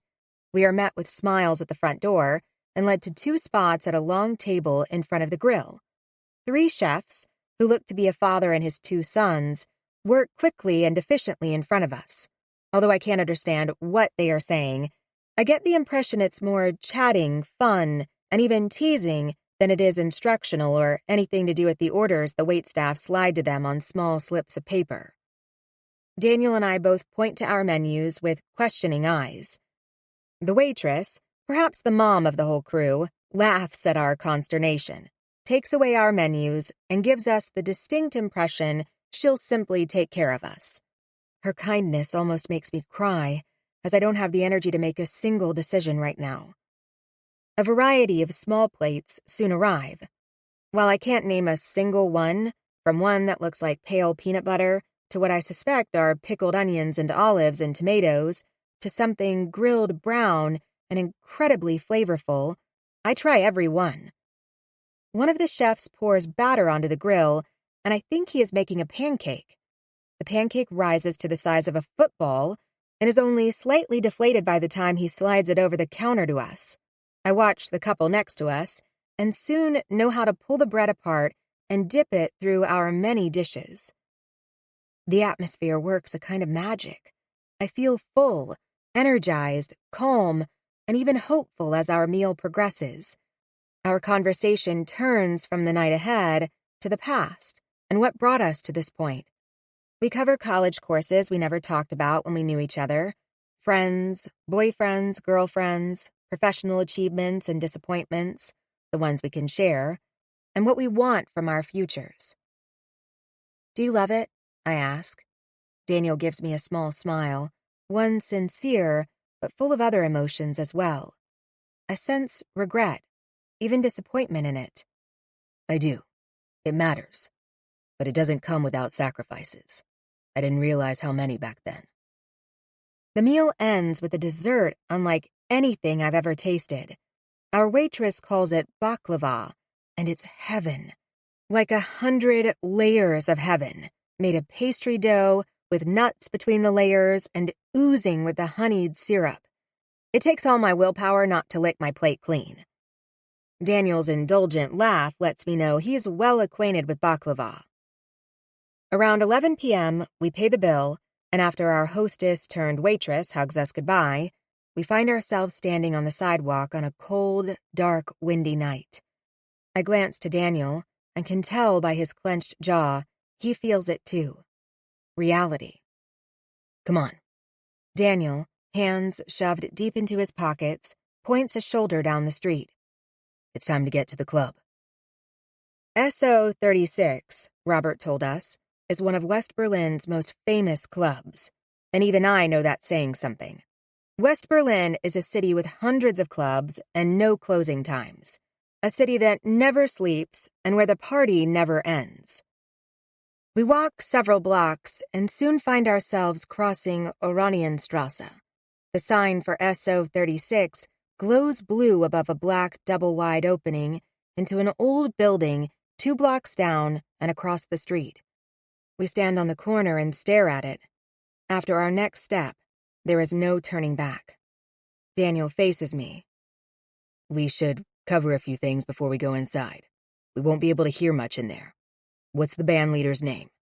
Ponce. And I'm swapping places with Willow, the drummer. But is that his real name? I can't imagine a mom, no matter her nationality or loyalties, naming her son after a Soviet tank. None of them use their real names, not even with each other. It's both a sign of a new identity and protection. You can't rat a guy out if you don't know his name. Good point. Now remember, only Ponce and Willow know about this. None of the other band members do, and one of them could be a Stasi snitch. Willow will be with me, so you only talk to Ponce when you get over there. Got it? Daniel, I got it. I can't decide if I find his nerves endearing and oddly reassuring or patronizing, but as I'm not sure I really do got it, I appreciate his care. He's seen and done things over the years, honing every instinct, and as I've come to realize, I've fallen asleep at the wheel of life. Take this. He hands me a slip of paper. Tuck it someplace safe. I unfold the small corner of paper. It's a long series of numbers, but I'm not sure what they mean. It's a phone number. Those are the exact numbers you dial. Don't add a country code or anything. It'll get across the wall, I promise, and I'll be on the other side. While you find your dad, I'll work on a way to get you out. I tuck the paper in my bra. I want to ask what he's got in mind or who else he can tap without official CIA cover, but before I form the full thought behind any question, much less ask one, he pulls at my arm. Come on, showtime. We hear the pulsating music a full block away. Once we're outside the open doors of the club, it's so loud I can't hear the people talking around me. As we're about to enter, Daniel pulls me close and yells in my ear. You ready? I'm not sure I am, but I nod anyway. Okay then, he yells again. Let's get you punked. Chapter 21. Wednesday, November 8th, 1989. It takes time for my eyes to adjust. It doesn't take time for my ears, however. They are accosted at a decibel I've never encountered before, and I pray they simply shut down before they're damaged for life. Daniel smiles down at me. He says something, but it's lost in the noise. He pulls me behind him and leads us forward through the packed crowd. The club's center is a mash of people jumping and twisting to the music. It feels claustrophobic with everything crowding in. Sound, sweat, heat, people, pressure, with the black walls and the low, black-painted ceiling broken up and lit by a single flashing neon white light. At the far end of the room, on a low stage, I find Außenseiter. The band's name translates to outsiders, and I'm learning that it's the defining aspect of punk, to be outside. I look at each of the band members in turn. Ponce, the lead singer, is huge, and I guess that's why he chose a tank for his moniker. He looks to be well over 6 feet tall, with his jet-black spiked hair towering another solid foot above him. His black eyeliner streams down his cheeks as sweat flies off him. I glance past the other 3 band members in ripped black clothing and crazy-colored hair to land on Willow, the single girl seated behind the drums. She looks a little taller than I am, though it's hard to tell with her sitting. But she's definitely younger. A lot younger. I yell into Daniel's ear. I look nothing like her. You will, he yells back. I gasp, though no one hears me, as the crowd starts to throw beer cans at the band. The bass guitarist dodges the flying projectiles, and against one hurling can, swings his guitar handle like a baseball bat and sends it soaring back into the crowd. The place roars its approval. Why doesn't anyone stop them? Someone could get hurt. Although I cup Daniel's ear with my hand, I still yell. They'd be more insulted if cans weren't thrown. He does the same, using both hands, but I sense he's not yelling. I don't understand. Daniel merely shrugs. We watch for a few minutes before I feel his hands around my ear again.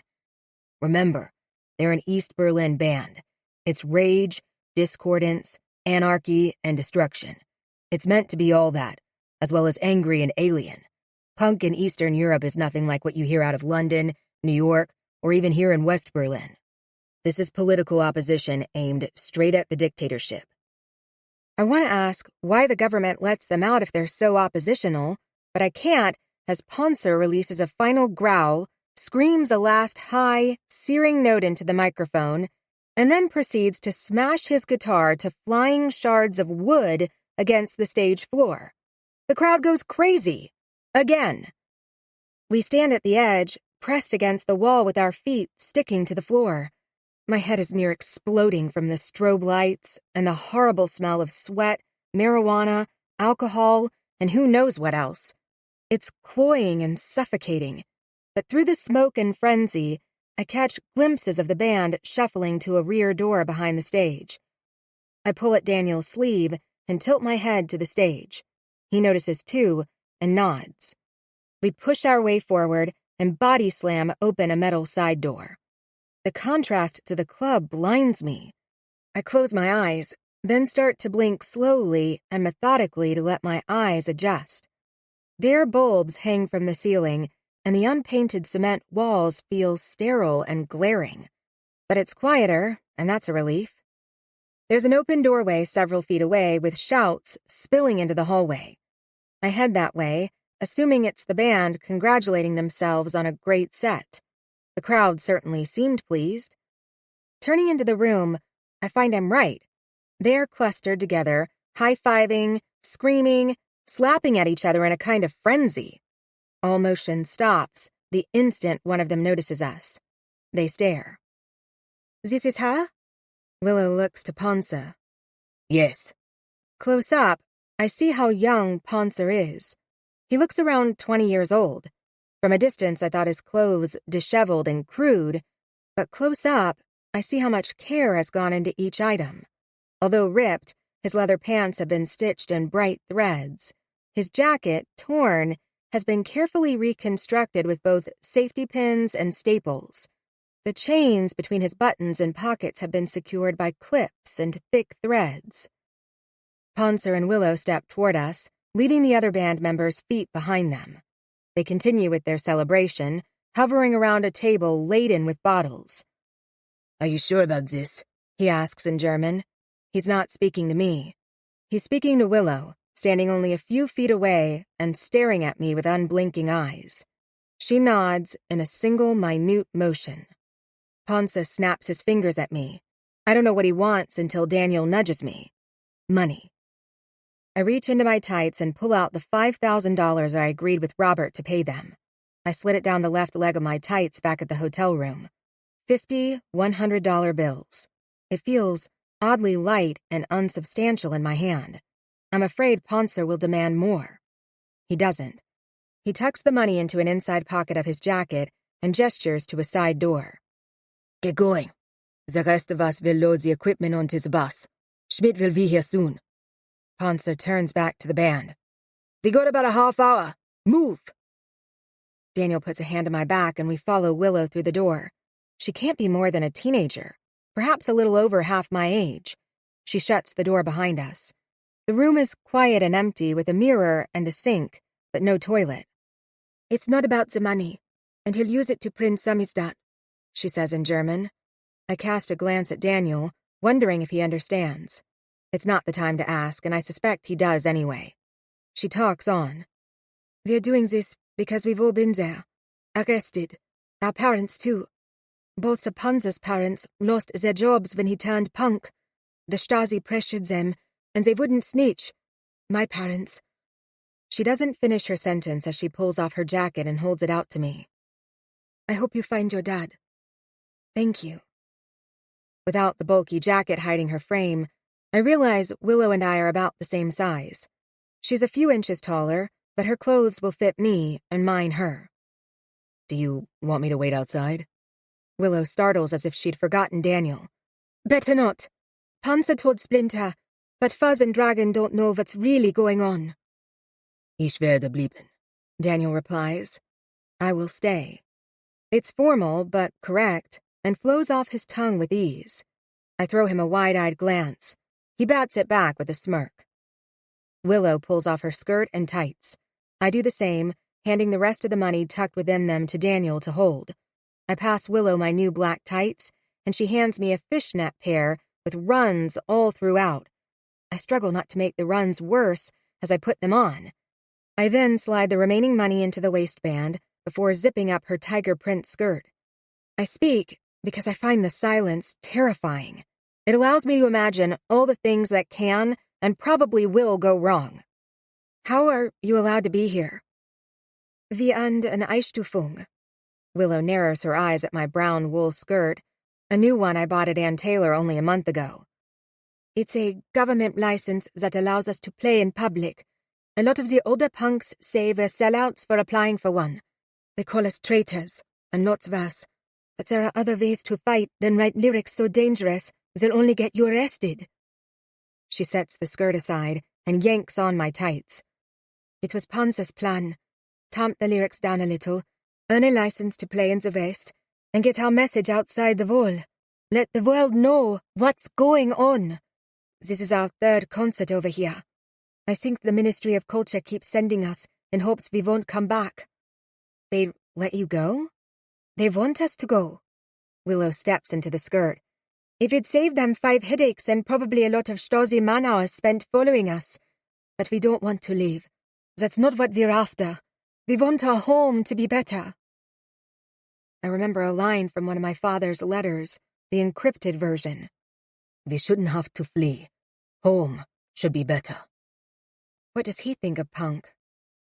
Willow stares at my white blouse for a moment, with almost as much disdain as she regarded my skirt, before she slides her arms into the sleeves and starts buttoning it up.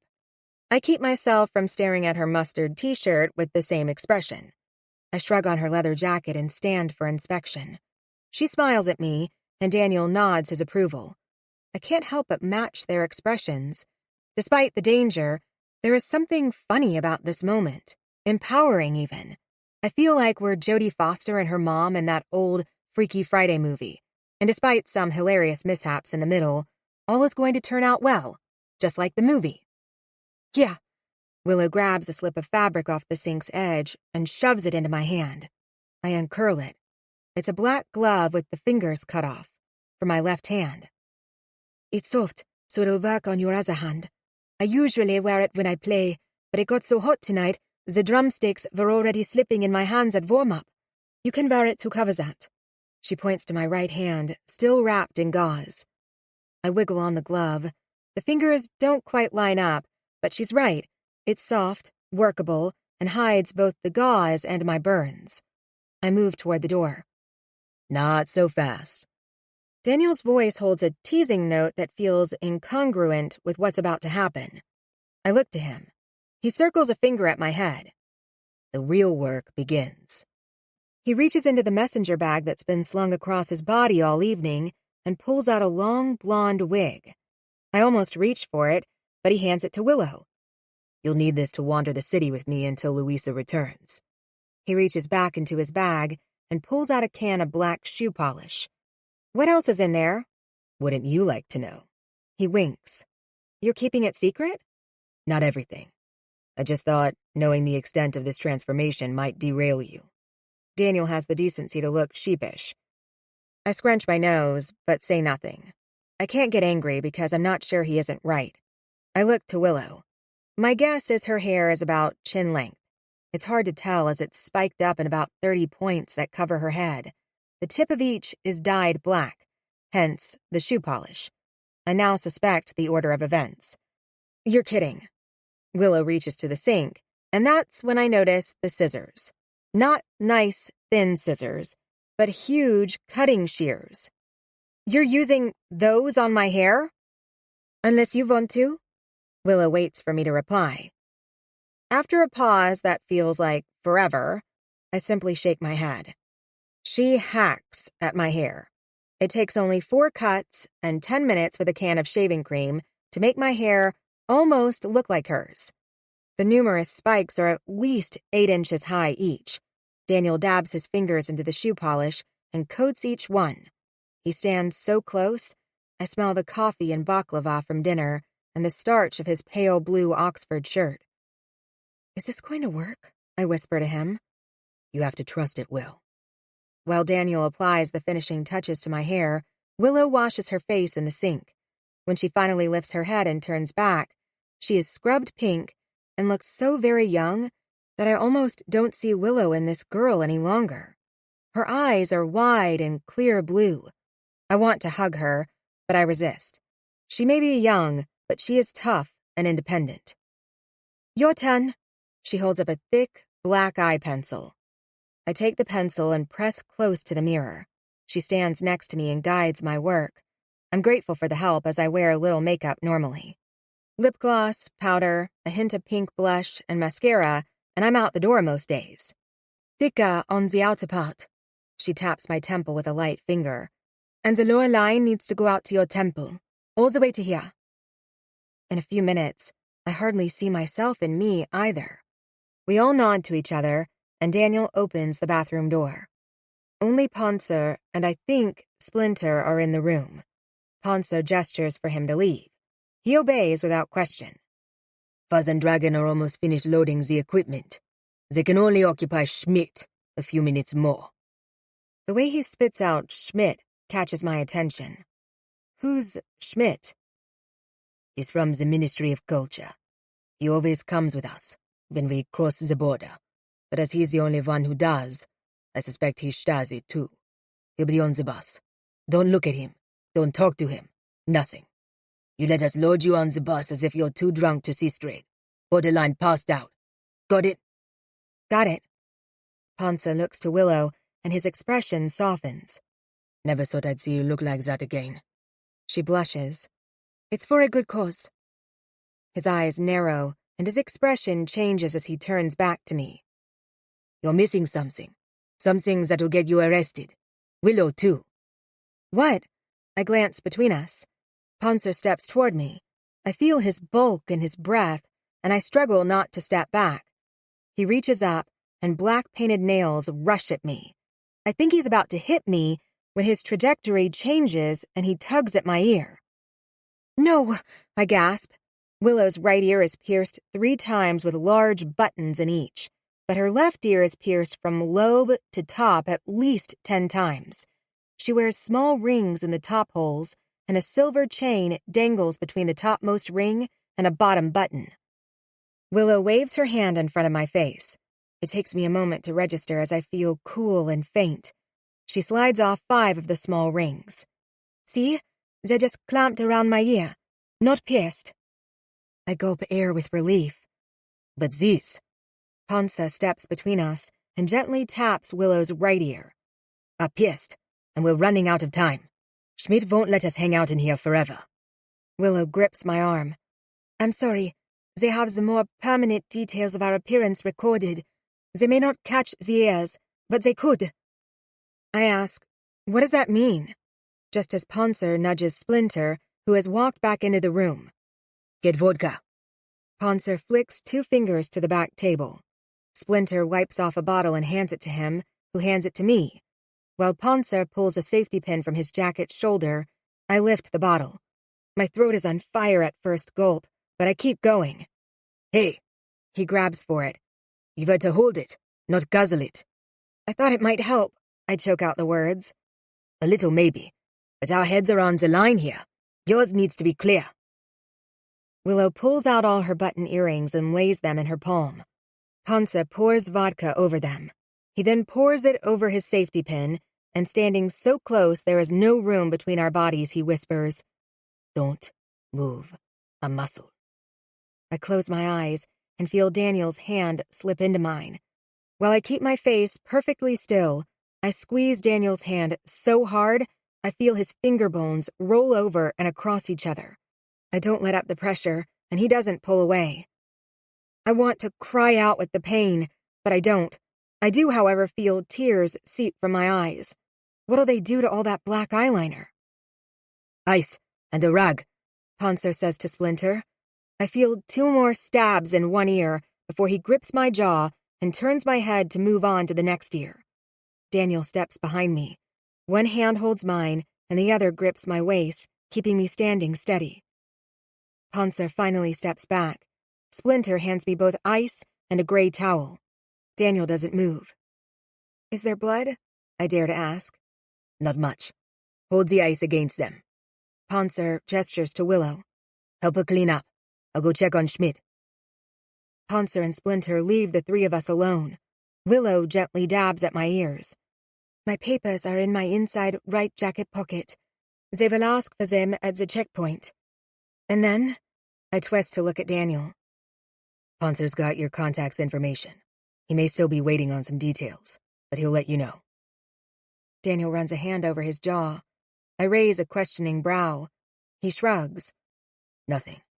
It just doesn't feel like a good enough plan anymore." There's a crack in his confidence, and he must hate it or even be surprised by it. But oddly, it brings me peace. It lets me know I'm not too far behind, that this is the big deal I think it is, even to a consummate professional, and that he cares. I'm not jumping ahead and wondering how much or in what way he might care. I just feel assured he does, and that's enough. "It's the one we've got, and it'll be fine." My calm delivery surprises me, and by Daniel's expression, I can tell it surprises and pleases him, too. Maybe it's Daniel's vulnerability. Maybe it's the vodka. Maybe it's the focusing of pain. Maybe it's the fact that 7 years ago, I actually went through CIA training for just this kind of work. But it dawns on me that no matter what has happened since those days, I was good at that job once upon a time. And maybe I still am. I shift to face Willow, who is still dabbing at my ears. While I feel willing and ready to take these risks, looking at this girl, I'm ashamed anyone has involved one so young. "I'm sorry." "For what?" Her eyes flicker with confusion. "This could cost you a lot, and you'll be here waiting on me. If something happens and I get arrested..." I stop as I don't want to imagine what might happen to her. Would she be forever separated from her friends and family? Certain to be arrested if she tried to go home? "That's what punk is, you know?" Willow cuts across my dark imaginings with a small, sad smile that is way beyond her years.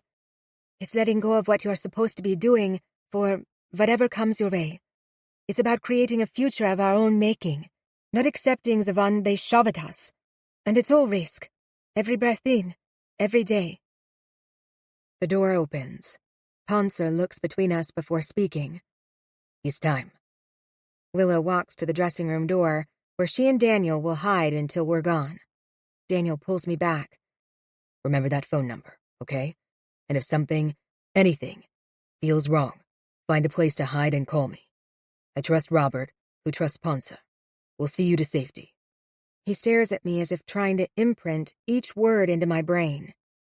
"You can do this." I walk one way, and he walks the other. Before I meet Poncer at the door to the hall, I hear the click of the dressing room door shutting. I am Willow now. And while I appreciate Daniel's care and his advice, I cling to Willow's wisdom, because there's no safe from here on out. It's punk, and it's all about risk. Chapter 22. Thursday, November 9th, 1989. Ponce looks me over, and I can tell he's not displeased with our work. To say he's pleased might take his assessing expression too far, but he's not growling, so I take it for a win. Lean on me. You're drugged, drunk, something. Rather than answer, I let my lids drop to near closed and slump into his arms. I feel, rather than hear him chuckle as he takes on my weight. We stumble me toward the bus. What now? The voice is strident, aggressive, and plainly sober. It's older, too. I assume Ponser is shuffling me past Stasi Schmidt. She probably mixed her vodka with tranks again. Get her seated. I get shoved to the right. Not there. I don't want her to throw up anywhere near me. Ponser yanks me up and pushes me to the back of the bus and flops me against the cold vinyl seat. My head bounces off the bus's metal side wall. I crack open an eye and whisper, "You could be a little gentler." Get Willow arrested, and you'll see how gentle I am. It's a good reminder. I close my eyes again. The ancient bus grinds into gear, lurches forward, and we're on the move. Someone clicks on a cassette player, and a super fuzzy version of what I think is a Sex Pistols song starts to play. After several turns and pauses at what I assume are stoplights, we slow to a halt and wait. Ponser calls out, and I suspect he's doing it for my benefit. How's the checkpoint line so long? It's almost 2 a.m. There must have been some problems, Stasi Schmidt calls back. Protests, more like, another voice calls out. Since I heard Splinter's voice earlier, and it's not his, I assume Fuzz or Dragon just spoke. That's enough from you. Stasi Schmidt's voice is clear, low, and almost menacing. The bus inches forward, stops again, and I hear the door open. The music clicks off. I then hear a bench creak and footsteps. Someone is walking down the bus aisle toward me. I keep my eyes closed. We're stopped for a few minutes. Stasi Schmidt talks as he walks. If any of you want to get out and leave, I won't stop you. I don't care. Step, step. Now is the time. No one on the bus moves. Like, doesn't move a muscle. The plastic seats don't creak. No metal shifts. Nothing. I don't dare open an eye, but I sense Stasi Schmidt stands in the aisle right in front of me. Finally, I hear the faint sound of movement. A bench creaks, and Ponser's words come close and soft. You're not throwing her off, he says calmly. Don't even think about it. She's going home with the rest of us. Schmidt doesn't reply. He doesn't say anything. After what feels like forever, I hear the footsteps retreat and the bus door close. The bus inches forward, and someone clicks the cassette player on again. The bus continues its stop and start motion for so long, I have to shift to stop my head from hitting against the wall. I slump to lying across the bench. Finally, the cassette player is clicked off again, and Stasi Schmidt calls to the back, "Grab her papers. I'm not coming back there." Ponser, I can tell by the smell of him, leans over and reaches into Willow's inside jacket pocket. I don't move as he pulls out the papers and heads to the front of the bus. The door opens and someone gets on. He, I can tell by his voice, and Stasi Schmidt share a few congenial comments before a bright light makes its way toward me. I see the dancing white beam through closed lids. It hits my face full on. The insides of my eyelids shine bright yellow-orange. I work to keep from tightening any muscles or shifting away. What happened to her? Got into something. She does that sometimes. We'll take care of her. You've got her papers. I hear papers shuffling, and the light retreats. Moments later, the bus door shuts again. As the bus rolls forward, I feel Ponser hover over me. This time, he's shoving Willow's papers back into her pocket. Good job, he whispers. I underestimated you. I keep from smiling, but his praise matters to me. The bus makes a series of slow, sharp turns like we're driving a high school driver's ed course, before it picks up speed in a straight line. A few more minutes, and it grinds to a halt again. Home again, boys and girls, Stasi Schmidt jeers. Grab your pay as you step off. Ponser holds me up and pulls my arm across his shoulders. We bash against bus benches, as he half carries me down the aisle. I'll take hers too. Ponser releases me, probably to grab Willow's check, and I teeter between the need to stand up straight and the directive to keep semi-boneless. Thankfully, his guiding arm returns before I fall too far. We shuffle from the bus to the cold night to a room only slightly less chilly. From a distance, I hear the bus grind into gear again and pull away. I open my eyes. We are standing in a large and plain lobby with a laminate tile floor and walls painted some shade between off-white and dingy yellow. Huge cement pillars break up the space every 20 feet, serving as support beams to hold up what I suspect is a massive building. Splinter, Fuzz, and Dragon tease and jostle ahead of us. Still drunk, still high, they climb the 4 flights of stairs, taking 2 at a time while singing and yelling at the top of their lungs. Ponser follows slow and silent behind me. He puts a restraining hand on my arm as we reach the 4th floor exit. When we get inside the apartment, act wasted again. You can open your eyes a little, but keep your head down so no one really sees you. I'll put you into a bedroom to sleep it off. Most are fine, but there's no way there's not a spitzel among them. A snitch. I remember Oma telling me stories growing up, how the Stasi, despite employing a seemingly countless number of agents, still recruited on average 1 snitch, 1 inoffiziell Mitarbeiter, per 8 people. That would mean, statistically, sitting in a room with 7 friends, you'd be confiding your secrets to a Stasi informant. Join an opposition lifestyle like punk, and I bet that ratio is much higher. Ponser opens the door to the 4th floor hall. The others are gone and it's empty. It's also equally as stark as the lobby. All the apartment doors are shut except one. Loud music, I think we're back to the Sex Pistols, pours into the hallway. I almost trip over an open box of cassette tapes inside the door. There are at least 100, all with handmade labels. The Sex Pistols, X-Ray Specs, the Stranglers. Ponser kicks the box out of our way. Fuzz taped all those off Radio Luxembourg. Endless music. He pulls me tighter to him, and I loop an arm around his neck.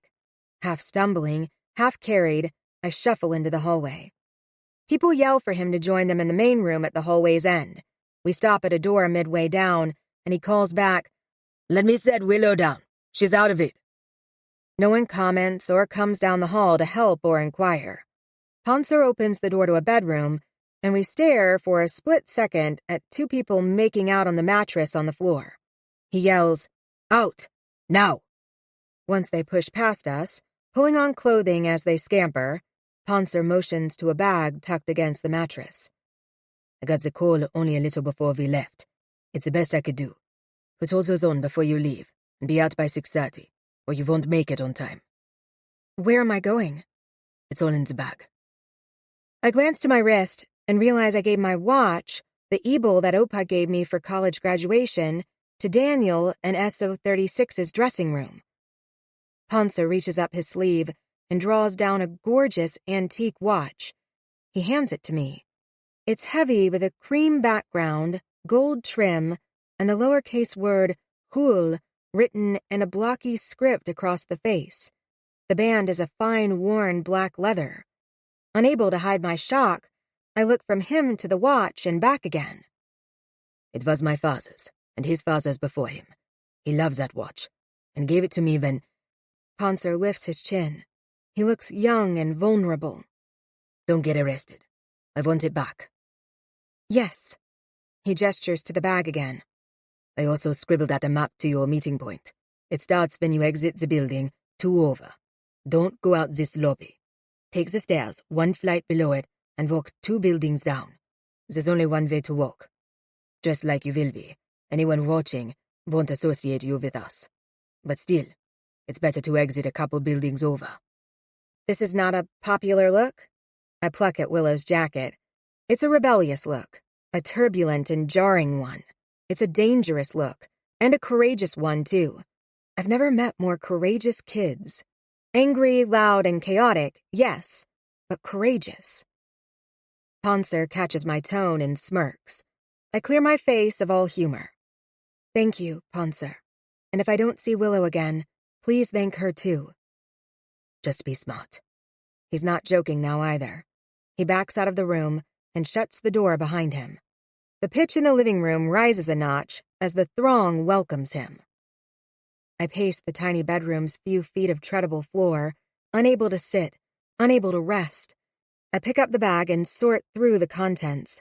There is a hastily drawn map on a scrap paper, another pair of tights, a long dark green wool skirt, a dark-toned patterned blouse, an equally dark thick sweater, and a knit scarf. I'm still wearing my own black leather boots. Neither Daniel nor Willow thought anyone would notice they weren't her clompy Doc Martin-esque ones. I check Ponser's watch. 2:30 a.m. I have 4 hours until I must leave. I sit on the mattress. I stand again. I sit again. 3 hours crawl by before I change my clothes. I slide the money down each leg of the wool tights and pull on the long skirt and top. I leave the thick sweater on the bed. At 5:30, I poke my head out of the bedroom and look down the hall. All is quiet, and I see black-clad figures sprawled out asleep on the main room's floor and furniture. I spy a bathroom across the hall and a few steps closer to everyone sleeping. I tiptoe toward it.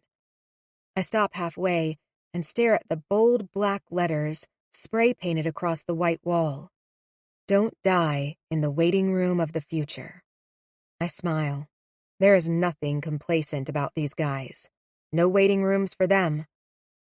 I step into the bathroom and shut the door. I'm a mess. The eyeliner, never precise to begin with, has traveled halfway down my cheeks. I look like a panda bear. My ears, though not exactly bleeding, are red and swollen, with little threads of blood peeking from behind each button. I start with the earrings. I first undo the rings and carefully remove the chain from my left ear. I then brace myself and begin to pull out each button. They stick and pull at the congealed blood that has fused them against my ears. Tears spring to my eyes, but I make no noise. Once all are out, I scrub them clean with the small bar of soap on the sink's edge and rest them on the windowsill. I then work up a weak lather between my palms and start to scrub my face. I scrub my eyes, my cheeks, my ears, and even as much of my hair as I can get into the sink. My hair morphs into a gooey mess, with the shoe polish slicking it into a dull gray before it eventually becomes pliable and clean in my fingers. I emerge like Willow did in the club's dressing room, scrubbed pink and clean. My hair hangs in wet clumps against my face, and my eyes and ears are bright red from the rubbing. I dry myself as best I can with the dingy towel hanging on the back of the door, and try not to think about where it's been or how long since it's been washed. Gathering up Willow's earrings, I return to the bedroom and place them within her jacket's inside pocket.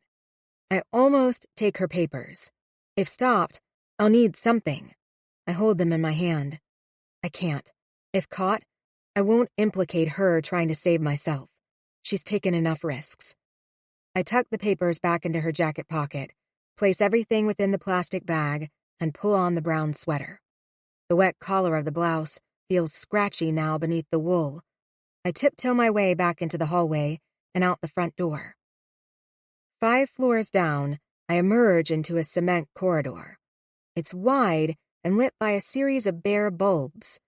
If I understood Ponser correctly, this is the passageway that connects the buildings underground. I pass a door with Ausfahrt painted in black stenciled letters. Exit. 1 building down. 1 to go. I stop at the next metal door and pause before opening it to let Ponser's admonishment cycle through my brain once more. The moment you step outside that hallway, you will be watched. By the Vopo, the neighbors, the street vendors, everyone. You keep your scarf on your head, and you don't break a slow, deliberate, almost bored stride. Look like everything around you. Be the opposite of you? I quipped. Yes. You like the future they offer you. It fits you just right. Act like that. I secure the scarf around my head by crossing its ends under my chin, then tossing them over each shoulder. I open the door and climb the stairs 1 flight to the lobby. Within minutes, I'm outside in the darkness. The sky looks a little lighter than when I stumbled off the bus those few hours ago, but not by much. I figure I have about another half hour at least until sunrise. I turn to the right and walk straight for the 3 blocks until my first turn. I hope I've memorized Poncer's map correctly. I don't dare stop, however, to examine it and draw attention to myself. My training returns like a soft refrain, reminding me that having few people on the street makes standing out worse rather than better. Anything out of the ordinary is more easily noticed with fewer distractions. Anything out of the ordinary takes on an ominous nature when not buffered by the security of crowds. You notice and report what doesn't belong, like an errant ink mark on a letter. Chapter 23. Reay Voekler. East Berlin. Thursday, August 13th, 1987. It's been 5 years since Manfred's death. My head is getting crowded with the people dead and gone I think of daily. My parents, so many friends, Monica, Luisa, Manfred. While there are others, those 3 absences haunt me the most. Monica, who I couldn't help and will love till the day I die. Luisa, who is forever out of reach, and who I can never love enough. Manfred, who was the kid I once was, and, like me, woke up and couldn't return to sleep. I also wonder every day if there was something I could have done for him that night. That's hubris. There was nothing anyone could have done. But after all these years, I still wonder. About him, about Luisa, and most especially about Monica. I never had to wonder about what happened to Manfred, however. The morning after we talked, I posted my letter to Walter on the way to work. I couldn't leave it at my apartment for 1 second longer than necessary. Someone would come around asking questions, and considering I knew Manfred well, it meant nothing was off limits. Not my person nor my apartment. Granted, the letter would be read somewhere, but it was best to let it be read by the censors with quotas to fill, and thousands of letters passing their desks each day, than a Stasi codebreaker with time on his hands and superiors to impress. It was a good thing those thoughts directed my actions too, because that very evening, minutes after I returned home, a knock sounded at my door. They delivered the standard line. "We need to ask you a few questions, clear up some matters." "Can it wait until morning?" I yawned. There was no answer to that question, just a hand toward me, inviting me to step out of my doorway and join them. I obeyed. The next part was unexpected. It wasn't the 48-hour experience I'd heard of, or the brief but aggressive questioning I received a decade ago. The agents who addressed me at the neighborhood Stasi office, not at headquarters, spoke calmly, and the atmosphere was informal, almost congenial. I suspected even in death, Manfred had friends high up whom no one wanted to embarrass. To implicate Manfred in something disparaging could be a problem. Yet no stone could be left unturned either. My attention wavered for a moment after 20 minutes, as I wondered what accident they had concocted to tell his family. What? Wait. I brought myself back to the discussion in a jolt, as I realized they were lulling me into a whole host of assumptions. Assumptions I should not, could not have, or make on my own. Why are you asking me all these questions? This isn't making sense. I tapped the table in an effort to wake both mind and body. Ask Manfred Schneider. He's been out sick, but you can visit him at home or come to the paper. I'm sure he'll be back soon. There's no point asking about him, just ask him directly. He's had an accident. Is he dead? Why would you assume that? The stockier of the two leaned forward. The way you said it, and I didn't assume. I asked, and by your reaction I can tell he must be. How horrible for his family. And the paper. He was our best reporter. We want to know about his interests, his articles. You two worked very closely. He was recently tasked to write an article on Chief Milka. I shrugged as if those were the most boring questions in the world. Then I took a few hours to walk them through Manfred's work and the glowing things he always put in his Milka articles as proof for why he was given such honored topics. I wrapped up my monologue with the article I'd finished polishing that very afternoon, which would be featured in the next day's Sunday edition. I extolled Manfred's writing, his loyalty, his work ethic.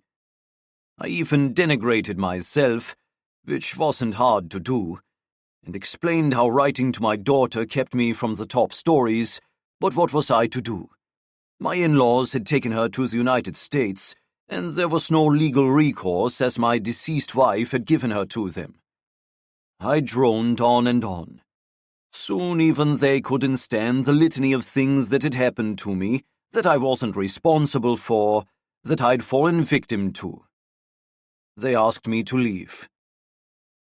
As I walk home from work tonight, that memory fills me. It often does, as do so many memories about Manfred. I miss the honesty we shared. I miss having him for a friend. I stop at the street corner. Cars pass. Countless Trabis, as the Trabant is about the only car one can purchase anymore. A yellow one sits at the side of the road blocking traffic. I suspect it's out of petrol. Prices have gone up a great deal in the past several months. Seeing cars at the side of the road is becoming increasingly common, and they are clogging traffic.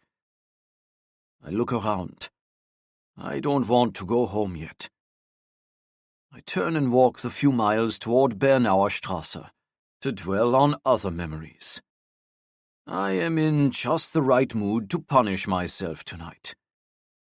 It's been 2 years since I've been here, but this evening the light is soft, with the sun just dipping to the horizon, and I can almost feel Luisa and Monica with me. Luisa is asleep in my arms. My dear wife laughs and says something witty, as only she knows how to say. I smile at them, and am awash with love, with hope, and with the promise of our future. The wall was raised 26 years ago today. 26 years ago today, I lost my daughter. Then I lost my wife. I stand at the inner wall, and rising up, look out across the death strip. The auto-firing guns are gone. It's been 2 years, but I haven't been close enough to the wall in that time to actually see the empty metal stanchions. The government needed cash. The government always needs cash. That time I learned from Koch. West Germany refused to grant the 1 billion mark loan our Politburo requested until the guns were gone. I shift my gaze down the block and feel the loss of the Church of Reconciliation. It was a beautiful church, built in 1894. It had sustained damage during the Allied bombs, but still stood at the end of the war. And despite being situated in the Soviet sector, its Protestant parish remained stronger than most. Many from the French and American sectors would come over for Sunday services. We went to church there, when Monica insisted we go, and a few couples would join us occasionally for Sunday lunch afterward. Those were fun days. None of us had kids back then, and we ate and drank for hours. The church and those lunches embodied, for me at least, the closest we came to true reconciliation and happiness in Berlin after the war. But, as it sat on Bernauer Straße, it was too close to the border. For 24 years, the Church of Reconciliation sat as an empty and decaying ironic symbol within the death strip. Honecker and his cronies grew furious every time a Western news agency splashed pictures of the forlorn church across its front page as an indictment against us and the Soviets who kept us imprisoned. So, while planning celebrations for the wall's 25th anniversary, they tore it down. It was probably for the best. It would have been a true embarrassment this summer and been torn down anyway. Why delay? This summer is Berlin's 750th anniversary, and celebrations were planned and have been executed across 2 full months, spanning the entire country. Most are wrapped up by now, but what crowds we saw. We invited the entire world to visit us.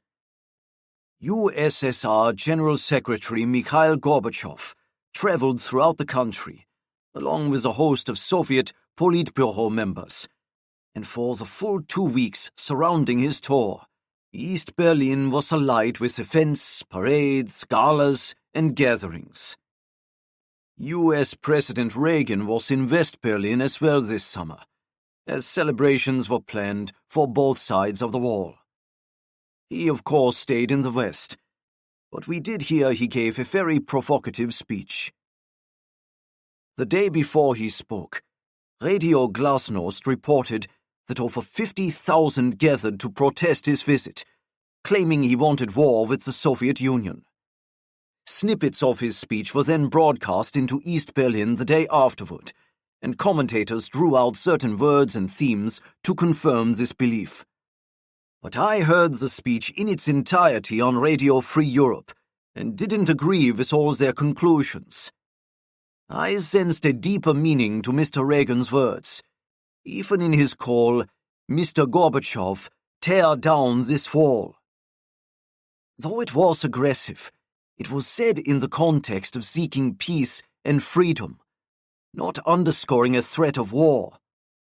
In fact, his words before that exclamation directly appealed to the very programs Soviet General Secretary Gorbachev promotes: peace, openness, and freedom. Those are the direct translations of his glasnost and his perestroika: openness and freedom alongside restructuring. Bold ideas, especially when they come from both the East and the West. Bold ideas that are taking hold across Eastern Europe. That is, everywhere but here. Our government works double time to bar them from our borders. The entire situation, to my mind at least, took visual form this summer during our celebrations, as I trailed Gorbachev's entourage around the much-anticipated new museum, Topographie des Terrors, the topography of terror, which opened only days before his visit. The new museum is a tremendous and remarkable space, with both indoor and outdoor exhibits that stand on the very land that held the Reich Security Main Office, the home of the Gestapo, from 1933 to 1945. Of course, those buildings are long gone. They were first targeted by the Allies in 1945, and anything they didn't decimate was razed by the Soviets soon after. Opening night, we all toasted and congratulated ourselves on how humane we were and how successful we've been at purging Nazism from within our borders. It's an odd thing, though, this monument to decry past horrors. I stood there as Gorbachev ended his visit, jotting a few last notes for my article, and realized that for all the money we spend on memorials to prove we are nothing like the Nazis, we opened that museum to celebrate an anniversary Hitler himself created. Berlin is, in fact, quite a bit older than 750 years. Hitler picked that year because Berlin's original founding date didn't fit into his propaganda calendar quite so conveniently. The Berlin birthday he chose, and we still celebrate, is actually about 70 years off the city's original founding. Also, I noted that day that the topography of Terror Museum runs along Niederkirchner Straße. The wall runs along Niederkirchner Straße as well. So for the entire length of the museum's property, the eye travels in a single sweep from a museum condemning Nazi terror to our ever-present reminder of communism and Soviet aggression. We are not tortured. I conceded that day, and I concede the point now, unless the Stasi gets you. But we are not free in any sense of the word either. It led me to wonder if history will be kind to this chapter in Berlin's story. Standing here looking across the death strip now, and the empty hole left by the Church of Reconciliation, I think not. I turn to amble back to my apartment. I almost head toward the Church of Zion, but I stop and redirect my steps toward home. I am too tired to drum up the energy to visit the church, and I am much too tired to stay up late tonight. Because if there's one thing I've learned over the past few years, it's that working with the Ostpunks always requires energy and always keeps one up late. I have a letter to write to Walter. I'm not even sure why I do it anymore. For years, telling Walter the truth of our lives, restrictions and deprivations, was enough. But I've created a new outlet, admittedly a more dangerous one, but one that satisfies me more too. With my letters to Walter, I was simply getting the words out, and most of the time didn't care if he even read them. It's perhaps selfish to admit, but he was the recipient of a journal and little more. But now I am no longer simply conveying the story. I am trying to change the story. Like one of those mottos these young kids say, I refuse to die in the waiting room of the future. It's remarkable, really. Over the past few years, doors previously shut to me, as a mouthpiece for Neues Deutschland, open wide. I can't tell if this is because people are fed up and willing to take risks, or if I somehow have signaled my willingness to listen. The punks say I should leave my job, step into their dress, their rebellion, and their world, and simply be punk. They laugh as they say it, of course, but it's kind of them to think I could. I'm much too set, too staid, probably too scared, and certainly too old.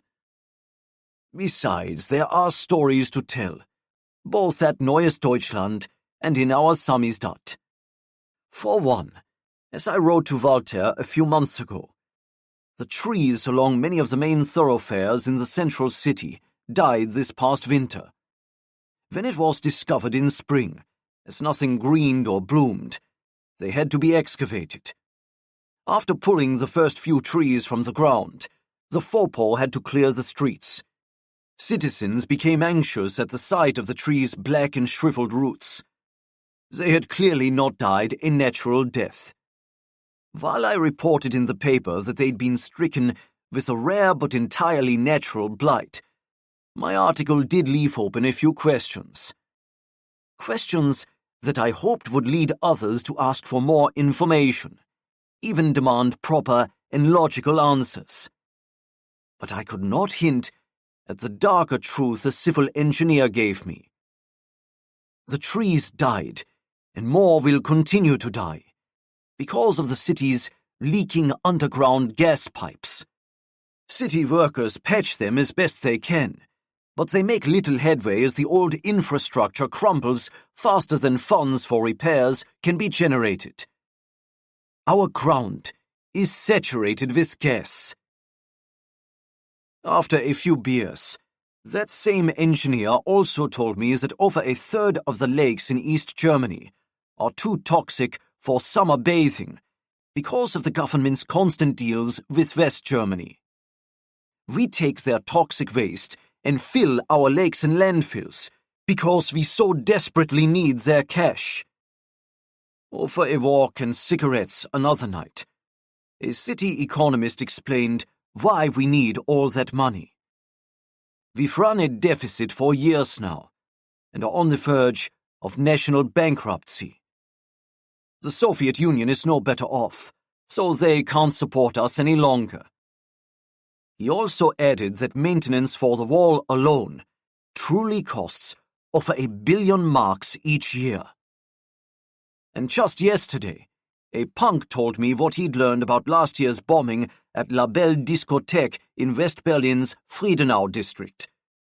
That was a horrific bomb that killed a Turkish woman and 2 American soldiers, injured 229 others, and incited the US to bomb Libya in retaliation. Yet this punk learned it could have been avoided if it had served our interests. He heard from a friend who has a cousin in Poland's security service, the SB, that our Stasi, while not responsible for the bomb, knew every detail of the entire plan a full week before the explosion and did nothing to stop it. That makes the Stasi culpable, and the world needs to know.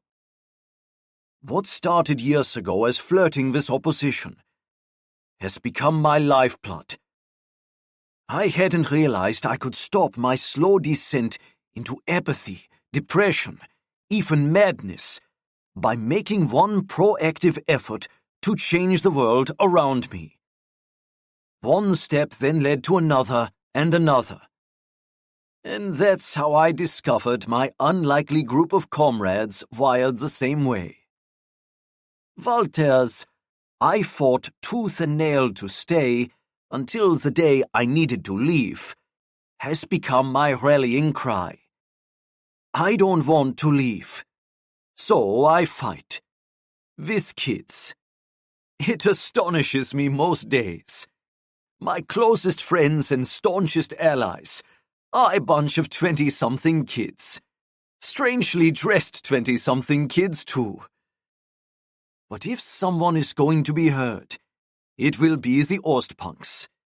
These young kids have created enough noise and become such an embarrassment and a threat that Stasi Chief Milka himself has declared war on them.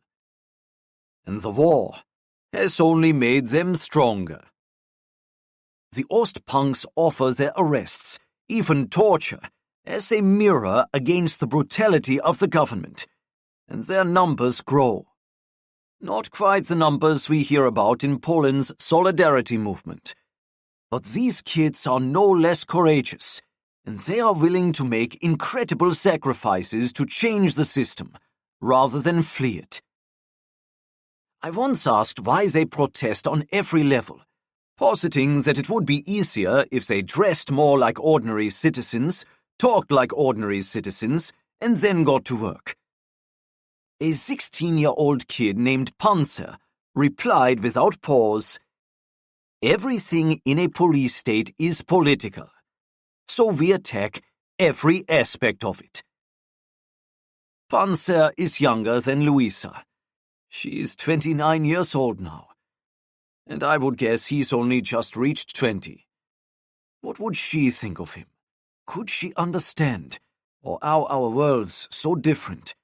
She couldn't even see what these kids see, or feel what they feel. These kids, some as young as 14, already recognize they have no voice in their own lives, down to where they will live, what they will do for work, where they will shop. So they rebel at the most fundamental level. They show up for school wearing what they are not allowed to wear. They rip their clothes to symbolically break the system, then sew them back together because they actually need clothes. They know they need a social structure to support them, so they create one, because they will not abide by the one in charge, as the notes they pin to those re-sewn clothes attest. Down with the state and Stasi stooges are two of my favorites. And these kids are clever. Like me, they found the churches. It's an odd reality, but after World War II, the churches carved out a remarkable degree of legal autonomy from the state. The years of Ostpolitik diluted the Catholic Church's oppositional fervor, though it's gaining traction once again under their Pope John Paul II.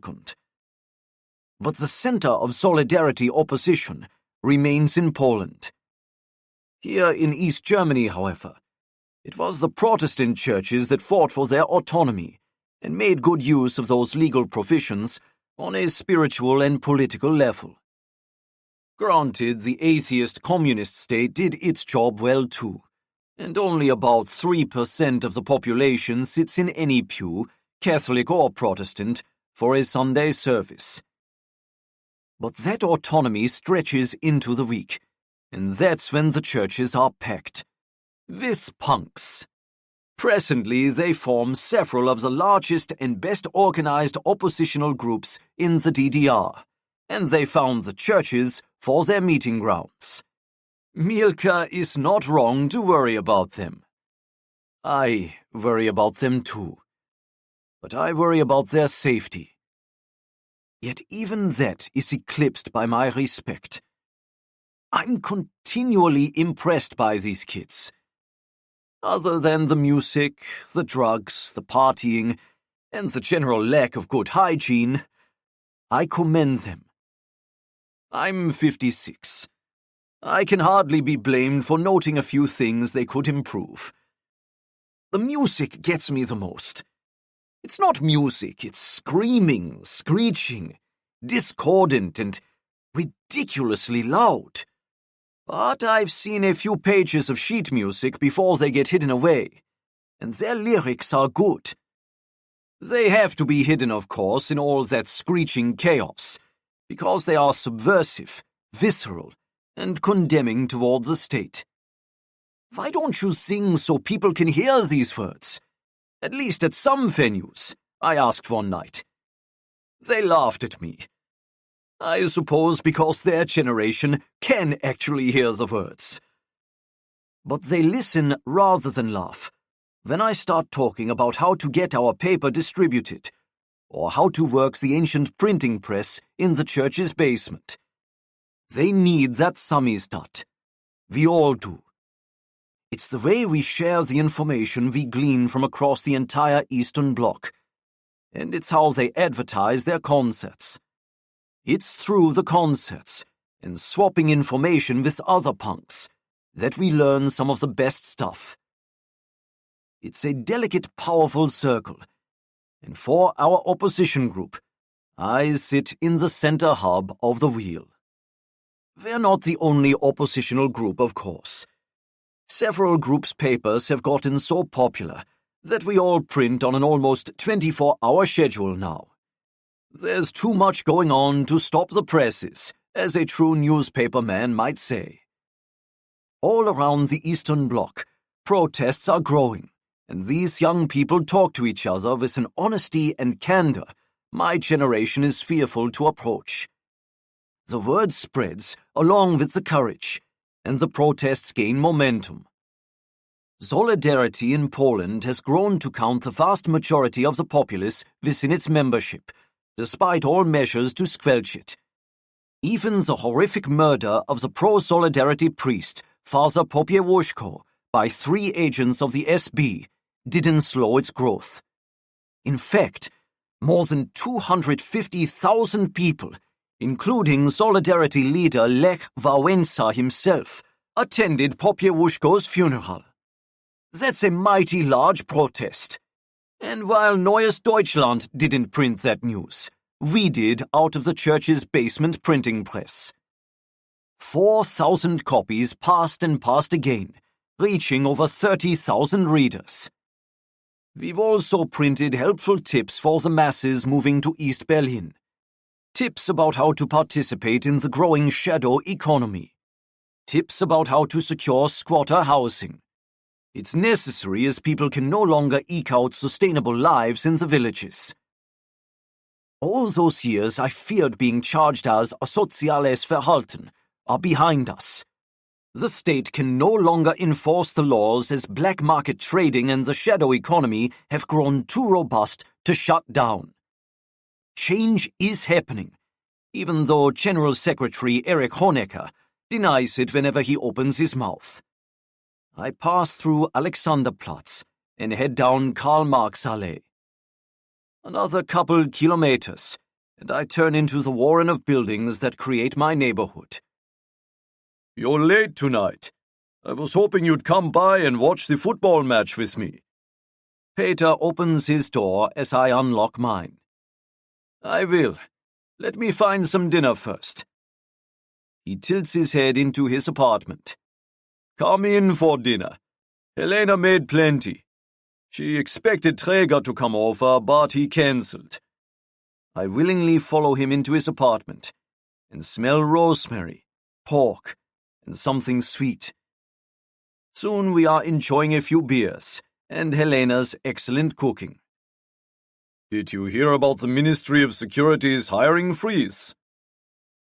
I raise my brows. Peter works in a plastics factory now. No? How did you? Our resident officer was complaining about his workload. I gather his request for an assistant will be denied. That makes for an interesting statement about the state of things. No one will know, though. The paper certainly won't report on it.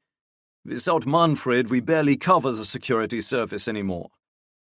Was his reporter killed trying to escape? I nod. 5 years ago now.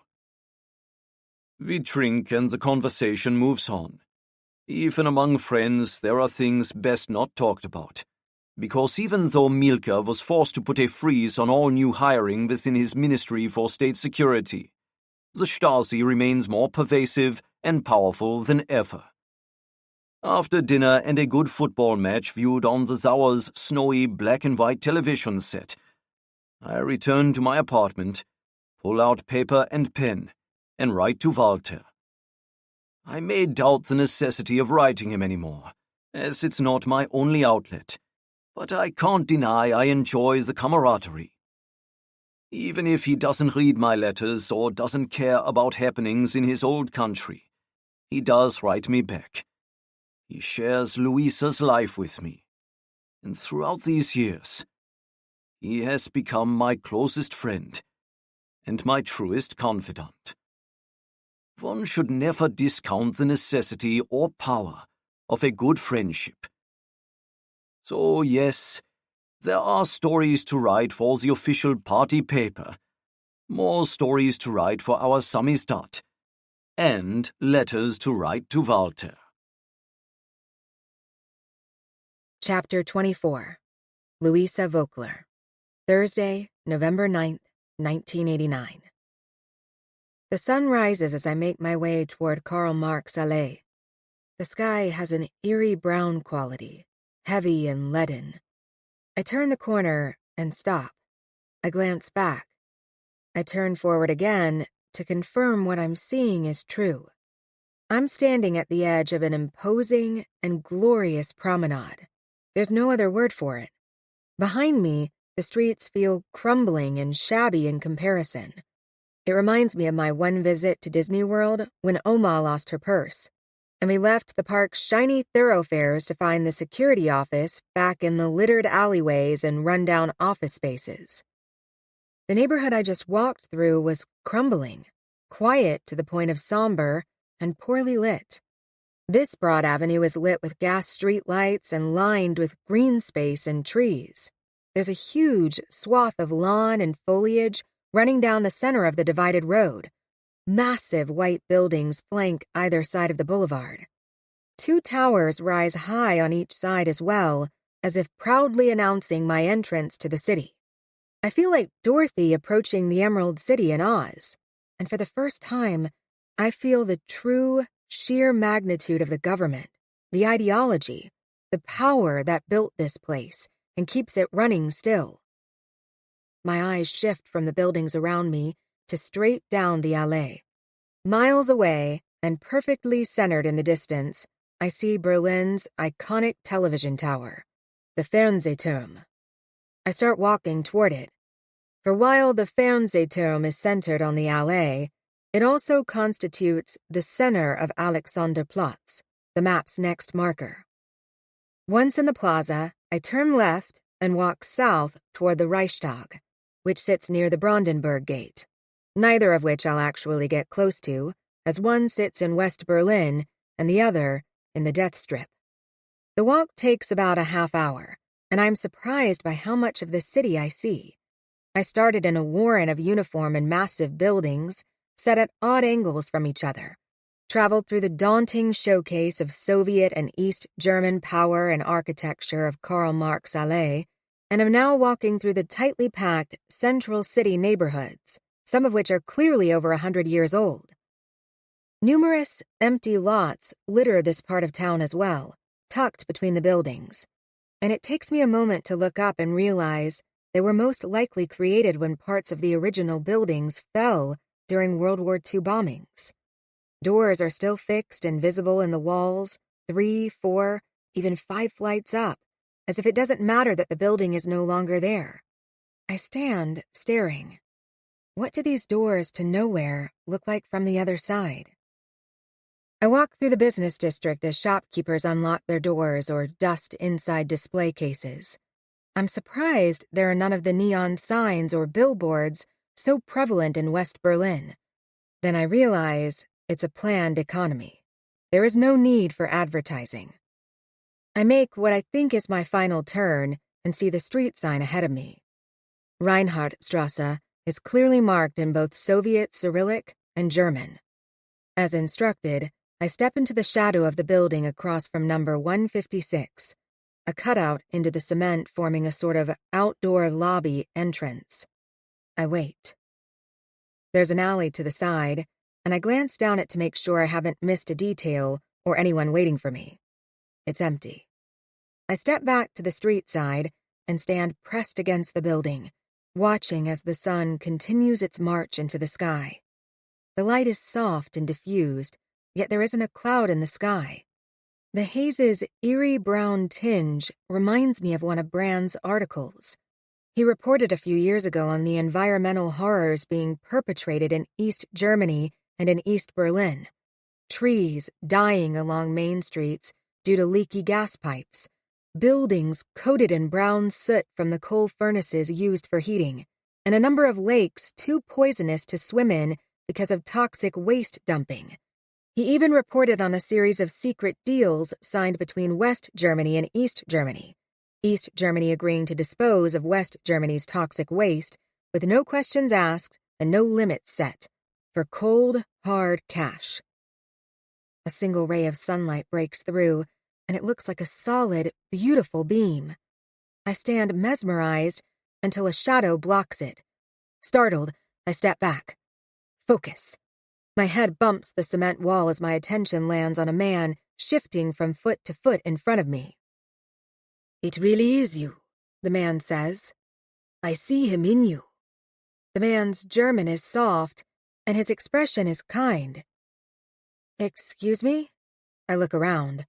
My contact shouldn't know anything about me, and he should be a Stasi guard. Ponce's note clearly stated he'd be wearing the gray uniform of the Ministry of Security. "I'm Peter Sauer." The man steps toward me, hand outstretched as if we are old friends. I look from his hand to him, and am unsure what to do. "I was your father's best friend." His mouth drops open for an instant. He snaps it shut. "I apologize. Not was. Am. I am your father's best friend." My mind whirls. Again I look to his hand, to his eyes, but I still cannot lift my own hand to greet him. "Yes, of course." He pats his chest, searching for something, and steps back. He pats his trouser pockets and pulls out a note. He holds it out to me. I got this only a few minutes ago. You've had to meet someone here. He raises a brow like he knows who it was, but is too discreet or wise to say it aloud. But Ponce just learned your contact's schedule changed. The protests have everyone scrambling now, and he won't be on duty here until 5 p.m. tonight. Ponce? Peter shrugs. Yes, though I don't like his methods. This is dangerous stuff. Notes under my door. But it was your name, and so few people know your name. And it's for Horace. He looks down the street one direction, and then the other. Please, we must go. We will be noticed here. He looks up at the building behind me. They close this office for security reasons. Again, the protests. Come. With that, Peter flaps a hand at me and starts to walk away. I hesitate. I was to meet a bribable Stasi guard at this corner, pay him, and get my father in return. I expected it would all be over within a few hours. How, I didn't know, but that was the basic plan. Now I'm being asked to trust a man named Peter, who claims to have been sent by Ponce, who knows my father, and who asks me to follow him who knows where, behind the Iron Curtain. I stay put, unable to move, until I remember Willow. Ponce would not lead me astray with Willow in jeopardy. She is safe, as long as I remain safe.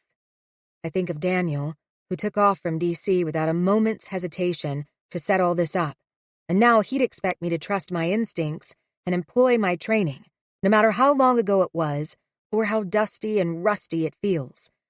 I imagine my father, penning all those letters, asking about me, wondering if I am well, begging Opa to tell him how much I'm loved. My father, who still doesn't know Opa never told me he was alive. My father, who faces certain death, perhaps beginning tomorrow. There is too much writing on this moment for me not to follow Peter.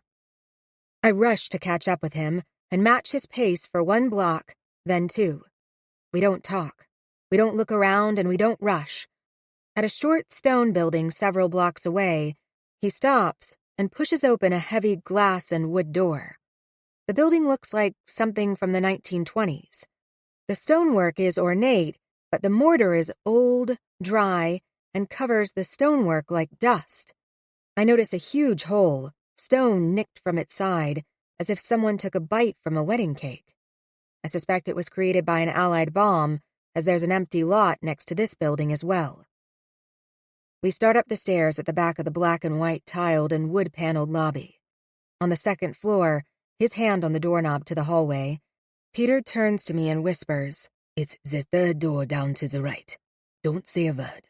Keep your head down and under your scarf until we are inside." I obey, and once seemingly safe behind the closed door, I breathe again. The apartment is small and clean. It has a wood floor and wood paneling up to the chair rail in both the small front hallway and the living room to my right. The curtains are drawn across the room's one window, and a faint tang of cleaning vinegar reminds me of Oma. "Is this her?" A woman emerges from the living room. "Yes." Peter steps back and stares at me. I stand, looking between them, unsure of what's going on. Then suddenly, I'm engulfed in a tight hug. The woman has one hand around my back and the other at my head, cradling it as if I'm a child. She slowly rocks us back and forth, and I can't tell if she's laughing or crying. "Who are you?" I whisper with the last air she hasn't squeezed from my lungs. She jumps back as if I've shocked her and swipes at her eyes. "Forgive me. I shouldn't have done that. It's just, we never thought we'd meet you." The woman looks to Peter. I do too. He places a hand on his chest. "As I said, I'm Peter Zara, and this is my wife, Helena. We lived across from Horace for many years. Then he was arrested, and we were moved here." He waves his hand. "One had nothing to do with the other. It was just the way of those things."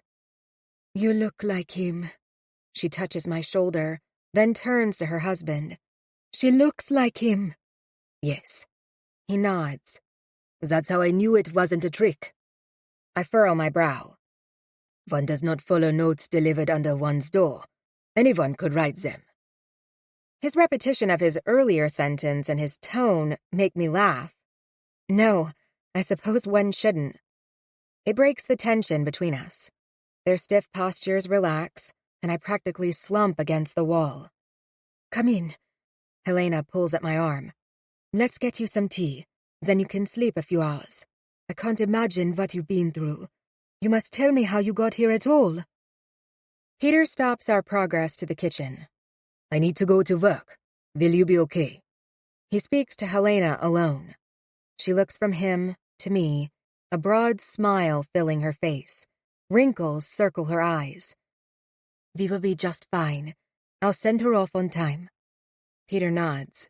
He opens his mouth to say something more, but closes it again. Instead, he steps toward me and rests a hand on my forearm. Tell your father.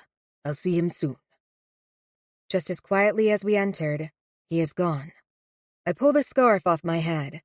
The apartment is warm, and the radiators knock with trapped water. Helena's eyes widen at my hair. I put a hand up to it. It's cold and still wet. A few hacked strands are stiff at the ends with ice, or perhaps the remnants of shoe polish. I can't imagine how horrible it must look. I feel self-conscious and note that I'm patting my face and my hair. I'm sorry.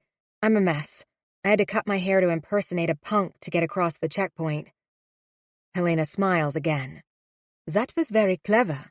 She gestures down the short hallway. Come have some tea and a little breakfast. Then I expect you need sleep. Do you know what happens after that? I follow her down the hallway. Peter didn't tell you? She fills a worn metal kettle from the sink and places it on the stove. Using a match, she lights the burner. The man you're to meet will be there at 6 p.m. during his first cigarette break. And Panzer wrote you this? Questions arise as to why Panzer would reach out to them when he knew exactly the route I was walking and my precise timing. Why not just find me? He knows Peter from the church and also knew you'd need a place to wait until tonight. Hanging out with the Ostpunks is not wise. They are watched, and I expect more than a few have been forced to snitch for the Stasi. Her words make sense, and I'm so very tired. I lift my head to find Helena staring at me. How long is it since you've slept? What is today? Thursday. Then 4 days, really. I caught a couple hours yesterday afternoon, but I've not had a full night since last Friday. I never sleep well. I sigh. I'm just awake. A lot. That won't do. Helena hands me a cup of tea. You can eat later. Drink this, and let's get you into bed. You have 9 hours until you need to get ready, and you're safe now. Okay? You can sleep. I sip the tea and savor how it warms me all the way through. A sliver of peace comes with an exhaustion beyond anything I've ever felt, and after sipping only half the cup, I follow her to a bedroom and let myself get tucked into one of the room's twin beds. Again, the curtains are already drawn. The last thing I hear is a soft lullaby. Chapter 25. Reay Voekler. Friday, May 19th, 1989. The wall will still be standing in 50 and even 100 years' time. That's what General Secretary Honecker said. He said it aloud, and it was transmitted around the country and around the world, on both the television and the radio. I closed my eyes that January day several months ago and willed myself not to fall into despair. The thought that everything I dreamed about and worked for was for naught was painful, but the knowledge I would be stuck behind this wall for the rest of my life and never see my daughter was unbearable. I'd held greater hope last summer, back in '88. That July, American singer Bruce Springsteen came to East Berlin for a concert. They set up a stage in a giant meadow in the Weißensee district, and he sang for 4 hours. Over 300,000 people flooded the field that night. and I stood on the crowd's edge, listening to Badlands, a song I suspected might be about our country, born in the USA, and chimes of freedom. The kids around me told me the song titles as he started each one. But I didn't need them to tell me anything more. I picked up on Springsteen's messages. I heard the freedom in his lyrics. It opened for me, for all of us, a wellspring of hope. Then came winter, and Honecker's statement this January, defeat. Then came spring, and our election victory, hope again. It all started with Panzer punching a hole in the church's basement wall last March. We were discussing the upcoming general elections in May and how the party cheats to win each and every time. But as no oppositional candidate ever makes the ballot, the outcome is, and always will be, inevitable. Or is it? I asked. What do you mean? Panzer stilled. What if the outcome isn't inevitable? I shared with him a series of articles I was tasked to write to celebrate the DDR's 40th anniversary coming in October of this year. While the articles are to be a typical propaganda piece, sharing our country's 1949 creation and extolling our prosperity and peace, the research was extensive and had revealed surprising results. I've been studying our Constitution. I perched on a crate in the church basement's corner. We don't need someone to run against the party. We just need to show they didn't win to the degree they will say they won. What do you mean? Asked another kid, whose name always escapes me. I glanced around. All charcoaled eyes and spike-topped heads were turned to me. What percentage do they say win in an average election? It's 98 to 99% of the vote, never less, Panzer sneered. And do they? He shrugged. I can't imagine how. Then let's find out. I watched their confused expressions almost a full minute before explaining that our country's constitution not only guarantees free elections, they sniggered at that statement, but also gives the right to every citizen to monitor those elections. What do you mean? It means we can see with our own eyes if the party wins by as much as it says it wins. We watch as they count the votes, and if the party doesn't win by that margin, it's election fraud. The room erupted into chaos. Everyone started talking at once about the idea's lunacy. The Stasi, which guards every polling location, would never allow it. We'd be arrested. It'd be a lost effort. We'd lose ground putting resources to it. Wait! I tried to calm the chatter. This could be it.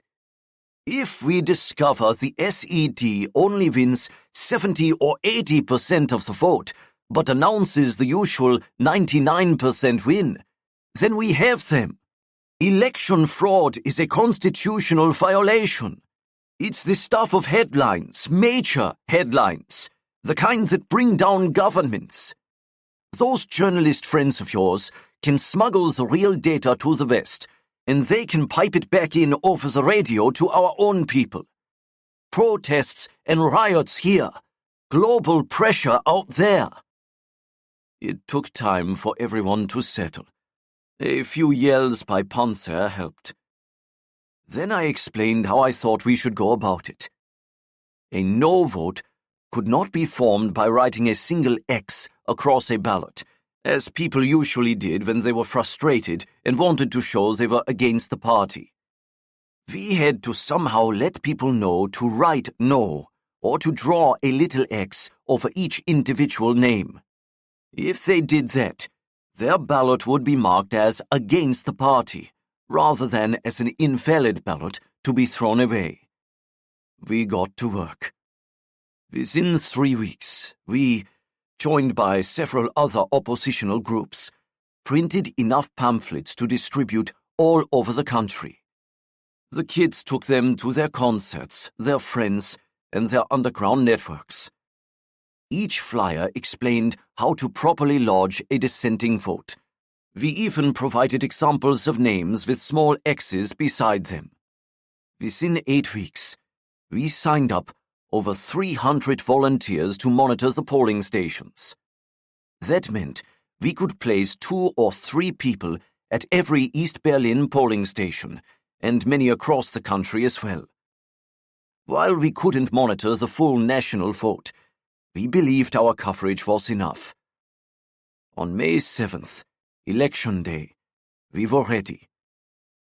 I didn't admit to any of them that I fully expected the Stasi to arrest, or at the very least, harass our volunteers. But it didn't happen. Not one single officer addressed or laid a hand on any of our volunteers, who stood watching the elections all day and remained to monitor the count at each polling station later that night. Early the next morning, our volunteers either showed up at the church or called in their numbers for each polling station. 20% no. 38% no. 25% no. 28% no.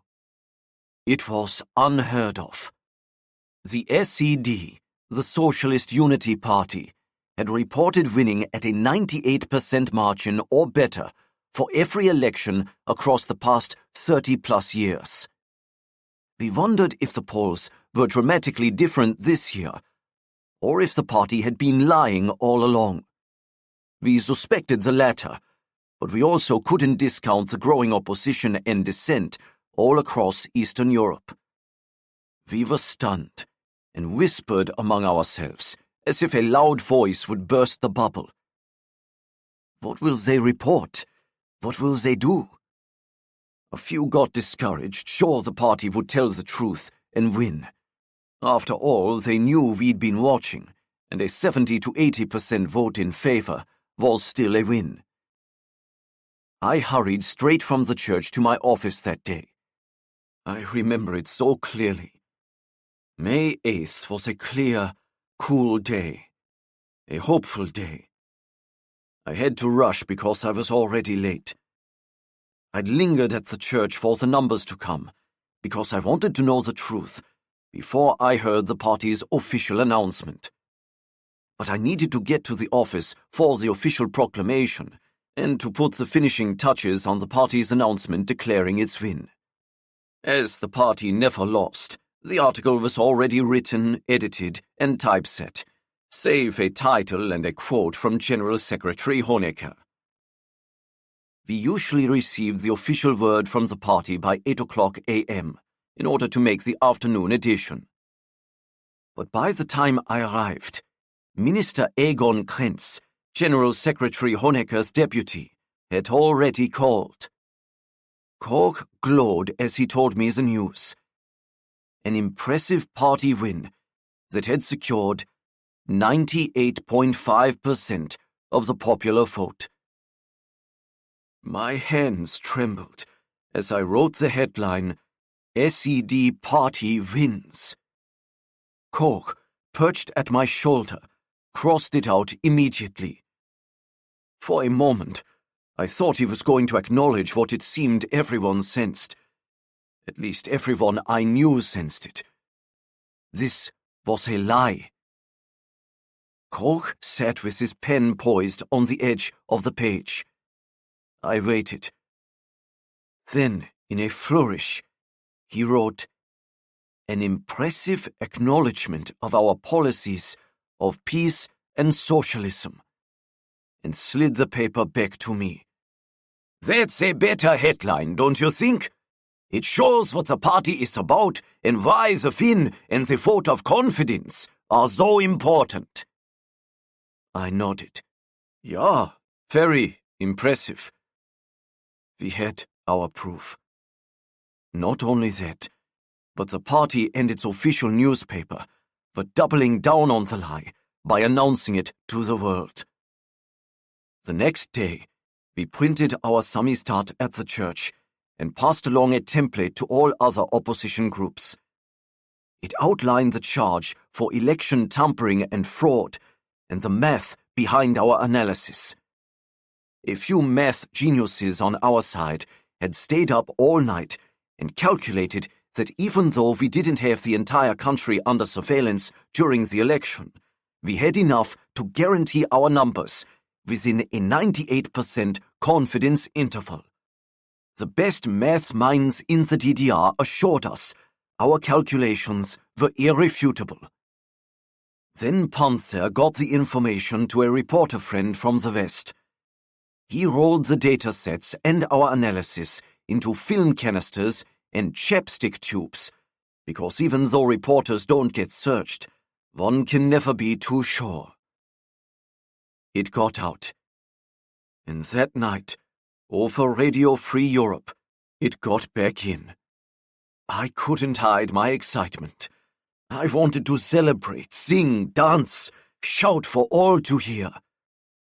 But as I am truly too old to keep up with the punks, I had to settle for writing a quick note to Walter and sharing the news with Peter over cigarettes and beer.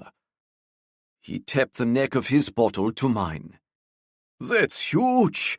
You pulled off the win of a lifetime." "Not just me." I was feeling magnanimous and a little drunk. "There's nothing they can do against us either. It was legal. Not a single law was broken. No dissenting opinion expressed. We simply printed facts and have the data to back them up." We continued our celebration over one of Helena's outstanding dinners and a bottle of wine. And I went to bed happy for the first time in 27 years. Over the following days, as the news started to fuel protests, I knew it was just the beginning. The first rumblings sparked in Leipzig, and the winds of discontent blew the flames higher and across the country. The fervor that had seized Poland for years had finally crossed our borders. At the end of that first week, I found a summons in my postbox at work, instructing me to report to Stasi headquarters on Magdalenenstraße immediately to clear up some matters. No arrests had been made. No one had even been brought in for questioning. But I knew, as one knows deep in their bones, when something horrific is about to occur. I was about to enter the shortest street in East Berlin for the longest time. Risking everything, I didn't race home. I didn't wait 1 second. I opened my desk drawer right in the middle of the Neues Deutschland newsroom, pulled out a pen, grabbed a piece of paper, and wrote quickly, quietly, intently. I hadn't heard from Walter in 6 months, but we'd gone through stretches of silence in our writing relationship over the years. It didn't worry me. But, just like Manfred's information about Operation Pope, he needed to know. Someone somewhere in the world needed to know where I'd gone and why. May 19th, 1989. Dear Walter, glaring mistakes can be made in any job, I suppose. Sorting them out is often the bigger problem. Correcting them, too, is challenging. Are you right? It's hard to ask oneself that question. But one must, if one wants to grow. A-R-R-E-S-T.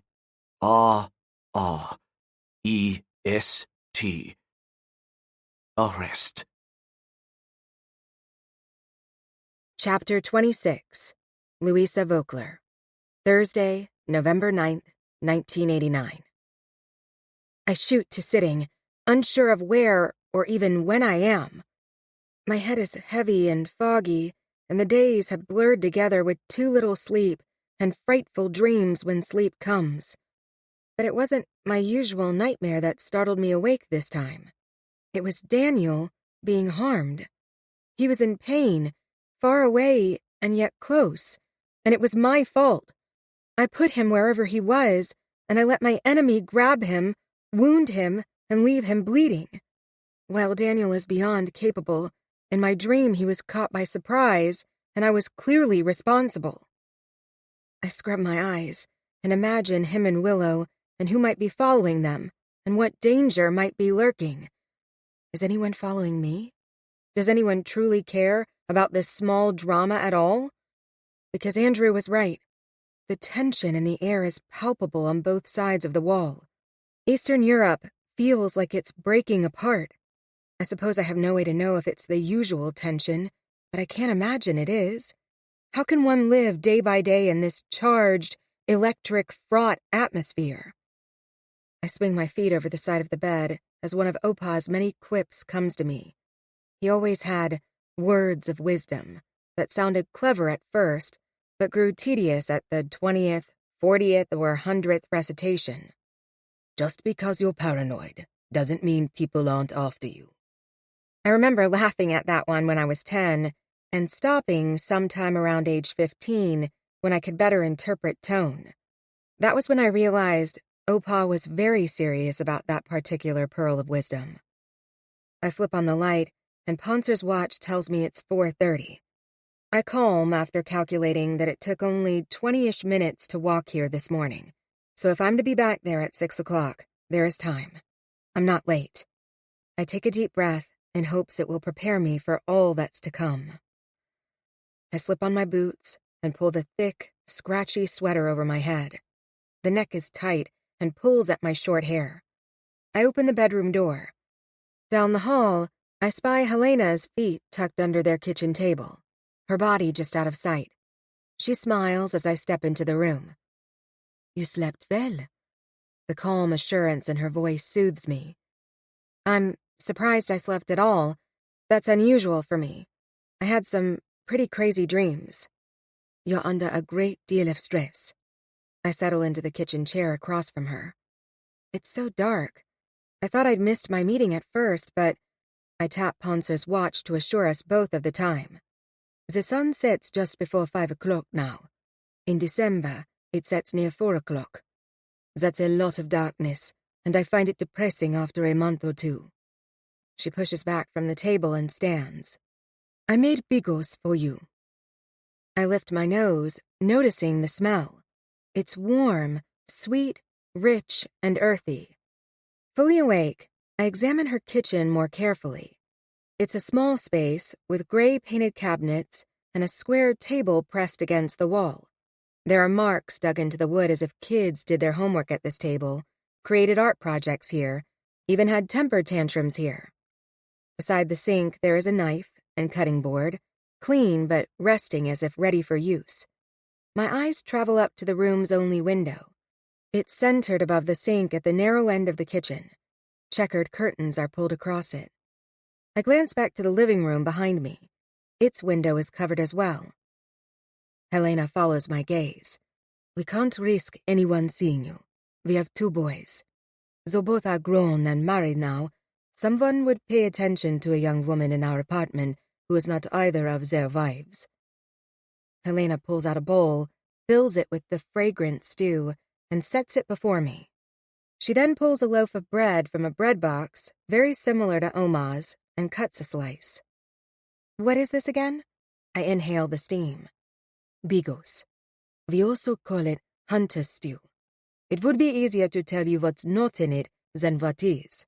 I had all the ingredients because I was planning to make it this weekend, as it's best simmering on the stove all day. But then, I had this day suddenly free. She smiles and sits across from me again. And I thought you probably haven't eaten in a while. I take a bite. It's delicious, but foreign. I've grown up on German food, but I've never had this. What am I tasting? Helena glances over to the large pot resting on her stovetop as if peeking inside.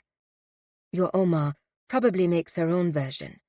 It's a very regional dish, and mine is heavier than most on the caraway seeds and apples. The prunes, too. I think they deepen the sweet tartness you get from the apples nicely. Didn't you need to be at work today?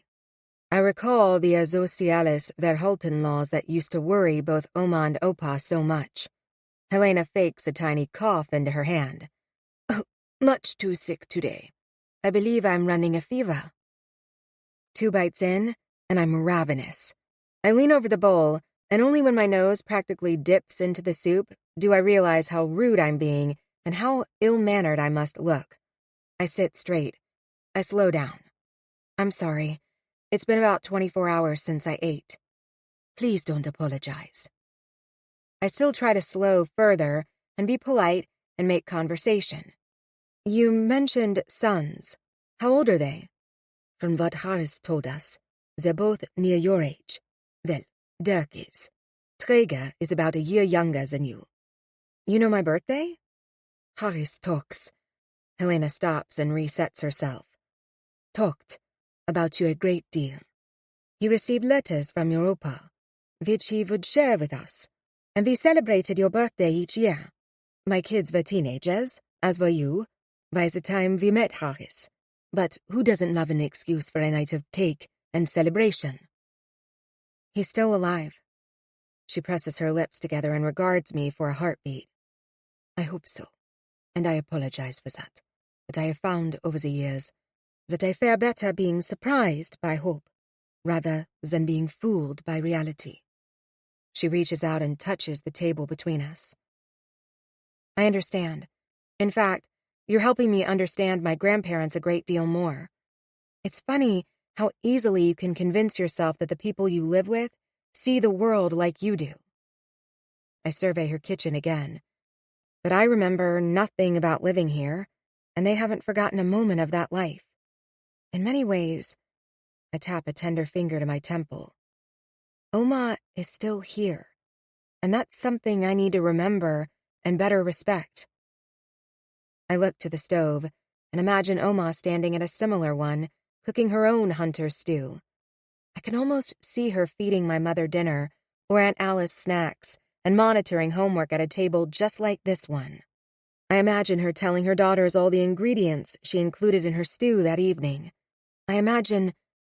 I hope you find this is all a mistake. Helena looks at me curiously, as if surprised I'm not following her. Harris's arrest? He's been questioned before. Most of us have at one time or another, but not arrested. He's a good man and a good reporter for Neues Deutschland, the party's paper. He's respected. He's loyal. There is nothing he could have said or done to warrant this. I'm sure you're right. Then why are you here? Something in me quickens. It's a legitimate question, but not one anyone else has asked. Everyone, from Bran to Daniel and the punks to Peter, seemed to accept I needed to come. But looking at Helena, I'm not sure how to explain without sharing about the letters and the codes. And that I cannot do. If by some chance I can't get my father out, I certainly won't add to the charges against him. Anyone could be a snitch, after all. With all the protests, I learned that things would... I pause, searching for the blandest and most innocuous phrase. Could get worse for him in jail. I simply want to contact him. I wave a hand toward the window. I gather the protests are making the government more reactionary right now. You want to help him escape? I take a bite and force myself to chew slowly and reply casually, I suppose if it's possible. I expect it is. Helena, too, looks toward the covered window. We've not seen the likes of this week here. The party made travel concessions, though, so perhaps that will quiet things down. I hope so. To keep the conversation from returning to my father, or my motivation, I point down the hallway. May I use your bathroom? Of course. I step into their tiny bathroom and assess myself in the mirror. Was the threat of tension I detected in the kitchen real, or imagined. My words to Helena come back to me and placate me. As with my grandparents, I cannot assume she thinks or would act as I do, and I must be putting her, Peter, and even their boys and their wives in grave danger. She should ask questions. She has a right to be wary of me. I shift my focus from internal to external and groan at what I see. I'm a mess, an absolute mess. The dark circles around my eyes are all mine now. Willow's black eyeliner is long gone. I look overly pale, almost ghost-like, and the stiff, jagged ends of my hair still carry a black tint from the shoe polish. I glance away with the determination not to look in the mirror again. There is no reason for such torture. On the sink, I find soap, toothpaste, and lotion. I sense Helena has set them out for me, so I use them. My right forefinger makes a good toothbrush, and after washing my face, the lotion feels like heaven on both my hands, which feel tight as the skin heals and hardens, and my face, which remains chapped from this morning's scrubbing. Though tempted, I don't look in the mirror again to see if any of it has helped my overall appearance. Helena is standing at her kitchen counter when I return. She's drawing something on a piece of paper. Here. She beckons me over with a waved pencil. This is our apartment. Once you open our door, you must cover your head and walk straight away. Soft steps, but not like you're trying to hide anything. Frau Jäger next door is too curious for anyone's good. I suspect 2 others in our building snitch for the Stasi as well, but she has the best hearing. How can you live like this? Doesn't it infuriate you that your neighbors spy on you? Helena's expression falls, and I open my mouth to apologize. I'm not sure why it's necessary, but I sense it is. She rests a hand on my forearm to stay my words. It takes time to understand, but you can't be too angry about those who snitch, because you never know why they do it. Most don't do it for money or privilege, though some do. Most are coerced. They are threatened, and often not with harm to themselves, but with harm to their loved ones. For instance, parents might do anything to keep their children from arrest because they did something stupid, or even, conversely, do anything to help their children walk a smoother path in life. No one has a smooth path here. I open my mouth to ask a question, but close it as I can't find a way to frame it politely.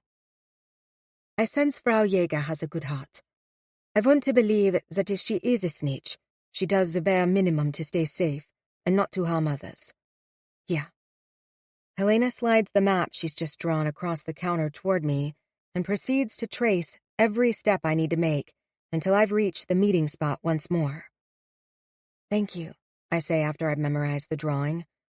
I feel like I've said those 2 words more in the last few days than I've said them in my entire life, and like I've never meant them more.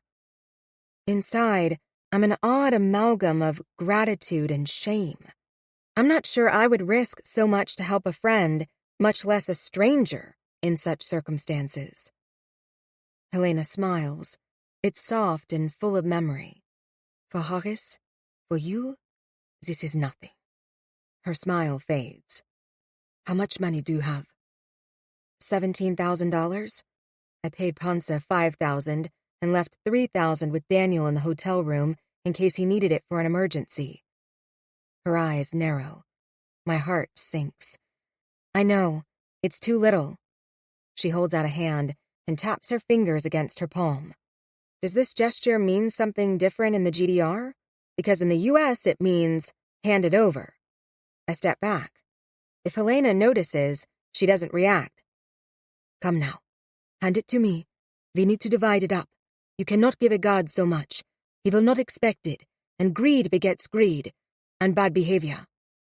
I was told it would take hundreds of thousands to release my father, and, officially, perhaps, but you are dealing with ordinary people with small needs who wouldn't see that much money in years, much less in a day. You must be more prudent. As I dig the 3-bound stacks from my tights, she leaves the room and returns with a small cloth pouch dangling from a long string. I use this sometimes for safety. There are gangs all over the city now. She reaches her hand out again. Please, give me your money. I hand her the bundles with a quick prayer that I'm not being robbed. Each stack is about pencil width thick. Helena counts out the $100 bills onto the table with fast fingers. She puts 10,000 into the pouch and drapes the string over my neck. Tuck that into your sweater and blouse. Do not mention it or gesture to it. You will not need it, and you mustn't pull it out. Promise me? I nod. She holds the remaining 7,000, divided into 2 piles, one in each hand. Keep these separate. You don't know if you'll need to use this 2,000 until you meet him. She waves the smaller stack. This one. She waves the other stack. $5,000 should be sufficient. Pull it out first, and don't mention more until you see how he reacts. Helena hands me both, and I slide them into my tights, one at each hip. It's still too much, but we'll leave it. She clasps my arm and leads me toward their door. I can't go with you. I can't even walk you down the stairs. I would draw attention to you, at least here in the building. She reaches into a closet by the door and pulls out a wool coat. Oma has one coat. She has several skirts, a few more blouses, and a variety of sweaters and dresses, but only one coat. Who needs more than one? She used to ask when I showed her new styles at the department stores. I thought she was unnecessarily stingy. Now, I see when you grow up with little more than the necessities, you take care of them, and you don't put your happiness into more. And one really doesn't need more than one winter coat, especially in D.C. I can't take that. You must. It's very cold, and you will be noticed without a coat. No, I'll be fine. She drapes it over my shoulders and starts to maneuver my arms into the sleeves. You are so American. She laughs. Your father loves movies and gets tapes sometimes. He didn't have a television or cassette player, so we watched them at our apartment. Americans are always fine. They always do it themselves. And they always get their man. She deepens her voice in imitation of such an American. But we could not survive like that here. We may have snitches, but we also have friends we rely on. We must rely on, with our very lives. And you'll be noticed without a proper coat. I don't resist anymore. Thank you. Remember to keep your head down and walk fast, as if you know where you're going. People don't like trouble, and anything suspicious can get reported. Everyone is on edge now, and might feel safest in snitching. She hugs me tight, as if she'll never see me again, which is probably true. She releases me. Are you ready? Unable to speak, I nod. Then go. Helena widens her eyes, opens the apartment's front door, and gives me a little push. Almost silently, the door clicks shut behind me, and I'm on my way. I walk down the stairs, marveling at her practical wisdom and her generosity. I'm also swamped with guilt over the question that was on the tip of my tongue, so close to slipping out, so unwarranted, and so insulting. Is that what happened to you? Despite the darkness, I feel vulnerable. The streets teem with more life at 5:45 p.m. than they did at 6:45 a.m. Although I don't sense anyone looking at me, it feels as though my inner makeup has a bright and glaring external dimension to it. One close look, and anyone would know I don't belong, and that I think differently, see the world differently.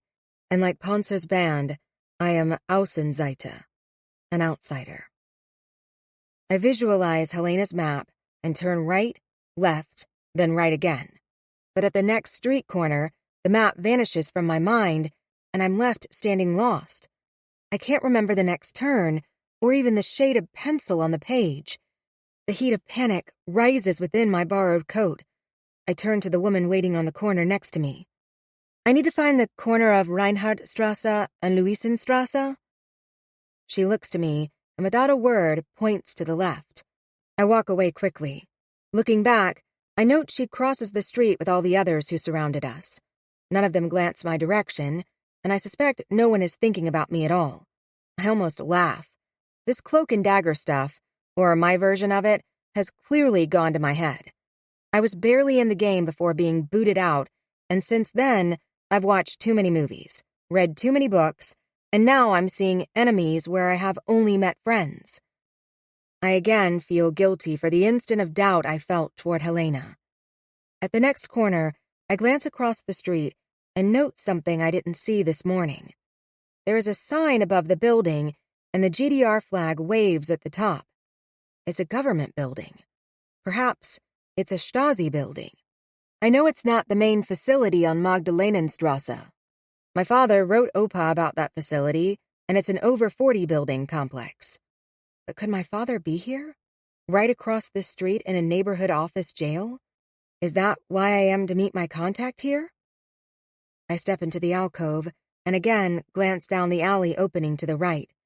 A single light bulb hangs within a recessed doorway.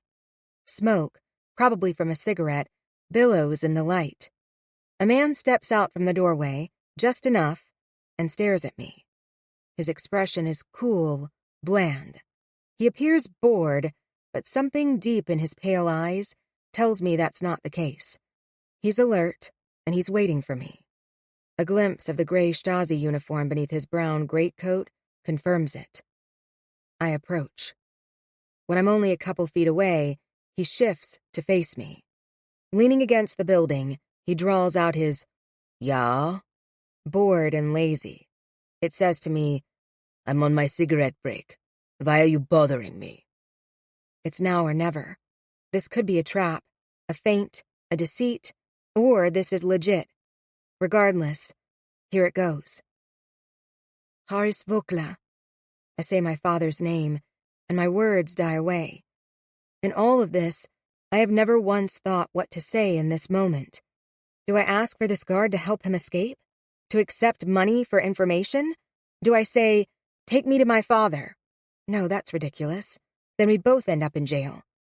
Do I ask him to set off the smoke alarm or something in hopes they'll bring all the prisoners outside? I freeze. He stares. The guard holds his hand out. I notice this a moment late, and only after he shakes it in front of me. It says, "Nothing paid, nothing offered." So I open my coat and reach down my skirt's waistband into my tights, praying Helena is right about the amount. The man's expression doesn't change, as if he's seen this maneuver 100 times. Perhaps he has. I pull out the bound $5,000 stack of bills and slap it into his palm with a confidence I don't feel. He remains unmoved. I look around. No one is in sight. I speak softly in German. That's $5,000, all in $100 bills. Though my voice is barely above a whisper, I do speak with conviction, forcing each syllable to stay low and slow, as if I know what I'm doing. He tries, unsuccessfully, to hide the sneer of victory. I breathe again. Helena was right. Luisa Voekler. I simply state the name again in hopes this guard will have the plan I do not. He opens his coat and slides the money into the pocket of his uniform. You are too late. You missed him. I just paid you. For information. I am giving you that information. He mashes his cigarette out against the brick wall and lets the stub fall to the pavement. He was transferred by van an hour ago for a train to Naumburg. The last of the political prisoners are being shipped out of the city tonight. Why not tomorrow? The schedule changed. The guard shrugs. It happens. It's hardly a helpful answer. What do I do now? Visit him at Naumburg prison. He will be registered by tomorrow. The man steps past me, his shoulder brushing mine with enough force to knock me off balance. Before I can fully process what's happened, the Stasi guard is out of the alley and gone. I follow him for a few steps and, standing at the alley entrance, watch him walk, in a stiff, German kind of saunter, across the street toward the government building. I don't take my eyes off him until he has opened a side door and disappeared inside the large block building. I am alone. I retrace my steps to the Zauer apartment. Just as I'm about to push open the outer door, I back away. I cannot enter. First, there's the issue of Frau Jaeger and her excellent hearing, but something else dances across the back of my mind that I can't let go. I've been chewing on it telling myself I'm ungrateful and paranoid. But Helena's "Zenvaya you here" and her explanation of snitches play over and over through my mind like a song on repeat. It was not the question. It was a legitimate question. It was not the explanation. It was a legitimate explanation. It was her inflection, her intonation. It felt, I shake my head at my own paranoia, almost sinister, yet confessional. I shift my gaze down the street and wonder if I can remember. Over 30 minutes later, I'm both congratulating myself for finding my way back to Poncer's building and almost sick with dread at what he'll say when I knock on the door. I retrace my path through the building 2 over via the connecting cement hallway. By the time I've climbed the stairs to his 4th-floor apartment, I'm sweating inside Helena's wool coat. I lift my hand to knock before remembering all the warnings about snitches infiltrating punk bands. Poncer was very clear that only he, Willow, and Splinter know about me. And even Splinter doesn't know the whole story. I try the doorknob. It turns easily. I walk to the living room, passing the bedroom in which I stayed along the way. The door is cracked open, and 2 people lay sprawled across the mattress on the floor. In the living room, another dozen people are lounging, chatting, eating, probably preparing for a big night out. Poncer notices me and stands immediately. He strides toward me at such an angle, I suspect he's trying to block me from everyone else's view. "Who are you?" someone calls out. "A friend's older sister," Poncer replies before I can say anything. He takes me by the upper arm and marches me back down the hallway. He tucks us both into the tiny bathroom before he speaks, growls really. "This was not the plan." "I'm sorry. The guard I met said I missed my father. He's been transferred to Naumburg prison already." Poncer lets go of my arm. "That's a nasty place." I slide down the wall. We're packed so tight my knees press Poncer's legs. Until his confirmation, I hoped. I'm not even sure what I hoped. Maybe that Poncer would have a great idea. Maybe that Naumburg prison wasn't a nasty place, but more like those cushy prisons DC politicians go to when they embezzle their campaign funds. Or maybe that this was, as Helena thought, just a big misunderstanding, and somehow Poncer now knew that. "I'm sorry." He crouches next to me. He's pressed tight between the toilet and the wall, but it doesn't seem to bother him. "That was hours ago. Where have you been all day?" "What?" I twist toward him. Our faces are inches apart. "You sent me to the Zauers. They got a note from you. Peter Zauer came for me." "Who is Peter Zauer?" Chapter 27. Harris Voekler. Thursday, November 9th, 1989. 6 months. I've been here 6 months, and there is no end in sight, especially now. The worst of the interrogations ended quickly.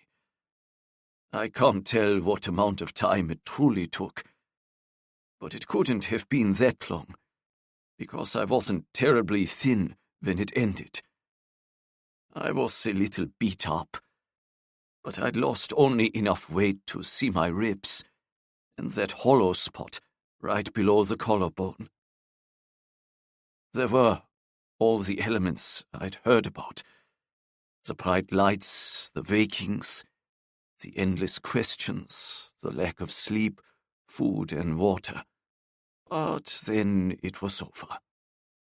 I think it ended because there was nothing to tell them. They knew what I'd done and where I'd done it. It took me a long time to work out how they discovered it all, but I finally got there last month. A guard let something slip, and it clicked into place. Peter Zauer. For all his and Helena's talk about Frau Hemmel, he was the snitch in our building. Maybe they both were, and still are. Conversations over the years played back like a movie before my eyes, I couldn't believe I'd not noticed before. Our meeting, the first day their family moved in. How he sought me out and created a bond over food, work, unspoken dissent. Never agreeing with me, but implying, teasing out my opinions, encouraging my confidences. The dinner invitation, the night I discovered the bug in my apartment, rather than a new heating unit. The movie nights. My first call to Stasi headquarters, the day after my trip to the Tränenpalast. The words the interrogator had used. He'd been so prepared, his notes so detailed. How could I have been so stupid not to realize that such preparation had to have been the work of months, not a mere day? Now I suspect Peter took me to the Tränenpalast on purpose, because it provided the perfect excuse to bring me in for questioning. I'd never suspected, as everyone who goes to the Friedrichstrasse station runs that risk. I doubt Peter even has an Aunt Agatha. Then there was Manfred. Sure, there were other hints. But that conversation alone should have alerted me. And it did. At the time, and finally in its fullness last month. Over beers, Peter asked if Manfred had been the reporter who died trying to escape. I shot back yes without thought. I remember at the time something discordant striking my mind, but I couldn't name it, pin it down. Only last month could I see it clearly. I never told Peter about Manfred, and no one but the Stasi or the Vorpro could. I've rested in this cell for the past few months, berating and consoling myself. The berating is justified. I was an idiot. I let my guard down. I was a fool. But gentle consolation comes with the next thought. And that is real too. It's only me here. I never gave them any actionable intelligence. I never gave up any of the punks' names. Heck, I don't know their real names. And I never heard from any prisoners coming or going that more arrests surrounding the elections have been made. And I gather they'd know. The elections became the talk of the city, the talk of the country, and even 6 months later remain top of mind. It seems I'm the election's scapegoat. But as long as the others are safe, that's fine by me. I rest in that fact. Even when my trial gets delayed, or I get tossed into solitary confinement for no good reason. Again. Then, a few days ago, a guard announced I was getting transferred to Naumburg prison. I've heard stories of that place. There are 2 prisons in Naumburg. One for the men and another for women. And both are equally terrible hellholes. You don't go there to await trial, so much as to disappear without one. When will my trial be scheduled? When do I go to court? What's going on? I yelled after the guard, but he never turned, much less answered. The prisoner in the next cell did. They've cancelled all the hearings in East Berlin right now. The riots are growing too fierce. That's why they're moving the political prisoners. They're worried you lot will stir things up further. Who are you? How do you know this? It's all over the streets. Everyone knows it. You'd be shocked at what's being talked about these days. Secrets spilling all over the place. Protests, riots. It's coming to a boil, I tell you. Riots? Are they about the elections? The elections are long past.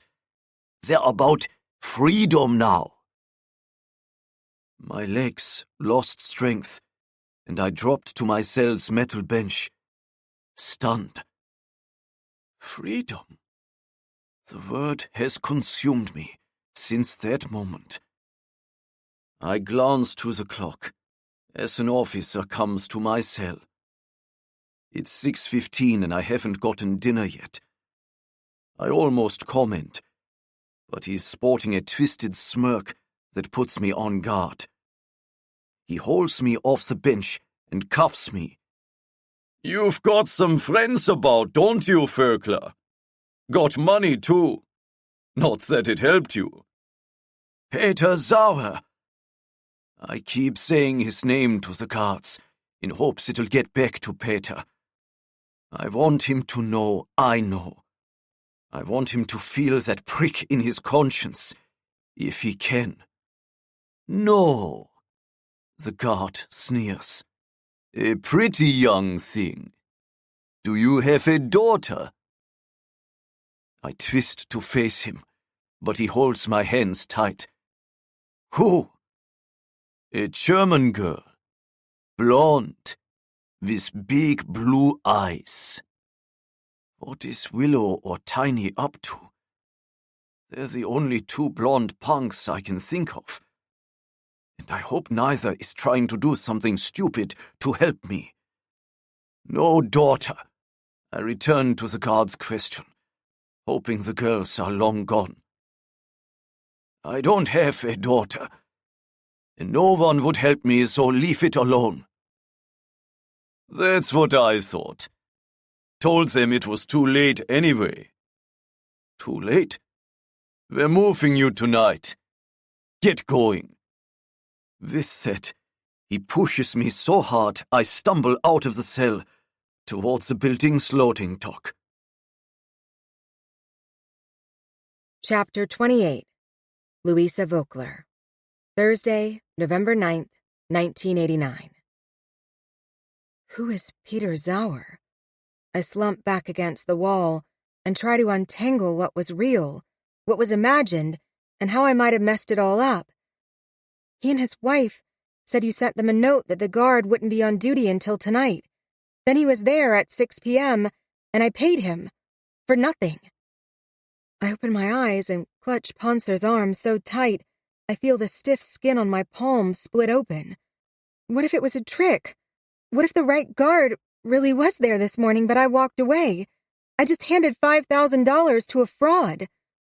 I stop. Why not all $17,000? If Peter and Helena were in it for the money, they could have taken all of it. And who told them about Ponser? How did they know? My mind reels off into the ether until Ponser brings me back with a snap so close to my nose I feel it. Focus. We'll figure this out later. But now, he taps the back of his head against the bathroom's tile. We've got to get you out of here. Your safety matters most now. His care brings tears to my eyes. I swipe them away. How do you live like this? I've only been here a day. He chuckles. Maybe it's worse here. I don't know. I've never been anywhere else. But doesn't one find conformity, complacency, and even persecution of the outsider everywhere? Rats and snitches too? His questions surprise me. I was asking about police, regulations, and authoritarianism. He's examining human nature. I suppose. It's humanity at our most basic level. You go along until they come for you. Then you find out what you're made of. You and Willow, and all of you. I wave my hand toward the bathroom door, then swipe it across my damp face. Are made of good, steely stuff. I'm not sure any more about Peter and Helena Sauer. You don't know they weren't being honest. They could have been your real contact. But how? He shrugs. I have no idea. But you'd be surprised at how small this city is and how much everyone, if you just scratch the surface, knows about each other. He smiles, trying to fill me with encouragement, and again, I am struck by how young he is beneath all his black leather and makeup, beneath his wisdom, too. I'm done here, Ponser. I missed my chance. I need to go back so Willow can come home. I reached down the neck of my sweater and pulled Daniel's scrap of paper from my bra. Do you have a telephone? Ponser holds up a wait here finger and, using the toilet for leverage, pushes himself up. He steps over me and whacks me with the bathroom door as he leaves. He's back in under a minute, carrying a black rotary dial telephone, dragging the long cord behind him. I'll keep them talking in the other room, but keep your voice down in here. I nod and take the heavy phone from him. I dial the number, and am surprised when Daniel answers on the second ring. I was almost expecting everything to have fallen apart on both sides of the wall. Luisa, where have you been? I expected to hear from you hours ago. He's gone. The guard wasn't on duty this morning like he was supposed to be, or so I was told, so I had to wait. But I met a guard tonight and paid him, and he's gone. My father was already transferred out of the city. They're moving political prisoners because of the riots. Have you heard the news? I've been walking across this entire city, Daniel. I stop. That's not true. I was asleep. The oddness of that strikes me again, but I push it away. I've heard nothing. What's going on? Wait there. Stay at that phone. You'll get a call. This is a little out of my hands now. You can't call me back. I don't know this I lift the phone. The plastic holder for the number card is empty. But it doesn't matter. The line is already dead. It rings seconds later. I pick it up, too shocked for pleasantries. How'd you do that? And what do you mean it's out of your hands? Good evening, Luisa. Andrew? I choke on my boss's name. Listen carefully and don't interrupt. I glance around the bathroom as if my boss is somewhere here, looking over my shoulder. How do you... Luisa, he barks. What time does Ponser's watch say? He's right. I do interrupt. It says 6:41. You have only an hour, and the streets are going to start filling. The news won't air until the 7 and 8 p.m. broadcasts, but it's seeping in regardless. You need to move fast. Do you understand me? You need to run. Don't take the S-Bahn, as I'm not sure what they'll do to those lines, and the Vopo monitor them well. You're best on foot. Running. Let nothing stop you. Your father's train leaves at 7:48 from the Friedrichstrasse station. Not up where the S-Bahn trains travel above ground, but below. Platform 6. Repeat that last part. 7:48, Platform 6, Friedrichstrasse Station. But why will the streets fill? Is there another protest? There's no time for that. First you need to get your father. The rest, it'll become clear. Pay attention. He pauses as if giving me time to prepare myself not to interrupt. I nod, then I realize he can't see me. Yes. There is a door as you enter the station from the southwest stairwell. You have to go up to go down. It's marked Employees Only, and it's the most watched door in East Berlin. It's a regular party at that door. All the agencies on both sides watch it as it's the Vopo and Stasi entrance to the trains below. It's how they move people, officers, and prisoners. I can't say that tonight will be any different. You need to go through that door, and don't let anyone stop you. Yes. Below there will be 2 guards. You talk to one named Beck. If you have to ask his name, ask. There's no time to be subtle. Call the number after you get your father, and we'll go from there. I thought the CIA couldn't help me. Of course they can't, and we never had this conversation. But considering Daniel's involved, I'm sure he'll think of something. Thank me later, Luisa, when I don't fire you. Run. Again, the line goes dead. I put the receiver back in the cradle and open the bathroom door. Ponser! I bark just as an older sister might. He comes striding down the hallway. Friedrichstrasse Station? I have to go on foot. He pushes me back into the bathroom and stands against the wall beside me rather than in front of me. I'm about to interrupt him when he starts moving his hands to the left and right. I see he's working out directions as if walking the route himself. He points ahead of us as if he can almost see the parks and building I will pass. You go straight through Alexanderplatz. Straight. Because on the other side, you'll start getting street signs. You're only a few blocks from the station at that point, and every corner is marked with an arrow. It's not the fastest way, but it's not that much slower, and you can't mess it up. I need the fastest. I look at his watch. I only have an hour. It's over 6 kilometers. You can't make it. I have to make it. I undo his watch and shove it into his hands. He pushes it back. You need it. I shake my head. I can't take anything more from him, and certainly not a treasured family heirloom. Besides, I don't need it. I either run my fastest and I make it, or I don't. Pausing to count down the minutes isn't going to help. I kiss Poncer's stubbled cheek in thanks and race out the door and down the building stairs. This time I do not go to the basement and walk 2 buildings away. I crash through the lobby and start to run, just as Andrew told me to. I run to Karl Marx Alley, turn right, and run the couple miles straight to Alexanderplatz. I try to continue across the plaza, as instructed, but it's packed tonight. People fill it with more pouring in every second. They're not organized. I don't see any signs signaling a protest. Instead, I get this odd feeling that no one knows what's going on, but they need to be out and about to be a part of whatever it might become. The size of the protests all across Germany that Andrew recounted in our meeting at Langley was staggering, and Daniel's update eclipsed those numbers. Perhaps tonight will be the granddaddy of them all. The deep chime of a bell reverberates off the buildings. I look up, bumping into a broad man as I do, and notice a large clock atop a red building to my left. 7 o'clock. I stumble around him, catch myself, wave an apology, and race on, seeing nothing until a firm grip on my arm lifts me off my feet. My body spins midair and lands facing the green uniform of the Volkspolizei. Papers. I have no papers, and I have no time. He just started screaming. I remember hearing that line as part of a story Splinter was telling on the bus.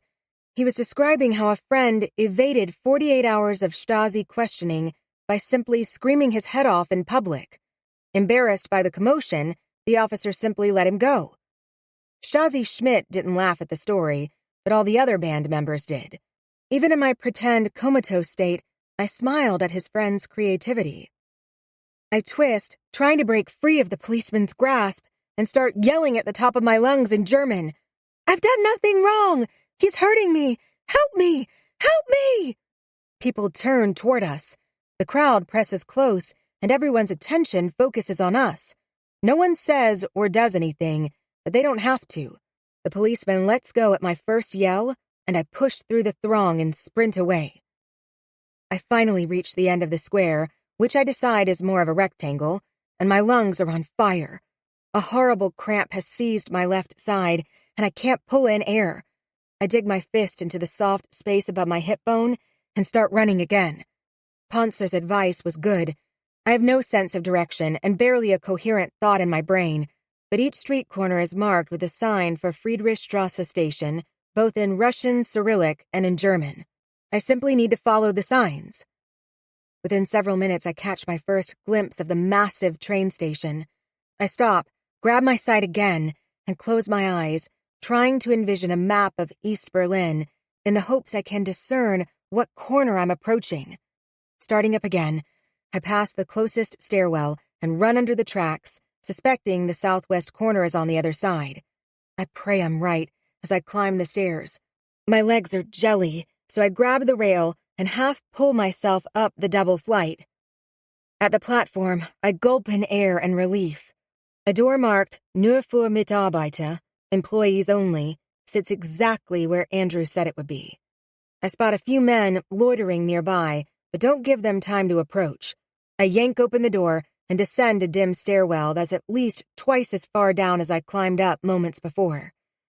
The door at the bottom opens to an underground station, not for city commuter trains, but larger ones that travel greater distances. The platforms aren't as full as those above, but plenty of people are milling about. I search for signs and find the placard for number 6 is 1 platform away. The train sits ready to depart, and with each step I expect it to pull away. It doesn't. I round the back of it and head toward the boarding crowds, afraid I've once more missed my father. My heart pounds so loudly, it feels like my whole body pulses with its beat, especially my ears. Across from the train's open doors and the people lining up to enter them, I see a row of men sitting on a bench. It's their grayness that captures my attention. Everything about them is the same color. Gray shoes, gray clothes, gray hair, gray faces, gray expressions. 2 Stasi guards, dressed in a sharper iteration of gray, stand beyond them. I walk toward the guards, unable to pull my eyes from the line of men. Every instinct tells me one is my father. The train's whistle blows, and the sound pierces the air around us. Nevertheless, I hear, as if spoken to my heart rather than to my ears, Mäuschen? Little mouse. It's soft. It's a question. I pause and find that the second-to-last man in the row has his eyes fixed upon mine. One look, and I know he's my father. We have the same eyes. Chapter 29. Thursday, November 9th, 1989. 7:36 p.m. I minutely shake my head and keep walking toward the guards. Beck, I need to speak to you. My German carries a bravado to signal I know what I'm doing and know who will answer me. Shouting my command from a few feet away forces Beck to step toward me. I tuck my hands in my coat pocket to keep their shaking from giving me away. I stall, and Beck closes the distance between us, making it so the guard left standing behind him can't quite hear. Not that he could regardless. The train engines are ramping up. I want Horace Voekler. My voice carries such confidence, my eyes widen in surprise. I tilt my head toward the line of men to hide my expression. I also straighten myself to my full 5'7" frame. After all, in the movies, moxie means more than size every time. What are you offering for your Horace Voekler? The guard's voice is low, oily, and I silently thank Helena. If I'd had my way, I wouldn't have any money tucked down my shirt for this moment. I dismiss the 2,000 in my tights immediately. I need to wow this guard, and I sense there will be no second chance to do so. 10,000 US dollars. Cold, hard cash. Now Beck's eyes widen. He glances to the train. Here? Now? It's now or never. He looks back to the other guard, and I use the moment to pull Helena's pouch from inside my blouse. I want him to see the money. I want him to be so enthralled by it, he can't say no. He turns back just as I'm opening the pouch. His lips part, his tongue runs over his lower one, and he reaches for it, his hand covering it and tucking the money back inside the pouch. He slides the whole thing from around my neck, out of my hands, and into his pocket in a single fluid motion. 1 hour. I reach for his arm as he turns away. What do you mean, 1 hour? The other guard calls his name, and he steps back, his eyes still fixed on mine. We need to board the prisoners now. One can get lost, and it may take a full hour before we notice. After that, we must report it and begin the search. He doesn't let me protest or reply. He turns and walks to the line of gray men. They stand at his call, and while the other guard leads the line to the train, Beck stands back to follow at the rear. The other guard gives me a cursory glance as he walks by, but doesn't break his stride. He climbs the 3 steps onto the train, and the prisoners follow, until at the last moment, Beck yanks my father from the line and pushes him toward me. I don't wait to be told anything else. I grab his sleeve and dive into the press of people still waiting to board the train at the next door. How are you here? He calls above the noise. In English. You are Luisa, yes? It makes me smile. Does he think, considering where I've grown up, that I don't speak German? I stop and reply in German. Yeah, but we don't have time to talk now.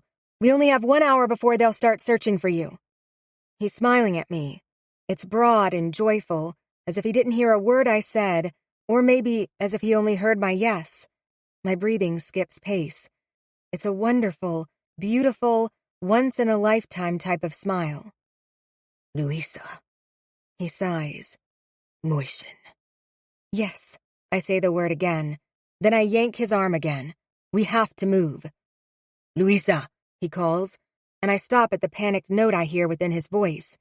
He lifts his chin to my neck. Your scarf. He wiggles his hands slightly between us. His sleeves tip back, and I see the glimmer of handcuffs. I pull off my scarf, wrap his hands within it, and grip his sleeve once more. We've got to get as far away as possible. I have friends who will hide us. Peter and Helena? I slow as the crowds press us near the stairwell. 9, my father barks. His hands fumble from beneath the scarf as he tries to grip my arm. You have met them? They know you are here? What do they know? We climb the stairs side by side. We're both speaking German and hopefully blending into the crowd around us. They helped me this morning, but they know nothing. They knew about my first contact, but that all went wrong. They probably made it wrong. I stop. I wondered about that. A man bumps us from behind, and my father shakes his head to signal silence and says, Later. So softly I barely catch it. I nod and start us climbing again. We reach the top of the stairs, descend the second set from the platform to the street, and pour out onto the sidewalk along with all the other people leaving the station. There are others we can trust. He points down the street. They must get to the Church of Zion. They will need papers and can print them there. I follow his gesture and step in front of him, trying to clear a path in the direction he wants us to go. But within seconds, I know it won't work. I look to my father and see he senses it too. Our way is blocked, not by a barricade or anything official, but by a wall of people surging into the streets, and all of them walking toward us rather than the direction we want to go. We can't make any progress. It's the strangest crowd, too. It's not excited or angry. It carries with it a timid jubilance, almost wonder. People greet each other as if they've woken from some collective dream and are trying to discover if the other person remembers it too and has done the same. No one says stuff like that. It simply feels like that. I step in front of my father so he can use both hands to grip my coat from behind, because no matter what this is or where these people are going, we still need papers and our time is ticking away. 5 steps, and we get pulled apart by people pushing around and through us. They're not trying to, it's just that the sidewalks are so packed, we're all crashing into each other. I turn, lunge for my father, and again grasp his sleeve. The crowds have spilled into the street as well. Cars are moving at a snail's pace, but drivers aren't honking in annoyance. Again, a strange, almost silent thrum carries everyone along. They're not getting anywhere. He pulls at his hands, which drags me with them, and we step aside. Pressed against a building, we let people swarm by us. A man stops and pounds his hand onto my father's shoulder. Don't look so glum. Come on, it's open. Open? My father asks, but the man is gone. Standing with our backs against the building, we finally listen and examine what's going on around us. Some people are crying, but not out of anguish. Tears run down their cheeks and get lost within smiles and laughter. The chatter is starting to rise, hitting a new emotional note. The crowd's demeanor is changing right before our eyes. Most are beginning to talk in excited voices, saying words I can't fully grasp, and their eyes are wide with disbelief. The crowd's buoyant energy seems to intensify, even in the short time we stand studying it. I face my father. They say the wall is open. That's what they're saying. He rolls the back of his head against the brick, as if trying to knead reality into his brain. Don't believe them, Luisa. Honecker would never allow it. It's impossible. They must go.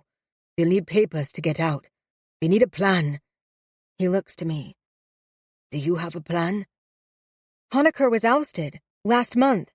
Egan Krentz is general secretary now. My father pales from gray to bone-chilling white. I grip his arm, worried he's having a heart attack or something. I berate myself for surprising him. I should have kept my mouth shut. We need a plan. We still need a plan. He repeats the sentences like they are lifelines. I have a phone number that will become a plan, I promise. We just need a secure telephone. My father's hopeless expression makes him look frail and vulnerable to me, even more so than when I first noted him sitting on the bench in the train station. He wants to hope, but can't, and I fear that if we fail, it'll destroy him. I push against the crowd, holding fast to him, and start again. Ponser's phone is the only safe one I know about. Any payphone line could be bugged. We press on in the same direction we've been heading, and it takes an inordinate amount of time to travel even 1 block. I sense our hour is almost gone, if it's not gone already. "You're going the wrong way," a young woman smiles at us. "Tan, come on." Why? My father stops. It feels like he's challenging her to repeat the same lie we've heard again and again. "They're opening the wall. It's over." Now I'm shaking my head too. It can't be true. After all, in January of this year, GDR head of state Erich Honecker declared the wall would stand for 50 or 100 years more if the West was, well, still the West. Although Honecker is not in power any longer, Egan Krenz hasn't done or said anything to defy that. Loosened travel restrictions, yes, but papers are still required. Bringing down the wall? I'm as hesitant to believe as my father. "It's true!" The young woman is practically laughing at our befuddlement. "They announced it on television at a press conference tonight. The border is fully open." My father and I exchange a glance. Only knowing him for a minute, I'm surprised at all that can be said between us in a single glance. Yes? No? Finally, we both accept we must simply give up trying to struggle against the tide.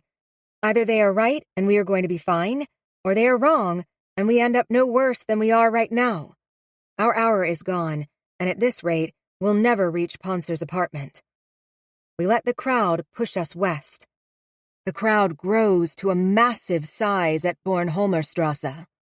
Everyone is talking about Politburo member Günter Schwabowski's statement.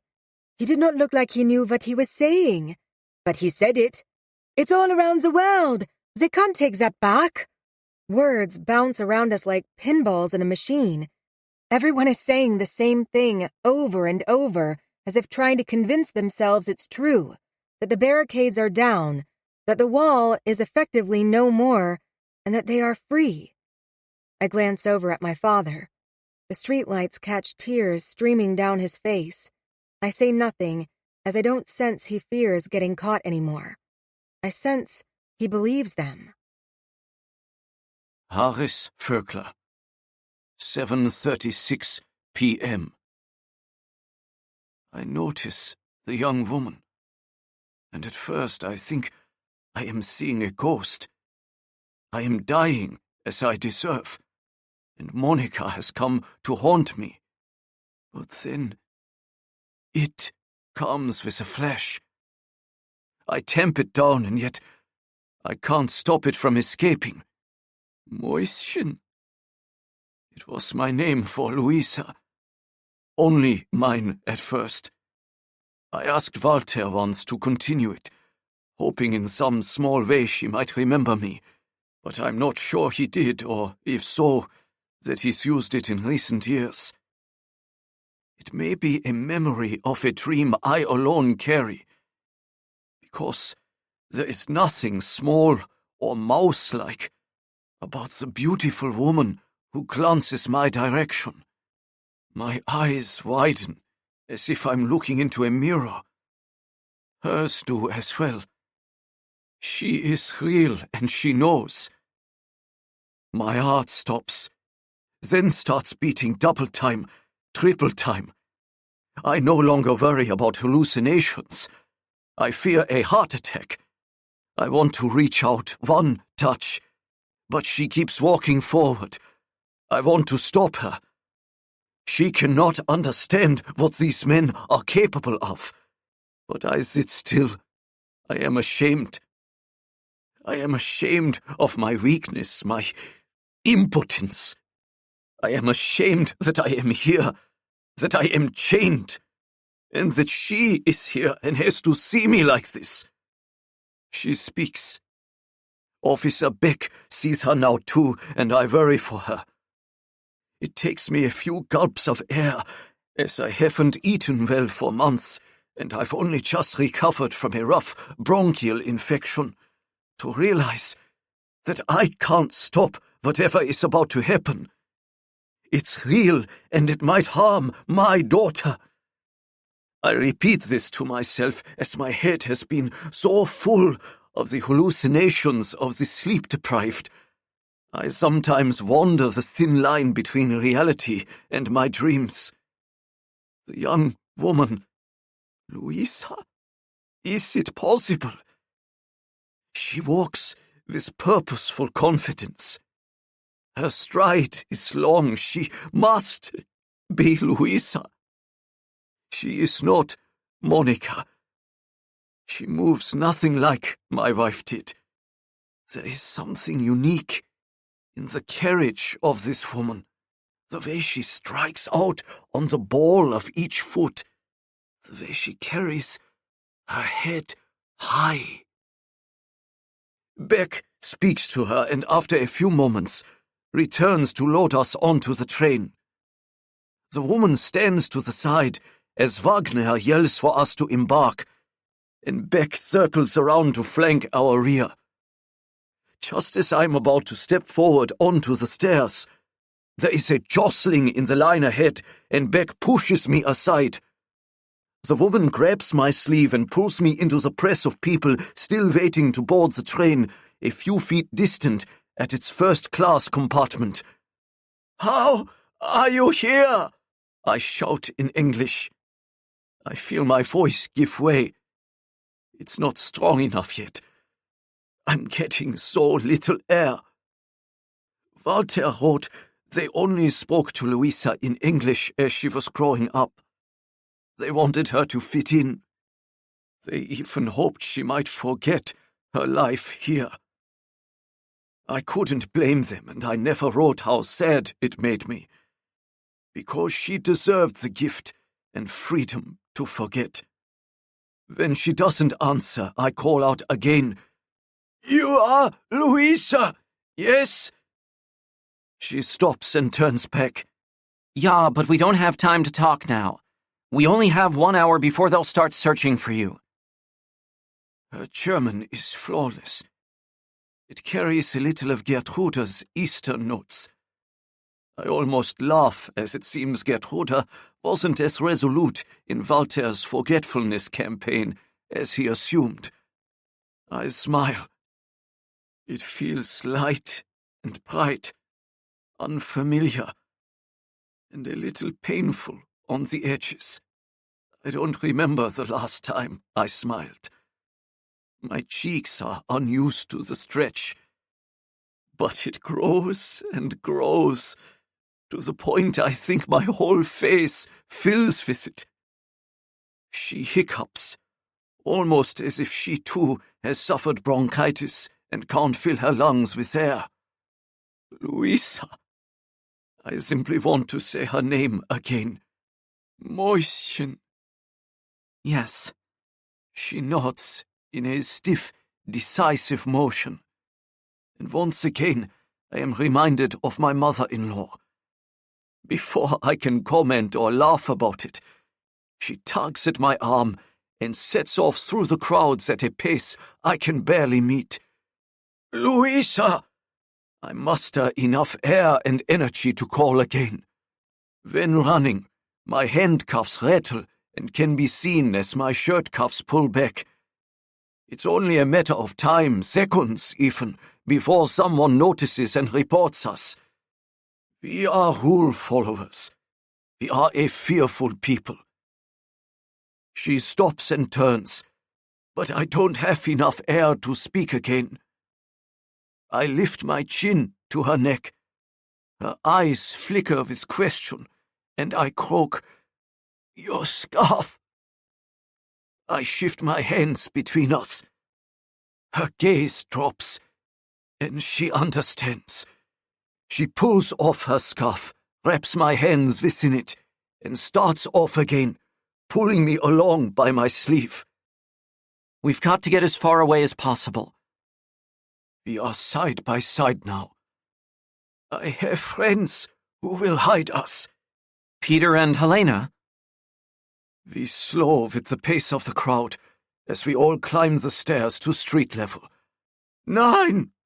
My voice breaks. Panic seizes me. How can she know about the Sauers? What have they done? I struggle to free my hands from the scarf. I need to touch my daughter, make sure she's okay, and make sure she hears me. You have met them. They know you are here. What do they know? We climb the stairs side by side, and the people pass around us. I can't keep pace. She continues to speak in German, and that is best. English would get us noticed, especially with how close the crowd presses. I do not remember any street, station, or stairwell ever being so busy. They helped me this morning, but they know nothing.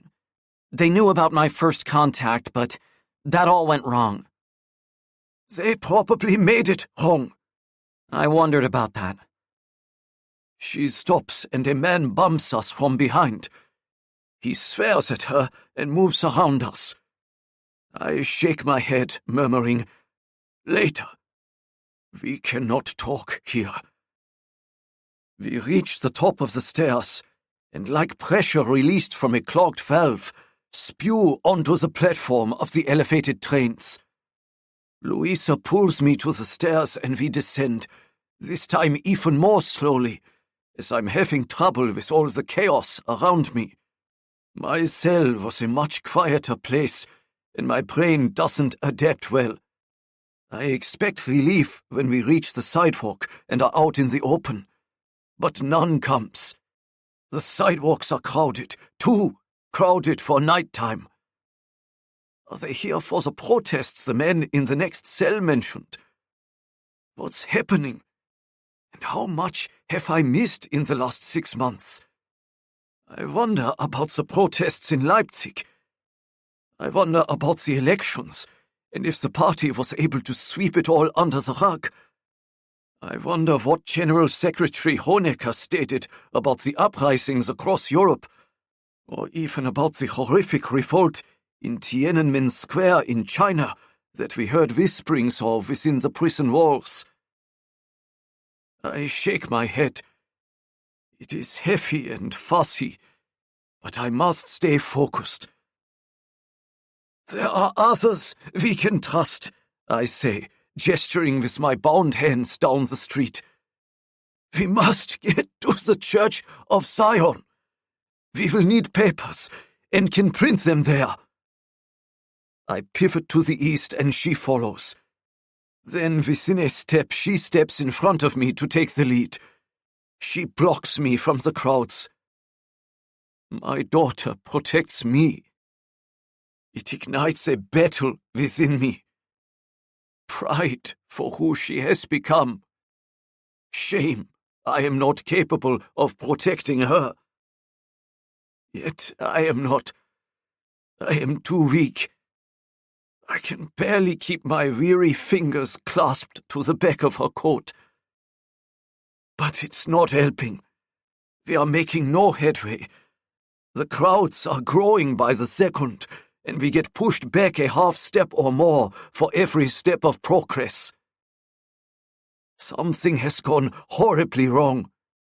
People must be seeking safety.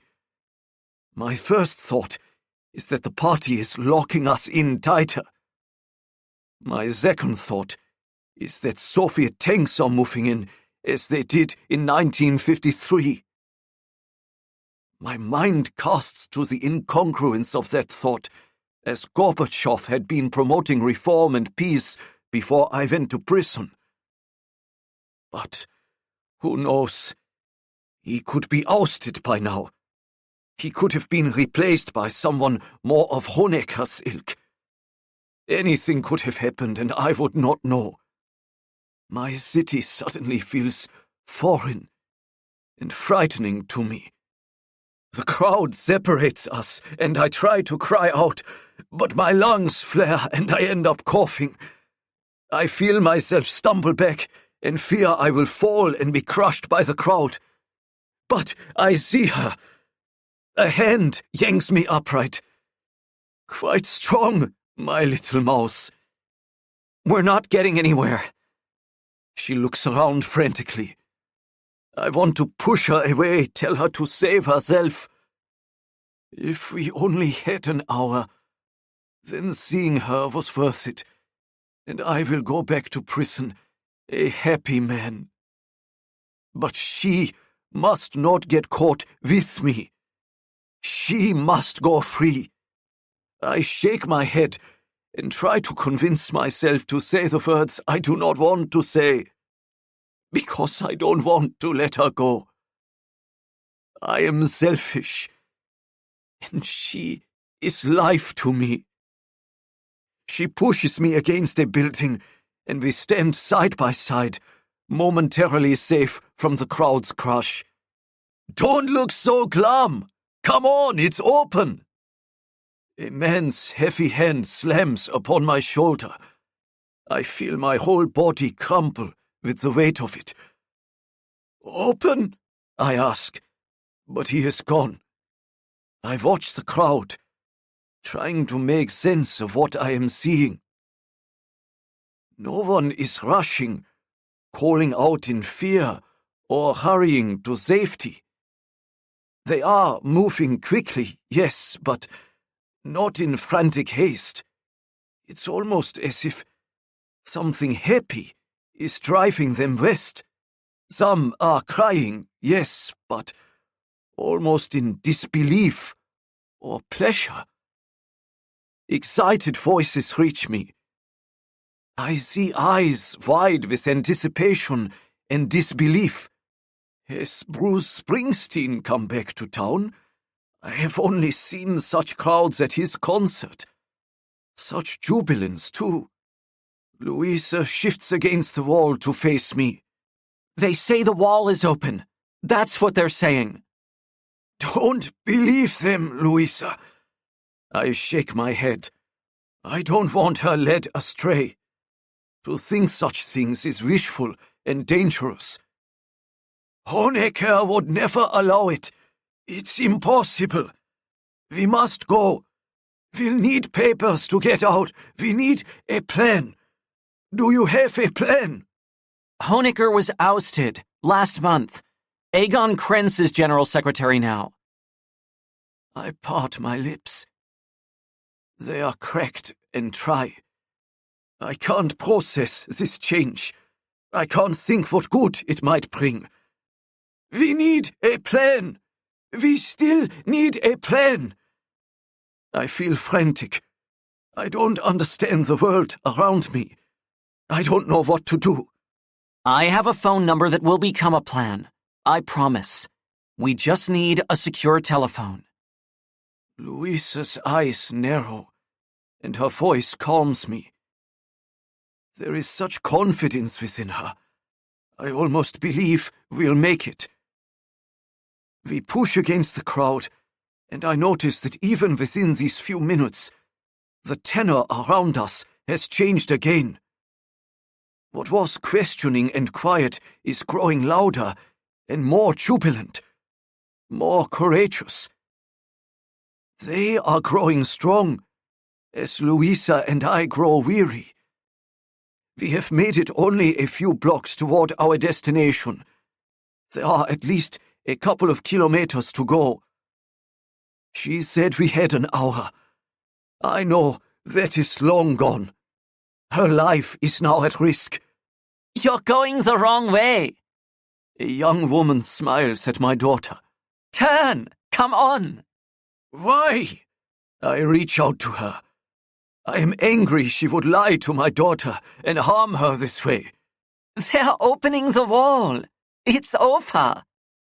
I glare at her, and she smiles again, like I'm a small child and not a grown man. It's true. They announced it on television at a press conference tonight. The border is fully open. I look to Luisa. I don't know if it's true, but I need to get her to a checkpoint regardless. I don't care about me. But if there is a conflict at the border, I believe they will let her through. The party won't want the press that would come with publicly harming an American in our internal turmoil. And Walter wrote me that Luisa is now, and has been since her 18th birthday, a naturalized United States citizen. I am certain her government won't stand by and watch one of their own, if so close and at a checkpoint, be seized. They won't. They mustn't. While the Americans did nothing to help us in 1961, when Ulbricht, with Brezhnev's backing, built the wall, it's different now. Their President Reagan is more vocal and more active. His work alongside the Catholic Pope John Paul II has been reported over the airwaves for years. And Gorbachev, too. He wants increased freedoms. He has been promoting reform. I look to the West. Perhaps it is our only option now. Her only option. We stare at each other, and I marvel at how well I know her in so short a time. I concede. She agrees. We let the swell push us along. As we retrace our steps, I convince myself that this is right and trust she will be safe. The crowd grows to a massive size as we near Bornholmer Strasse, the city's northernmost checkpoint. It fills the entire space, across the sidewalks and the street. A thin line of trabis try to move toward the checkpoint, but they can't inch forward at more than a walking pace. The crowds push tight around them, but the drivers do not rush. They do not honk. They do not rail against the rude inconvenience. Their windows are rolled down. They smile and chat with the crowd as everyone moves forward in unison. I hear one driver yell about Politburo member Günther Schabowski's statement. He did not look like he knew what he was saying. A man walking alongside her car laughs. But he said it. It's all around the world. They can't take that back. Another calls out. The calls and camaraderie bounce around us, like titling ideas in the newsroom. Everyone is on the same team and saying the same thing over and over, as if needing to convince each other it is true. I can't speak, and I don't know I'm crying, until Luisa looks over, and I feel the wetness on my cheeks and chin, and looking down, see the splashes darkening the grey of my jumpsuit. God help me, I'm beginning to believe. Chapter 30. Luisa Voekler. Thursday, November 9th, 1989. 11 p.m. In the distance, the guard tower ahead of us stands empty. The crowd tucks tighter, and the momentum changes again. It feels tinged with dark, and the first tendrils of fear creep in. My feet lift off the ground in the crush. I reach for my father, but my hand swipes at another man's shirt. Bodies wedge me in. I can't see. I can barely breathe. It's almost a living thing, this sense of anger and frustration washing over the jubilance and disbelief of moments before, and I struggle to create space in the press. "Open the gate! Open the gate!" I hear shouts from ahead, and as they ripple back through the crowd, they get picked up by those around me. The chants go on, and I'm suspended in space and time. There is nothing more than the next breath. I wiggle to slide my arms up my body and cross them in front of my chest as an elbow drives hard into my sternum.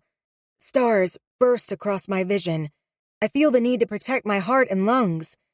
I catch a glimpse of my father, only 2 people away. I call for him and push myself in his direction. My foot falls on the top of someone else's, and I use the firm footing to launch. My father catches me with bound hands and pulls me close. We were fools. We never should have. He stops talking as a new sound emerges. Cheering rises somewhere ahead, and like the stadium wave that started a few years ago at football games, rolls back along the filled streets. Car drivers start to honk their horns, and hands go up all around me. The raised hands free room around me, and my feet land on firm ground again. The crowd begins a steady thrust forward. I am 100 feet from the guard tower. 60. Something firm and startling grips me from behind, and despite the crowd pushing me forward, I topple backward. The neck of my blouse and sweater cut off the air in my throat as they are yanked to such a degree I feel the blouse's stitching break against my neck. My hand still grips my father, and he topples backward into the man behind him. I turn in the crowd to see what's happened and find my father's face first. Shock and surprise dance across his face, then recognition and almost joy, before his eyes cloud in confusion. All this passes within an instant, and I stand facing Splinter. You're not going anywhere. He lets go of the back of my sweater, which has twisted with me, and secures a better hold on my arm. I grasp his arms with both hands, trying to secure my freedom, but he's strong, stronger than I anticipated. I see my father out of the corner of my eye pushing people away as he tries to stay close. Splinter, with a grip sure to leave a bruise on my arm, marches me feet away until I am pressed against a brick building.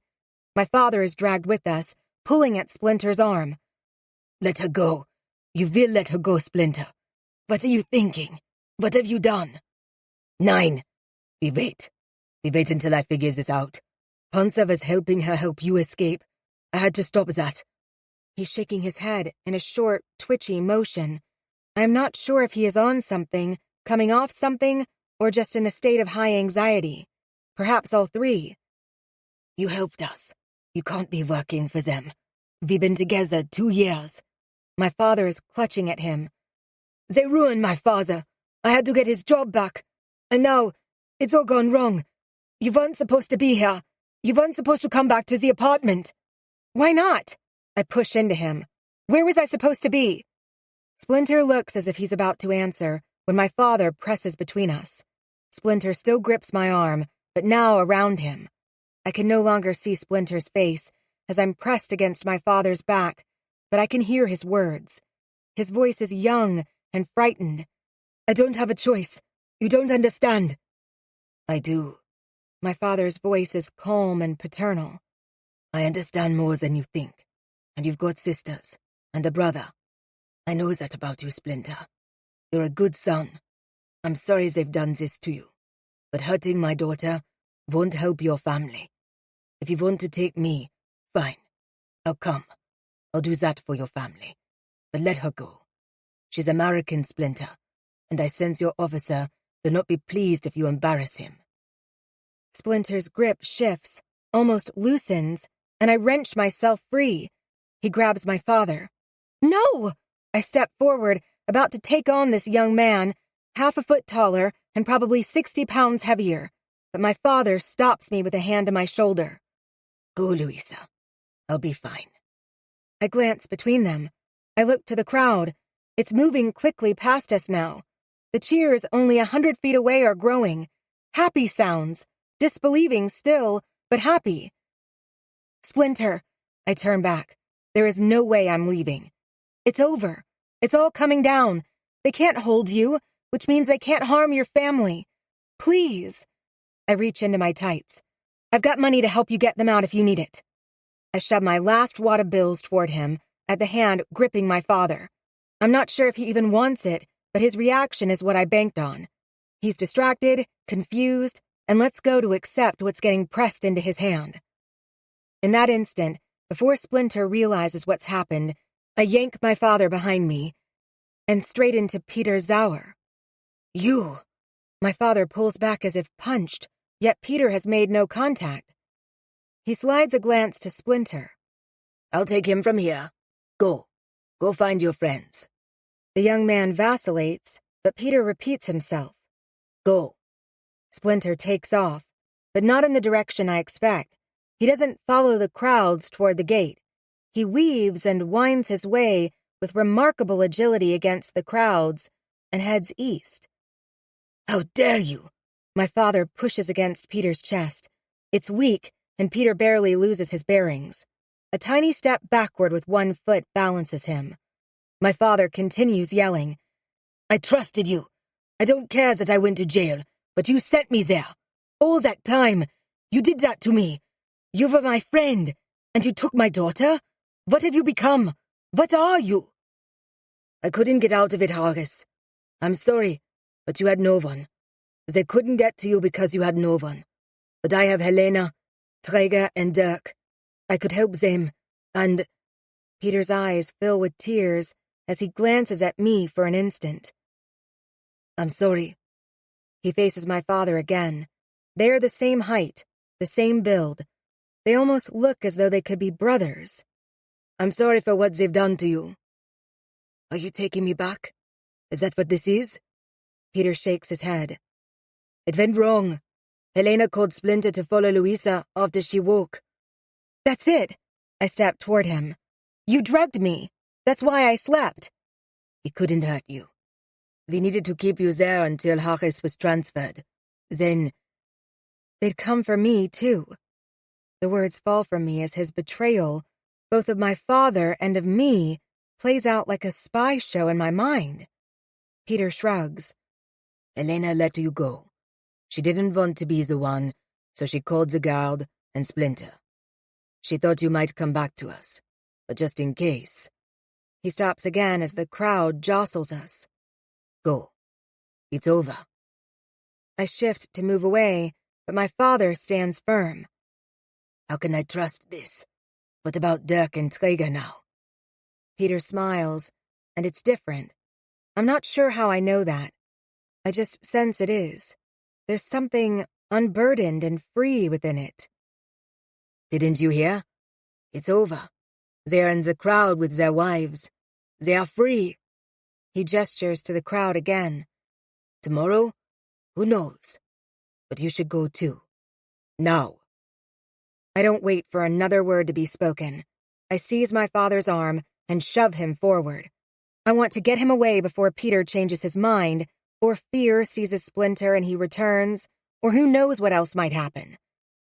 As I push my father ahead of me, the crowd catches us up into its surge. Within seconds, we're 20, 30, 40 feet away from Peter. A few more minutes, and we're past the first wall and into the death zone. I can barely see over the heads all around me, but I can tell there are no buildings here. There is no light. The crowd feels quieter in this space between the inner and outer walls. 20 feet, 10, and I'm standing beside the guardhouse. That's when I notice the gate, very similar to the red and white train guards at home, is raised.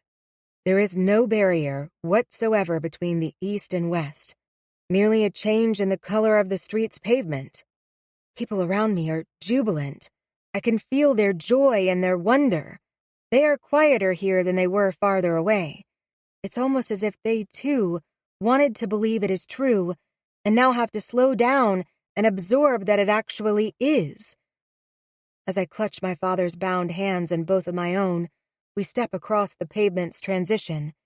Cheers erupt around us as West Berlin welcomes us. I hear it, but as if it's in the distance, far away rather than mere feet. The world tilts, almost like a kaleidoscope, one click from clear. I turn back and nudge my father to do the same. Behind us, people are standing atop the wall. They are swaying, calling out, waving flags, crying and laughing. As we watch, more join them. Friends pull friends. Everyone's a friend. Up the wall's slick surface and onto the large pipe fitted across the top. My eyes travel from the wall to the guards, now lined up next to the barrier. People rush at them, and rather than push them away, they submit to kisses and hugs. They look as bewildered as my father looks and as I feel. He pulls his eyes from all that's happening in the east and the crowds lining the road on both sides of us in the west, and faces me. Without a word, he lifts his bound hands high above his head. Understanding, I step close to him and wrap my arms around his middle. His bound hands drop in an arc behind me, creating a circle to hold me close. He hugs me tight and cries. I do the same, soaking the front of his gray jumpsuit with 26 years' worth of tears. We are free. Chapter 31. West Berlin, Friday, November 10th, 1989. We stand hugging until the crowd around us presses so close, I fear we'll topple over. My father stumbles, and I duck out of his embrace to hold him steady and lead him out of the center of the street. West Berliners jostled 10 deep on the sidewalks, as if cheering along the most wonderful parade, and I suppose they are. The restaurants all around us have reopened.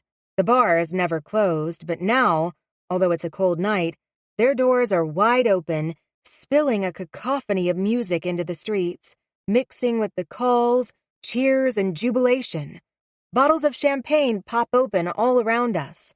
The noise startles me at first, then once I confirm to my own mind it's not a gunshot, it blends into the happy mayhem. Bottles of who knows what else keep getting pressed into my hands as well. I pass them along without sipping. There are plenty of takers all around me to drain the endless bottles dry. What do we do now? Where do we go? My father looks thin, lost and bewildered. How long has it been since he last slept or ate? Is anything more serious wrong with him? It strikes me how little I know about him or his current health. Are you okay? Do you feel faint? Can you breathe? I don't know what questions to ask, so I keep firing new ones. His hand shakes, and I wonder if it's the cold, low blood sugar, or something worse. He grips my forearm as he tries to take a deep breath. It wheezes and rattles and sends him into a coughing fit that doubles him over. I look around. While there are people all around, there is no true help nearby. I make a decision. We cannot stay and watch. We cannot celebrate. While this is a historical moment never to be repeated, the mission isn't finished until my father is safe, healthy and safe. That's my job, and it's time to move on. I wrap an arm around him and start us walking farther west. I have a hotel room nearby. We're going to head there and get you some food, then sleep. While you rest, I'll find a doctor. Then we'll figure out our next steps. He closes his eyes in both exhaustion and acquiescence and lets me direct him. As we slowly weave through the crowds, there is no reason to rush anymore, and my father clearly needs the slower pace. I stop passers-by and ask directions. Everyone is eager to engage, and no one drops their attention to his wrists. Everyone is enamored with the world around us. It's friendly, cheerful, and merry. It's neon lights, liquor, and singing. Soon, with only a couple wrong turns slowing us down, I recognize a street corner, a building, a park, and finally my hotel. I shift us sideways through the throng and feel my father stop next to me. He turns and pulls at my hands. His face is paler and tenser than when we stood hugging only a short time ago. I open my mouth to begin my litany of worried questions when he lifts both hands between us and rests them against me, right below my throat. His fingers reach up to my cheeks as if he's studying my face, both by sight and by touch. He says nothing, but I sense he's struggling somehow, and I'm not to rush him. He stares at me with such intention, I can't look away. It's as if he's tracing my childhood, my teenage years, my entire life in this one long, searching moment. I am sorry. I can never say that enough. I am truly sorry. Please forgive me. I open my mouth to push back from the request, just as I did with Aunt Alice only days ago. I don't want that. I stop, recognizing that my discomfort is worse than irrelevant. It's selfish.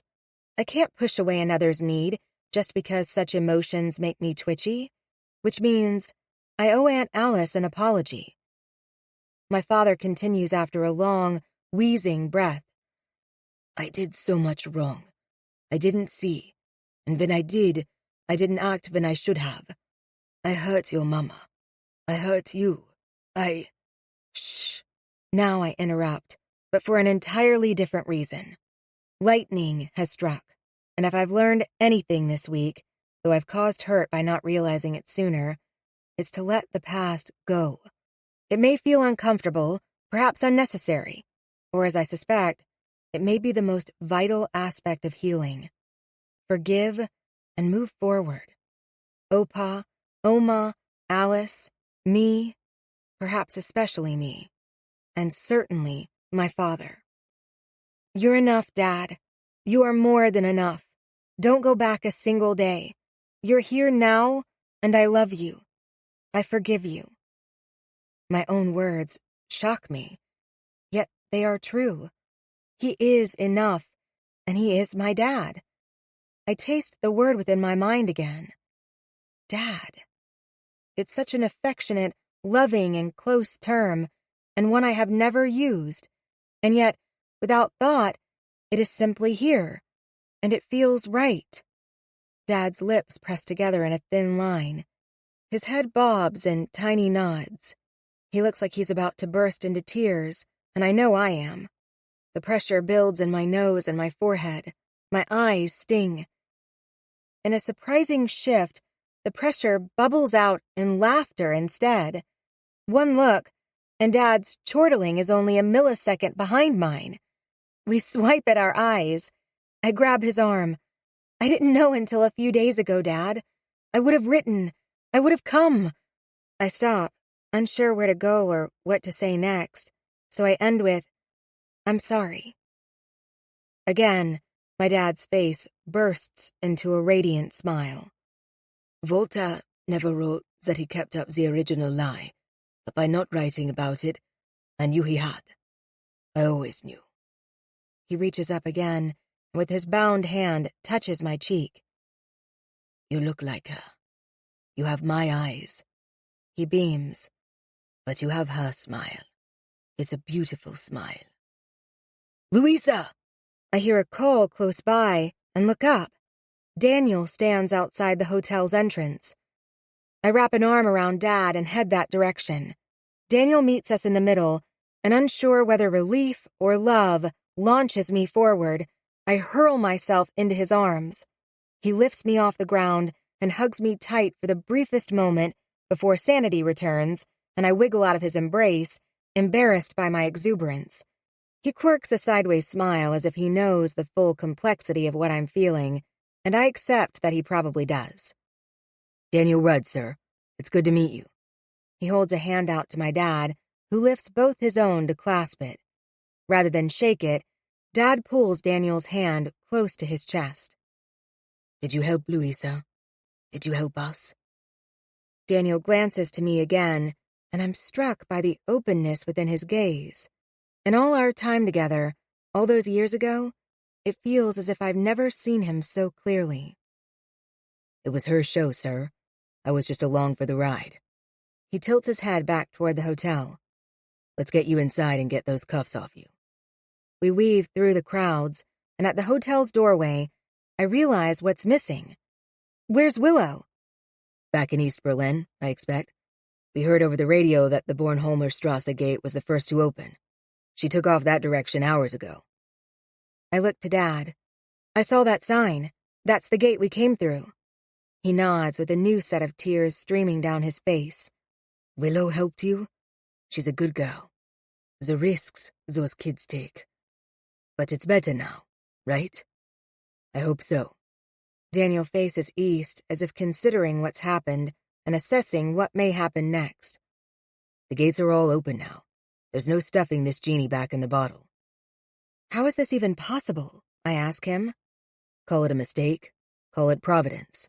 New border regulations were to be implemented tomorrow, but ones still requiring passports, papers, and registrations. They got misread over the airwaves. We enter the lobby. Daniel walks over to the registration desk as I lead Dad to the couches. He sinks into a corner, and I am again struck by his fragility. I glance to Daniel. Whatever he says to the young man garners a startled look and a shrug of acquiescence. He walks back to the manager's office as Daniel returns to us.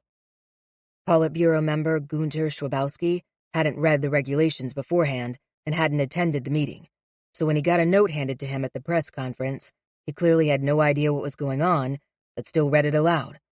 He declared, "All borders open."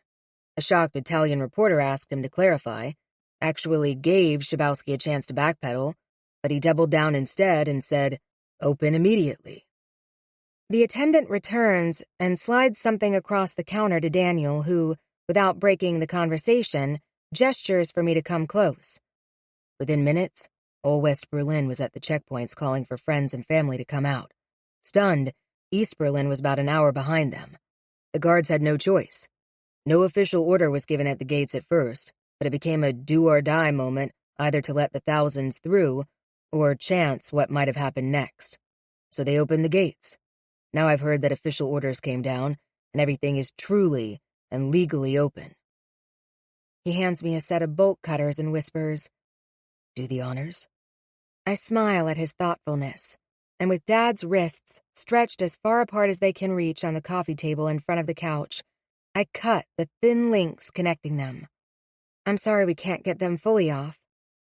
He wiggles his new clanking bracelets. "They're not bothering me a bit." He looks to Daniel. "Will they call people back? Will they shut the gates again?" "I can't say, Mr. Voekler. The numbers feel too big for that. Thousands are pouring out, and all Eastern Europe is breaking apart. But who knows what they might try." He throws me a glance. "It doesn't matter, though, because you two won't be here." "What do you mean?" Dad's voice wavers, and my heart breaks for the fear I sense within it and the trepidation I see in his eyes. Daniel tilts his head to me. "There are a few military planes at Tempelhof Airport taking off over the next several hours. My job is to get you on one of them. We don't have to rush, but we do have to move that direction." "Andrew?" Daniel nods. "This is not a sanctioned operation, and the faster we end it, the fewer questions will be raised." "Why'd you tell him at all?" It's a selfish question, as I know that, despite Daniel's status, he put himself on the line for me. But Andrew's knowing can't bode well. "Insurance?" Daniel's confident reply flummoxes me. He chuckles at my consternation. Cademan can't do anything after the fact if he's officially briefed during. Marina was on the call too, and she's not about to let me get docked. "You pitted his wife against him?" "They will both come out fine. Better than fine." Daniel lifts a brow. "If you hadn't gotten out, maybe there'd have been an issue. But I trusted you. Always have. I told them there'd never be a problem." He gestures to Dad. "Besides, your dad is technically Cademan's asset, making this his op. The fact that it was successful, flawless even, looks very good for him." "But you did this. If anyone should get credit, you should." "Me?" Daniel winks. "I was never here." He points to a suitcase resting beside the couch. "I hope you don't mind, but I packed for you." He reaches for it and starts talking to my dad. I'm impressed by the care he shows him. "I'm going to walk you both a few blocks away from here to a larger street that will be outside the crowds. Luisa's boss, Andrew Cademan, has arranged a car for you. It will take you both to the airport." "Where will we be going?" "Washington, D.C., sir, if you don't mind." Dad looks to me. "You live there, right?" "I do." I can't help but grin. He turns back to Daniel. "I don't mind." Daniel walks us several blocks farther west to Schöneberger Ufer, while sharing with us the historic and unbelievable events of the evening, who said what, when, and what followed, all around the world. The crowds thin with every block we walk west, and I soon see a black car waiting in a bus pull-out a couple blocks ahead. Upon reaching the car, Dad immediately climbs in. He settles and closes his eyes. His exhaustion worries me once more. I pause, sensing Daniel take a step back rather than forward. "Aren't you coming with us?" He shakes his head. "Now that I'm here, Marina wants me to check a few things out. This changes everything geopolitically, so I'll be here at least a few days more. It's a whole new game, Penguin, one you might want to get involved in." He looks at me a long minute, and I find myself unable to move.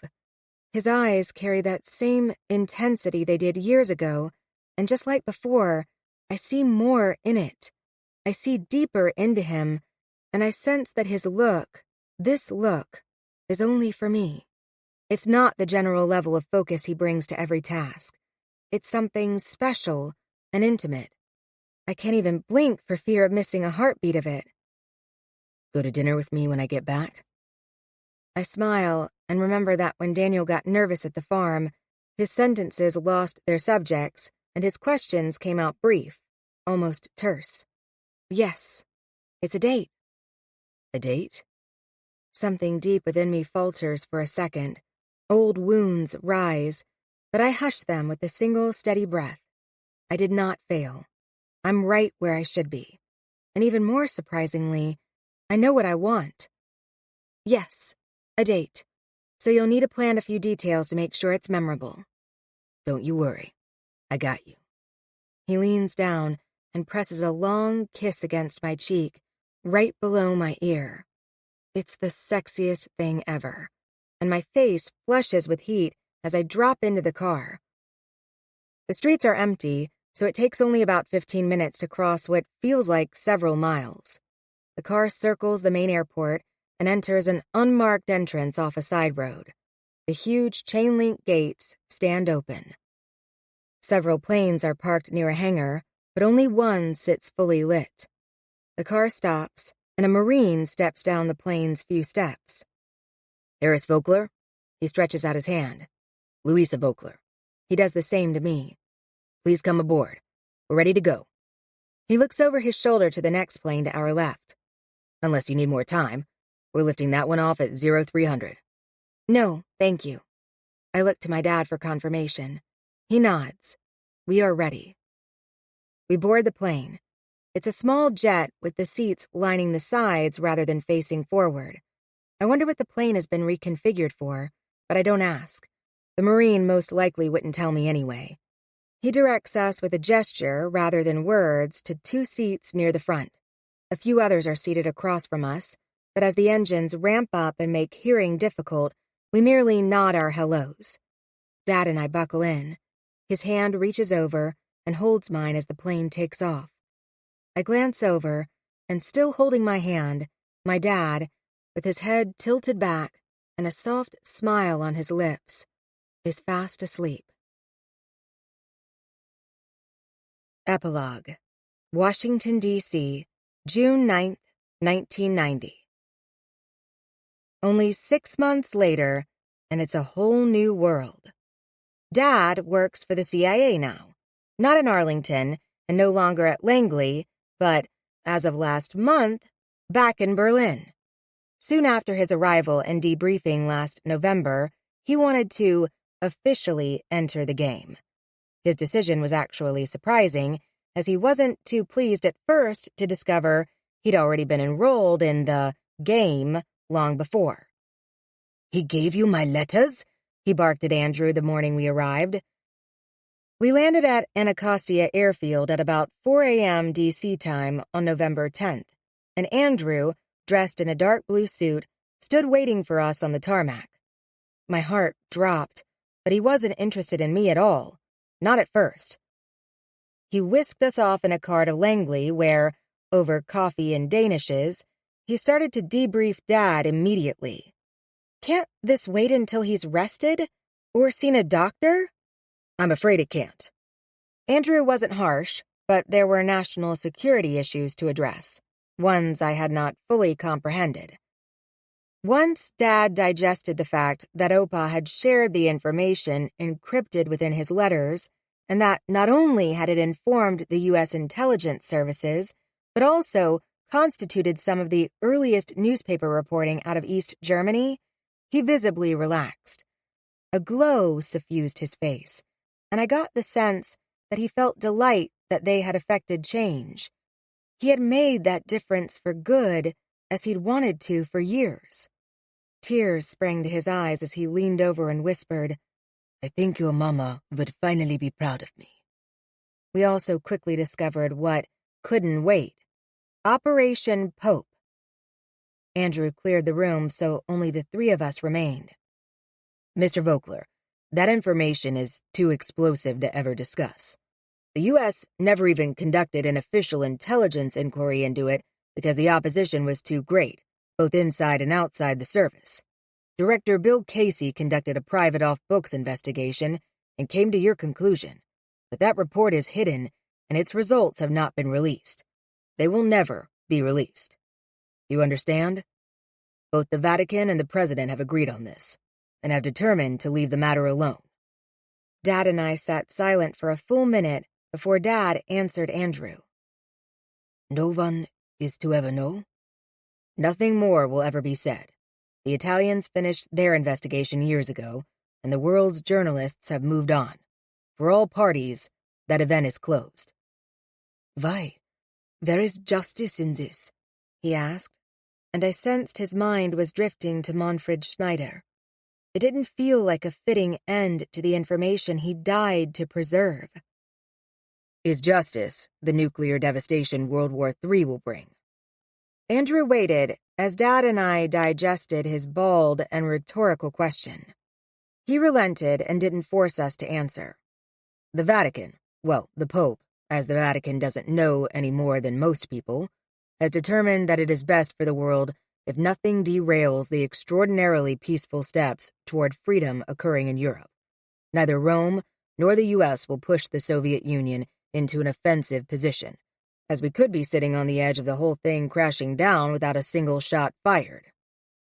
The very idea that such a thing could happen silenced Dad, and I could tell he thought even Manfred might be okay with that. Dad won't work as a spy in Berlin, but as a consultant and envoy for the U.S. as efforts begin to reunite both the city and the country. He expects that's still a couple years away, but he holds great hope for a once more unified Germany. One upside of being in the game since 1964, he declared, was that the CIA had been paying him all along. It seems when Bran vetted his first coded message with Andrew's predecessor, he set up an account for Bran's contact under the code name Pressman. Through Bran, Opa then made sure that the code name and payments were tied to my dad's name rather than to himself. It was Dad who refilled Oma's account. It was Dad who paid down her mortgage. What will I do with all this money? He asked. It was Dad who sat me down after work last February and said, "It's time for you to move out and enjoy your life more." And I am. I work for the CIA too now. Well, I always did, but now, when not abroad, I officially work from Langley. Andrew didn't reprimand or fire me. He put me back in the operational pool where I'd started all those years ago. He even apologized for how he'd ousted me from the farm. Not that he did it, just how he did it. It took until April for me to move out, though, because I started to really love living at home. Dad took over Alice's room, and the two of us would stay up long after Oma turned in for the night and talk about all sorts of stuff. I learned about a world, a mom, and a life that I had no concept could exist. Dad learned about a way of life outside his wildest expectations as well. You decided if you wanted to go to university? You picked your curriculum? You chose your own job? At first, he would repeat everything I said in the form of a question just to make sure it was true. It took a few weeks for that pattern to shift. We also watched movies. And yes, I am very much like my father. We both love the movies, and once I introduced him to Jiffy Pop, there was no turning back. Those were some of our best nights. Dad shared with me some of his favorites, such as Casablanca and Chinatown, along with The Rose, an old German film the Blockbuster guy had to special order for us. It was filmed in Berlin when my dad was a kid, and his father actually worked for Henry Koster, the director, before Hitler came to power and Koster fled to the United States. Of course, after that, we had to watch all of Koster's films. I liked Harvey with Jimmy Stewart best, and Dad watched The Bishop's Wife with Cary Grant and Loretta Young 3 times before I had to return it. That was another surprising moment. Dad bought his tapes off the black market and kept them hidden under a floorboard in his bedroom. A Blockbuster video store and the ability to choose, return, and choose again was almost as staggering to him as me choosing my college major. A new Oma has emerged during these last months as well. She cried a lot at first, but now she laughs more. Alice visits more too. She is truly the friend and big sister I always hoped she would be. And don't get me started on Oma's garden. Her friends are green with envy at the abundant produce Oma is already gathering. Daniel's not doing too bad either. He stayed in Berlin a full month after the wall fell, but called me nightly. After a couple weeks, I quit returning the upstairs hall phone to its little table each morning and simply kept it plugged in within my room. It was an incredibly special time because, until all my security clearances transferred from an off-site project and role into an operational one, we could really only talk about ourselves. All those hopes and dreams, fears and vulnerabilities one rarely approaches without trepidation. He knows most everything about me now, and I know and love everything about him. Except, he says he had a long talk with my dad last night, and neither will share the subject matter with me. By the time he picks me up for tonight's dinner, I'm so tense, I stop on my apartment building's sidewalk halfway to his car. Just say it. You're going back into the field. How'd you know? Daniel stares at me. Yes, 2 years, minimum. I nod.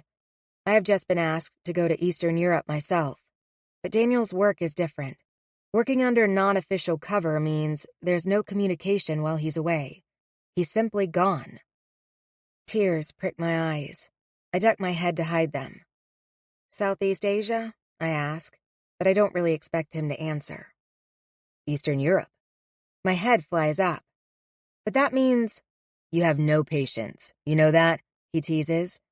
I nod, afraid to speak, think, or ruin the moment in any way. He steps to me.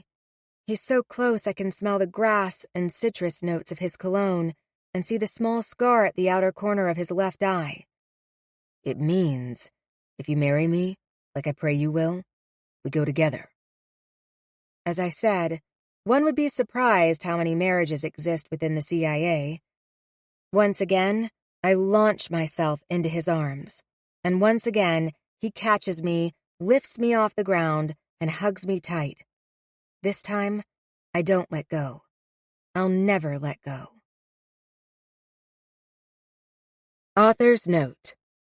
I had an incredible time digging into this fascinating and tumultuous time within history. Of course, I bent it a little for fictional purposes, but so much true history remains within these pages as well. And as always, any and all mistakes are mine alone. But let's peel back the curtain a little. I was able to travel to Berlin in February of 2023 for several days and walked the city a few times over. I thoroughly enjoyed it.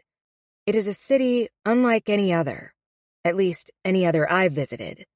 One author I read for research, Rory McLean, put it so well. Paris is about romantic love. Lourdes equates with devotion. New York means energy. London is forever trendy. Berlin is all about volatility. And that's what I found. A city on the edge throughout history, surging between the cosmic and cosmopolitan heights and the lowest of lows, with periods of tremendous pain and horror within its past as well. One thing I found interesting is the speed at which the wall went up. Without the world realizing it, General Secretary Ulbricht had been stockpiling all the materials and preparing the troops for months in advance. Once he got Moscow's approval, he was ready to move, all in one night. But Bernauer Strasse was a bit of a problem. As stated, the buildings were in East Berlin, and the sidewalks, one step out the front door, were in West Berlin. I found it an ideal place to situate much of the story, as those buildings were an ever-changing part of the wall and the city's history. So while I got to know a great deal about Berlin during my visit and walked it several times over, I still played with its geography. Bornholmer Strasse is not the closest border crossing to Friedrichstrasse Station, but it was the first gate to open on November 9, 1989. Even without official orders, guards, under pressure from thousands of people pressing toward them, opened the gates at 11 p.m. I wanted Luisa and Horace to be at that first gate. Also, note that Horace doesn't capitalize the wall. I chose to let him leave it uncapitalized. He doesn't want to give it too much respect. He believes it already wields enough control over his life. Furthermore, to clear up any confusion, Horace speaks of the DDR, the Deutschland Democratic Republic, which is East Germany, or what we, on the west side of the Atlantic, would call the GDR, German Democratic Republic, which one man I interviewed noted with dark humor was neither democratic nor a republic. There is also a bit of interesting history, posited as true with good supporting evidence, in Paul Kengor's fantastic book, A Pope and a President. He writes that the Soviet Union was planning to invade Poland as it had Hungary in '56 and Czechoslovakia in '68, and was hiding that intention under the guise of their extended Soyuz 81 military exercises along the Polish border. However, when U.S. President Reagan was shot, the U.S., not knowing what kind of threat it was dealing with, put Strategic Air Command on alert as its standard protocol. Although not intended as a show of force to the Soviets over Poland, that move may have, unexpectedly, stopped an invasion. Kengor's book, as well as a few others, is also where I learned a great deal about the details surrounding the assassination attempt against Pope John Paul II, and where I found the text for John Paul II's quote from his first speech. I highly recommend this book if you'd like to learn more. We may take it for granted today that the Soviets were involved, but that wasn't always the case. While the Italian investigations pointed that direction, as did the research and writings of journalist Claire Sterling, much of the world refused to look at the Soviets. The consequences were too dire. In fact, the official CIA document still remains classified, and the Stasi Operation Pope didn't come to light until 2005. To avoid World War III, everyone seemed to feel that believing the disinformation campaign of a single gunman was in everyone's best interests, especially as the Soviet Union in the mid to late 1980s seemed to be falling apart on its own. I also want to share two other invaluable resources: Tim Moore's Burning Down the Haus and Paul Hokeno's Berlin Calling. Both books introduced me to the young men and women who fought for a freedom and a future of their choosing through dress and music, as everything in a police state is political. Within Moore's book, I also learned one of their slogans: "Don't die in the waiting room of the future." Basically, don't be complacent. What happened after November 9th, 1989? There is so much history to explore here, and so many good books can help. I've included a list on my website, and I hope you'll enjoy them and the photographs and other details I placed on the Berlin Letters page. Germany was reunited. The Stasi disbanded, and people even started requesting to see their files, and many were shocked at how many of their friends and neighbors had been spying on them for years. I hope you've enjoyed the Berlin Letters,